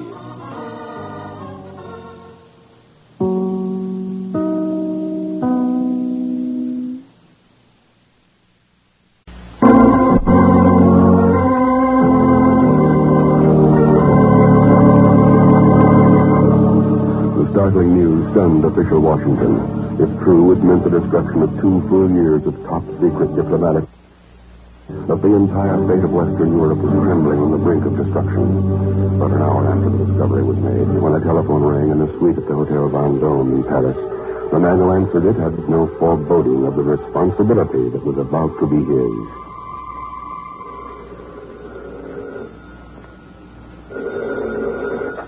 Well, That you, Thurston? that's right, who's there? Slade, at the American Embassy. And you and the chief get over here? What's up, Slade? Operation Zero. We'll be right there.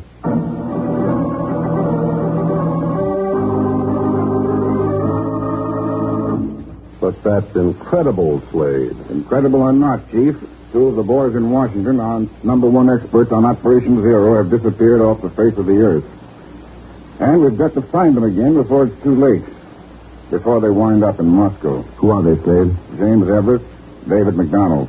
McDonald? That's right. He's an old friend of yours, isn't he, Ken? Yes, Chief, and there's one thing I'd bet my life on. David McDonald's no traitor. Well, that's not what the facts say, Thurston. What do they say? McDonald and Everest left Washington en route to London. They were going to clean up the last unfinished details on Operation Zero, the Atlantic defense attack plans for defending Europe in the event of unprovoked aggression. So they never arrived. They left the plane at Shannon Island. Haven't been seen since.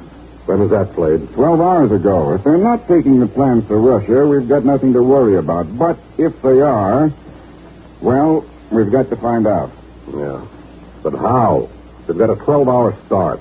They could enter Russian territory anywhere from the Baltic to the Adriatic Sea. I think we can narrow it down, Chief. MacDonald has a small chalet in France, at Montigny.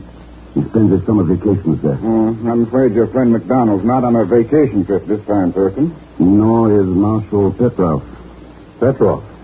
The Politburo's military commander? You heard yesterday. He just arrived in Berlin, remember? Well, what's that got to do with this? With McDonald and Everest taking the plans of Operation Zero to Moscow? Suppose I let you know, Slade. From Montigny, France.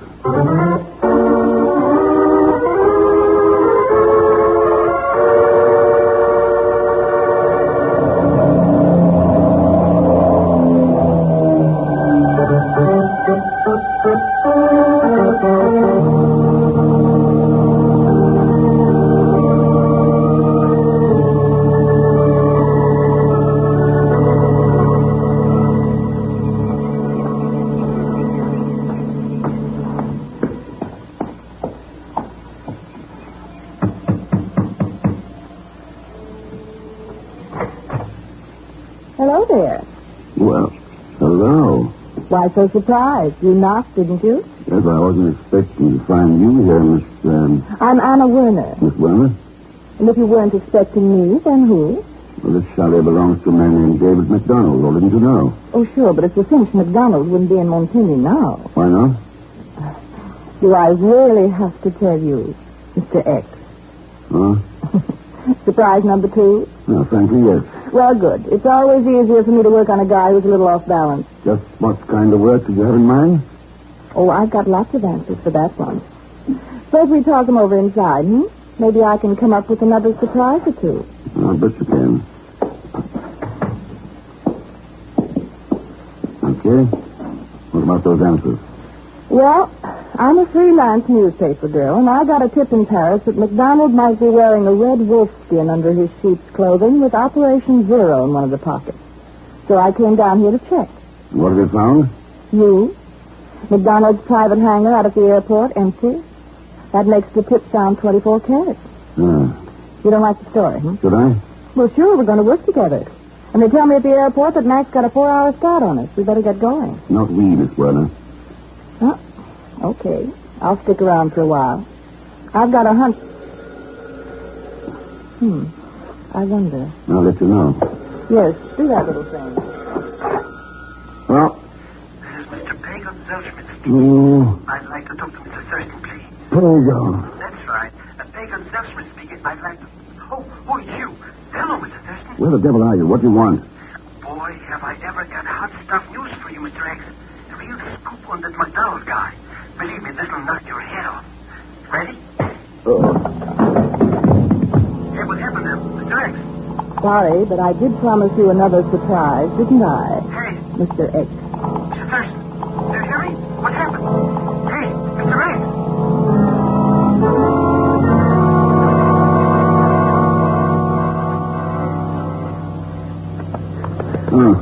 Wake up, Mr. X. Please wake up. Oh, why do you have to stay so concentrated? Wake up. Well, what's up, Pegon? That's right, Mr. X. That's right. Boy, what happened to you anyway? The girl, where is she? A girl? You mean a girl slugged you like that? Yes. What was she, a female wrestler? Oh, never mind. How'd you get here? Last thing I remember was talking to you on the phone. Well, that was from the airport. When I heard something funny over the telephone, I beat it right out here. All right, Pegon. What was that red-hot news you were talking about? The chief sent me after you with it. It's about that big-shot Russian military guy, Marshall... Petrov? Yes, Ian. The chief said to tell you that Petrov left Berlin on an aeroplane trip a little while ago. He didn't know where to, but it was someplace southwestern Germany. Southwestern Germany. That's right. I told you I had really... Does that mean something? Could mean that MacDonald and Everest are heading to the Russian zone of Germany. And Petrov's intending to meet them. So what? There's hundreds of miles of borders to the Russian zone. You could be meeting them anywhere. That's right, but I have a hunch that 3 people know where he is. Know where it is. Everest, MacDonald, and a girl named Anna Werner.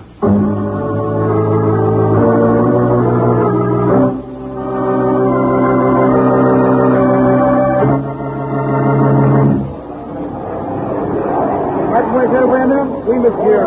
The lovely mademoiselle departed from this airport in a chartered plane not 10 minutes ago. Did she file a flight plan? Pardon, monsieur? Well, did she tell you where she was going? Oh, mais oui. Her destination was Le Havre. Le Havre? But that's not in Germany, Mr. Thurston. It's on the British Channel or something. Are you sure that's where she said she was going? Mais certainement, monsieur. I remember most distinctly. A very stubborn young lady, mademoiselle. I wonder that she could never succeed in reaching there. Why not? There was not enough fuel in the airplane, monsieur. That is why not. Oh. At the most, she could fly but 300 kilometers. But she would not listen. A most stubborn young lady. She would never arrive at Le Havre. I see, but if you'll get me a flight map of Western Europe and a pair of dividers, I think I can show you where she will arrive.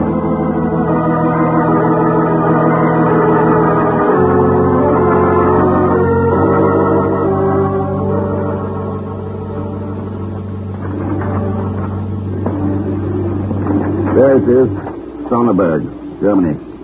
The only town in the Russian zone within a radius of 300 kilometers. And that's where you think she's going, Mr. Thurston, eh? Following those MacDonald and Everest characters? It's the nearest Russian territory, and it's directly southwest of Berlin. Hey, that's the direction Marshal Petrov was flying. Same figures, eh, Mr. X? Worth finding out. Huh? Oh, but we can't go flying behind iron curtains, Mr. X. They'd shoot us down like clay ducks. If you don't believe me, ask Grisha. Who's Grisha? A cousin of mine. He lives in Neustadt, in the American zone, right across the border from Sonnenberg. Good. Let's pay him a visit. Sure. Huh? What for? Well, he's a Zellschmidt, isn't he? So what's got it to do with it? Pegon, don't you know you can always depend on a Zellschmidt? Yeah.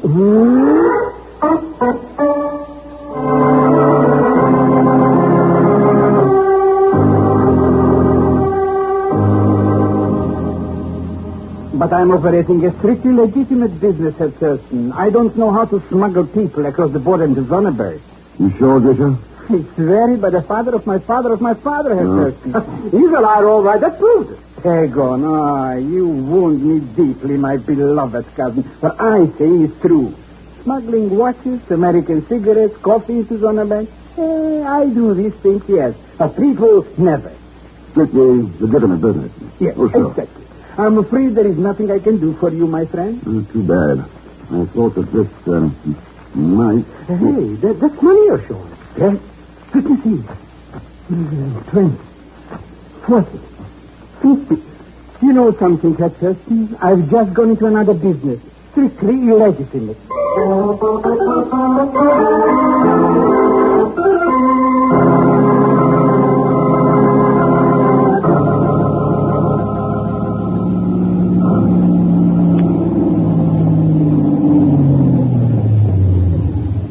There's the farmhouse, Herr Thurston. The 2 men who arrived in Neustadt just before you did are in there now. Thanks, Grisha. Wait here. Come, Pegon. You think those 2 men are MacDonald and Everest? He figures. Those pillboxes are a couple of 100 yards down the road at the entrance to the Russian zone. They'll probably wait until it's dark and then make a break for it. So why don't we call in the police or the AP or something, I guess? Hey, that car coming from the farmhouse is heading right off the road, Pegon. Fast, off the road.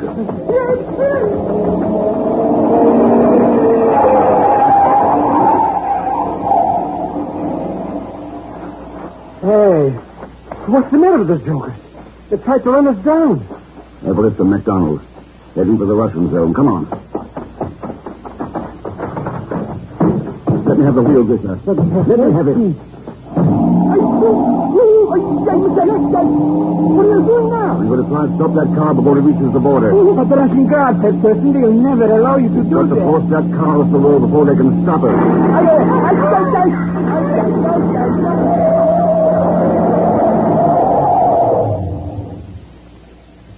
You know something, Mr. X? They stopped us. Yeah, looks like McDonald and Everest made the Russian zone. With Operation Zero.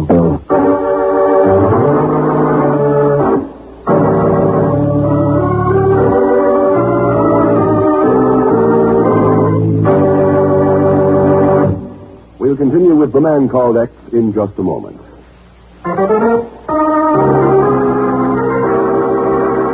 Now, Act Two of The Man Called X, starring Herbert Marshall with Leon Belasco as Pegon Zellschmidt.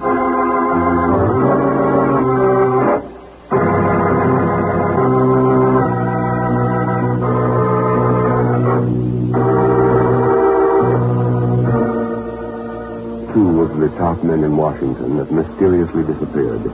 Ken Thurston, the Man Called X, has trailed them to Neustadt, Germany, in an effort to determine if they're carrying the Atlantic Path defense plans into the hands of the Russians. But his attempt to stop them from crossing the border has been halted by the chattering burp guns of the Russian border guards. So they made it, Ken. Looks like it, Chief. Yeah, too bad. Well, there's nothing we can do about those plans now. I'm not too sure about that. What do you mean? Marshal Petrov flew down to meet him, all right. Pegon's cousin, Grisha, verified that for us. Well, what of it? I've a hunch Petrov will fly them to his headquarters in Berlin instead of direct to Moscow. He'll want the honor of taking those plans to the Kremlin himself. I see. Yeah. Yeah, it's too bad someone can't get into the Russian zone before he gets the plans from McDonald and Everest.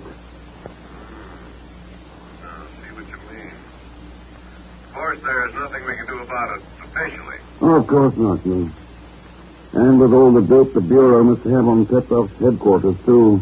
That's right. Yeah. But the fact that we know Petrov's got a secret suite on the 12th floor of the Sabotage Hotel, that isn't a bit of help to anyone under the circumstances. Not a bit. And we probably know where to get some inside help at the Sabotage, too. Manager there, Vladimir Grigorsky, has been very helpful, cooperating with G2. So what? Yep. Well, looks like I better get back to Paris. Yeah, looks like it, Ken. You don't mind if I take my time, dear Chief, look around the country a bit first? Oh, no, not at all. No, you've got a vacation coming. Take your time. Take plenty of time. Thanks, Chief, I will. Be seeing you.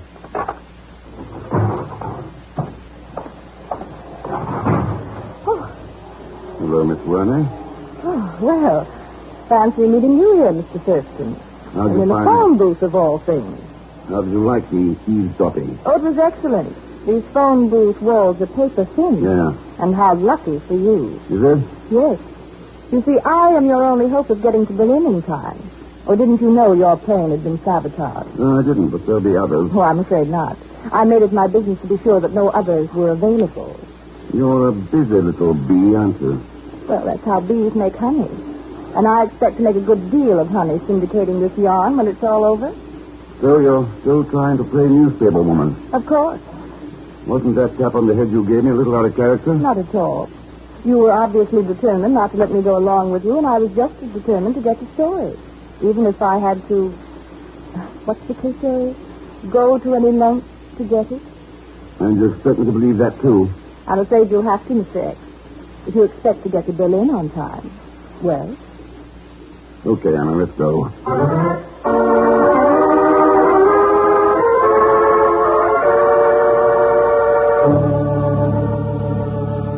Look, Mr. X, so that cookie Anna flew us into Berlin. That don't mean we have to go into the Russian zone with her. We are not Pegon.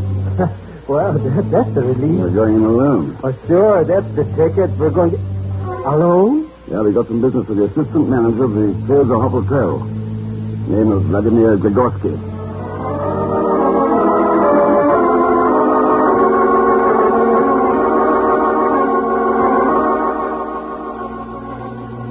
I am certain that you will find these accommodations all that you desire, comrade. However, the tenants on this floor, particularly Marshal Petrov, are very sensitive to any form of disturbance. That's why I bring you up in the service elevator. You understand, comrade? I understand, Comrade Grigorsky. That. I was certain that you would. So, the 12th floor. This way, please. At the far end of this corridor is Marshal Petrov's private suite. This room is one he reserves for special guests. So, now I have done all that I can do, Mr. Thurston. I believe that the American McDonald will come to this room. But he then can be certain of nothing. From now on, your actions must be your own responsibility. Thanks, Bigorski. I'll take over from here. One more thing. What about your man, Zellschmidt? I can keep you hidden for perhaps an hour, but then the manager comes on duty. In an hour, it'll have to be enough. If I'm not over here by then, get Pegon back into the Allied zone. You'll phone what's happened to the chief. Very well, Mr. Thurston. As you wish. I should like to say something, but what is there to say except perhaps good luck.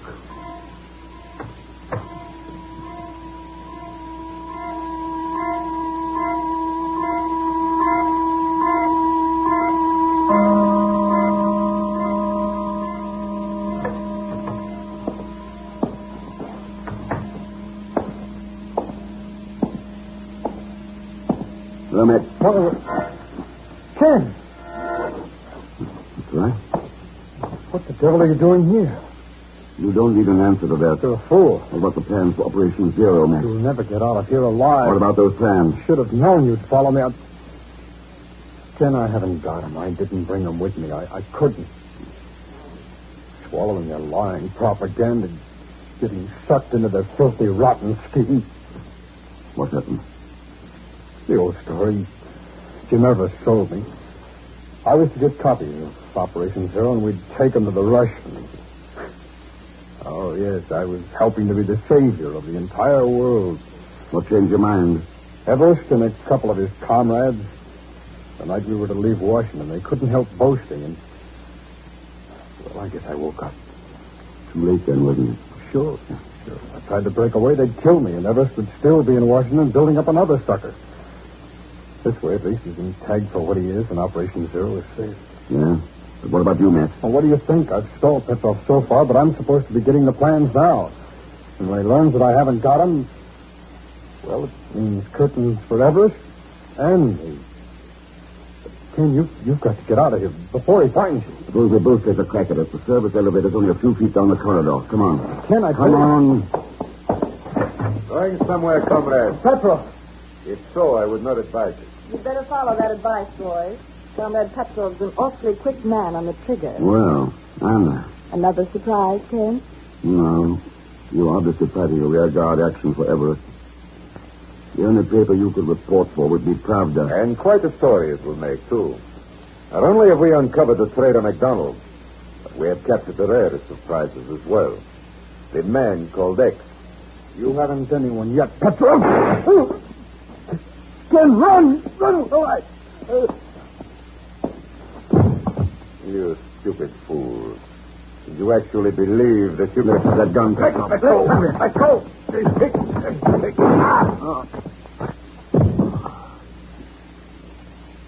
Thank you, Anna. My dear.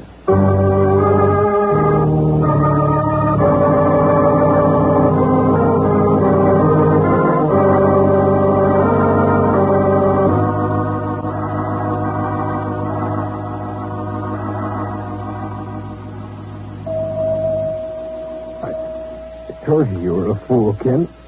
Look what it got you coming after me. Oh, things aren't too tough, Nick. Are you kidding? Me with a bullet in my side and you with your shoulder in a sling, underarmed guard here at the Leninstrasse hospital. How tough do things have to get? Pegorski knows what went on at the hotel. If you didn't have Operation Zero with you. So send Pegon in the Allied zone with the news. Okay, so you did your job. But the NKVD's going to pick us up today and take us to Moscow, and you know what that means? They're not there yet. And they've been in the hospital 24 hours. Chiefs have plenty of time to get to work on it. Oh, sure. I suppose he's going to walk right in here and take us out. You hear that? The secret police. What can the chief do now? Easy, Mac, easy.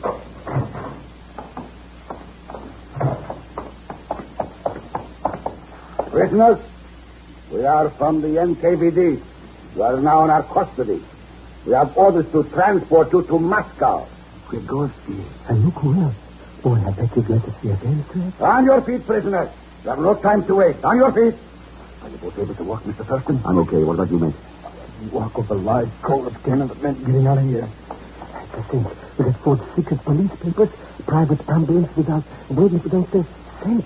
I hope we shall have to hurry, Mr. Thurston. He may be discovered any moment. Oh, don't say things like that. All right, let's go.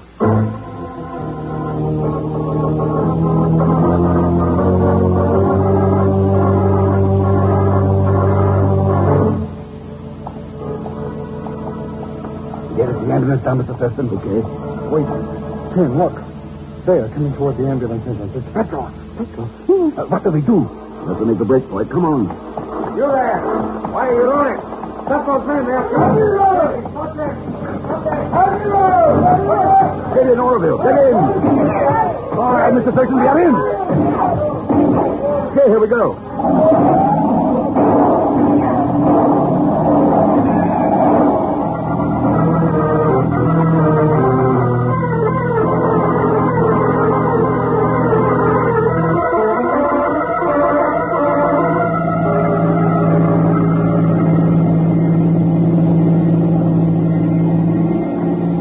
How does it look back there? They're still about a block behind, but getting fast. They'll catch us.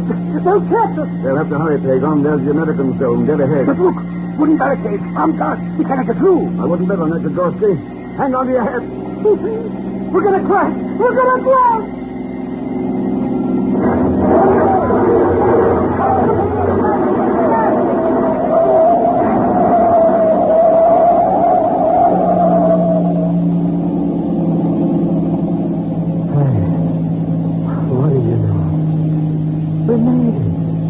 Looks like it, Pegon. Not all of us, Mr. Thurston. Look, McDonald. Yes? Oh, the poor guy. Well, at least he died with a clean conscience. There's more you can say for some others. Back home. Others? Yes. Traitors, saboteurs, trading in American lives. Wonder how they're going to feel when their time comes.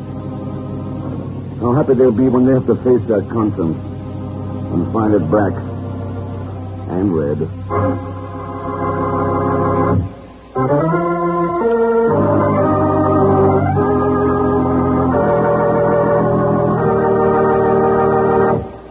Our star.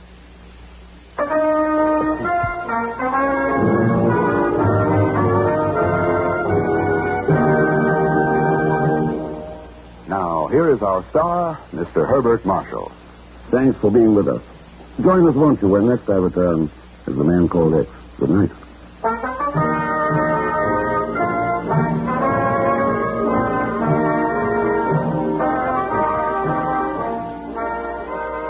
The Man Called X is distributed exclusively by Nostalgia Broadcasting Corporation, Cedar Rapids, Iowa.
Present The Man Called X, tonight starring Joseph Cotton.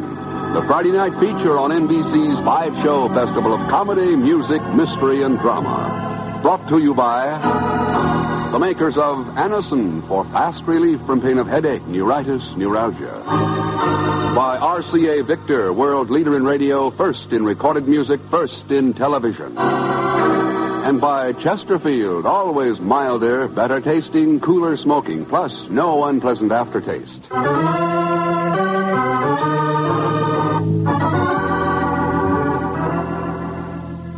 Joseph Cotton in The Man Called X.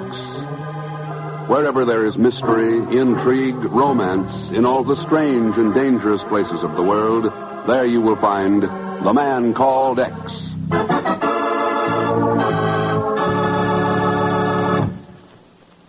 No matter what you now take for headache relief, we urge you to try Anacin for the incredibly fast relief these tablets bring the next time you're suffering from a headache. Now, the reason Anacin is so wonderfully fast-acting and effective is this. Anacin is like a doctor's prescription. That is, Anacin contains not just one, but a combination of medically proven active ingredients in easy-to-take tablet form.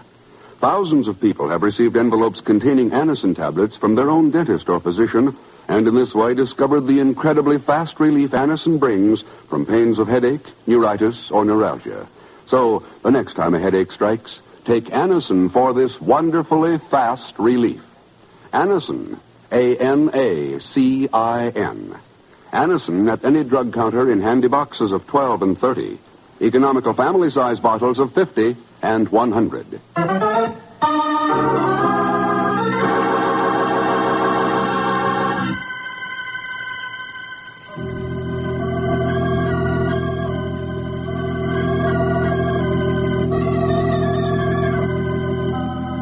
The city of Algiers, lying as it does on the borderline between Africa and Europe, is a city of continual tension between the old and the new, a place where the ordinary disagreements among men may flare suddenly into violence and sweep overnight from the desert to the sea.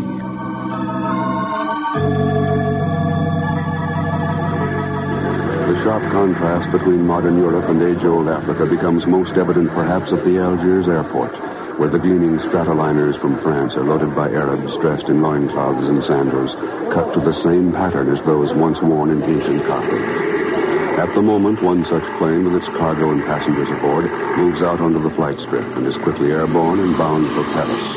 Mile after mile, it wings westward over the rich coastal belt, climbing steadily. And finally, it turns into a long sweeping bank and heads out over the blue Mediterranean. Then, suddenly,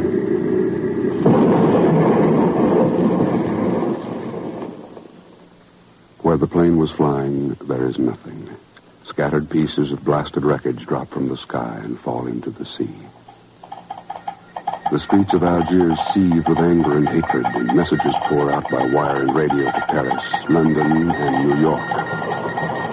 On a floor of offices high above Manhattan streets, the messages come flooding into the teletype room of the bureau, where trained specialists take them line by line, decode and analyze them, and send them on their way.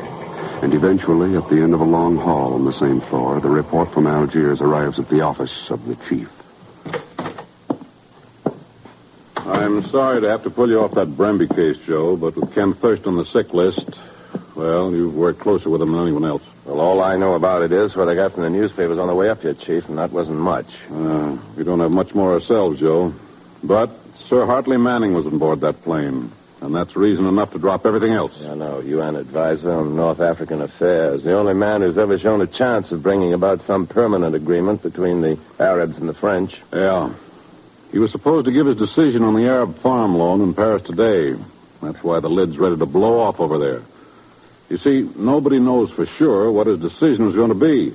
And each side's blaming the other for his murder. I suppose there's no doubt that it was murder. No. The plane was literally blown to bits. It couldn't have been an accident. Joe, somebody put a time bomb aboard. Well, one thing's certain, Chief. It's got to be solved fast, or there's no point in solving it at all. I know Algiers pretty well. One spark can start a blaze. There's a plane standing by. It's ready to leave whenever you are. I guess I'd better start. Joe, there's one other thing. Don't know exactly how to say it. And I'd rather that Ken Thurston wasn't told just... Now, Joe, I just got the full passenger list a little while ago, the victims of that explosion, and, well... For what? One of the names was Pegon Zellschmidt. Pegon Yeah. No. I've always been pretty rough on Zellschmidt, but... Well, I'm sorry. Pegon. Well, all of us here in the Bureau have been pretty rough on him, and you come right down to it, underneath it all... No. Well, Chief, I'll call you from Algiers.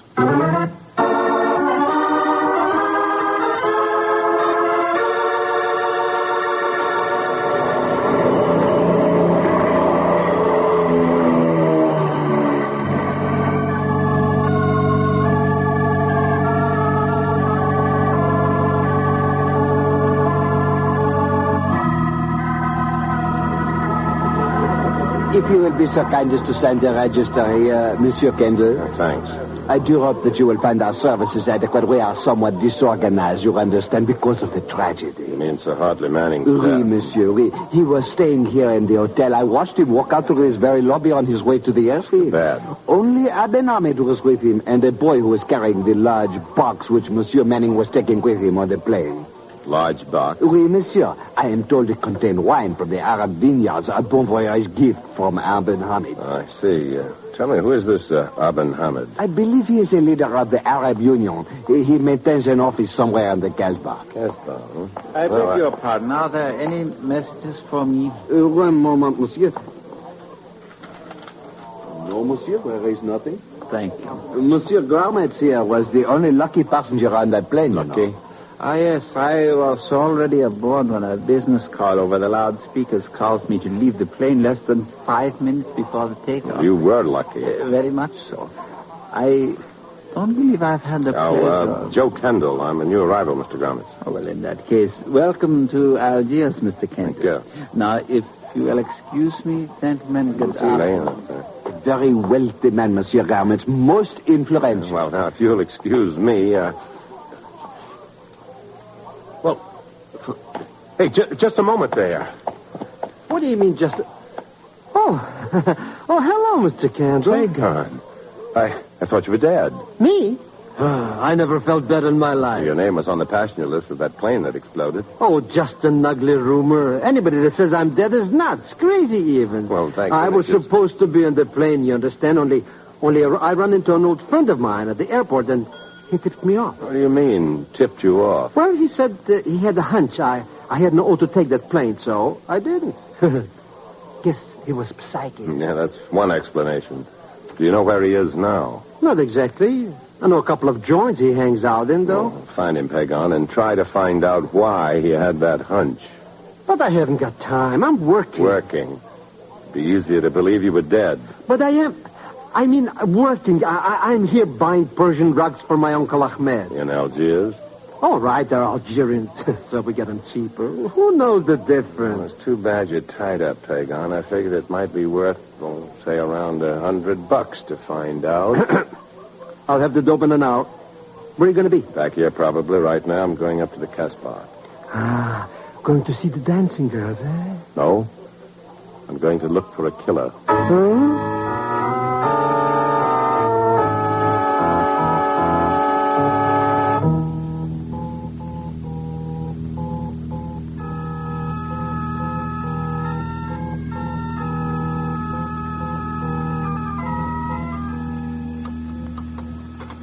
More tea, Mr. Kendall. No, thanks, Aben Hamid. One's plenty. Mr. Kendall, this exchange of pleasantries has been most agreeable. But this old one has the feeling that you have come to Aben Hamid with more in mind than a mere social visit. And this old one has probably guessed what I have in mind. One assumes that a man from the Bureau would be investigating the tragedy of Sir Hartley Manning's death. And if I were, would you know anything about it? Only that his death was also tragedy for my people. It is possible that the loan to the farmers may not be granted now. Well, according to the rumors around the city, Manning had decided not to recommend the loan. The rumors are false. Yes. Sir Hartley stated on the way to the airport that he had decided to urge granting of the loan with all the influence at his command. I see. I'm told that you gave Manning an unusually heavy case of wine to take with him on the plane. That is true, but I have no idea how the explosive was put aboard the plane, Mr. Kendall. But I assure you that the case of wine contained only wine. There would be no reason. Now, Father, to take the money to Billy, and I...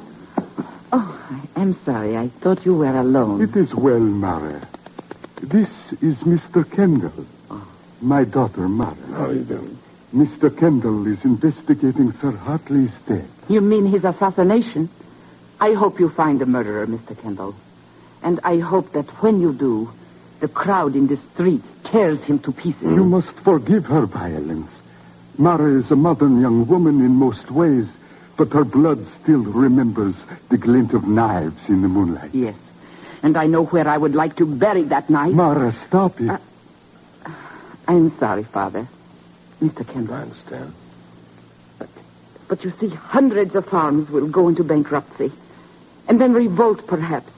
And military rule, perhaps. It's a grim picture, all right. Mass bankruptcy alone is bad enough, except for the person who profits by it. Grommet. Grommet? He holds nearly all the mortgages on Arab lands, Mr. Kendall. I see. Oh, I will get it. Yes? Oh, just a moment. It is for you, Mr. Kendall. No, thanks. Pardon me up. Yes. Hello? I've been hunting all over for you, Mr. Kendall. The hotel manager finally said to try this number. Are you at the hotel now, Pegon? No, I'm down at the harbor. But I'm going there. What are you doing so long up there in Casbah? Drinking tea. Tea? Did you locate your friend? Oh, sure. He says he's got the tip about that plane from his boss. His boss? Uh-huh. Who does he work for? Oh, some Arab character by the name of Aben Hamid.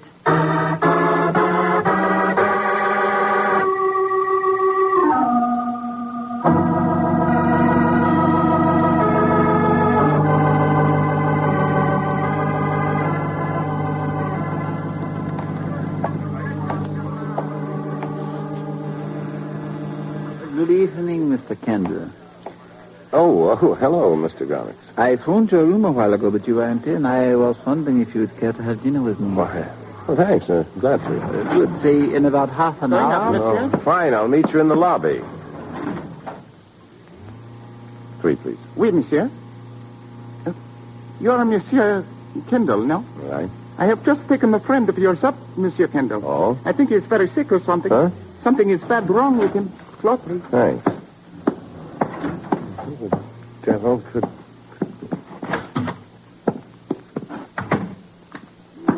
What?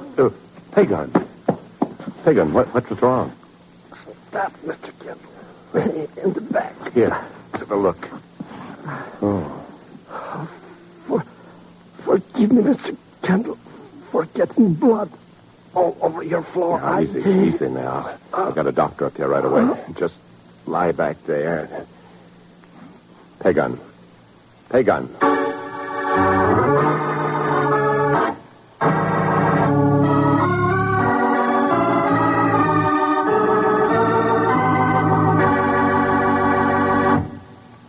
We will continue with The Man Called X in just a moment. Here's a word from RCA Victor.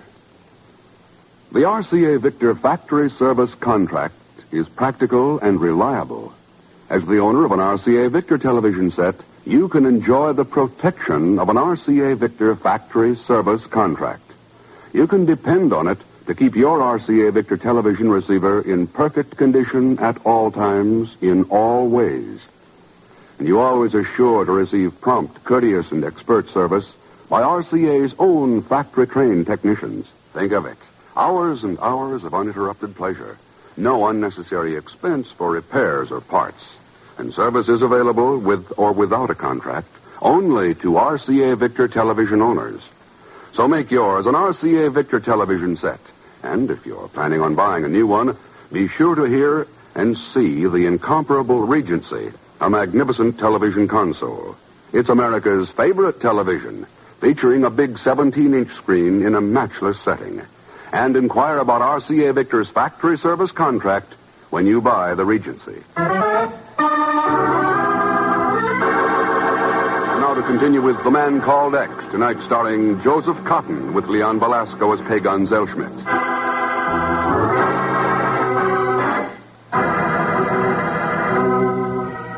A plane explodes in midair over the Mediterranean, and Sir Hartley Manning, whose decision would have determined the fate of the Arab farm loan for North Africa, dies in the explosion, leaving his decision unknown. Algiers is seething with growing tension and the threat of violence. And now Joe Kendall returns to his hotel room to find Pegon knifed in the back and lying in a pool of blood. Now let me clip the ends of this bandage. There. I guess that's about the best I can do, Mr. Kendall. Still unconscious, Doctor? Well, he seems to be stirring a bit now. Wouldn't it be a good idea to move him to a hospital? No. There's really no point in it. I'll be in room 110 if you need me, Mr. Kendall. Thank you, Doctor. Mr. Kendall. Hiya, Pegon. I don't really mind dying. You understand? Huh? But I want you to know that I'm sorry, Mr. Kendall, for all the bad things I've done. What things? Oh, I want you to forgive me. Ask Mr. Thurston to forgive me, too. You can even forget that $100 you owe me. Now, that is repentance. When you come right down to it, underneath it all, I'm your friend. Yeah, I know that. Who was it, Pegon? Who stabbed you? I don't know. It was dark. I know one thing, though. It was a girl. A girl? I could smell the perfume she was wearing. It was subtle, but exciting. Like voodoo or Sabotage or... A connoisseur to the last. Please. Your dear old friend is dying. Oh, snap out of it, Pegon. You're all right. Don't lie to me. I can take it. Yeah. The doctors said there wasn't even any point in taking it to the hospital. Because there's no need to. That knife glanced along one of your ribs. You've got a bad surface cut, that's all. You're not going to die. I'm not? No. Well, in that case, where's my $100?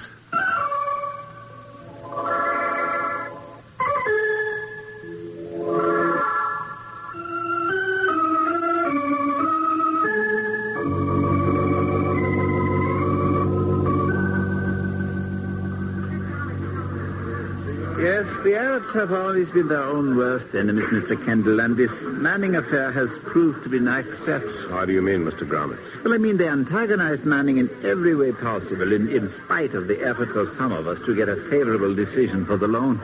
And then when it became known that Manning would oppose the loan, they killed him. You think, then, that the Arabs were responsible for the plane explosion? I believe it is the only explanation that fits the fact. Provided, of course, that the main fact you're referring to is correct, that Manning had decided to refuse the loan. As far as I know, that's only a rumor. I can confirm it, Mr. Kendall. Yes. I talked with Manning here at the hotel only 2 hours before he went to the airfield. He told me he was turning down the loan. I see. I tried to reason with him, but it was no use. His mind was made up. Mr. Gromitz, it would seem to me that your own interests might be better advanced if the loan were refused. Because of mass bankruptcy, you mean? On the contrary, I have lost money on every foreclosure I have been forced to make. And you claim to be as disappointed as the Arabs over Manning's decision. Yes, but not disappointed enough to murder him. Oh, I'm glad to hear that. Well, incidentally, the airline officials tell me that you had nearly 200 pounds of baggage on the plane that blew up. Why, yes, I had to leave the plane so hurriedly that there was no time to remove it. They also tell me you've made no claim for reimbursement. Well, I've been so shaken by that narrow escape that Kendall, I completely forgot about it.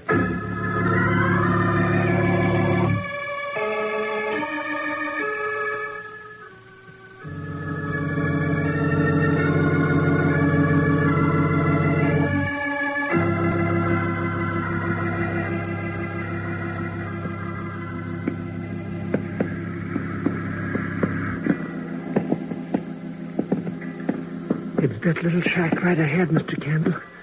On this side of the fishing wharf. And next to the cannery. Pegon, your friend seems to go in for atmosphere. Oh, Billy is not particular. Billy? Yeah, that's his name. Why? Because it's also the name of a man Abin Hamid's daughter mentioned. She was going to see him and give him some money. Oh, that figures. Billy said he worked for Abin Hamid. Yeah, I know. Come on, let's go. The part I don't get, Mr. Campbell, is how come some character wants to kill me? I didn't do nothing. No, but you could do something. What? You could testify that you were warned ahead of time that the plane was in danger. Yeah, but... Huh? And the man who warned you probably knows who caused the explosion. Oh, maybe Billy just had a hunch. Maybe. Suppose we ask him. We can go right in. Billy never locks his door. See? Well, you ought to know. He's your friend. That's funny. Must have gone off somewhere and left all the lights burned. Hey, look. Uh-oh. I guess we're a little late. Somebody stuck a knife in Billy, too. And they did a better job this time. He's dead. But why did they kill Why him? not? He served his purpose, and there was no use taking a chance on it. Huh? Hey, what did you find? A couple of bank drafts in his coat pocket. Signed by Abin Hamid. Well. But who's behind all this stuff? Blowing up airplanes, killing people? Well, we've got two good possibilities on opposite sides of the fence in this business of the Arab farm loan. Abin Hamid and a man named Gromitz. They both claim to know Manning's decision, and their claims disagree. I got it. One of them is lying. The question is which one?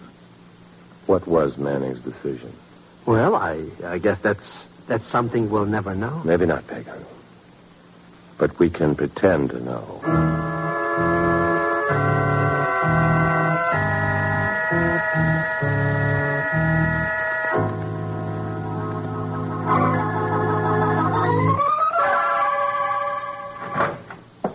Oh, come in, Pegon.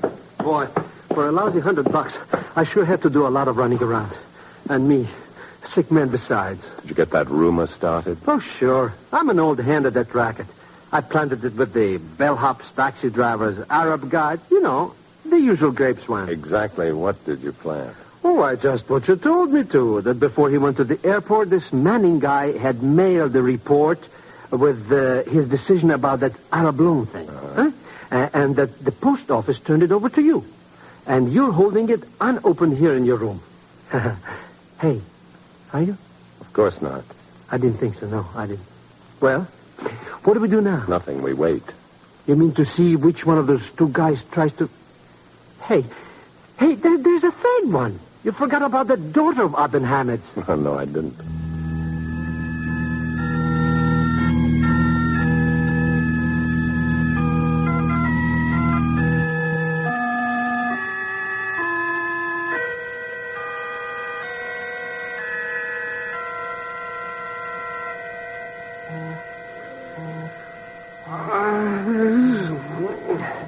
It's after midnight. I don't think anybody is going to come here Well, at you all. could be right. Why I'm always getting myself mixed up with these messes anyhow. Pegon, I often wonder. Here I am, peacefully buying Persian rugs in Algiers, strictly legitimate, and what happens? You nearly got blown up in an airplane. Oh, that was an accident. What I mean is, I run into you, and 3 hours later I get knifed in the back. That's friendship for you. A friend wouldn't make a wounded man sit up all night. You don't have to. Go on down to your room. Get stabbed again? That's the kind of dilemma I always get myself into when... Mr. Campbell, that perfume. Huh? Smell it? She's here somewhere. Pegon, you may... Gentlemen, don't move. Put up your hands, please. Fire escape, huh? I was afraid you might be expecting someone by way of the door, Mr. Kendry. Hey, it's that Gromitz guy. That's right. Who did you expect? But that perfume, I thought... He wears it on his hair. I know. I noticed it at dinner. This is the man who stabbed you. Killed Bealey, too, didn't you, Gromitz? Certainly. After I had him tell your friend he worked for Laden Hamid, I wanted to make sure he wouldn't change the story. And I imagine the explosives were planted in the luggage you left aboard the plane. Of course, when Manning told me he was going to recommend the loan, I decided to eliminate him. It was really too easy. But, Mr. Kendall, what about those bank drafts and Beelies from Ben Hamid? Interest payments on mortgages, I suppose, right, Gromit? I really did not come here for a question and answer session, Mr. Kendall. I would like to have that report of Manning. Oh? Now we're in for it. Mr. Kendall, if you knew he was that one, why did you let him come in here with a gun and Because get I wanted him to admit a few things in front of witnesses. Witnesses? That's right. Come on in, Abenhamid. You will drop that gun, Mr. Gromit. I will drop nothing. Watch him! He's going to go out the window. Gromit, stop! Don't try to stop me or I will He slipped. Look!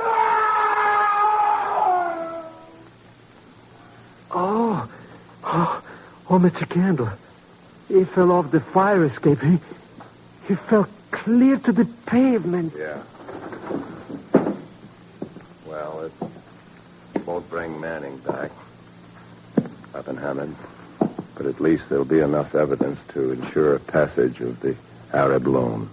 May Allah be thanked. My people have a saying, Mr. Kendall, that he who steals the water from his neighbor's well will fall someday from a high place. Never have I seen the saying more amazingly fulfilled. It's a true saying. He who steals the water from his neighbor's well. That's exactly what's going on today all over the world, stealing water from a neighbor's well, trying to win at somebody else's expense. When the water's always lost, nobody gains.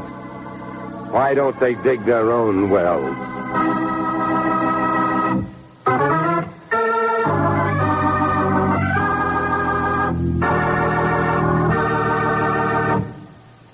Our star for tonight, Mr. Joseph Cotton, will return in just a moment. And now here's Bing Crosby with a word about vacations. Oh, Ken, when you mention vacations, it brings a tear to me eye and a lump in my throat. Poor Uncle Herbert. Well, what happened to your Uncle Herbert? Uncle Herbert loves to fish. So on his vacation, he hied himself off all alone to a secluded spot way back in the woods. Poor Uncle Herbert. He forgot his fishing pole? He forgot his Chesterfield. So friends, take a tip from me. Whether you're packing to take off for the weekend or for that long-anticipated vacation, pack a couple of cartons of those milder Chesterfields. When you take off on a trip like that, you like to go where you want and do what you want. So take along the cigarette that gives you what you want. Chesterfield. Chesterfield gives you its famous ABCs. Always milder, better tasting, cooler smoking. Plus, no unpleasant aftertaste. Yep, the country's first and only cigarette taste panel reported, of all brands tested, only Chesterfield leaves no unpleasant aftertaste. Vacation time, anytime. Take Chesterfields with you.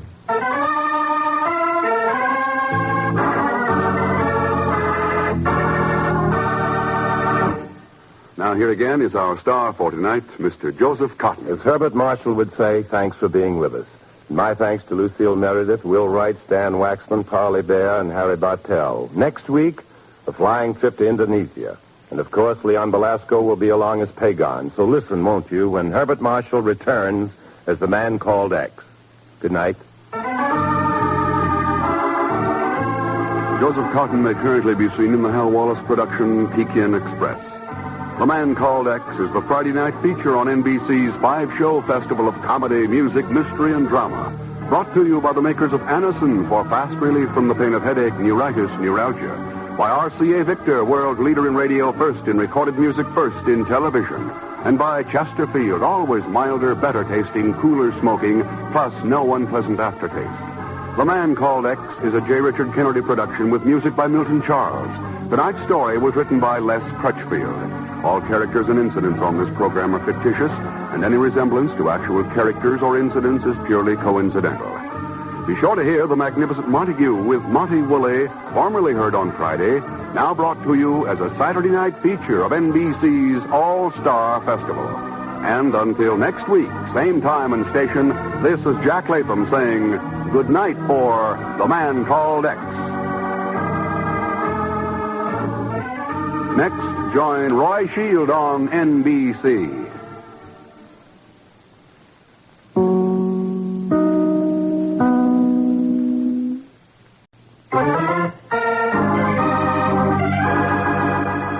present Herbert Marshall as the man called X, the Friday night feature on NBC's 5-show festival of comedy, music, mystery, and drama. Brought to you by RCA Victor, world leader in radio, first in recorded music, first in television. By Chesterfield, always milder, better tasting, cooler smoking, plus no unpleasant aftertaste. And by the makers of Anacin for fast relief from pain of headache, neuritis, neuralgia.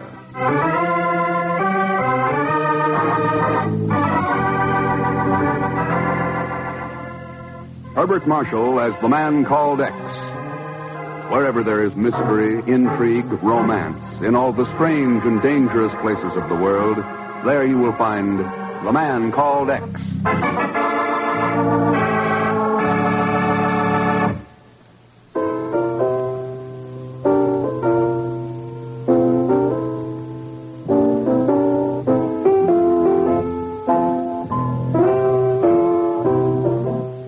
It's Frankie Carl at the keyboard, playing one of a medley of hits from his new RCA Victor album, Cocktail Time. In this exciting new album, you'll find 16 of Irving Berlin's best, a selection of songs that are among the greatest hits of the last 30 years. Ask for your album copy of Frankie Carl's Cocktail Time at your record dealers. Listen to it. You'll hear the smooth, danceable Carl flavor as he ripples through such romantic melodies as How Deep Is the Ocean, Say It Isn't So, All Alone, and many more Irving Berlin favorites. Yes, hear Frankie Carl's Cocktail Time, a brand new album release by RCA Victor.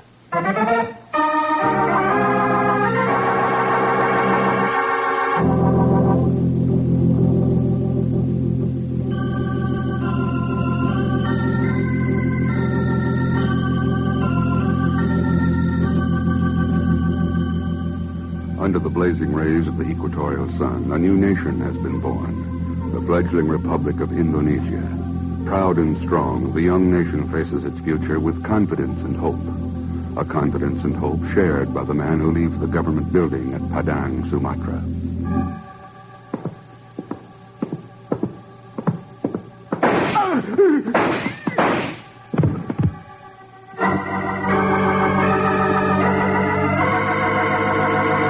You're sure about that, Ken? There's no mistake? Not a chance, Chief.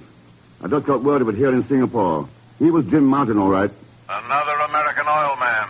The third one killed in the Republic of Indonesia in the past 2 months. That's right. And this time it was out-and-out murder. No accident.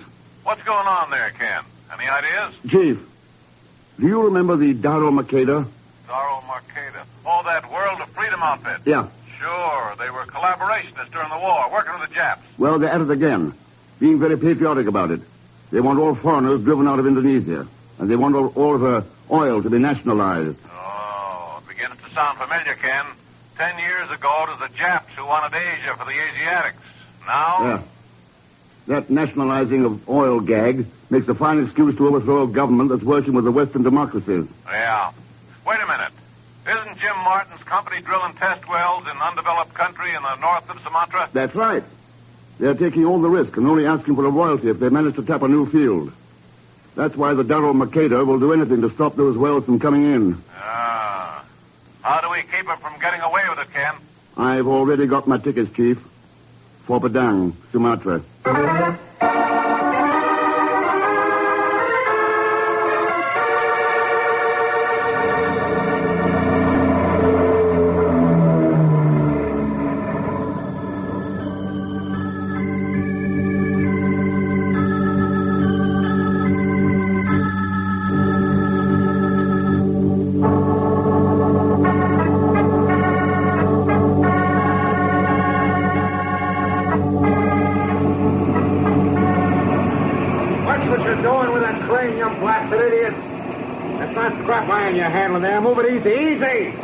That looks like oil derrick rigging you're unloading. They ain't sewing machine parts, Mac. You must be Brad Kelly. What makes you think so? They told me up at the office that I'd find you down here, loading equipment for the test well at Akin. Who are you, Mac? My name's Ken Thurston. That don't mean nothing to me. What's your racket? Come on, spill it. I want to know what you can tell me about Jim Martin's murder. Oh, I get it. A company snoop. Well, you better steer clear, Mac. Why? Because Brad Kelly's telling you to, that's why. This outfit's paying me to drill a test well up at Akin. I got trouble enough without trying to play copper. Sounds like you don't care who killed Martin. All I care about is my job. The dough I'm going to get for bringing in a well, you savvy? Sure. Just like it was back in 39, isn't it, Kelly? 39? Yep. The year the Russian oil fields at Baku were being modernized. What does that mean? They hired some outside help to do the job. One of them was an American oil super by the name of Brad Kelly, remember?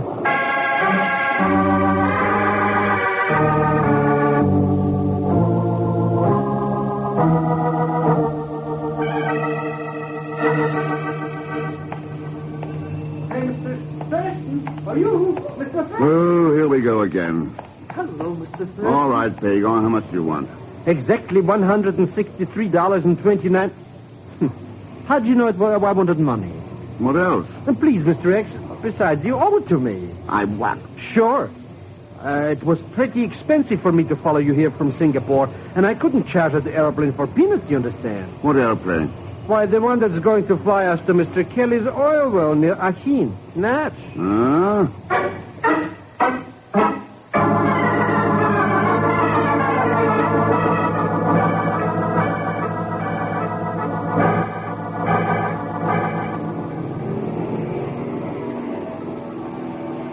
So you're Thurston, the man who wants me to fly him to the oil fields at Achin. That's right, Miss Dorn. What's your reason for flying up there? Do you always ask your passengers leading questions? That's rugged country. The natives are pretty rugged, too. Traveling up there can be dangerous for a man. But not for a woman, eh? Thurston, I'll do almost anything to make $1. What makes you think I wouldn't? It might be a good answer for Zellschmidt, but not for the man called X. Pegon didn't waste much time, did you, Frederica? Talks pretty freely for $10. Was it worth it to you? Yes. I like to know all about the people I'm flying. Just idle curiosity? No. The Darryl Mercader. Mm-hmm. What's their connection with you? None, so far. That's the way I want to keep it. Hmm. You're not satisfied? Should I be? You'd be a fool to fly with me if you weren't. Well? Okay, Frederica, let's go.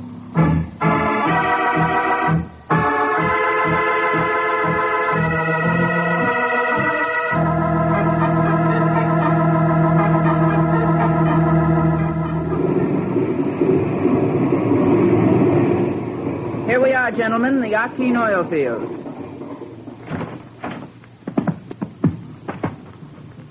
Hey, somebody beat us up here. That red plane on the strip? Sure. Belongs to that oil man who is the boss around here. Brad Kelly? That's the joker, yeah. Him and me are the oldest and dearest of friends. No wonder it didn't cost him anything to learn that I was the man called X. Are you kidding? It cost him exactly $10. Oh? That's what I thought. Looks like $10 is Pegon's standard fee for treason, Ken. Treason? Now, what kind of talk is that? I was only trying to see that nothing happens to this oil well. I was only trying to... Ken. Yeah. Looks like you got here a little late, Pegon. It's already happened.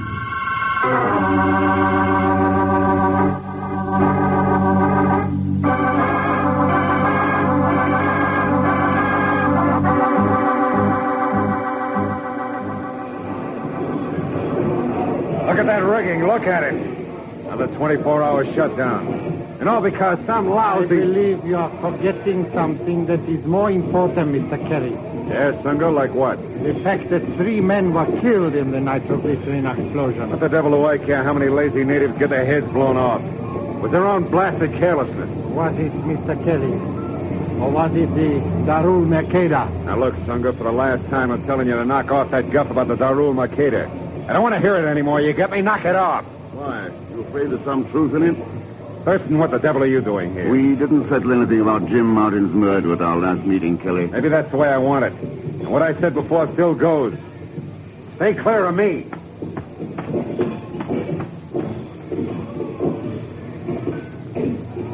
So Brad Kelly's blowing off steam again, Singer. So it would appear, Frederica. But someday he will not find his safety valve in words. And then will come the explosion. But we forget our manners. I do not believe this gentleman and I have met. My name's Ken Thurston. And I am Sunga Tabara, Mr. Thurston. Allow me to welcome you to Achin. Thanks, Mr. Tabaran. Sunga's an oil geologist, Kent. Oh, working for Kelly? The Indonesian government has assigned me to aid companies such as this in whatever way that I can. Must be a pretty rugged assignment. What with Kelly and the explosions, the Darul Makeda. Oh, you overheard that. What makes you think they might be behind this nitro explosion? It was so predicted, Mr. Thurston, by Negara. Negara? Yes, a girl who gives dance plays with wayang. But perhaps you are not familiar with wayang. Yeah, they're puppets, aren't they? Used in shadow plays to tell stories about the past. And about the future, Mr. Thurston.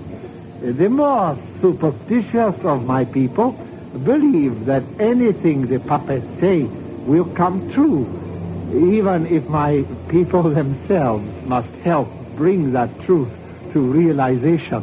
You mean they really believe that nonsense? Negara's wayang made 2 predictions at her shadow dance last night. Both came true today. What were they, Sunga? They said that smoke and fire would cover the great iron tower and stop its beating heart. The nitro explosion. And the other prediction? That a great bird of the skies would land here today, carrying with it a devil god. A devil god who would be known by the symbol X.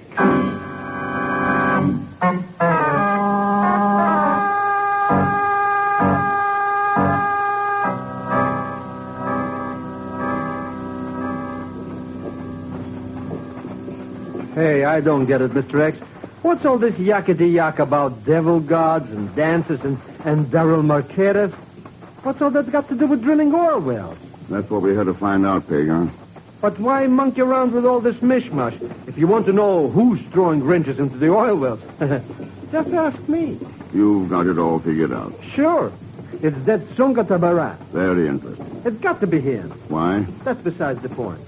Anyway, if it's not him, it's that Kelly joker. Or that gorgeous geranium Frederica. It's a sin. I don't know how I could ever get along without you, Pegon. Thank you. Oh, but someday I'd like to have a try. Uh-huh. Here's our tent. Let's go in. Well. Huh?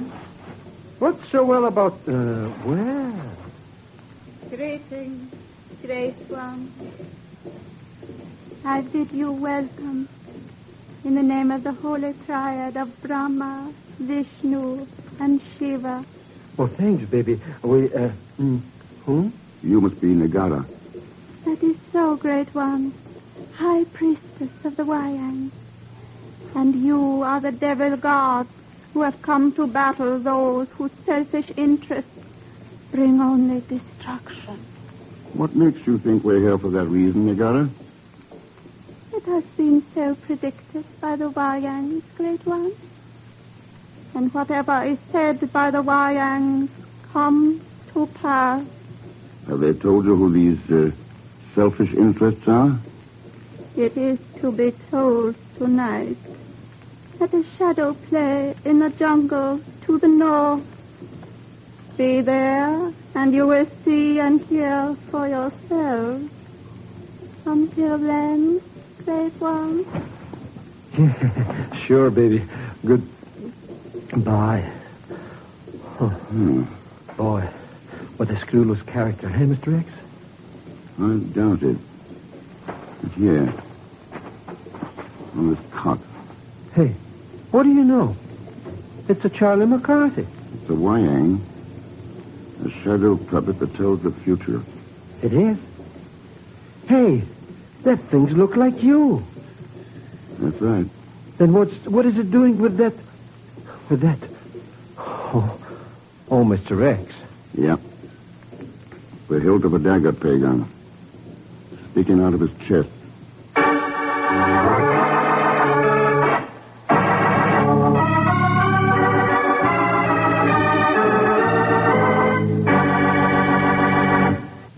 We will continue with The Man Called X in just a moment. And now here's Bing Crosby with a word about vacations. Oh, Ken, when you mention vacations, it brings a tear to me eye and a lump in my throat. Poor Uncle Herbert. Well, what happened to your Uncle Herbert? Uncle Herbert loves to fish. So on his vacation, he hied himself off all alone to a secluded spot way back in the woods. Poor Uncle Herbert. He forgot his fishing pole? He forgot his Chesterfield. So, friends, take a tip from me. Whether you're packing to take off for the weekend or for that long-anticipated vacation, pack a couple of cartons of those milder Chesterfields. When you take off on a trip like that, you like to go where you want and do what you want. So take along the cigarette that gives you what you want. Chesterfield. Chesterfield gives you its famous ABCs. Always milder, better tasting, cooler smoking. Plus, no unpleasant aftertaste. Yep, the country's first and only cigarette taste panel reported, of all brands tested, only Chesterfield leaves no unpleasant aftertaste. Vacation time, anytime. Take Chesterfields with you. Now, Act Two of The Man Called X, starring Herbert Marshall with Leon Belasco as Pegon Zellschmidt. The Man Called X believes that the Daryl Mercader subversive organization is planning to overthrow the Indonesian government under the smokescreen of a cry for nationalization of oil. He's in the wild northern country of Akin, where the success or failure of a test well being drilled by American interests might determine the success or failure of the Daryl Mercader's plans. What kind of a sucker are you anyway, Sunga? There's no oil here. If you can sell Kelly on the idea of drilling further north on my land, we can all get rich.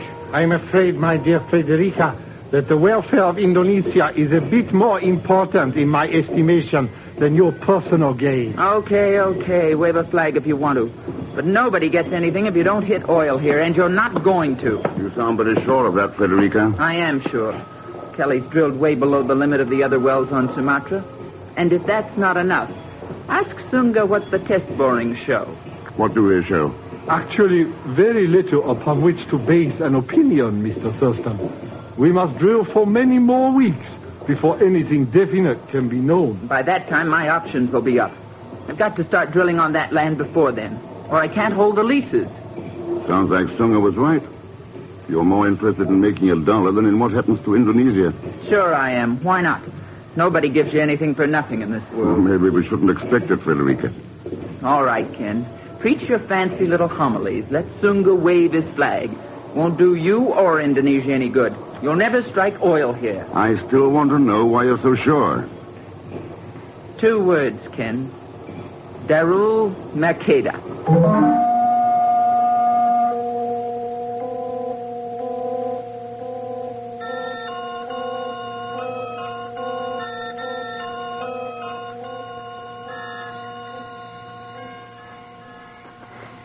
I don't get it, Mr. X. The oil well isn't working after the explosion, so why do we have to visit it at this time of night? It's the perfect time for the Daryl Mercader to make a move. Huh? Easy now, we're almost there. See? The joint's empty. Any bets? Where did it come from? Somebody working in the rigging. Oh, that's crazy. What could anyone be doing out here in this dark? They could be loosening the drill so it'll fall down the bore. They could? It could be weeks, maybe months of fishing for it before they could drill again. Plenty of time to start it and finish the revolution. Come on. You die, yellow guy! You die! Die, yellow guy!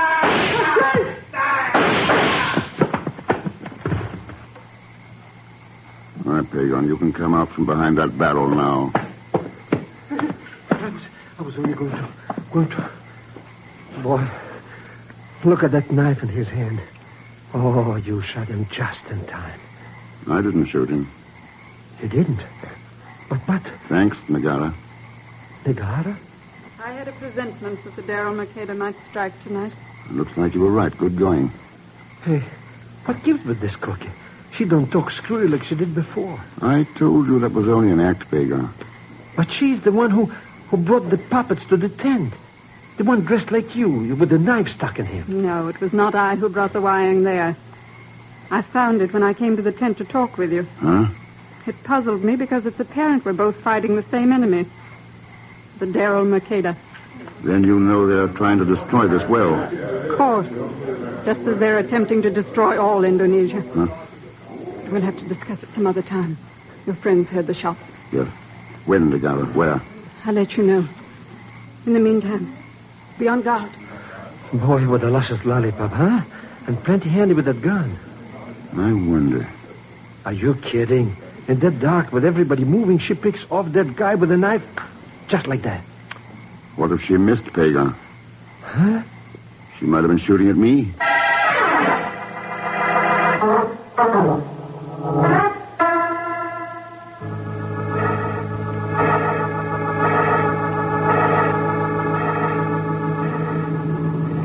I suppose you're waiting for me to thank you for last night, Thurston, huh? The rig is operating again, Kelly. That satisfies me. Good thing, too. I'd hate to hang for as long as it's going to take me to thank any stooge the company's put on my tail. Just stay out of my hair while I'm on this job. Ungrateful cuss, isn't he? Well. He's not alone. You won't get any thanks from me either. I didn't think so. Oh, why not? If that drill had fallen, the company might have given up this well. Then you'd have had a chance to sell them on drilling your property. Why should I go to those lengths when I got an inside track? Sunga Tabaran? He made another test boring today. From the look on his face, it wasn't too encouraging. That right, Sunga? Is what right, Frederica? The test boring, no good, was it? No, I'm afraid that it was not. No trace of oil-bearing sand or shale? None, Mr. Thurston. I am almost convinced I should recommend another site for a test well. And little Frederica's got just the land for it, hasn't she, darling? I hate to disappoint you, Frederica, but the answer is no. What? There is much more promising land, geologically, to the northeast of Akin. What kind of dirty double-cross is that? After what you promised me. I promise you nothing, Frederica. Don't give me that. If there's another test well, it's going to be on my land. Kind of a theoretical argument right now, isn't it, Frederica? Not on your life. There's nothing theoretical about... Hey, wait a minute. What's going on at the well? The drilling has stopped. That excitement. Ken, that must mean that the... That's right, Frederica. The wells come in. They've hit oil.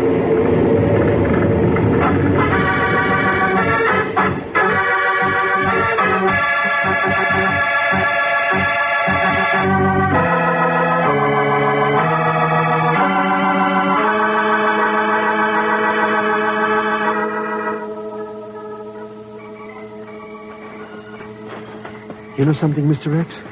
I'm getting tired of wandering around this oil well in the middle of the night. Why are we wasting time here now? Because Brad Kelly is not in his tent. So what? So I want to see what he's doing in the tool house. Hey, that's right. There's a light burning inside there. I wonder what's cooking.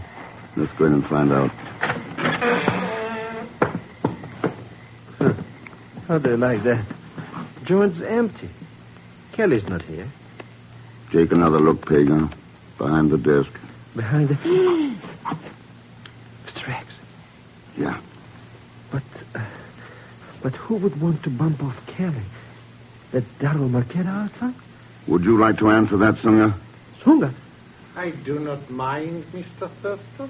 Hey, you're pointing the thing at me. Tell me, how much did you learn during that telephone call you made? Enough. You're not an official representative of the Indonesian Republic, and you've got your own leases on oil lands northeast of Akin. A rather complete but hardly incriminating dossier. I wonder if the Darryl Marquetta would agree with you. What do you mean? You were being paid to start a revolution in Indonesia. What you were really after was to steer the test well to your own property, to cash in both ways. I don't think your bosses would like that kind of double-cross. I'll spare you the trouble of telling them. By locking you in this tool house, when the burning oil from the well strikes it, you will be in no condition to talk to anyone. Burning oil. But that well is not on fire. You're quite true, Mr. Zellschmidt. But 15 seconds after I leave here, it will be. Good night, my friend. Good night. But, Mr. Rex, he means it. We're going to burn in here. Burn to little pieces. Huh? Oh, it's no good. We couldn't break down the door with a crowbar if we had a crowbar. Ooh. Ooh. Maybe we won't need one. Stand back. I think that did it. Come on, let's try it. Huh? Try what? The door, you idiot. I fired at the lock. Come on. Mr. X, you did it. You saved me. That no-good Sangha didn't get away with a thing. Didn't he, Pegon?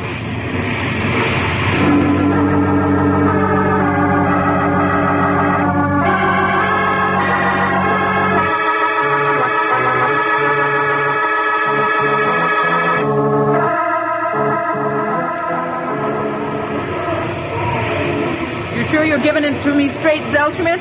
Sure. It's just like I told you, Miss Dorn. He shoved me away from the tool house and ran inside saying he still had work to do. Oh, poor Mr. X. Poor Mr. X is right. That tool house is a cinder. It looks like your friend lost all the way around, including his life. Oh, don't say things like that. There's no other way to say it. Look at those flames. See the fire. It's going out. Huh? Yeah, you're right. It is going out. Oh, it's gone. But what happened? There's the answer, Zellschmidt. Coming toward us in the fire suit. He's taking off the helmet now. Huh? It's him. Mr. Thurston. So that's the reason he went back into the tool house. To get the suit and the carbon tet equipment. You bet, yeah. Well. Looks like we cleaned up another one, eh, Mr. X? Oh, not quite, Pegon. Huh? But the well's okay again. Yeah, but there's still Sunga Tabaran. Oh, that's right. I'm not so sure you have to worry about him, Ken. What do you mean? I ran into the native girl Negara just before this shindig started. She brought something for you. Here. Mean anything to you?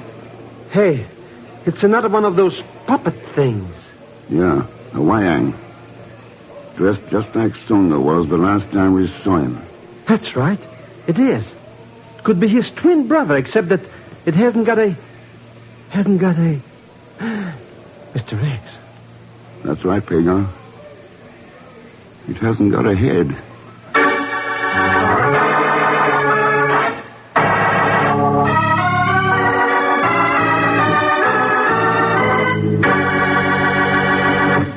Our star, Mr. Herbert Marshall, will return in just a moment. If you suffer from the pains of headache, neuritis, or neuralgia, you should discover what many thousands have known for years, that Anacin brings incredibly fast, effective relief. Anacin is like a doctor's prescription. That is, Anacin contains not just one, but a combination of medically proven active ingredients in easy-to-take tablet form. Probably at some time you've received an envelope containing Anacin tablets from your physician or dentist. Thousands of people have been introduced to Anacin this way. Try Anacin yourself the next time you suffer from the pains of a headache, neuritis, or neuralgia. You'll be delighted at how quickly relief can come. Anacin is spelled A-N-A-C-I-N. Your druggist has Anacin in handy boxes of 12 and 30 tablets and economical family-size bottles of 50 and 100 for your medicine cabinet. Ask for Anacin today.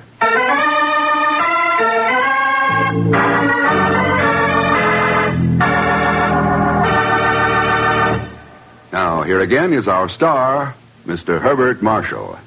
Thanks for being with us. And my thanks to D.J. Thompson, Peggy Weber, Will Wright, Gerald Moore, and Hans Conried. Next week, Ken gets an invitation to Lyon in France. An invitation to a murder. That's right. And helpful as always will be... Correction. Leon Belasco will be there, of course, as Pegon Zellschmidt. Hello, Leon. So join us, won't you, when next I return as the man called X. Good night.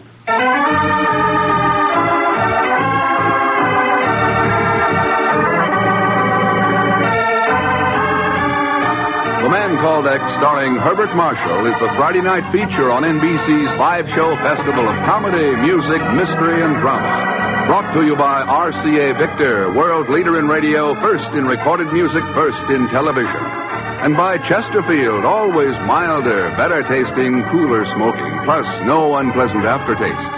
And by the makers of Anacin for fast relief from pain of headache, neuritis, neuralgia. The Man Called X is a J. Richard Kennedy production with music by Milton Charles. Tonight's story was written by Sidney Marshall. All characters and incidents on this program are fictitious, and any resemblance to actual characters or incidents is purely coincidental. Be sure to hear The Magnificent Montague with Monty Woolley, formerly heard on Friday, now brought to you as a Saturday night feature of NBC's All-Star Festival. And until next week, this is Jack Latham saying good night for The Man Called X.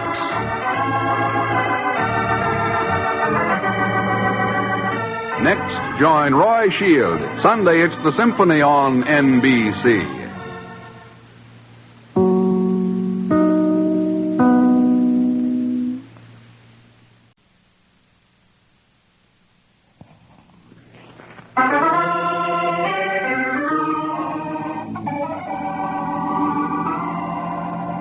Listen to Herbert Marshall as The Man Called X. Wherever there's mystery, intrigue, romance, in all the strange and dangerous places of the world, there you will find The Man Called X.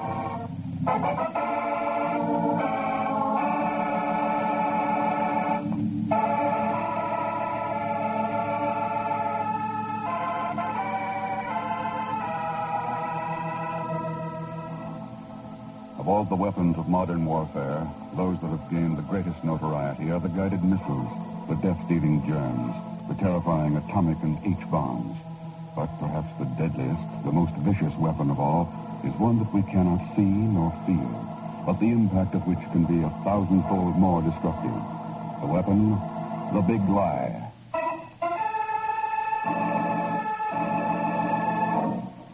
A widow in a modest New York apartment receives a mysterious telephone call. I got it from that guy who was drafted at the same time. Just thought you ought to know. They're sending his son overseas right away. And he hasn't even learned how to fire a rifle. Just thought you ought to know. A rumor spreads throughout a minority community in Los Angeles, California. Yeah, they're really getting a raw deal. All of your guys in Korea have been used as assault troops. They get themselves bumped off, knocking out enemy positions, and the other boys move up without even getting their hair mussed. Talk about a raw deal. In a small town just outside an army camp in Tennessee. The way I heard it, they don't know how good these no-atom rockets will work against troops. So they shipped A and B companies out to the proving grounds last week to use them as human guinea pigs. They say the hospital's already full of guys dying from atom burns.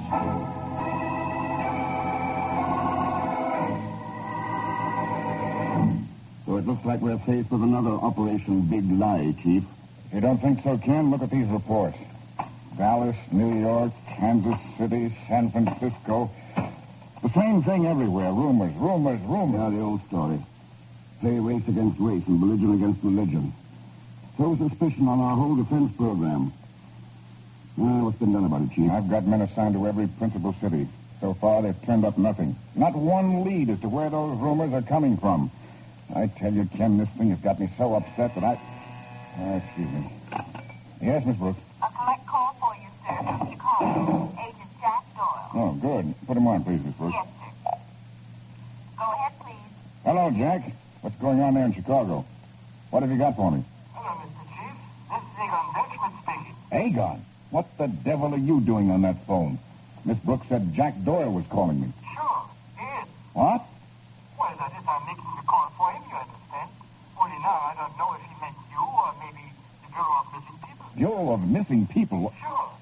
When do you call when somebody's missing for a couple of days or two? Who's been missing for a couple of days? That's right. What's right? He's been missing for a couple of days. Who, you idiot? Jack Doyle? No, this is Pegon Zellschmidt. What's the matter? Don't you hear so good or something? Zellschmidt, so help me if you don't start making sense and fast. But I'm making sense, Mr. Chief. That's why I'm calling you. Jack Doyle's missing, and he told me if it happened to him, I should call you. So here I am. What happened to him? Where? How? I'm glad you asked me that, Mr. Chief. And I can give you the answer right out of my cuff. What happened was... Zellschmidt, what happened there? Can you hear me? What's up, Chief? There were some shots, Ken. Yes, sir. Get that Chicago operator. See if she can trace that call. Fast. Yes, sir. What was Egon telling you about Jack Doyle? From what I could make out of his double talk, Jack's been missing for a couple of days. Was he the man you assigned to Chicago, chasing down those rumors? Yes, and I haven't had a report from him for a week. And then that call from Zellschmidt. I'll get it. Hello. I have that information on the phone call from... Oh, it's you, Mr. Thurston. That's right, Miss Brooks. Did you trace that call? Yes, Mr. Thurston. It came from a public phone booth in a nightclub, the Cafe Arcady. Cafe Arcady. Thanks, Miss Brooks. Oh, you're welcome. Now, I've got one more favor to ask. Yes, sir. Your ticket's waiting at the airport. Flight 211 for Chicago.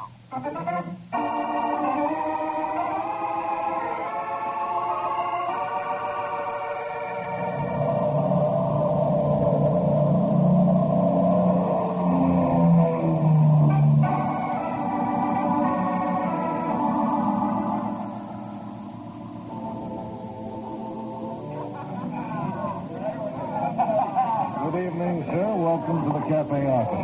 Thanks. Can I have a table, please? You have a reservation, sir? No, I didn't make one. Well, then I'm sorry. We won't be able to accommodate you tonight. Pretty crowded, are you? Very, sir. Well, I'm glad to hear the shooting didn't keep the customers away. What shooting? I heard a rumor that a few shots were fired around here early today. The rumor was wrong. Yes, so many of them are. You sure there's no table for me, not even for old time's sake? Old time's sake? We've never met before. Oh, sure we have, Becky. Back in 1940, we had a little run-in concerning subversive propaganda in the German-American Bund, remember? My name's DeCosta, not Becker. I never had anything to do with the Bund. You got me mixed up with somebody else. Phone for a reservation the next time, mister. We'll be glad to accommodate you. Thanks. I may take you up on that. Good night, DeCosta. Good night, sir. Hey, Joe. Joe, take over, will you?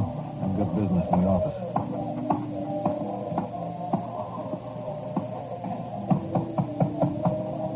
Come in.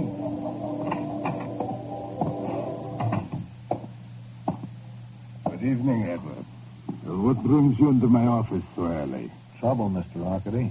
Trouble? Just had a visitor by the name of Thurston. Ah, yes. Thurston. The one we were told was a friend of Jack Doyle's. Mm-hmm. And did he remember also he was an old friend of yours? He did. Is that what brought him here? Well, he said he'd heard a rumor about a shooting here. Ah, I see. Edward, I dislike rumors intensely when they might interfere with my business. I think maybe we shall have to do something about Mr. Thurston.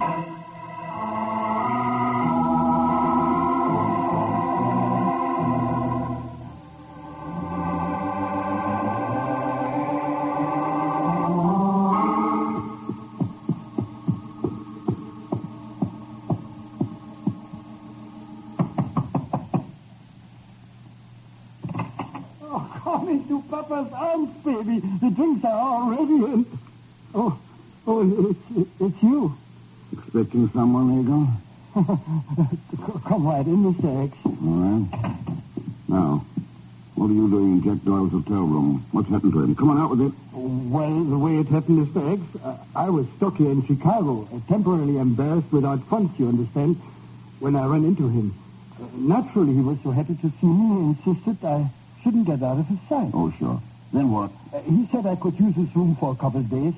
He was going to be out on some job or something, and if he didn't come back, I was to call the chief and tell him. He didn't, so I called. You called from the Club Arcady? Sure, I was looking for him. He was always hanging around there.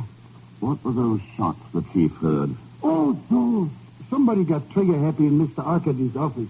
Naturally, I ran to the rescue, and you know what happened? You got lost in a saloon across the street. How did you know? Never mind. Did Doyle tell you what he was working on? Mention anything about rumors? Rumors? I'm the only rumor he's got. He wasn't working on anything, or why should he go looking for a job? For what? A job? Sure. I found the want ad he clipped out of the paper. I got it right here somewhere. Sure, here it is. Let me see that. How to be successful through talk. Learn how to sway people with words. See? The art of verbal mass communication. Lectures and study groups at moderate cost. Here's Dr. Ralph Townsend, Suite 11B, 161 North Clark Street. Dr. Ralph Townsend. See what I mean, Mr. X? He was looking for a job. He was looking for something at Townsend's place. Wasn't for a job. Sit down. What was going on, Mr. X? Somebody's shooting at us, Ada. From the other wing of the hotel. But I didn't hear no shots. Did you ever hear of a silencer? Oh. But why would anyone want to kill us? I'll see if I can get an answer across the court.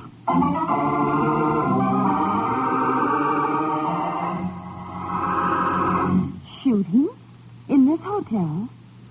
Surely you must be mistaken, Mr. Thurston. No, I'm afraid not, Miss Rogers. 2 shots were fired from this wing of the hotel into that room directly across from yours. But I didn't hear any... Did you say into the room directly across the court from this one? That's right. But that's Mr. Doyle's room. Is it? Yes. Yes, Mr. Doyle is a customer of mine. I operate the lending library in the hotel. I've memorized the room numbers of all my regular customers, and But wait a minute. Why didn't he come to my room? Jack Doyle has disappeared, Miss Rogers. Disappeared? Been missing for 2 days. But why would anyone want to kill Mr. Doyle? Or you? I was hoping that you might be able to tell me. I? But I only know Mr. Doyle is a customer of my library. Why would you think I could possibly know anything about this shooting unless you believe that the shots came from this room? Do you? Miss Rogers, I'm merely trying to get the answers to a few questions. You've got all the answers you're going to get here tonight, Mr. Thurston. Now, if you don't mind leading. No, of course not. Sorry if I've upset you. Oh, by the way, Miss Rogers, do you happen to be interested in rumors? Rumors? Yes. Or in the use of words as a method of mass conditioning? Or in a study course in how to talk your way into success? Are you being serious? Very much so. But I don't even know what you're talking about. That book on your coffee table. Book? Yeah. The Psychology of Lies, written by Dr. Ralph Townsend. Good night, Miss Rogers.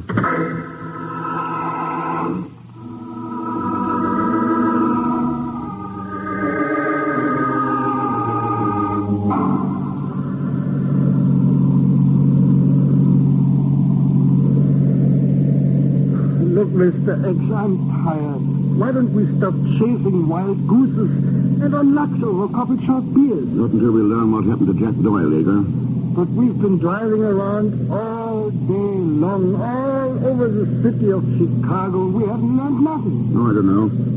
In a bowling alley, we learned that our soldiers will freeze in Korea this winter while the Army sells heavy clothing for surplus. Huh? And a waitress in a Southside restaurant told us that the Kremlin has a direct pipeline into the atomic labs at Los Alamos.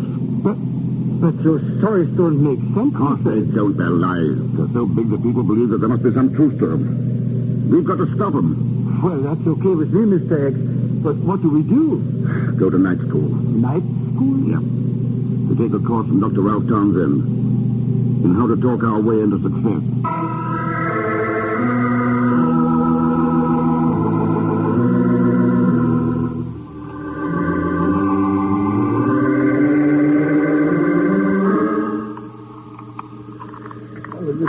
Crazy, Mr. Thurston, picking locks to get in school. Who ever heard of such a thing? You're hearing it now, Egon. Get him move on.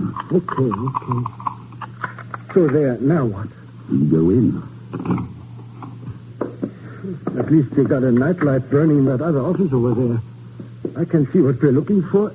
If I only knew what it was. Filing cabinet's always a good bet. Let's try them. Hey, what do you know? This one's empty. This one, too. Say, what cooks here anyway, Mr. S? Don't that Dr. Townsend even keep his lunch in these files? Let's try this desk. Looks like we got here too late. You mean school hours that Dr. Townsend took it on a lamb? Doesn't make sense. Not unless Jack Doyle was able... Mr. X, somebody's in that other office. Yeah. Let's get this joint to brush out before he gets mad at us. Huh? The light. He turned out the light. Quiet. Shut! Watch it. All right, Pegon, let's go in there. Oh. Where's the switch? Mr. X. Yes. Jack Doyle.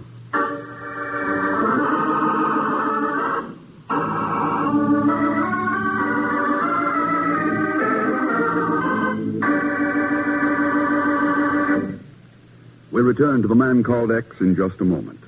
Community chests throughout the country have accepted the responsibility of raising $16.5 million extra this year for the services included in the United Defense Fund, the USO services to hard-hit defense communities, and American Relief for Korea.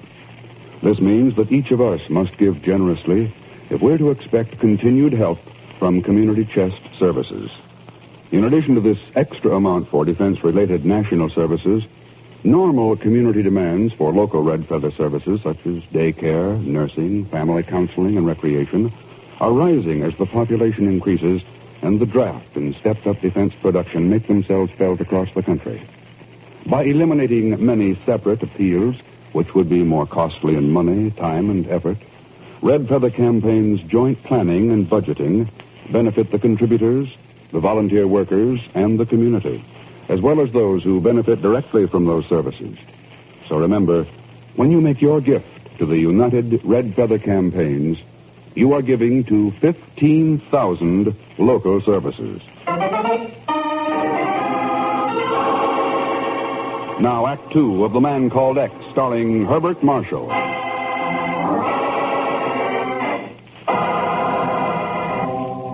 Ken Thurston believes a rumor factory is operating somewhere in Chicago, organized to disrupt civilian and military morale and to hamper our defense program. In the offices of a Dr. Ralph Townsend, Ken exchanged shots with an unknown attacker. And now he and Aegon have entered the private office where the shots came from and find themselves looking at the body of Jack Doyle, a missing bureau agent. Oh, I don't get it, Mr. X. Why should Mr. Doyle go shooting at us and make you kill him? I didn't kill him, Egon. But look at him. He's as stiff as a poker. He's been dead at least 3 hours. Then who bumped him out? And what happened to the joker who was taking those potluck shots at us? There's a fire escape outside that window. Oh, that's right. He must have taken a couple of powders. Well, what do we do now, Mr. Thurston? May I offer a few suggestions, gentlemen? And my first suggestion is for you to drop that gun. Sure. Oh.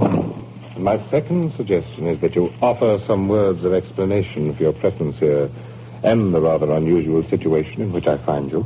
You, Dr. Townsend? I can conceive of no reason why I should deny it. And you? My name's Ken Thurston. And I'm Mr. Pegon Zellschmidt. Thank you. Now, shall we proceed with the explanations? Suppose we make that mutual, Doctor.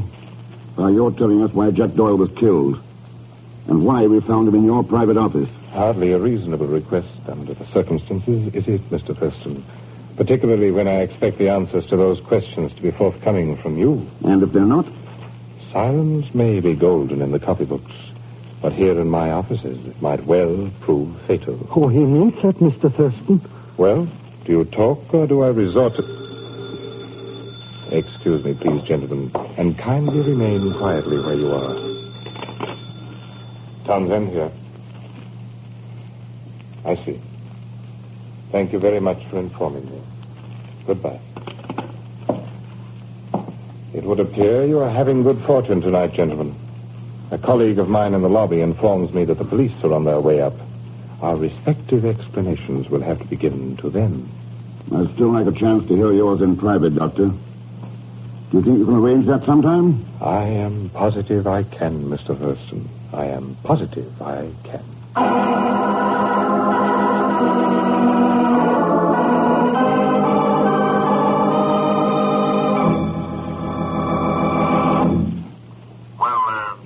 Couldn't the police help you, Ken? They didn't know any more about it than I did, Chief.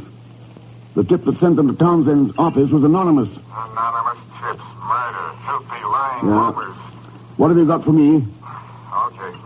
First, the Cafe Arcady, owned by Leo Arcady, ex-Russian. Came here in 39, suspected of being in the rackets. No convictions. What about his right-hand man, Ed DaCosta? George Becker, all right. Former German-American board member. Served 5 years, less 10 months.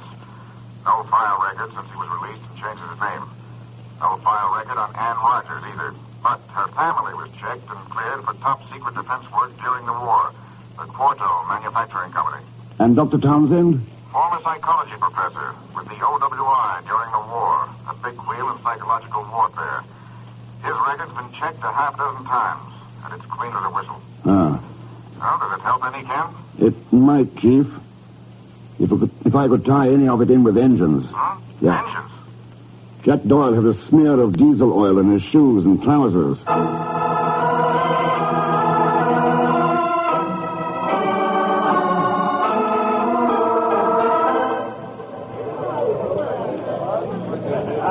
Don't be bashful with that caviar, baby. There's plenty more fish in the ocean where that came from. And have a couple more glasses of champagne, huh? One to drink and one to watch the bubbles in. As long as you're beating that expense account to death, you might pour one for me, too, Egon. Sure, be glad to. Nothing too good for any friend. Oh, hello, Mr. Thurston. Do you mind if I join you, Miss Rogers? Of course not. Please sit down. Thanks. How'd you two get together? Just a mutual attraction?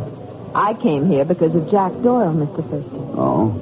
I kept thinking of what you told me, and I remembered that I'd heard him mention the Cafe Arcady several times. It was a foolish impulse, I suppose, but, well, I just had to come down here to see if I could learn anything about him. And did you, Miss Rogers? I'm afraid not. Then I saw Mr. Zellschmidt, the man who'd been sharing Mr. Doyle's room. So when he asked me to join him, I did. It was strictly business with me, Mr. Thurston. I got a hunch his cookie knows plenty, so I've been pouring on the champagne until she gives in. Excuse me. Talks, you understand? No sacrifice too great, eh, Edgar? You said it, excuse me. Mr. Thurston, do you mind if I ask you a couple of questions? No, go right ahead. You asked me earlier if I were interested in rumors. Yeah, that's right. Well, suppose I said that I've heard the Russians are sneaking A-bomb components into every major city in the United States to be set off simultaneously on D-Day. Is that the kind of a rumor you mean? Did you hear that, Miss Rogers? Here, tonight. Remember who said it? The man at the third table to the left. Mr. Thurston, that's Dr. Townsend. Yeah. Why do you want to be so helpful, Miss Rogers? Do I need a stronger reason than a man's murder, Mr. Thurston? No, I guess not. Hey, look. That Townsend joker's going into that back room. Do you think he's got business with the boss of this joint? Might be interesting to find out, Egon. Suppose the two of you wait here for me, and I'll let you know.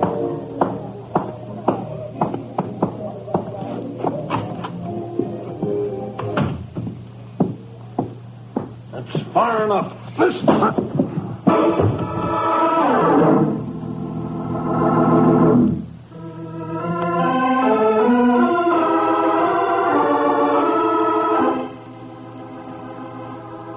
I am quite regretful of the manner in which Edward de Costa invited you to my apartment, Mr. Thurston. Violence was not intended to be employed. Will you accept my apologies before we begin our little talk? You're in the driver's seat, Arcady. Very well. Mr. Thurston, I am an honest citizen. You represent my want of government. That is why I wish to speak with you. To set my record straight with the government. Both you and Jack Doyle have been investigating something in Chicago for some time now. Is it not true that neither of you has uncovered any criminal evidence against me? Ever hear of the big lie, Arcady? Of course. Well, I heard a very choice one in your cafe tonight. I am beginning to see that I have been laboring under a misapprehension, Mr. Thurston. I thought you were here to investigate me on entirely different grounds. But let me assure you that no matter what else you may believe of me, no one can question my loyalty to this country. You know, you almost make me believe that, Arcady. Just one thing that stops me. These books and pamphlets on your desk. Looks to me like you've been taking some courses from Dr. Townsend. I have? Why? For the simplest of reasons.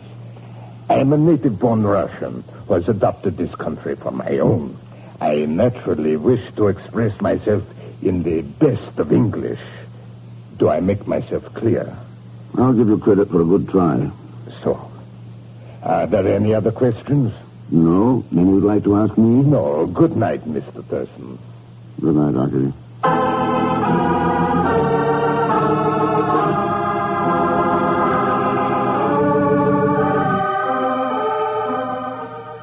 That's right, Mr. Thurston. That Miss Rogers took a powder, said she was tired of waiting for you. Probably combat fatigue, John? Couldn't take those popping champagne corks any longer. Huh?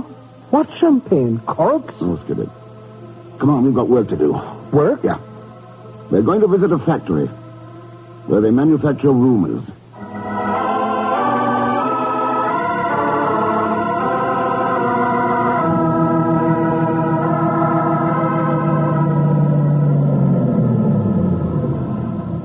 There it is, Egon. That? That's no factory. It's nothing but an old, worn-out yacht tied to the dock. Is it? Let's get aboard and see.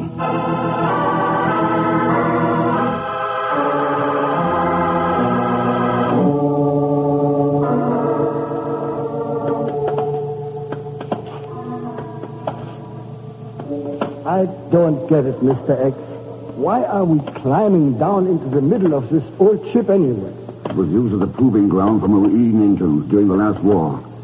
Diesel engines made by the Quarto Manufacturing Company. So what? Remember the oil smears on Jack Doyle's pants and trousers? Huh?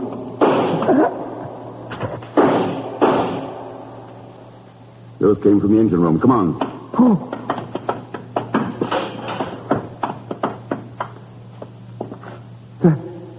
That lamp don't give much light, Mr. X. I can hardly see anything in... Mr. X. Yeah. Dr. Townsend. Boy, that's like a doorknob. Yeah. I'd say he taught somebody all they needed to know about the psychology of the big lie, Egon. That right, Miss Rogers? Miss Rogers? Where else would you expect to find the boss of the outfit? Oh, no. How did you find out, Mr. Thurston? Clairvoyance or sheer genius? Simple arithmetic. Diesel oil and diesel engines add up. And you helped me prove it at Arcadis Cafe. I did? Yeah. You said you hadn't learned anything about Doyle there. Then you tipped your hand when you said your reason for wanting to help me was Doyle's murder.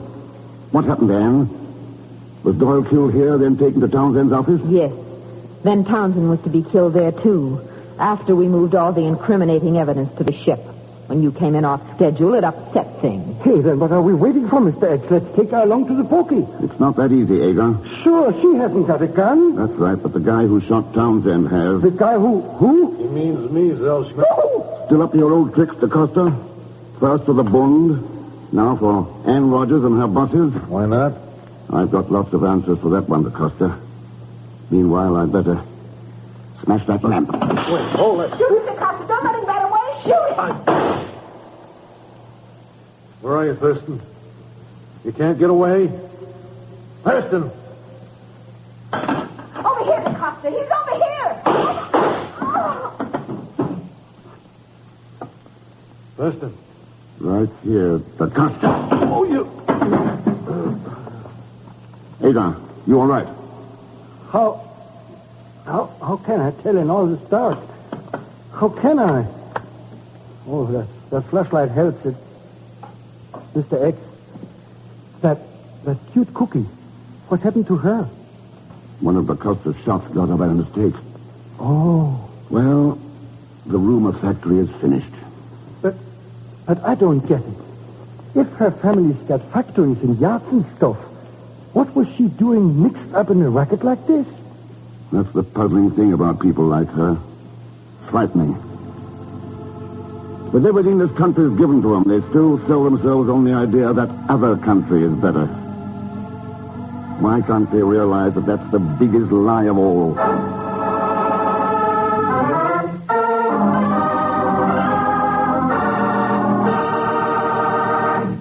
Now, here is our star, Mr. Herbert Marshall. Thanks for being with us.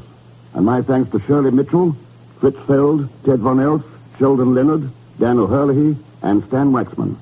Next week, a malicious job of sabotage at Ankara, Turkey.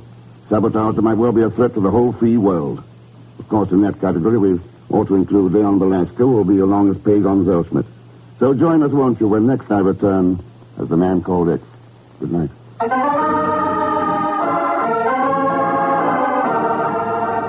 The Man Called X, starring Herbert Marshall, is a J. Richard Kennedy production with music by Milton Charles. Tonight's story was written by Sidney Marshall. This program is directed by Jack Johnstone. All characters and incidents on this program are fictitious, and any resemblance to actual characters or incidents is purely coincidental. And so until next week, and please consult your local papers for time and station, this is Jack Latham saying good night for The Man Called X. This is NBC, the national broadcasting company.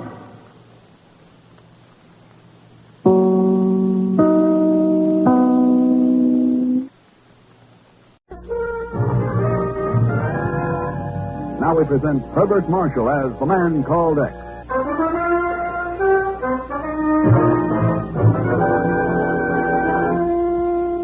Herbert Marshall as The Man Called X.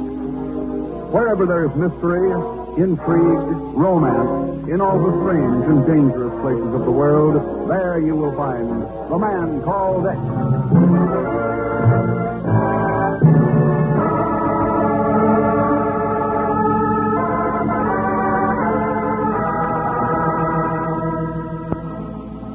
Of all the weapons of modern warfare, those that have gained the greatest notoriety are the guided missiles, the death-dealing germs, the terrifying atomic and H-bombs. But perhaps the deadliest, the most vicious weapon of all, is one that we cannot see nor feel, but the impact of which can be 1,000-fold more destructive. The weapon, the big lie.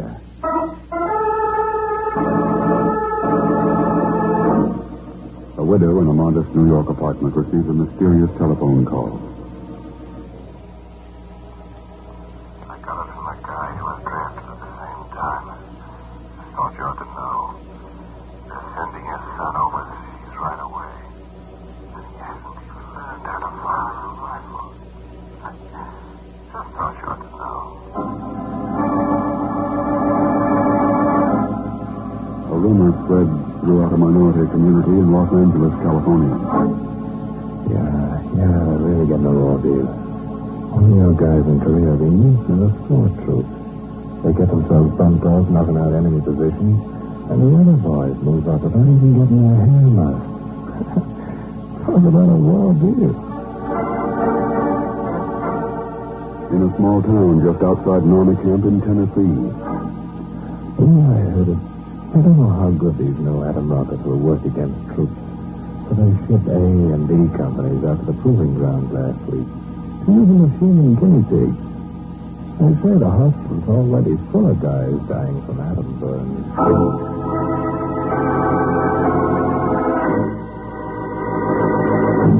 So it looks like we're faced with another Operation Big Lie, Chief. If you don't think so, Ken, look at these reports. Dallas, New York, Kansas City, San Francisco. The same thing everywhere. Rumors. Yeah, the old story. Play race against race and religion against religion. Throw suspicion on our whole defense program. What's been done about it, Chief? I've got men assigned to every principal city. So far, they've turned up nothing. Not one lead as to where those rumors are coming from. I tell you, Ken, this thing has got me so upset that I... Oh, excuse me. Yes, Miss Brooks. A collect call for you, sir. Mr. Carlo. Agent Jack Doyle. Oh, good. Put him on, please, Miss Brooks. Yes, sir. Go ahead, please. Hello, Jack. What's going on there in Chicago? What have you got for me? Hello, Mr. Chief. This is Pegon Zellschmidt speaking. Pegon? What the devil are you doing on that phone? Miss Brooks said Jack Doyle was calling me. Sure, he is. What? Well, that is, I'm making the call for him, you understand. Only now, I don't know if he meant you or maybe the Bureau of Missing People. Bureau of Missing People? Sure. Who else do you call when somebody's missing for a couple of days or two? Who's been missing for a couple of days? That's right. What's right? He's been missing for a couple of days. Who, you idiot? Jack Doyle? No, this is Pegon Zellschmidt. What's the matter? Don't you hear so good or something? Zellschmidt, so help me if you don't start making sense and fast. But I'm making sense, Mr. Chief. That's why I'm calling you. Jack Doyle's missing, and he told me if it happened to him, I should call you. So here I am. What happened to him? Where? How? I'm glad you asked me that, Mr. Chief. And I can give you the answer right out of my cuff. What happened was... Zellschmidt. Zellschmidt, what happened there? Can you hear me? What's up, Chief? There were some shots, Ken. Yes, sir. Get that Chicago operator. See if you can trace that call. Fast. Yes, sir. What was Egon telling you about Jack Doyle? From what I could make out of his double talk, Jack's been missing for a couple of days. Was he the man who was assigned to Chicago, tracing down those rumors? Yes, and I haven't had a report from him for a week. And then that call from Zellschmidt. I'll get it. Hello. I had that information on the phone call from... Oh, it's you, Mr. Thurston. That's right, Miss Brooks. Did you trace that call? Yes, Mr. Thurston. It came from a public phone booth in a nightclub, the Cafe Arcady. Cafe Arcady. Thanks, Miss Brooks. Oh, you're welcome. Now, I've got one more favor to ask. Yes, sir. Your ticket's waiting at the airport. Flight 211 to Chicago.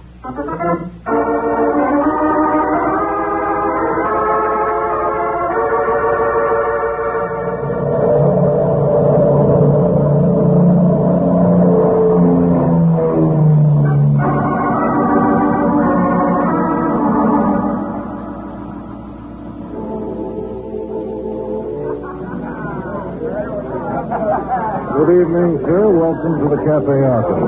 Thanks. Can I have a table, please? You have a reservation, sir? No, I didn't make one. Well, then I'm sorry. We won't be able to accommodate you tonight. Pretty crowded, are you? Very, sir. Well, I'm glad to hear the shooting didn't keep the customers away. What shooting? I heard a rumor that a few shots were fired around here early today. The rumor was wrong. Yeah, so many of them are. The show there's no table for me, not even for old time's sake. Old time's sake? We've never met before. Oh, sure we have, Bessie.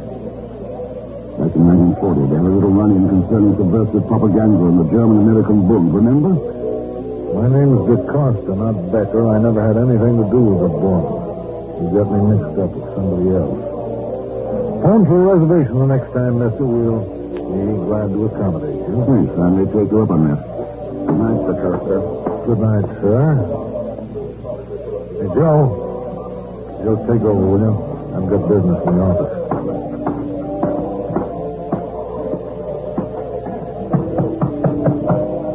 Come in.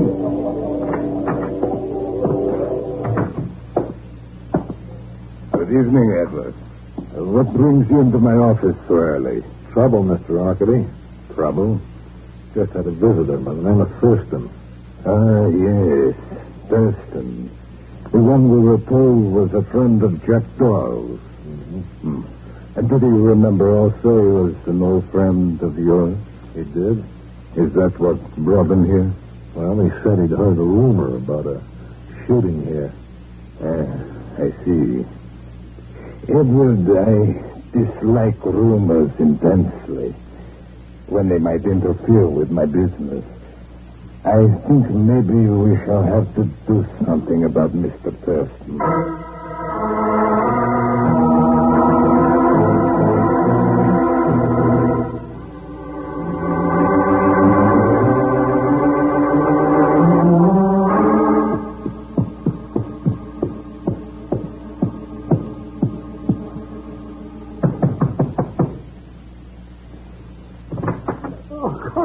Papa's arms, baby. The drinks are all ready and... It's you. Expecting someone, Egon? Come right in, Mr. X. All right. Now, what are you doing in Jack Doyle's hotel room? What's happened to him? Come on out with it. Well, the way it happened, Mr. X, I was stuck here in Chicago, temporarily embarrassed without funds, you understand, when I ran into him. Naturally, he was so happy to see me and insisted I shouldn't get out of his sight. Oh, sure. Then what? He said I could use his room for a couple of days. He was going to be out on some job or something, and if he didn't come back, I was to call the chief and tell him. He didn't, so I called. You called from the Tab Arcady? Sure, I was looking for him. He was always hanging around there. What were those shots the chief heard? Oh, those. Somebody got trigger-happy in Mr. Arcady's office. Naturally, I went to the rescue. And you know what happened? You got lost in a saloon across the street. How did you know? Never mind. Did Doyle tell you what he was working on? Mention anything about rumors? Rumors? I'm the only rumor he's got. He wasn't working on anything, or why should he go looking for a job? So, a job? Sure. I found the one ad he clipped out of the paper. I got it right here somewhere. Sure, here it is. Let me see that. How to be successful through talk. Learn how to sway people with words. See? The art of verbal mass communication. Lectures and study groups at moderate cost. See Dr. Ralph Townsend, Suite 11B, 161 North Clark Street. Dr. Ralph Townsend. See what I mean, Mr. X? He was looking for a job. He was looking for something at Townsend's place. Wasn't for a job. Get down. What was going on, Mr. X? Somebody's shooting at us, Hagar. From the other wing of the hotel. But I didn't hear no shots. Did you ever hear of a silencer? Oh. But why would anyone want to kill us? I'll see if I can get an answer across the court.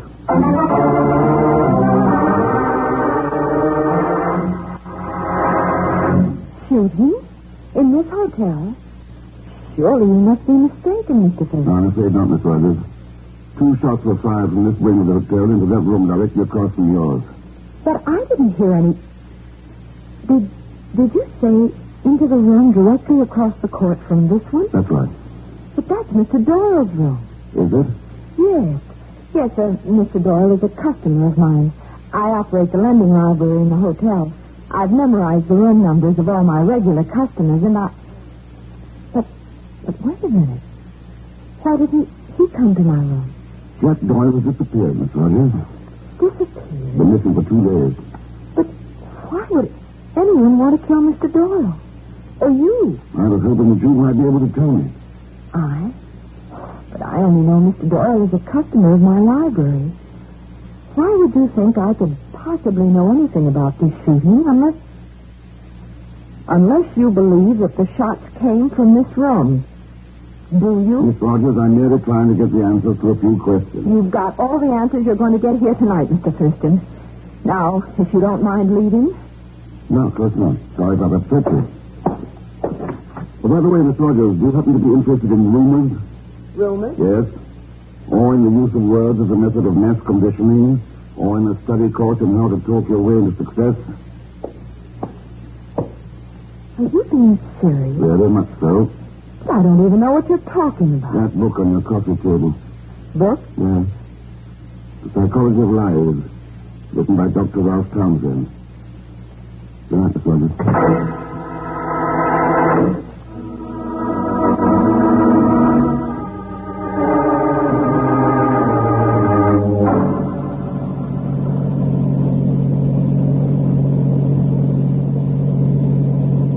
Look, Mr. X, I'm tired. Why don't we stop chasing wild gooses and relax over a couple short beers? Not until we learn what happened to Jack Doyle later. But we've been driving around all day long, all over the city of Chicago. We haven't learned nothing. No, I don't know. In a bowling alley, we learned that our soldiers were fiends in Korea this winter while the army sells heavy clothing for surplus. Huh? And the waitress in a Southside restaurant told us that the Kremlin has a direct pipeline into the atomic labs at Los Alamos. But those stories don't make sense. Of course they don't. They're lies. They're so big that people believe that there must be some truth to them. We've got to stop them. Well, that's okay with me, Mr. X. But what do we do? Go to night school. Night school? Yeah. To take a course from Dr. Ralph Townsend on how to talk our way into success.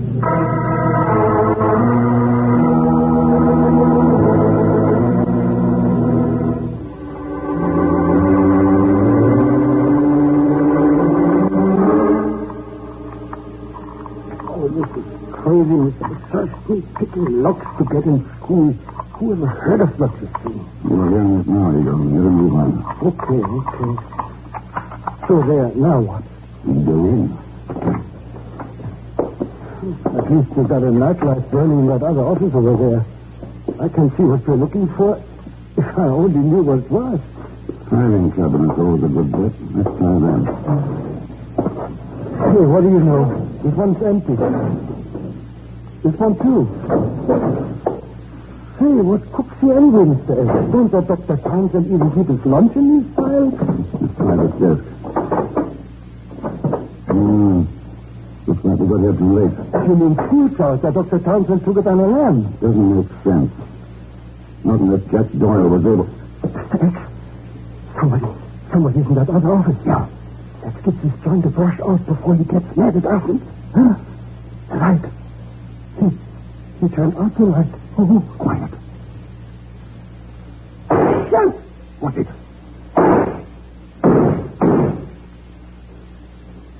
I'll take on the doing. Oh. Where's the switch? Mr. X. Yes. Jack Doyle.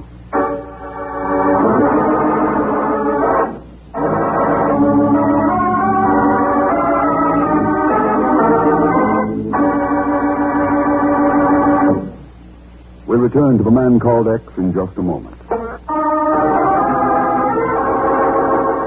Now, Act Two of The Man Called X, starring Herbert Marshall.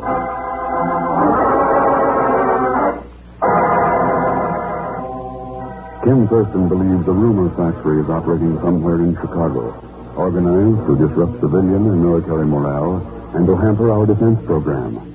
In the offices of a Dr. Ralph Townsend, Ken exchanged shots with an unknown attacker.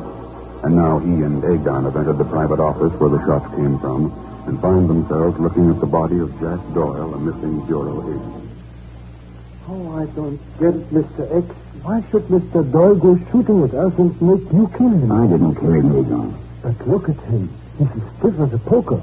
He's been dead at least 3 hours. Then who bumped him out? And what happened to the joker who was taking those potluck shots at us? There's a fire escape outside the window. Oh, that's right. He must have taken a couple of powders. Well, what do we do now, Mr. Thurston? May I offer a few suggestions, gentlemen? And my first suggestion is for you to drop Jack's gun. Sure? Oh. And my second suggestion is that you offer some words of explanation for your presence here and the rather unusual situation in which I find you. You, Dr. Townsend? I can conceive of no reason why I should deny it. And you?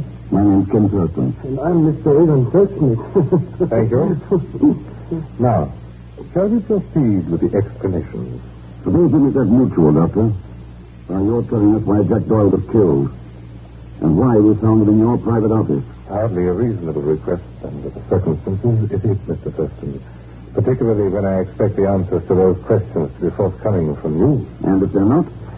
Silence may be golden in the copybooks, but here in my offices it might well prove fatal. Oh, he means that, Mr. Thurston. Well, do you talk or do I resort to... Excuse me, please, gentlemen, and kindly remain quietly where you are. Townsend here. I see. Thank you very much for informing me. Goodbye. It would appear you are having good fortune tonight, gentlemen. A colleague of mine in the lobby informs me that the police are on their way up. Our respective explanations will have to be given to them. I'd still like a chance to hear yours in private, Doctor. Do you think you can arrange that sometime? I am positive I can, Mr. Thurston. I am positive I can.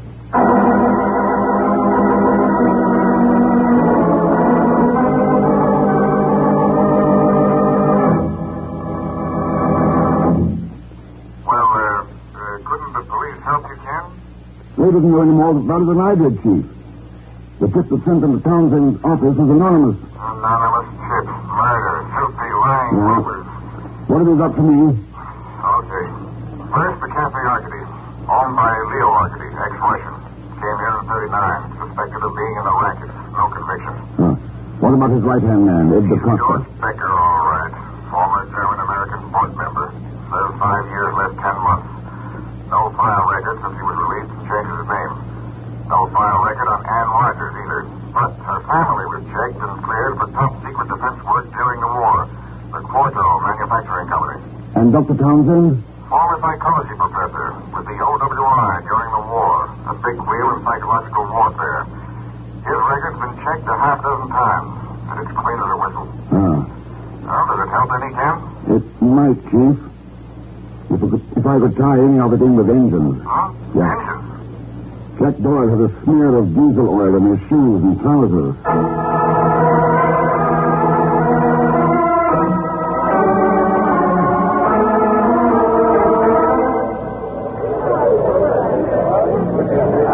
Doyle be faster with that caviar, baby. There's plenty more fish in the ocean where that came from. And have a couple more glasses of champagne, huh? One to drink and one to watch the bubbles in. As long as you're beating that expense account of death, you might pour one for me, too, Egon. Sure, be glad to. Nothing too good for any friend. Oh, hello, Mr. Thurston. You mind if I join you, Miss Rogers? Of course not. Please sit down. Thanks. How did you get together? Just a mutual attraction? I came here because of Jack Doyle, Mr. Thurston. Oh? I kept thinking of what you told me, and I remembered that I'd heard him mention a cafe arcady several times.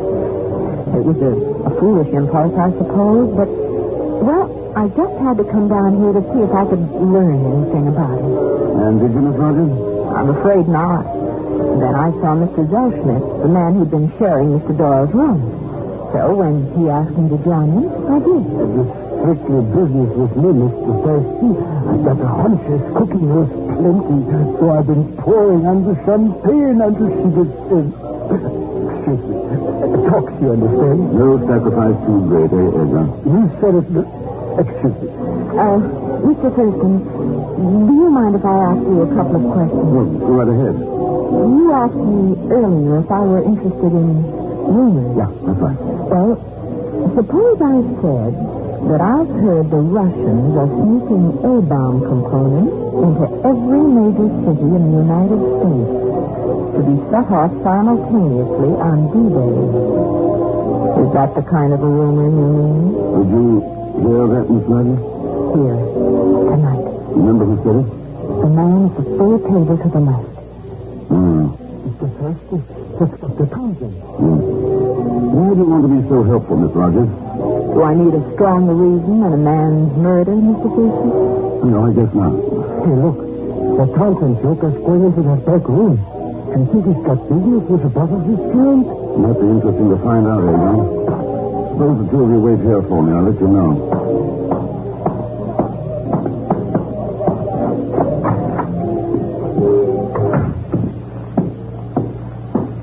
Fire enough.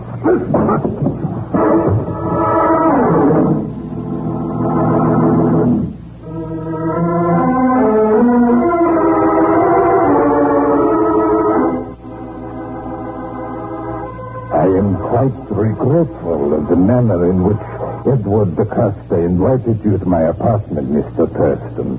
Violence was not intended to be employed. Will you accept my apologies before we begin our little talk? You're in the driver's seat, Arcady. Very well. Mr. Thurston, I am an honest citizen. You represent my want of government. That is why I wish to speak with you. To set my record straight with the government. Both you and Jack Doyle have been investigating something in Chicago for some time now. Is it not true that neither of you has uncovered any criminal evidence against me? Ever hear of the big lie, Arcady? Of course. Well, I heard a very choice one in your cafe tonight. I am beginning to see that I've been laboring under a misapprehension, Mr. Thurston. I thought you were here to investigate me on entirely different grounds. But let me assure you that no matter what else you may believe of me, no one can question my loyalty to this country. You know, you almost make me believe that, Arcady. Just one thing that stops me. These books and pamphlets on your desk. Looks to me like you've been taking some courses from Dr. Townsend. I have? Why? For the simplest of reasons. I am a native-born Russian who has adopted this country for my own. I naturally wish to express myself in the best of English. Do I make myself clear? I'll give you credit for a good try. So, are there any other questions? No. You'd like to ask me? No. Good night, Mr. Thurston. Good night, Arcady.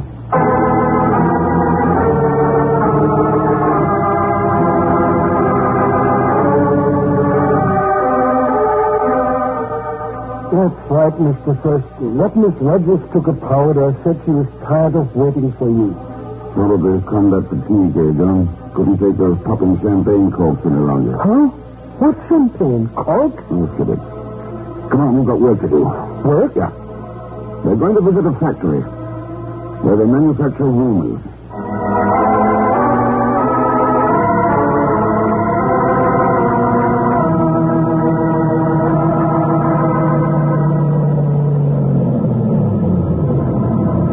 There it is, Egon. What? That's no factory. It's nothing but an old, worn-out yacht tied to the dock. Is it? Let's get aboard and see.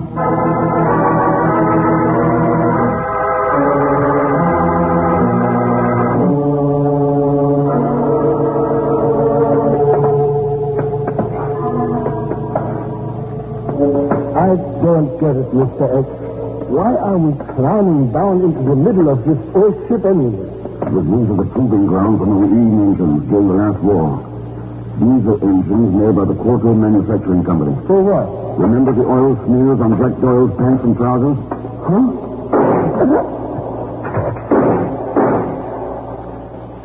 Word came from the engine room. Come on. Oh.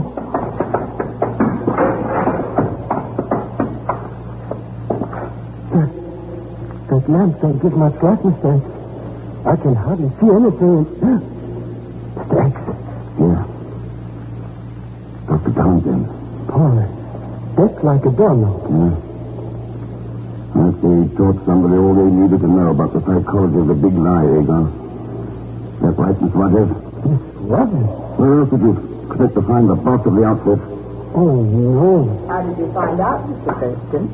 Clairvoyance or sheer genius? Simple arithmetic. Diesel oil and diesel engines add up. And you helped me prove it at Arcadis Cafe. I did? Yeah. You said you hadn't learned anything about Doyle there. Then you tipped your hand when you said your reason for wanting to help me was Doyle's murder. What happened, Anne? Was Doyle killed here, then taken to Townsend's office? Yes. Then Townsend was to be killed there, too, after we moved all the incriminating evidence to the ship. When you came in off schedule, it upset things. Sure, then what are we waiting for, Mr. X? Let's take her along to the pokey. It's not that easy, Egon. Sure, she hasn't got a gun. That's right, but the guy who shot Townsend has. The guy who? Me, Zellschmidt. Still up to your old tricks, DaCosta? First for the boons, now for Ann Rogers and her bosses? Why not? I've got lots of answers for that one, DaCosta. Meanwhile, I'd better smash that lamp. Hold it. Somebody got away. Where are you, Thurston? You can't get away? Thurston! Over here, Costa. He's over here. Thurston. Right here, DaCosta. Oh, you... Egon, you all right? How can I tell him all this dark? How can I? Oh, the flashlight helped it. Mr. X, that's cute cooking. What happened to her? One of DaCosta's shots got her by mistake. Oh. Well, the rumor factory is finished. But I don't get it. If her family's got factories and yachts and stuff, what was she doing mixed up in a racket like this? That's the puzzling thing about people like her. Frightening. With everything this country's given to them, they still sell themselves on the idea that other country is better. Why can't they realize that that's the biggest lie of all?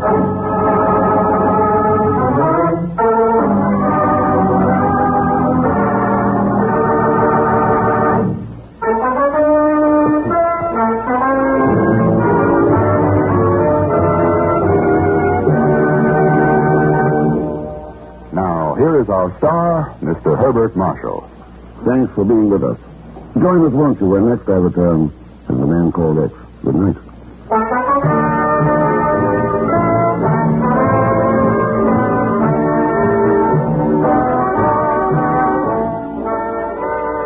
The Man Called X is distributed exclusively by Nostalgia Broadcasting Corporation, Cedar Rapids, Iowa.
Listen to Herbert Marshall as The Man Called X, transcribed.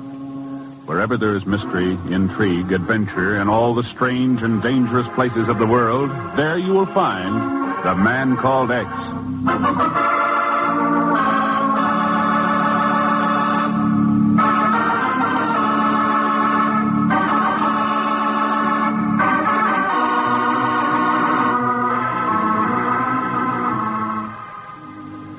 The perpetually sunless capital of Peru was founded by Francisco Pizarro and built out of treachery and conquest and death.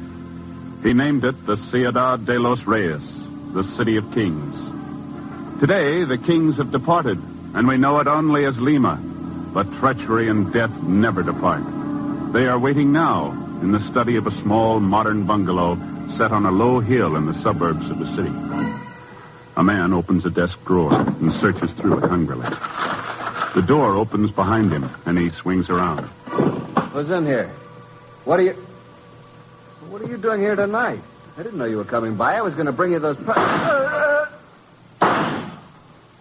man at the desk shoves the pistol into his pocket and steps through the French windows.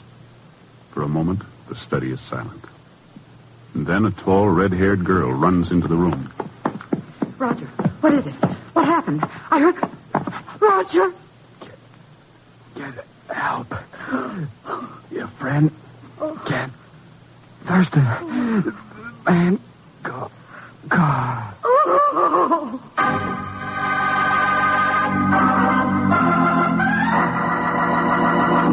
This is the reply we got from the Lima police, Ken. Mm-hmm. Inspector Morales seems perfectly satisfied that Roger Bright was shot by an ordinary prowler. I can't believe it, Chief. Betty wouldn't have telephoned me if there wasn't something more to it. Oh, now, Ken, when a woman's husband is murdered... Betty Bright isn't just any woman, Chief. You know that. Sure. She's one of the best secretaries we ever had in the Bureau. She knows how important our work is. She wouldn't ask me to come down there if it wasn't pretty serious. Maybe not. But I don't see how this could involve us. Officially. You met Roger Bright, didn't you, Chief? Of course. At the wedding. Gave Betty away. Yeah, that's right. Well, you know his reputation. One of the best petroleum geologists in the business. Well? A couple of years ago, he found that big oil field up in Alberta. Since then, he's been working for Tropic American Oil, using Lima as a base. Yes, but we haven't any reports of South American discoveries by him. That's just it. He's been down there nearly 2 years. By now, he should have turned up something or come back home. Wait a minute, Ken.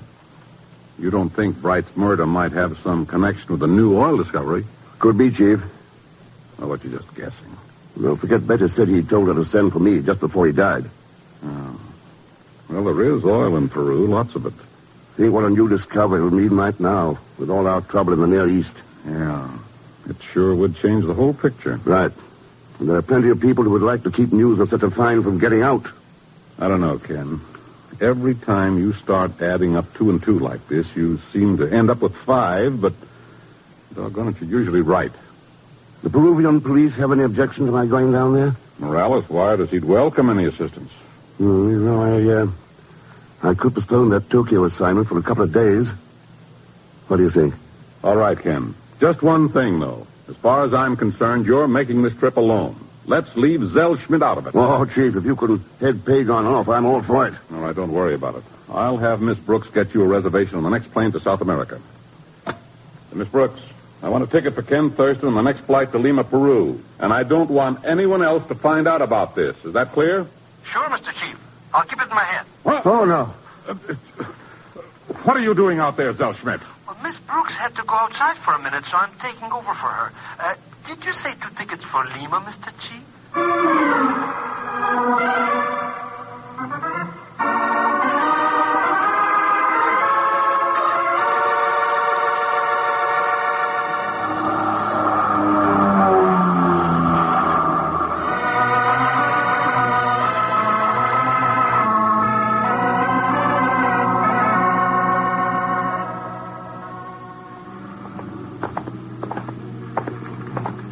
I think that's the house, Pegon, there.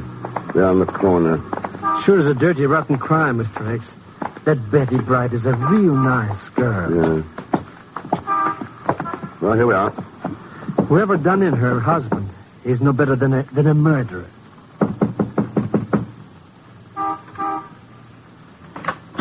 I'm sorry. I'm not able to see... Oh, Ken. Oh, I'm glad you're here. Hello, Betty. Oh, you remember Pegon? Hello, Pegon. Come in, both of you. Thanks. Sorry everything is in such a mess, but I haven't been able to do much since... Sure. I understand. Oh, come, sit down.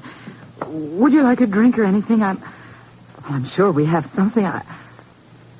I have some brandy or... Oh, Ken, I just can't get used to the idea. I can't believe that I'm alone. I know, Betty. It's only been 3 days. Just 3 days. Seems like a year. Sure. I'm not even able to make a decision anymore. I don't know if I want to stay here or if I want to go back to the States. But I've got to stay. At least until I'm sure. Until I know why Roger was murdered. I talked to Inspector Morales a little while ago. I'm afraid he didn't have much for me to go on. No. I suppose it could have been a prowler like Morales says, but why would a prowler steal all Roger's maps and reports? Oh? Morales didn't mention that. He doesn't know it. I didn't tell him. Well, suppose you tell me about it then. Of course. Roger had been on a field trip in the interior. He'd been gone for nearly 3 months. Came back to Lima the afternoon of the day he was killed. Go on, Betty. It was late in the afternoon, so he didn't go to the office, but came straight home. He was very excited, and we went out to dinner to celebrate. Oh? Yes. He told me he'd found formations that indicated a tremendous oil pool. I see. After dinner, we came home. We were in the bedroom when Roger thought he heard a noise in the study. He went to look. Next thing I heard was gunshots. I ran into the study and he was dying. What about these maps and reports you mentioned? They were in the desk. Roger kept all his important papers there. I didn't realize they were missing until after the police had left. And you did not tell Morales? No. Wilhelm said it would be dangerous. Oh, sorry, you don't know Wilhelm. Wilhelm Zuckland. He's with the Tropic American, too. I think he's in charge of exploration and discovery. Did Zuckland give any reason for not mentioning these stolen records? He said that if Roger had been killed because of them, that I'd be in danger, too, if I told anyone I'd seen them. Maybe I was wrong to take his advice, Ken, but I couldn't think very clearly. I wasn't making very good sense right afterwards. I see. I suppose this Zuckland has an office at Tropic American Oil? Yes, it's next to Roger's. Thanks. That sounds like a good place to start. Pegon? Yes? Suppose you stay here with Mrs. Bright. Keep her company for a while. Oh, that isn't necessary, Ken. I can manage alone. Sure, but this way I'll know where Pegon is if I need him.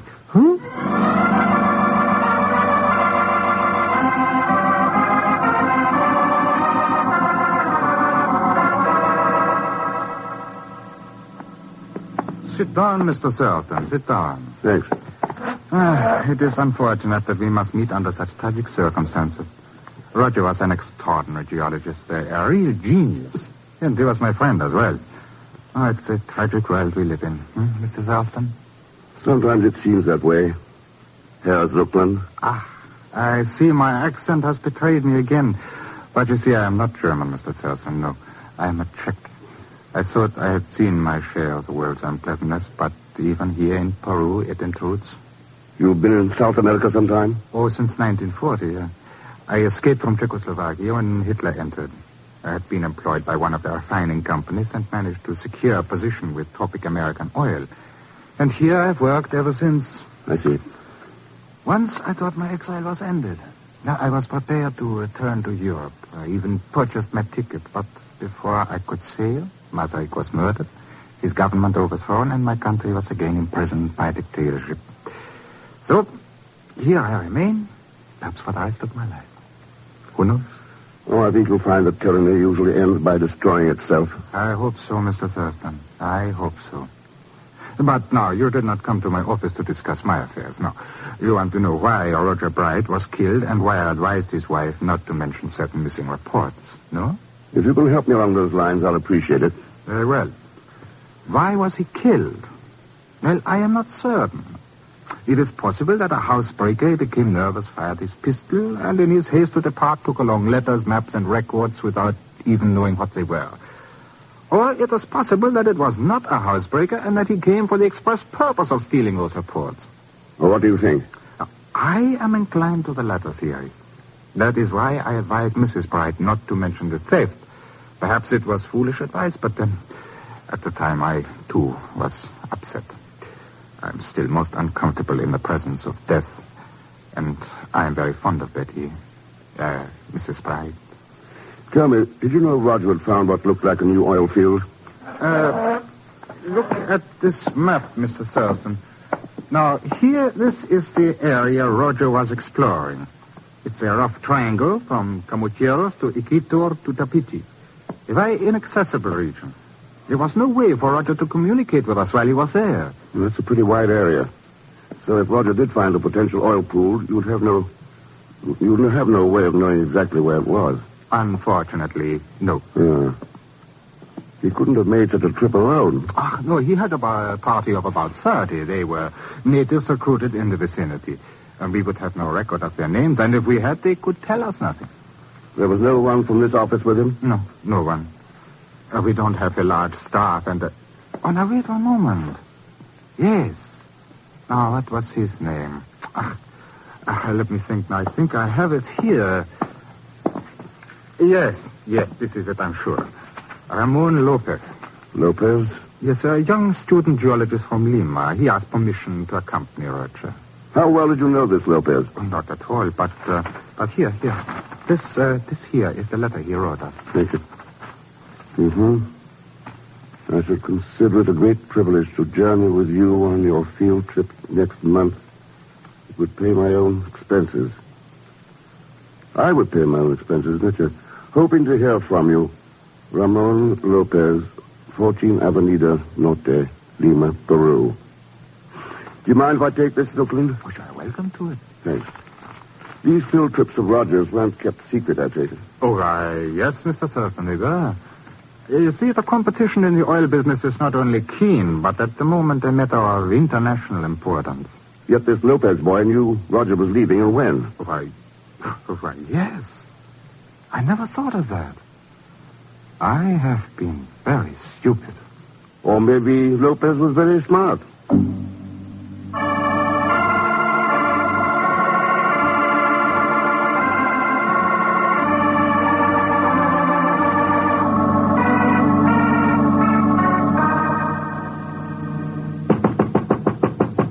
Open up, Lopez. Lopez. Well. What do you think you're doing, senor? Sorry, I knocked when you didn't answer. You broke in. It is a Yankee custom to enter a man's apartment without his permission? We usually answer the door when someone knocks. May I remind you that you are not in the States now, senor... My name's Thurston, Ken Thurston. What do you wish? I understand you're a very promising young geologist, Senor Lopez. I am only a student.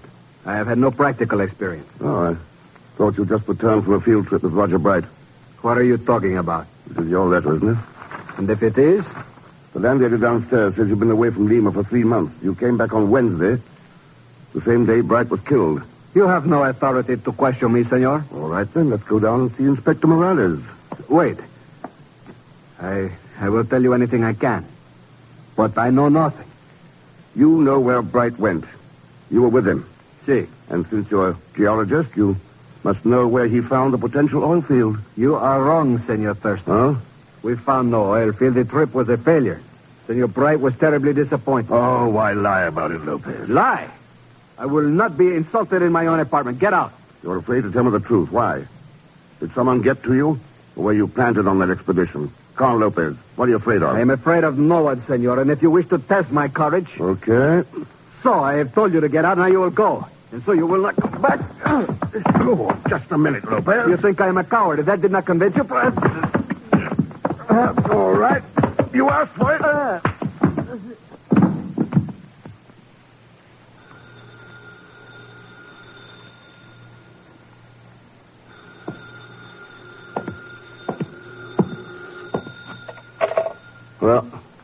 I'm looking for my friend understand, Mr. Thurston. It's a matter of life and death or Okay, something. Pegon. I've got to find him. That Mr. Zuckland said he was maybe coming to see you. Pegon. Get off the line, Mr. X. I'm trying to... Oh, Mr. X. What's the trouble? Oh, it's awful. I was right in those house when it happened. Well, what happened? I didn't see him myself, but she screamed, and then... Oh, it was a nightmare, Mr. X. I don't even know if I'm awake yet. Ooh, blood all over the place. For the love of Mike, what are you talking about? That Mrs. Bright, that we come down here to help out. Somebody shot her. Betty? Pegon, is she all right? I don't think so, Mr. X. The doctor says maybe she's not going to pull through.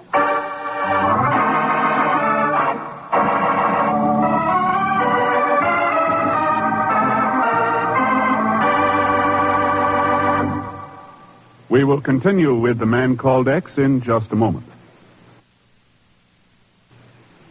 The blood plasma reserved for the fighting men in Korea is exhausted. This condition must not continue. The lives of our loved ones must not be lost needlessly.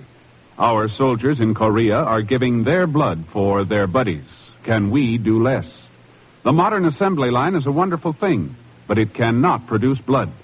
We must have a human assembly line, and this is our job here at home. Call your local headquarters of the American Red Cross now. Give a pint of your blood to save a life.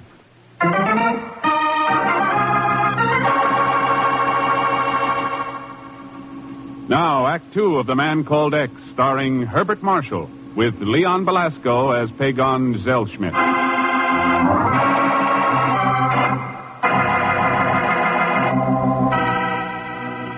In Lima, Peru, Ken Thurston learns that the murder of an American petroleum geologist was committed to prevent the locating of a potential oil field.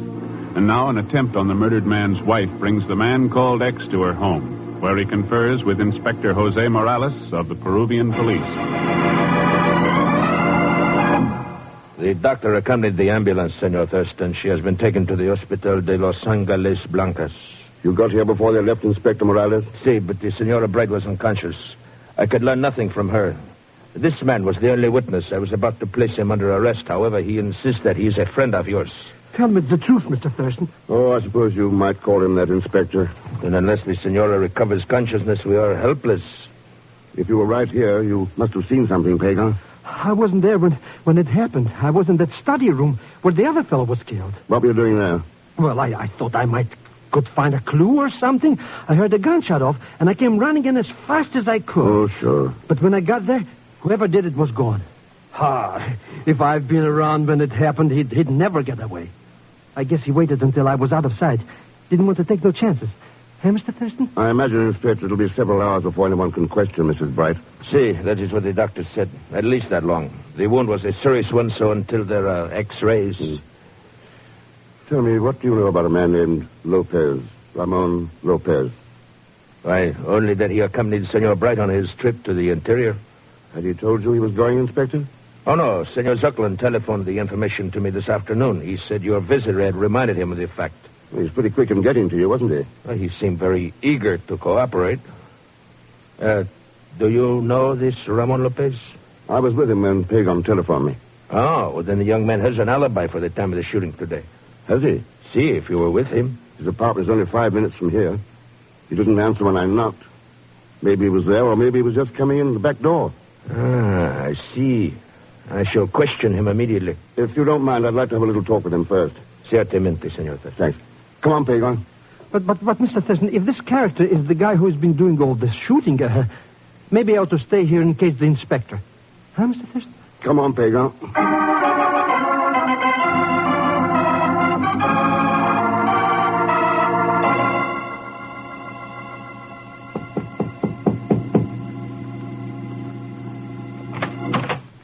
See? Oh. I'm looking for Ramon Lopez. Lopez? This is his apartment, I believe.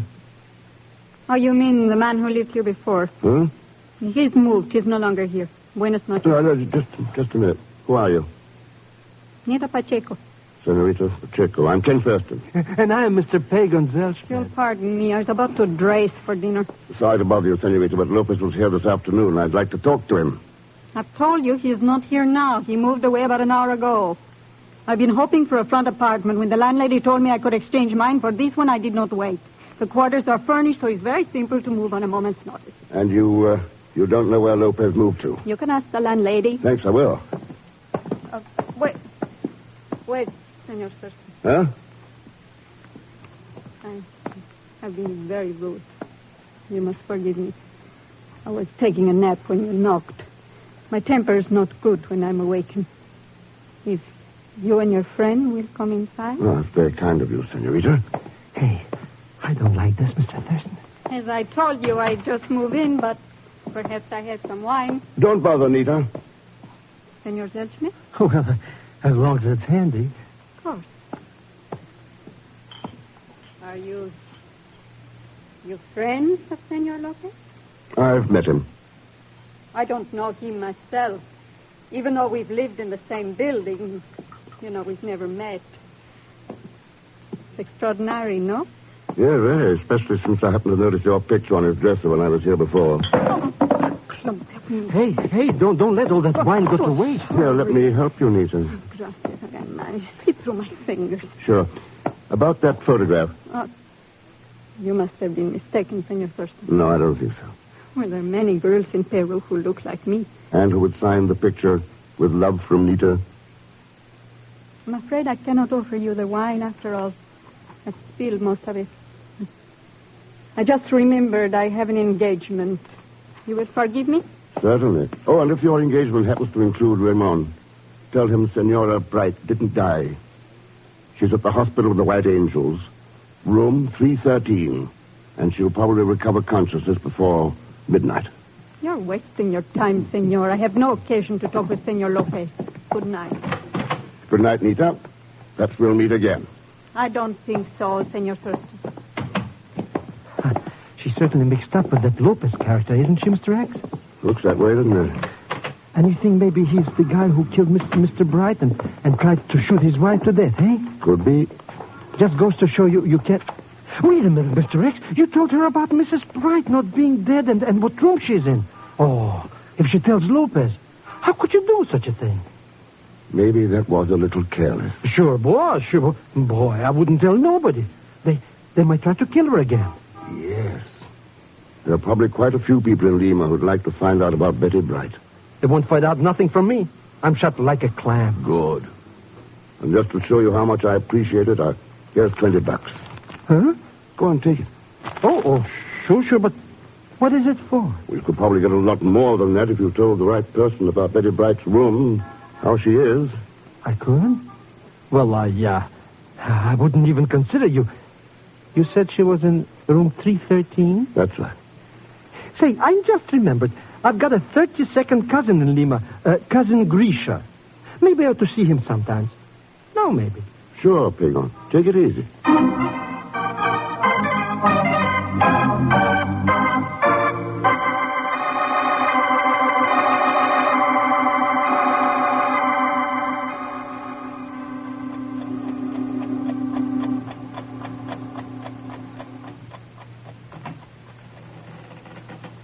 Oh, you? Anybody in here? Hiya, Pegon. Mr. Thurston. Come on in. But be quiet about it. Where's Mrs. Bright? Did she regain conscience and take it on the land? Oh, no. She's up on the next floor. But this is room 313, like you said. Why are the lights off? And what are we doing here? Waiting. What for? Who? It depends on how many people you told about this room number. Mr. X, how can you say such a...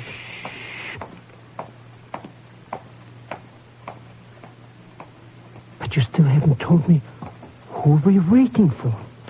Oh, a killer, perhaps. Oh, well, in that case, let me out of here. Quiet, you idiot. But... Quiet. Somebody's coming down the hall again. Make no sound, Mrs. Bright, or I would... Hello, what's this? Come on in. Oh, I must have the wrong room. I was looking for my patient. You came to the right room. No. You are mistaken. I have an important operation to perform on one of my patients. Oh, is it Dr. Zuckland now? Oh, now, look here. Cut it out. That surgical mask doesn't fool anybody. Hey, you said Zuckland. And he was right, Zellschmidt. Don't move, either of you. Mr. X. Don't move. Oh, put that gun away, Zuckland. It's too late to do you any good now. It has been useful before, Mr. X, and it will be useful again. Now, I suppose that's the same one you used to kill Roger Bright? That's right. So, you see, I know how to use it. And what about Betty? Did you get worried about whether she might know where the new oil pool is? Is that why you took a shot at her? Tell me, how did you find out about Roger's discovery in the first place? Lopez? Of course. Lopez is a loyal member of the party. I don't have to ask you what party. You said you came over here in 1940, didn't you? So? Well, the comets have kept you standing by for a long time, haven't they? That is a perfect example of our careful preparation for whatever may lie ahead. Under the program of our great leader, we are always prepared for anything. That is where you Americans fail. No, I wouldn't say that. At least Inspector Morales is pretty well prepared for you tonight. What are you talking about? After sending some of his officers to pick up Lopez and his girlfriend, he was kind enough to offer us station a few of his best men in the next room. Just open that connecting door and you'll see what I mean. I don't believe it.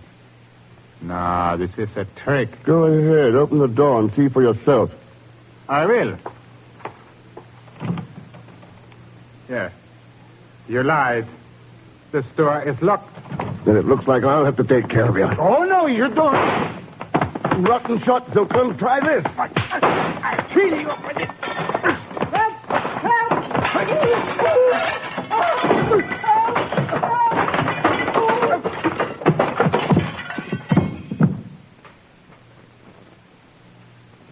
Okay, Pegon.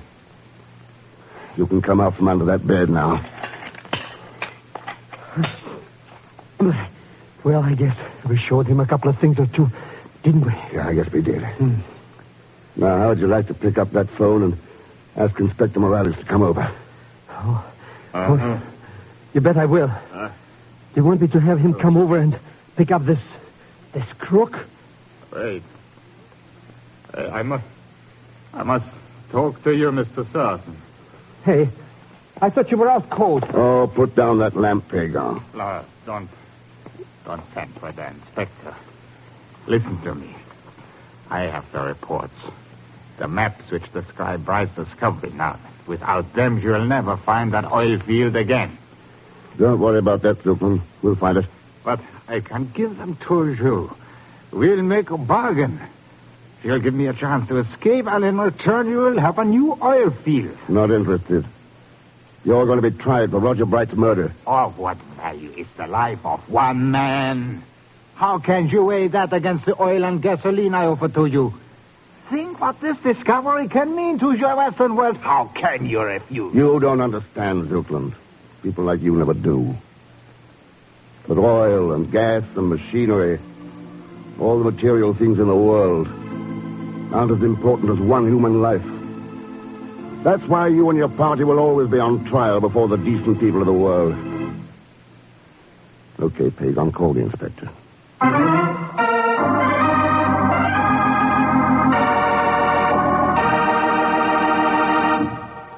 And now, here is our star, Mr. Herbert Marshall. Thanks for being with us. And my thanks to Lucille Meredith, Peggy Weber, Will Wright, Bill Conrad, Ben Wright, and Harry Bartell. Next week, a flying trip to, well, believe it or not, to nowhere. And if you like plot and twist and counterplot, I strongly advise you to listen, because I really think the story will keep you on the edge of your seat. Pegon, oh, sure, he'll be along in the person of Leon Belasco. So join us, won't you, when next I return as the man called X. Good night.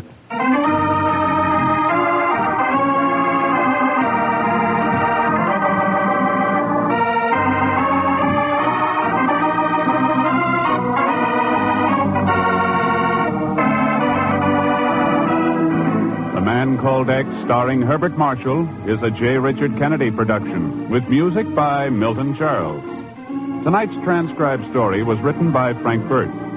This program is directed by Jack Johnstone. All characters and incidents on this program are fictitious, and any resemblance to actual characters or incidents is purely coincidental. And so until next week, same time and station, this is Hal Gibney saying good night for The Man Called X.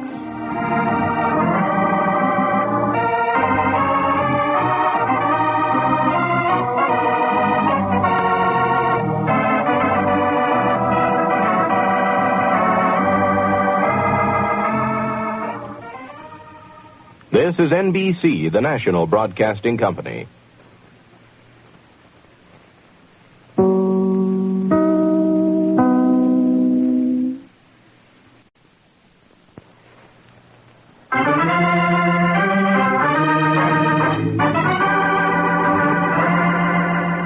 Listen to Herbert Marshall as The Man Called X. Wherever there's mystery, intrigue, romance, in all the strange and dangerous places of the world, there you will find The Man Called X.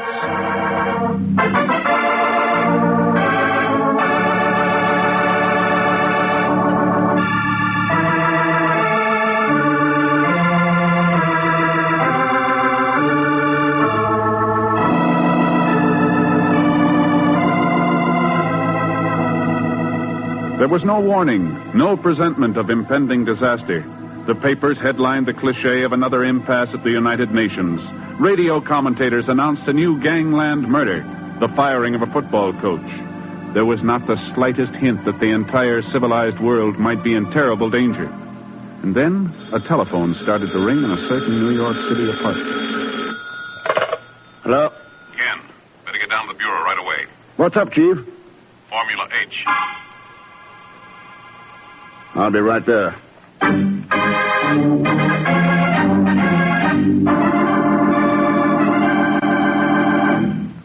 Sure there's no mistake, Chief? Not a chance, Ken. It's Formula H, all right. The key to the most destructive weapon ever conceived by man. And a set of the microfilm is missing. When was the loss discovered? I got a call from Los Alamos 20 minutes ago. Any idea who? Take your choice, Ken. Sir John Saunders of England, Charles Gomar of France, Aline Najda of Belgium. Good Lord. Yeah. 3 of the world's greatest atomic scientists. All of them cleared to work with our top men. And all of them had access to those plans. What's been done about them? Washington just reported on a personal security search. And? No trace of the film. No, there wouldn't be. Well, what the devil are we going to do about it? We can't let those plans get out of the States. Why, Ken, if they fall into the wrong hands, the whole world could go up in smoke. Chief, weren't the 3 of them about to leave this country for a scientific convention in Paris? That's right. They were all set to take off at midnight from Washington in a chartered plane, but don't worry about that. We'll cancel the flight and hold them in custody. Why? Why? For Pete's sake, Ken. One of them's obviously using that trip as an excuse to get out of the country with those plans. That's why I think we should let him go. What? Look, Chief. It's 100 to 1 that Formula H is on its way out of the States right now. None of the 3 has the plans on him. So what are you going to accomplish by holding them in custody? Well, I don't know, but we just can't let them skip the country. Why not? If I go along. What have you got in mind, Ken? They are not leaving Washington until midnight. That gives us plenty of time to make arrangements for me to take over as co-pilot on the flight. Co-pilot? I'll have until we land at Shannon Island to come up with something. Maybe learn which one it is, or get some hint as to what's happening to that microfilm.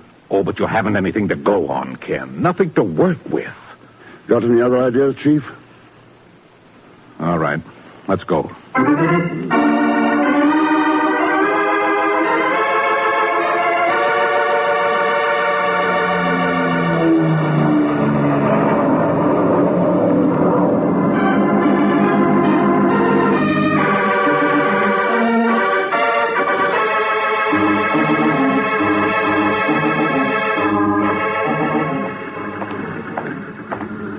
Hi there, Mac. You looking for somebody? Yeah. Captain Bill Allen. Have I found him? Well, you couldn't have done it better with radar, pal. You must be Thurston, the new co. That's right. Hope you don't mind the last-minute switch. Oh, brother, there's been nothing but switches on this flight. We're going. We're canceled. We're going again. I've even filed 2 flight plans, one for Shannon and one for the Savoy Bar. No, Thurston, you don't bother me a bit. Well, thanks, Allen. This our ship? Yep. Fuel check, cleared, and ready to go as soon as our 3 VIPs get here. Just the 3 of them going along? That's right. 2 of us and the steward will make a total of 6. We'll be flying light, high, and handsome. That's why I file non-stop. Hey, looky there. Seems as if the brain tries showing up. Hey, Thurston, I thought we were carrying electronic graybeards. Who's that streamlined jet job?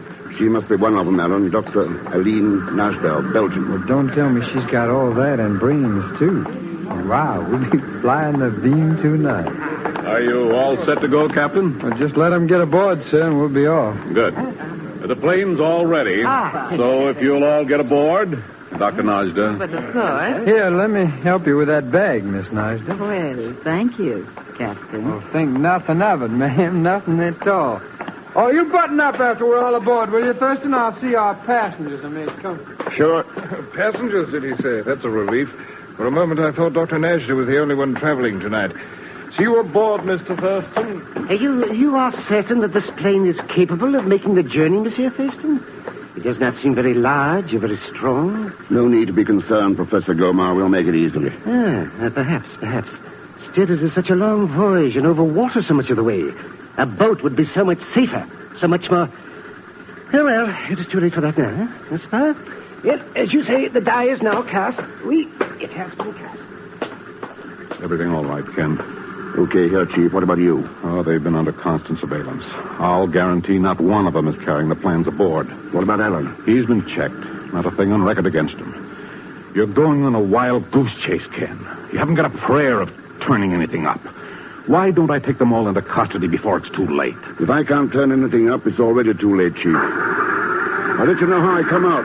See you later. Come on, Ken.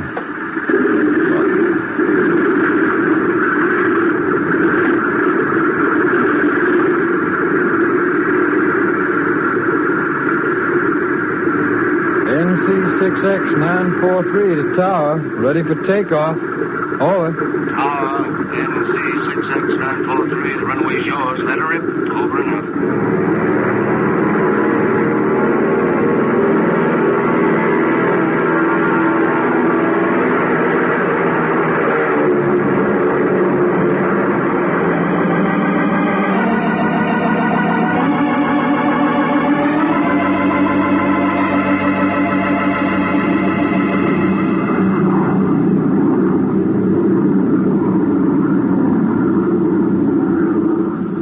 How do you make the altitude, Thurston? 10,001. Course? 070 degrees. Well, check and triple check. It's all in known how, as the man says. Nothing to do but relax from now on, eh? Yeah. Suppose I go out, check on the passengers, and have the steward rustle up some coffee. Yeah, you do that, Thurston, only don't you get lost on the way. I'm reserving hand-holding privileges with that beautiful hunk of atomic fission for yours truly. How little know, Alan. You just do that, Thurston. You just do that.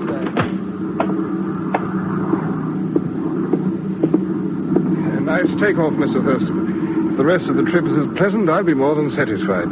Thanks, Sir John. We'll try to keep you that way. By the way, do you happen to have the time? It's 12:35. Thank you. Everything all right, Dr. Najda? Oh, it is indeed, Mr. Thurston, with but one exception. Oh, what's that? Well, traveling by airplane always stimulates me. And as I do not feel the least bit sleepy, I am certain that some coffee could do me no harm. You will have it, Doctor? I'm going back to light a fire under the steward now. Monsieur Thurston, some attention, please. What's the trouble, Professor Goma? That Captain Allen, he did not do as I wished. I told him I wanted my briefcase here on the seat beside me, and he has put it up there, where I cannot easily reach it. Well, that's a simple matter, Professor. Here. Yeah, merci. I have important notes, you understand. If anything should happen to the plane, perhaps I might be able to save them. I wouldn't worry about it, Professor. You'll be in Paris before you know it.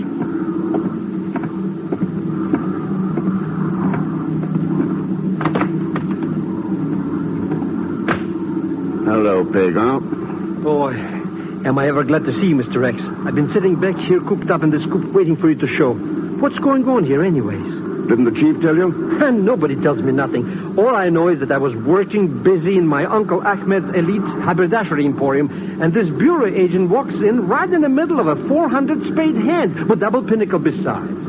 Then you didn't see the chief? He took me out of this airplane. I didn't see nobody, and he told me to stay in here until I heard from you. Yeah, well... But believe me, I would have walked right off this thing if I didn't figure you wanted my invaluable services. Yeah. And don't forget, we were playing double in spades. Pegon. Somebody on board this plane has got some missing microfilm. All knows where it is. I've got to find it before we reach Ireland, and you're going to help me. Oh, sure. Now, what do you want me to do? Hang around the passengers. Drop a few remarks about scientific secrets, H-bombs, microfilm. Let them know you've got a few friends behind the Iron Curtain. The cinch. Then what? That's all. That's all? It'll be enough to start putting the pressure on. I'll handle the rest of it. Wait a minute. Something you wanted, Sir John? As a matter of fact, there is, Mr. Thurston.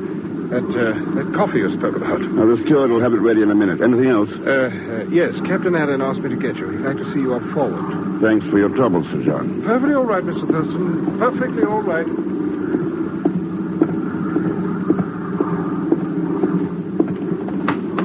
You wanted to see me, Allen? Not nearly as much as I want to see Miss Nuclear Fission in 1951 and 2 and 3.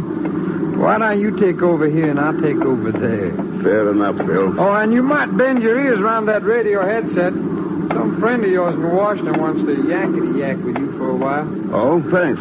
Yeah, now you just keep your Geiger counters handy, chillin'. Daddy's going to be radioactive tonight. NC6X943 Thurston, calling Washington 37. NC6X943 Thurston, calling Washington 37. Come in, please. Hello, Ken. All clear? All clear, Chief. Talk up. Ken, you're in trouble. There's something awfully wrong aboard that plane. That's not news, Chief. Well, this is. The Washington police found a dead man a couple of hours ago. Murdered. They just got a positive identification on him. What about it? He was an airplane pilot with the name of Bill Allen.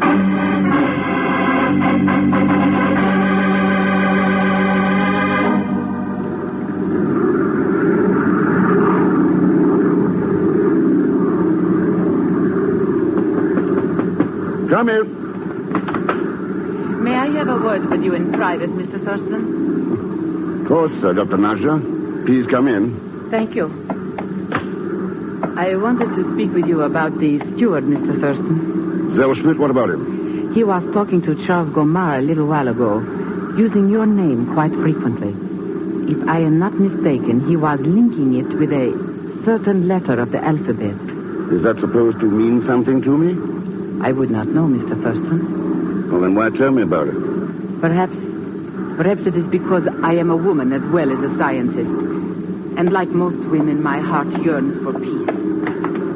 Thank you for your time, Mr. Thurston. I hope I have not wasted it for you.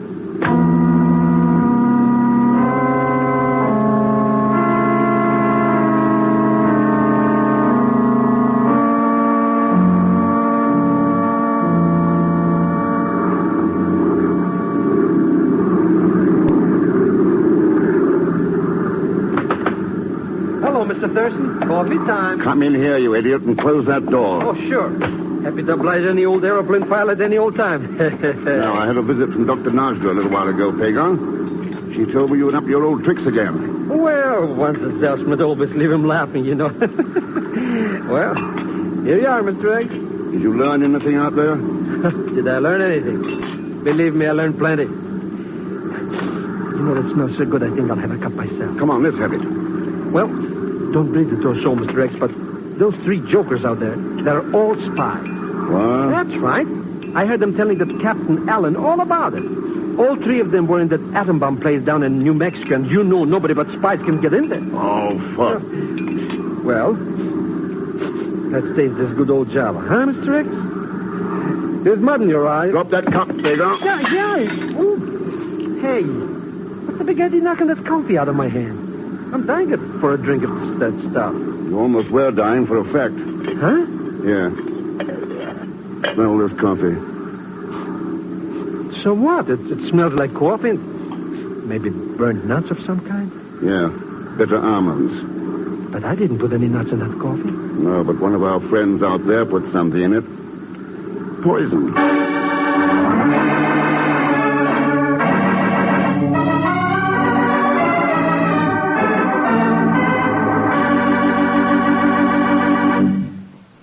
We'll return to the man called X in just a moment. The blood plasma reserved for the fighting men in Korea is exhausted. Unaccountably, donations have decreased sharply in the last few months.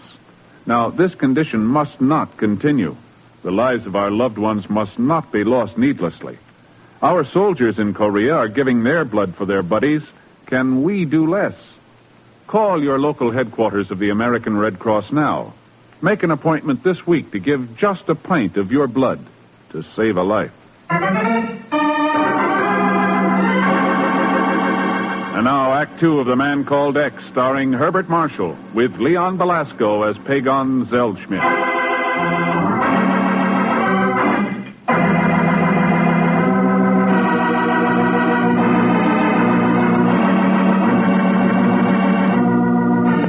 It is known simply as Formula H, and yet it holds the key to the most powerful, the most terrifying weapon ever conceived by man.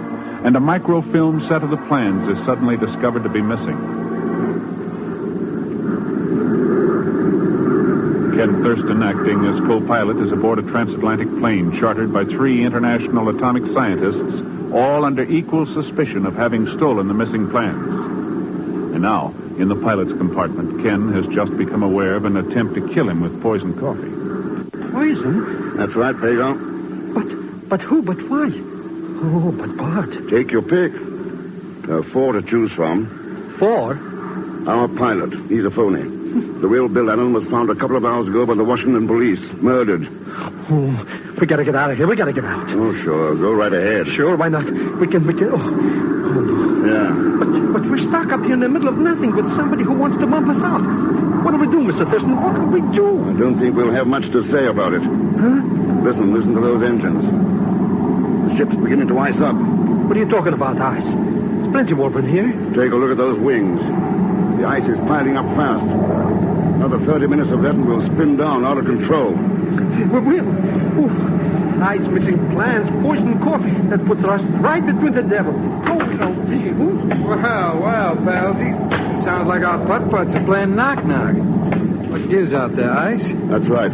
Building up fast. Well, that lovely whistle beta lean Najda ain't the only de-icer we got aboard. I switched on the de-icers half an hour ago. Something's wrong with them. They're not working. Well, now that's a revolting thought. You got any suggestions? There's an old deserted landing field this side of Gander, Newfoundland. The ferrying command used it during the war. And there's just a prayer we can make it. Fair enough. I'll let our paying passengers in on the scoop, then come back and help you set it down. I got a hunch, though, that somebody aboard this flying chemistry class ain't gonna like the change in plans. You know, Alan, or whatever your name is, I was just thinking the same thing.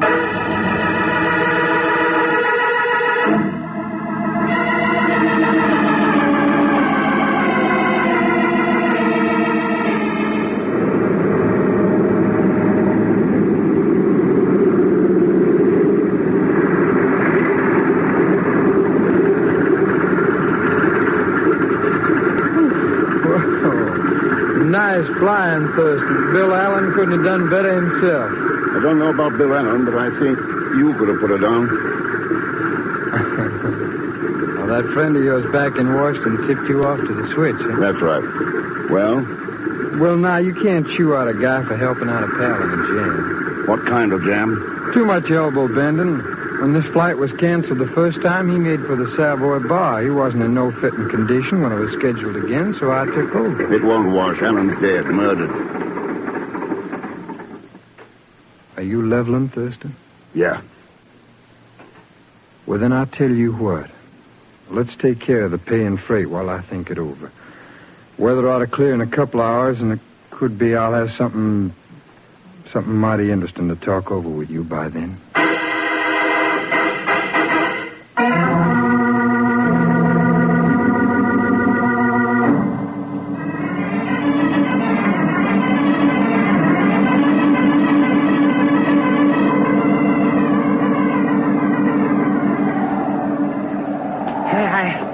I knew that some disaster would overtake us upon this trip.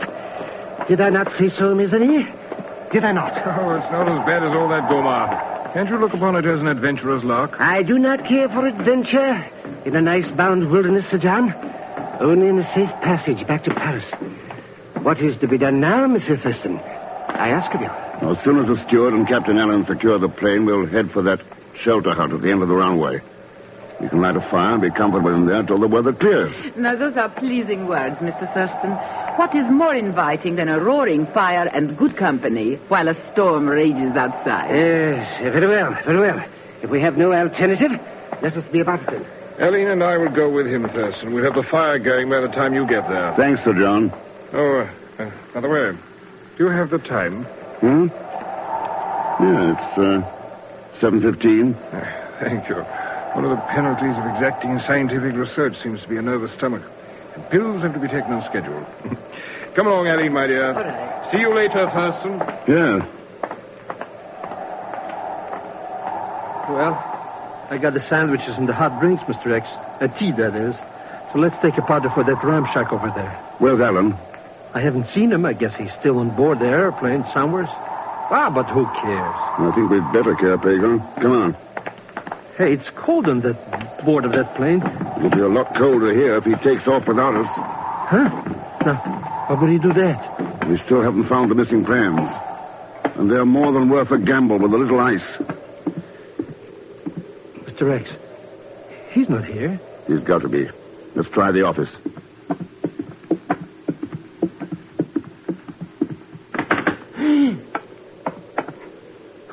Mr. X. Yes. But who? How? This time the coffee gag worked, Pegon. Poison.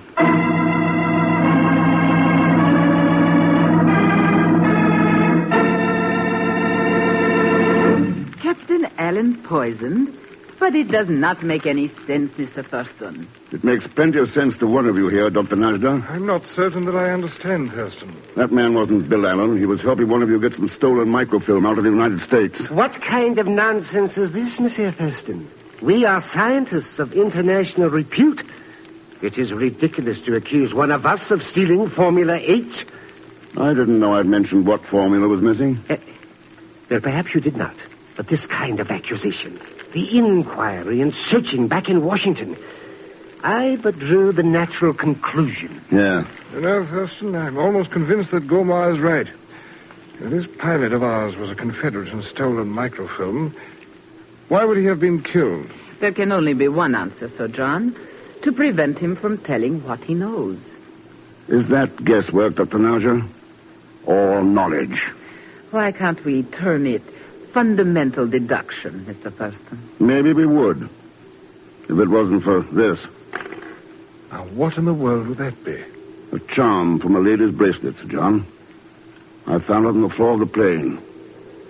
Under the pilot's body. Well, I presume you have some explanation for that, Aline, my dear. Well, of course. The simple truth. And that is? Well, I noticed that charm was missing from my bracelet hours ago. I must have lost it aboard the plane, and someone else picked it up. For what purpose is now rather obvious. The only thing obvious about all this, mademoiselle, is the identity of the guilty party. Suppose we let the Newfoundland authorities decide about that, Professor. But while she is free, all our lives are in danger. They won't be for long. The weather's starting to clear now. Another hour and we'll wind up this little affair in the town of Gander.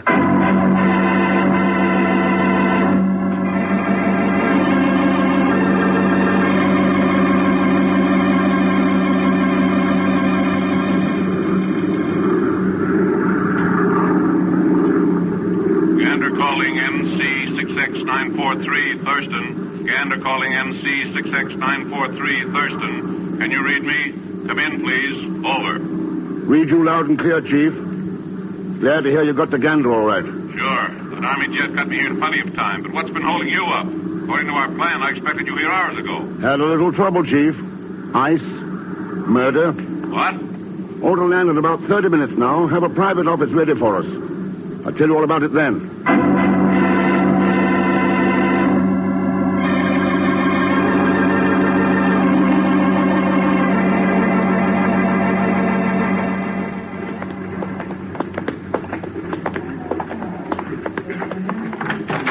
Here's the office, Ken. You want everybody in to talk things over? It'll be simpler that way, Chief. Will you all step inside, please? Certainly. Glad to oblige, Thurston. I am sorry, monsieur, but I cannot say the same. All this officiousness, this delay, it's inexcusable. Why should you object, Professor Gomar? After all, I am the one who is suspect at the moment. Come along. Yes, very well, very well. You want to take over, Ken? If you don't mind, Chief, it won't take long. You all know, well, you know by now why we're here. One of you is suspected of espionage, of having stolen top-secret microfilm. Microfilm of Formula H. Oh, then Gomar's guess was right, Thurston. If it was a guess, Sir John. I told you. I but drew a natural conclusion, monsieur. So he did. And Dr. Najda told us she was innocent of the pilot's murder. Now, I'm wondering what Sir John has to say. What I have to say? What about Mr. Thurston? About your stomach pills, your wristwatch. What? A poisoned pellet can easily be disguised as an innocent pill. And I'm curious as to why a man who is wearing a watch is always asking the time. I don't know what you're driving at, Thurston. Is there anything unusual about a man's watch stopping? Not unless there's a microfilm concealed in the case that's caused it to stop. Microfilm? Ken, I told you I'd wind things up in Gander, Chief. You better take him away.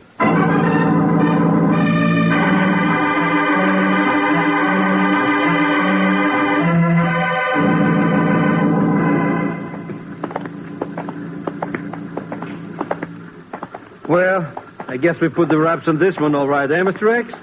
I knew all the time it was that Sir John Saunders joker. Oh, sure. Sure, it was as plain as my nose.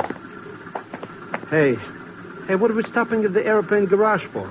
Our plane was put inside for repairs. What?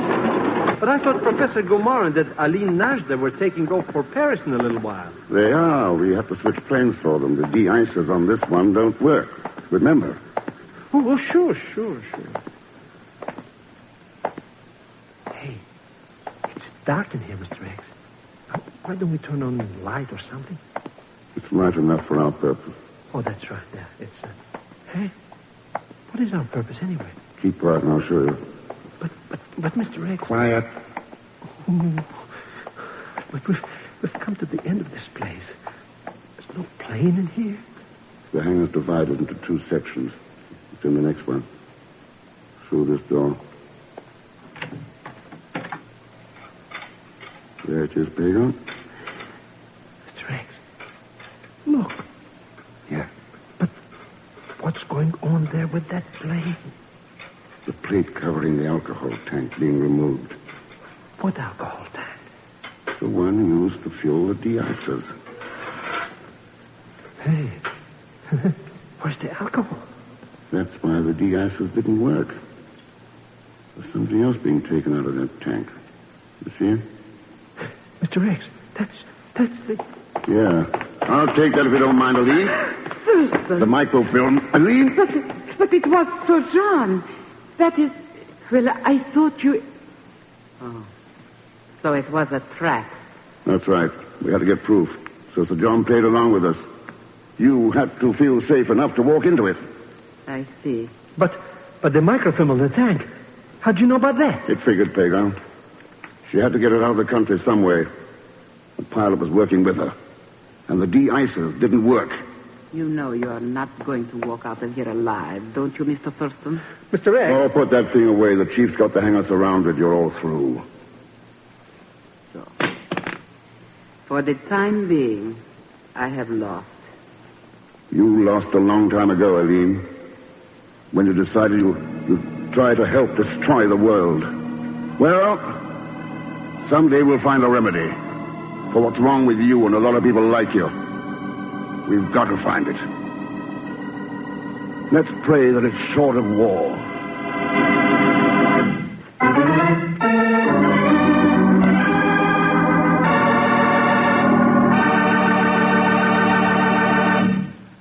And now, here's our star, Mr. Herbert Marshall. Thanks for being with us. And my thanks to Lucille Meredith, Will Wright, Daniel Hurley, Howard McNear, and Stacey Harris. Next week, well, who would dream that the icy slopes of the Matterhorn would hold the key to one of the most disruptive forces at work in the world today? And no, I don't mean Leon Belasco, but he'll be along on the trip to Switzerland as Pegon Zellschmidt. So join us, won't you, when next I return as the man called X. Good night.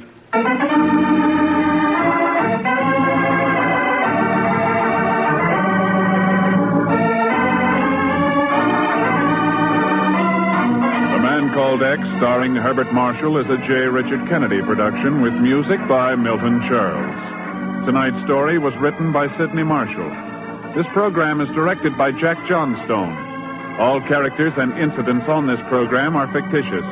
and any resemblance to actual characters or incidents is purely coincidental. And now, until next week, same time and station, this is Hal Gibney saying good night for The Man Called X.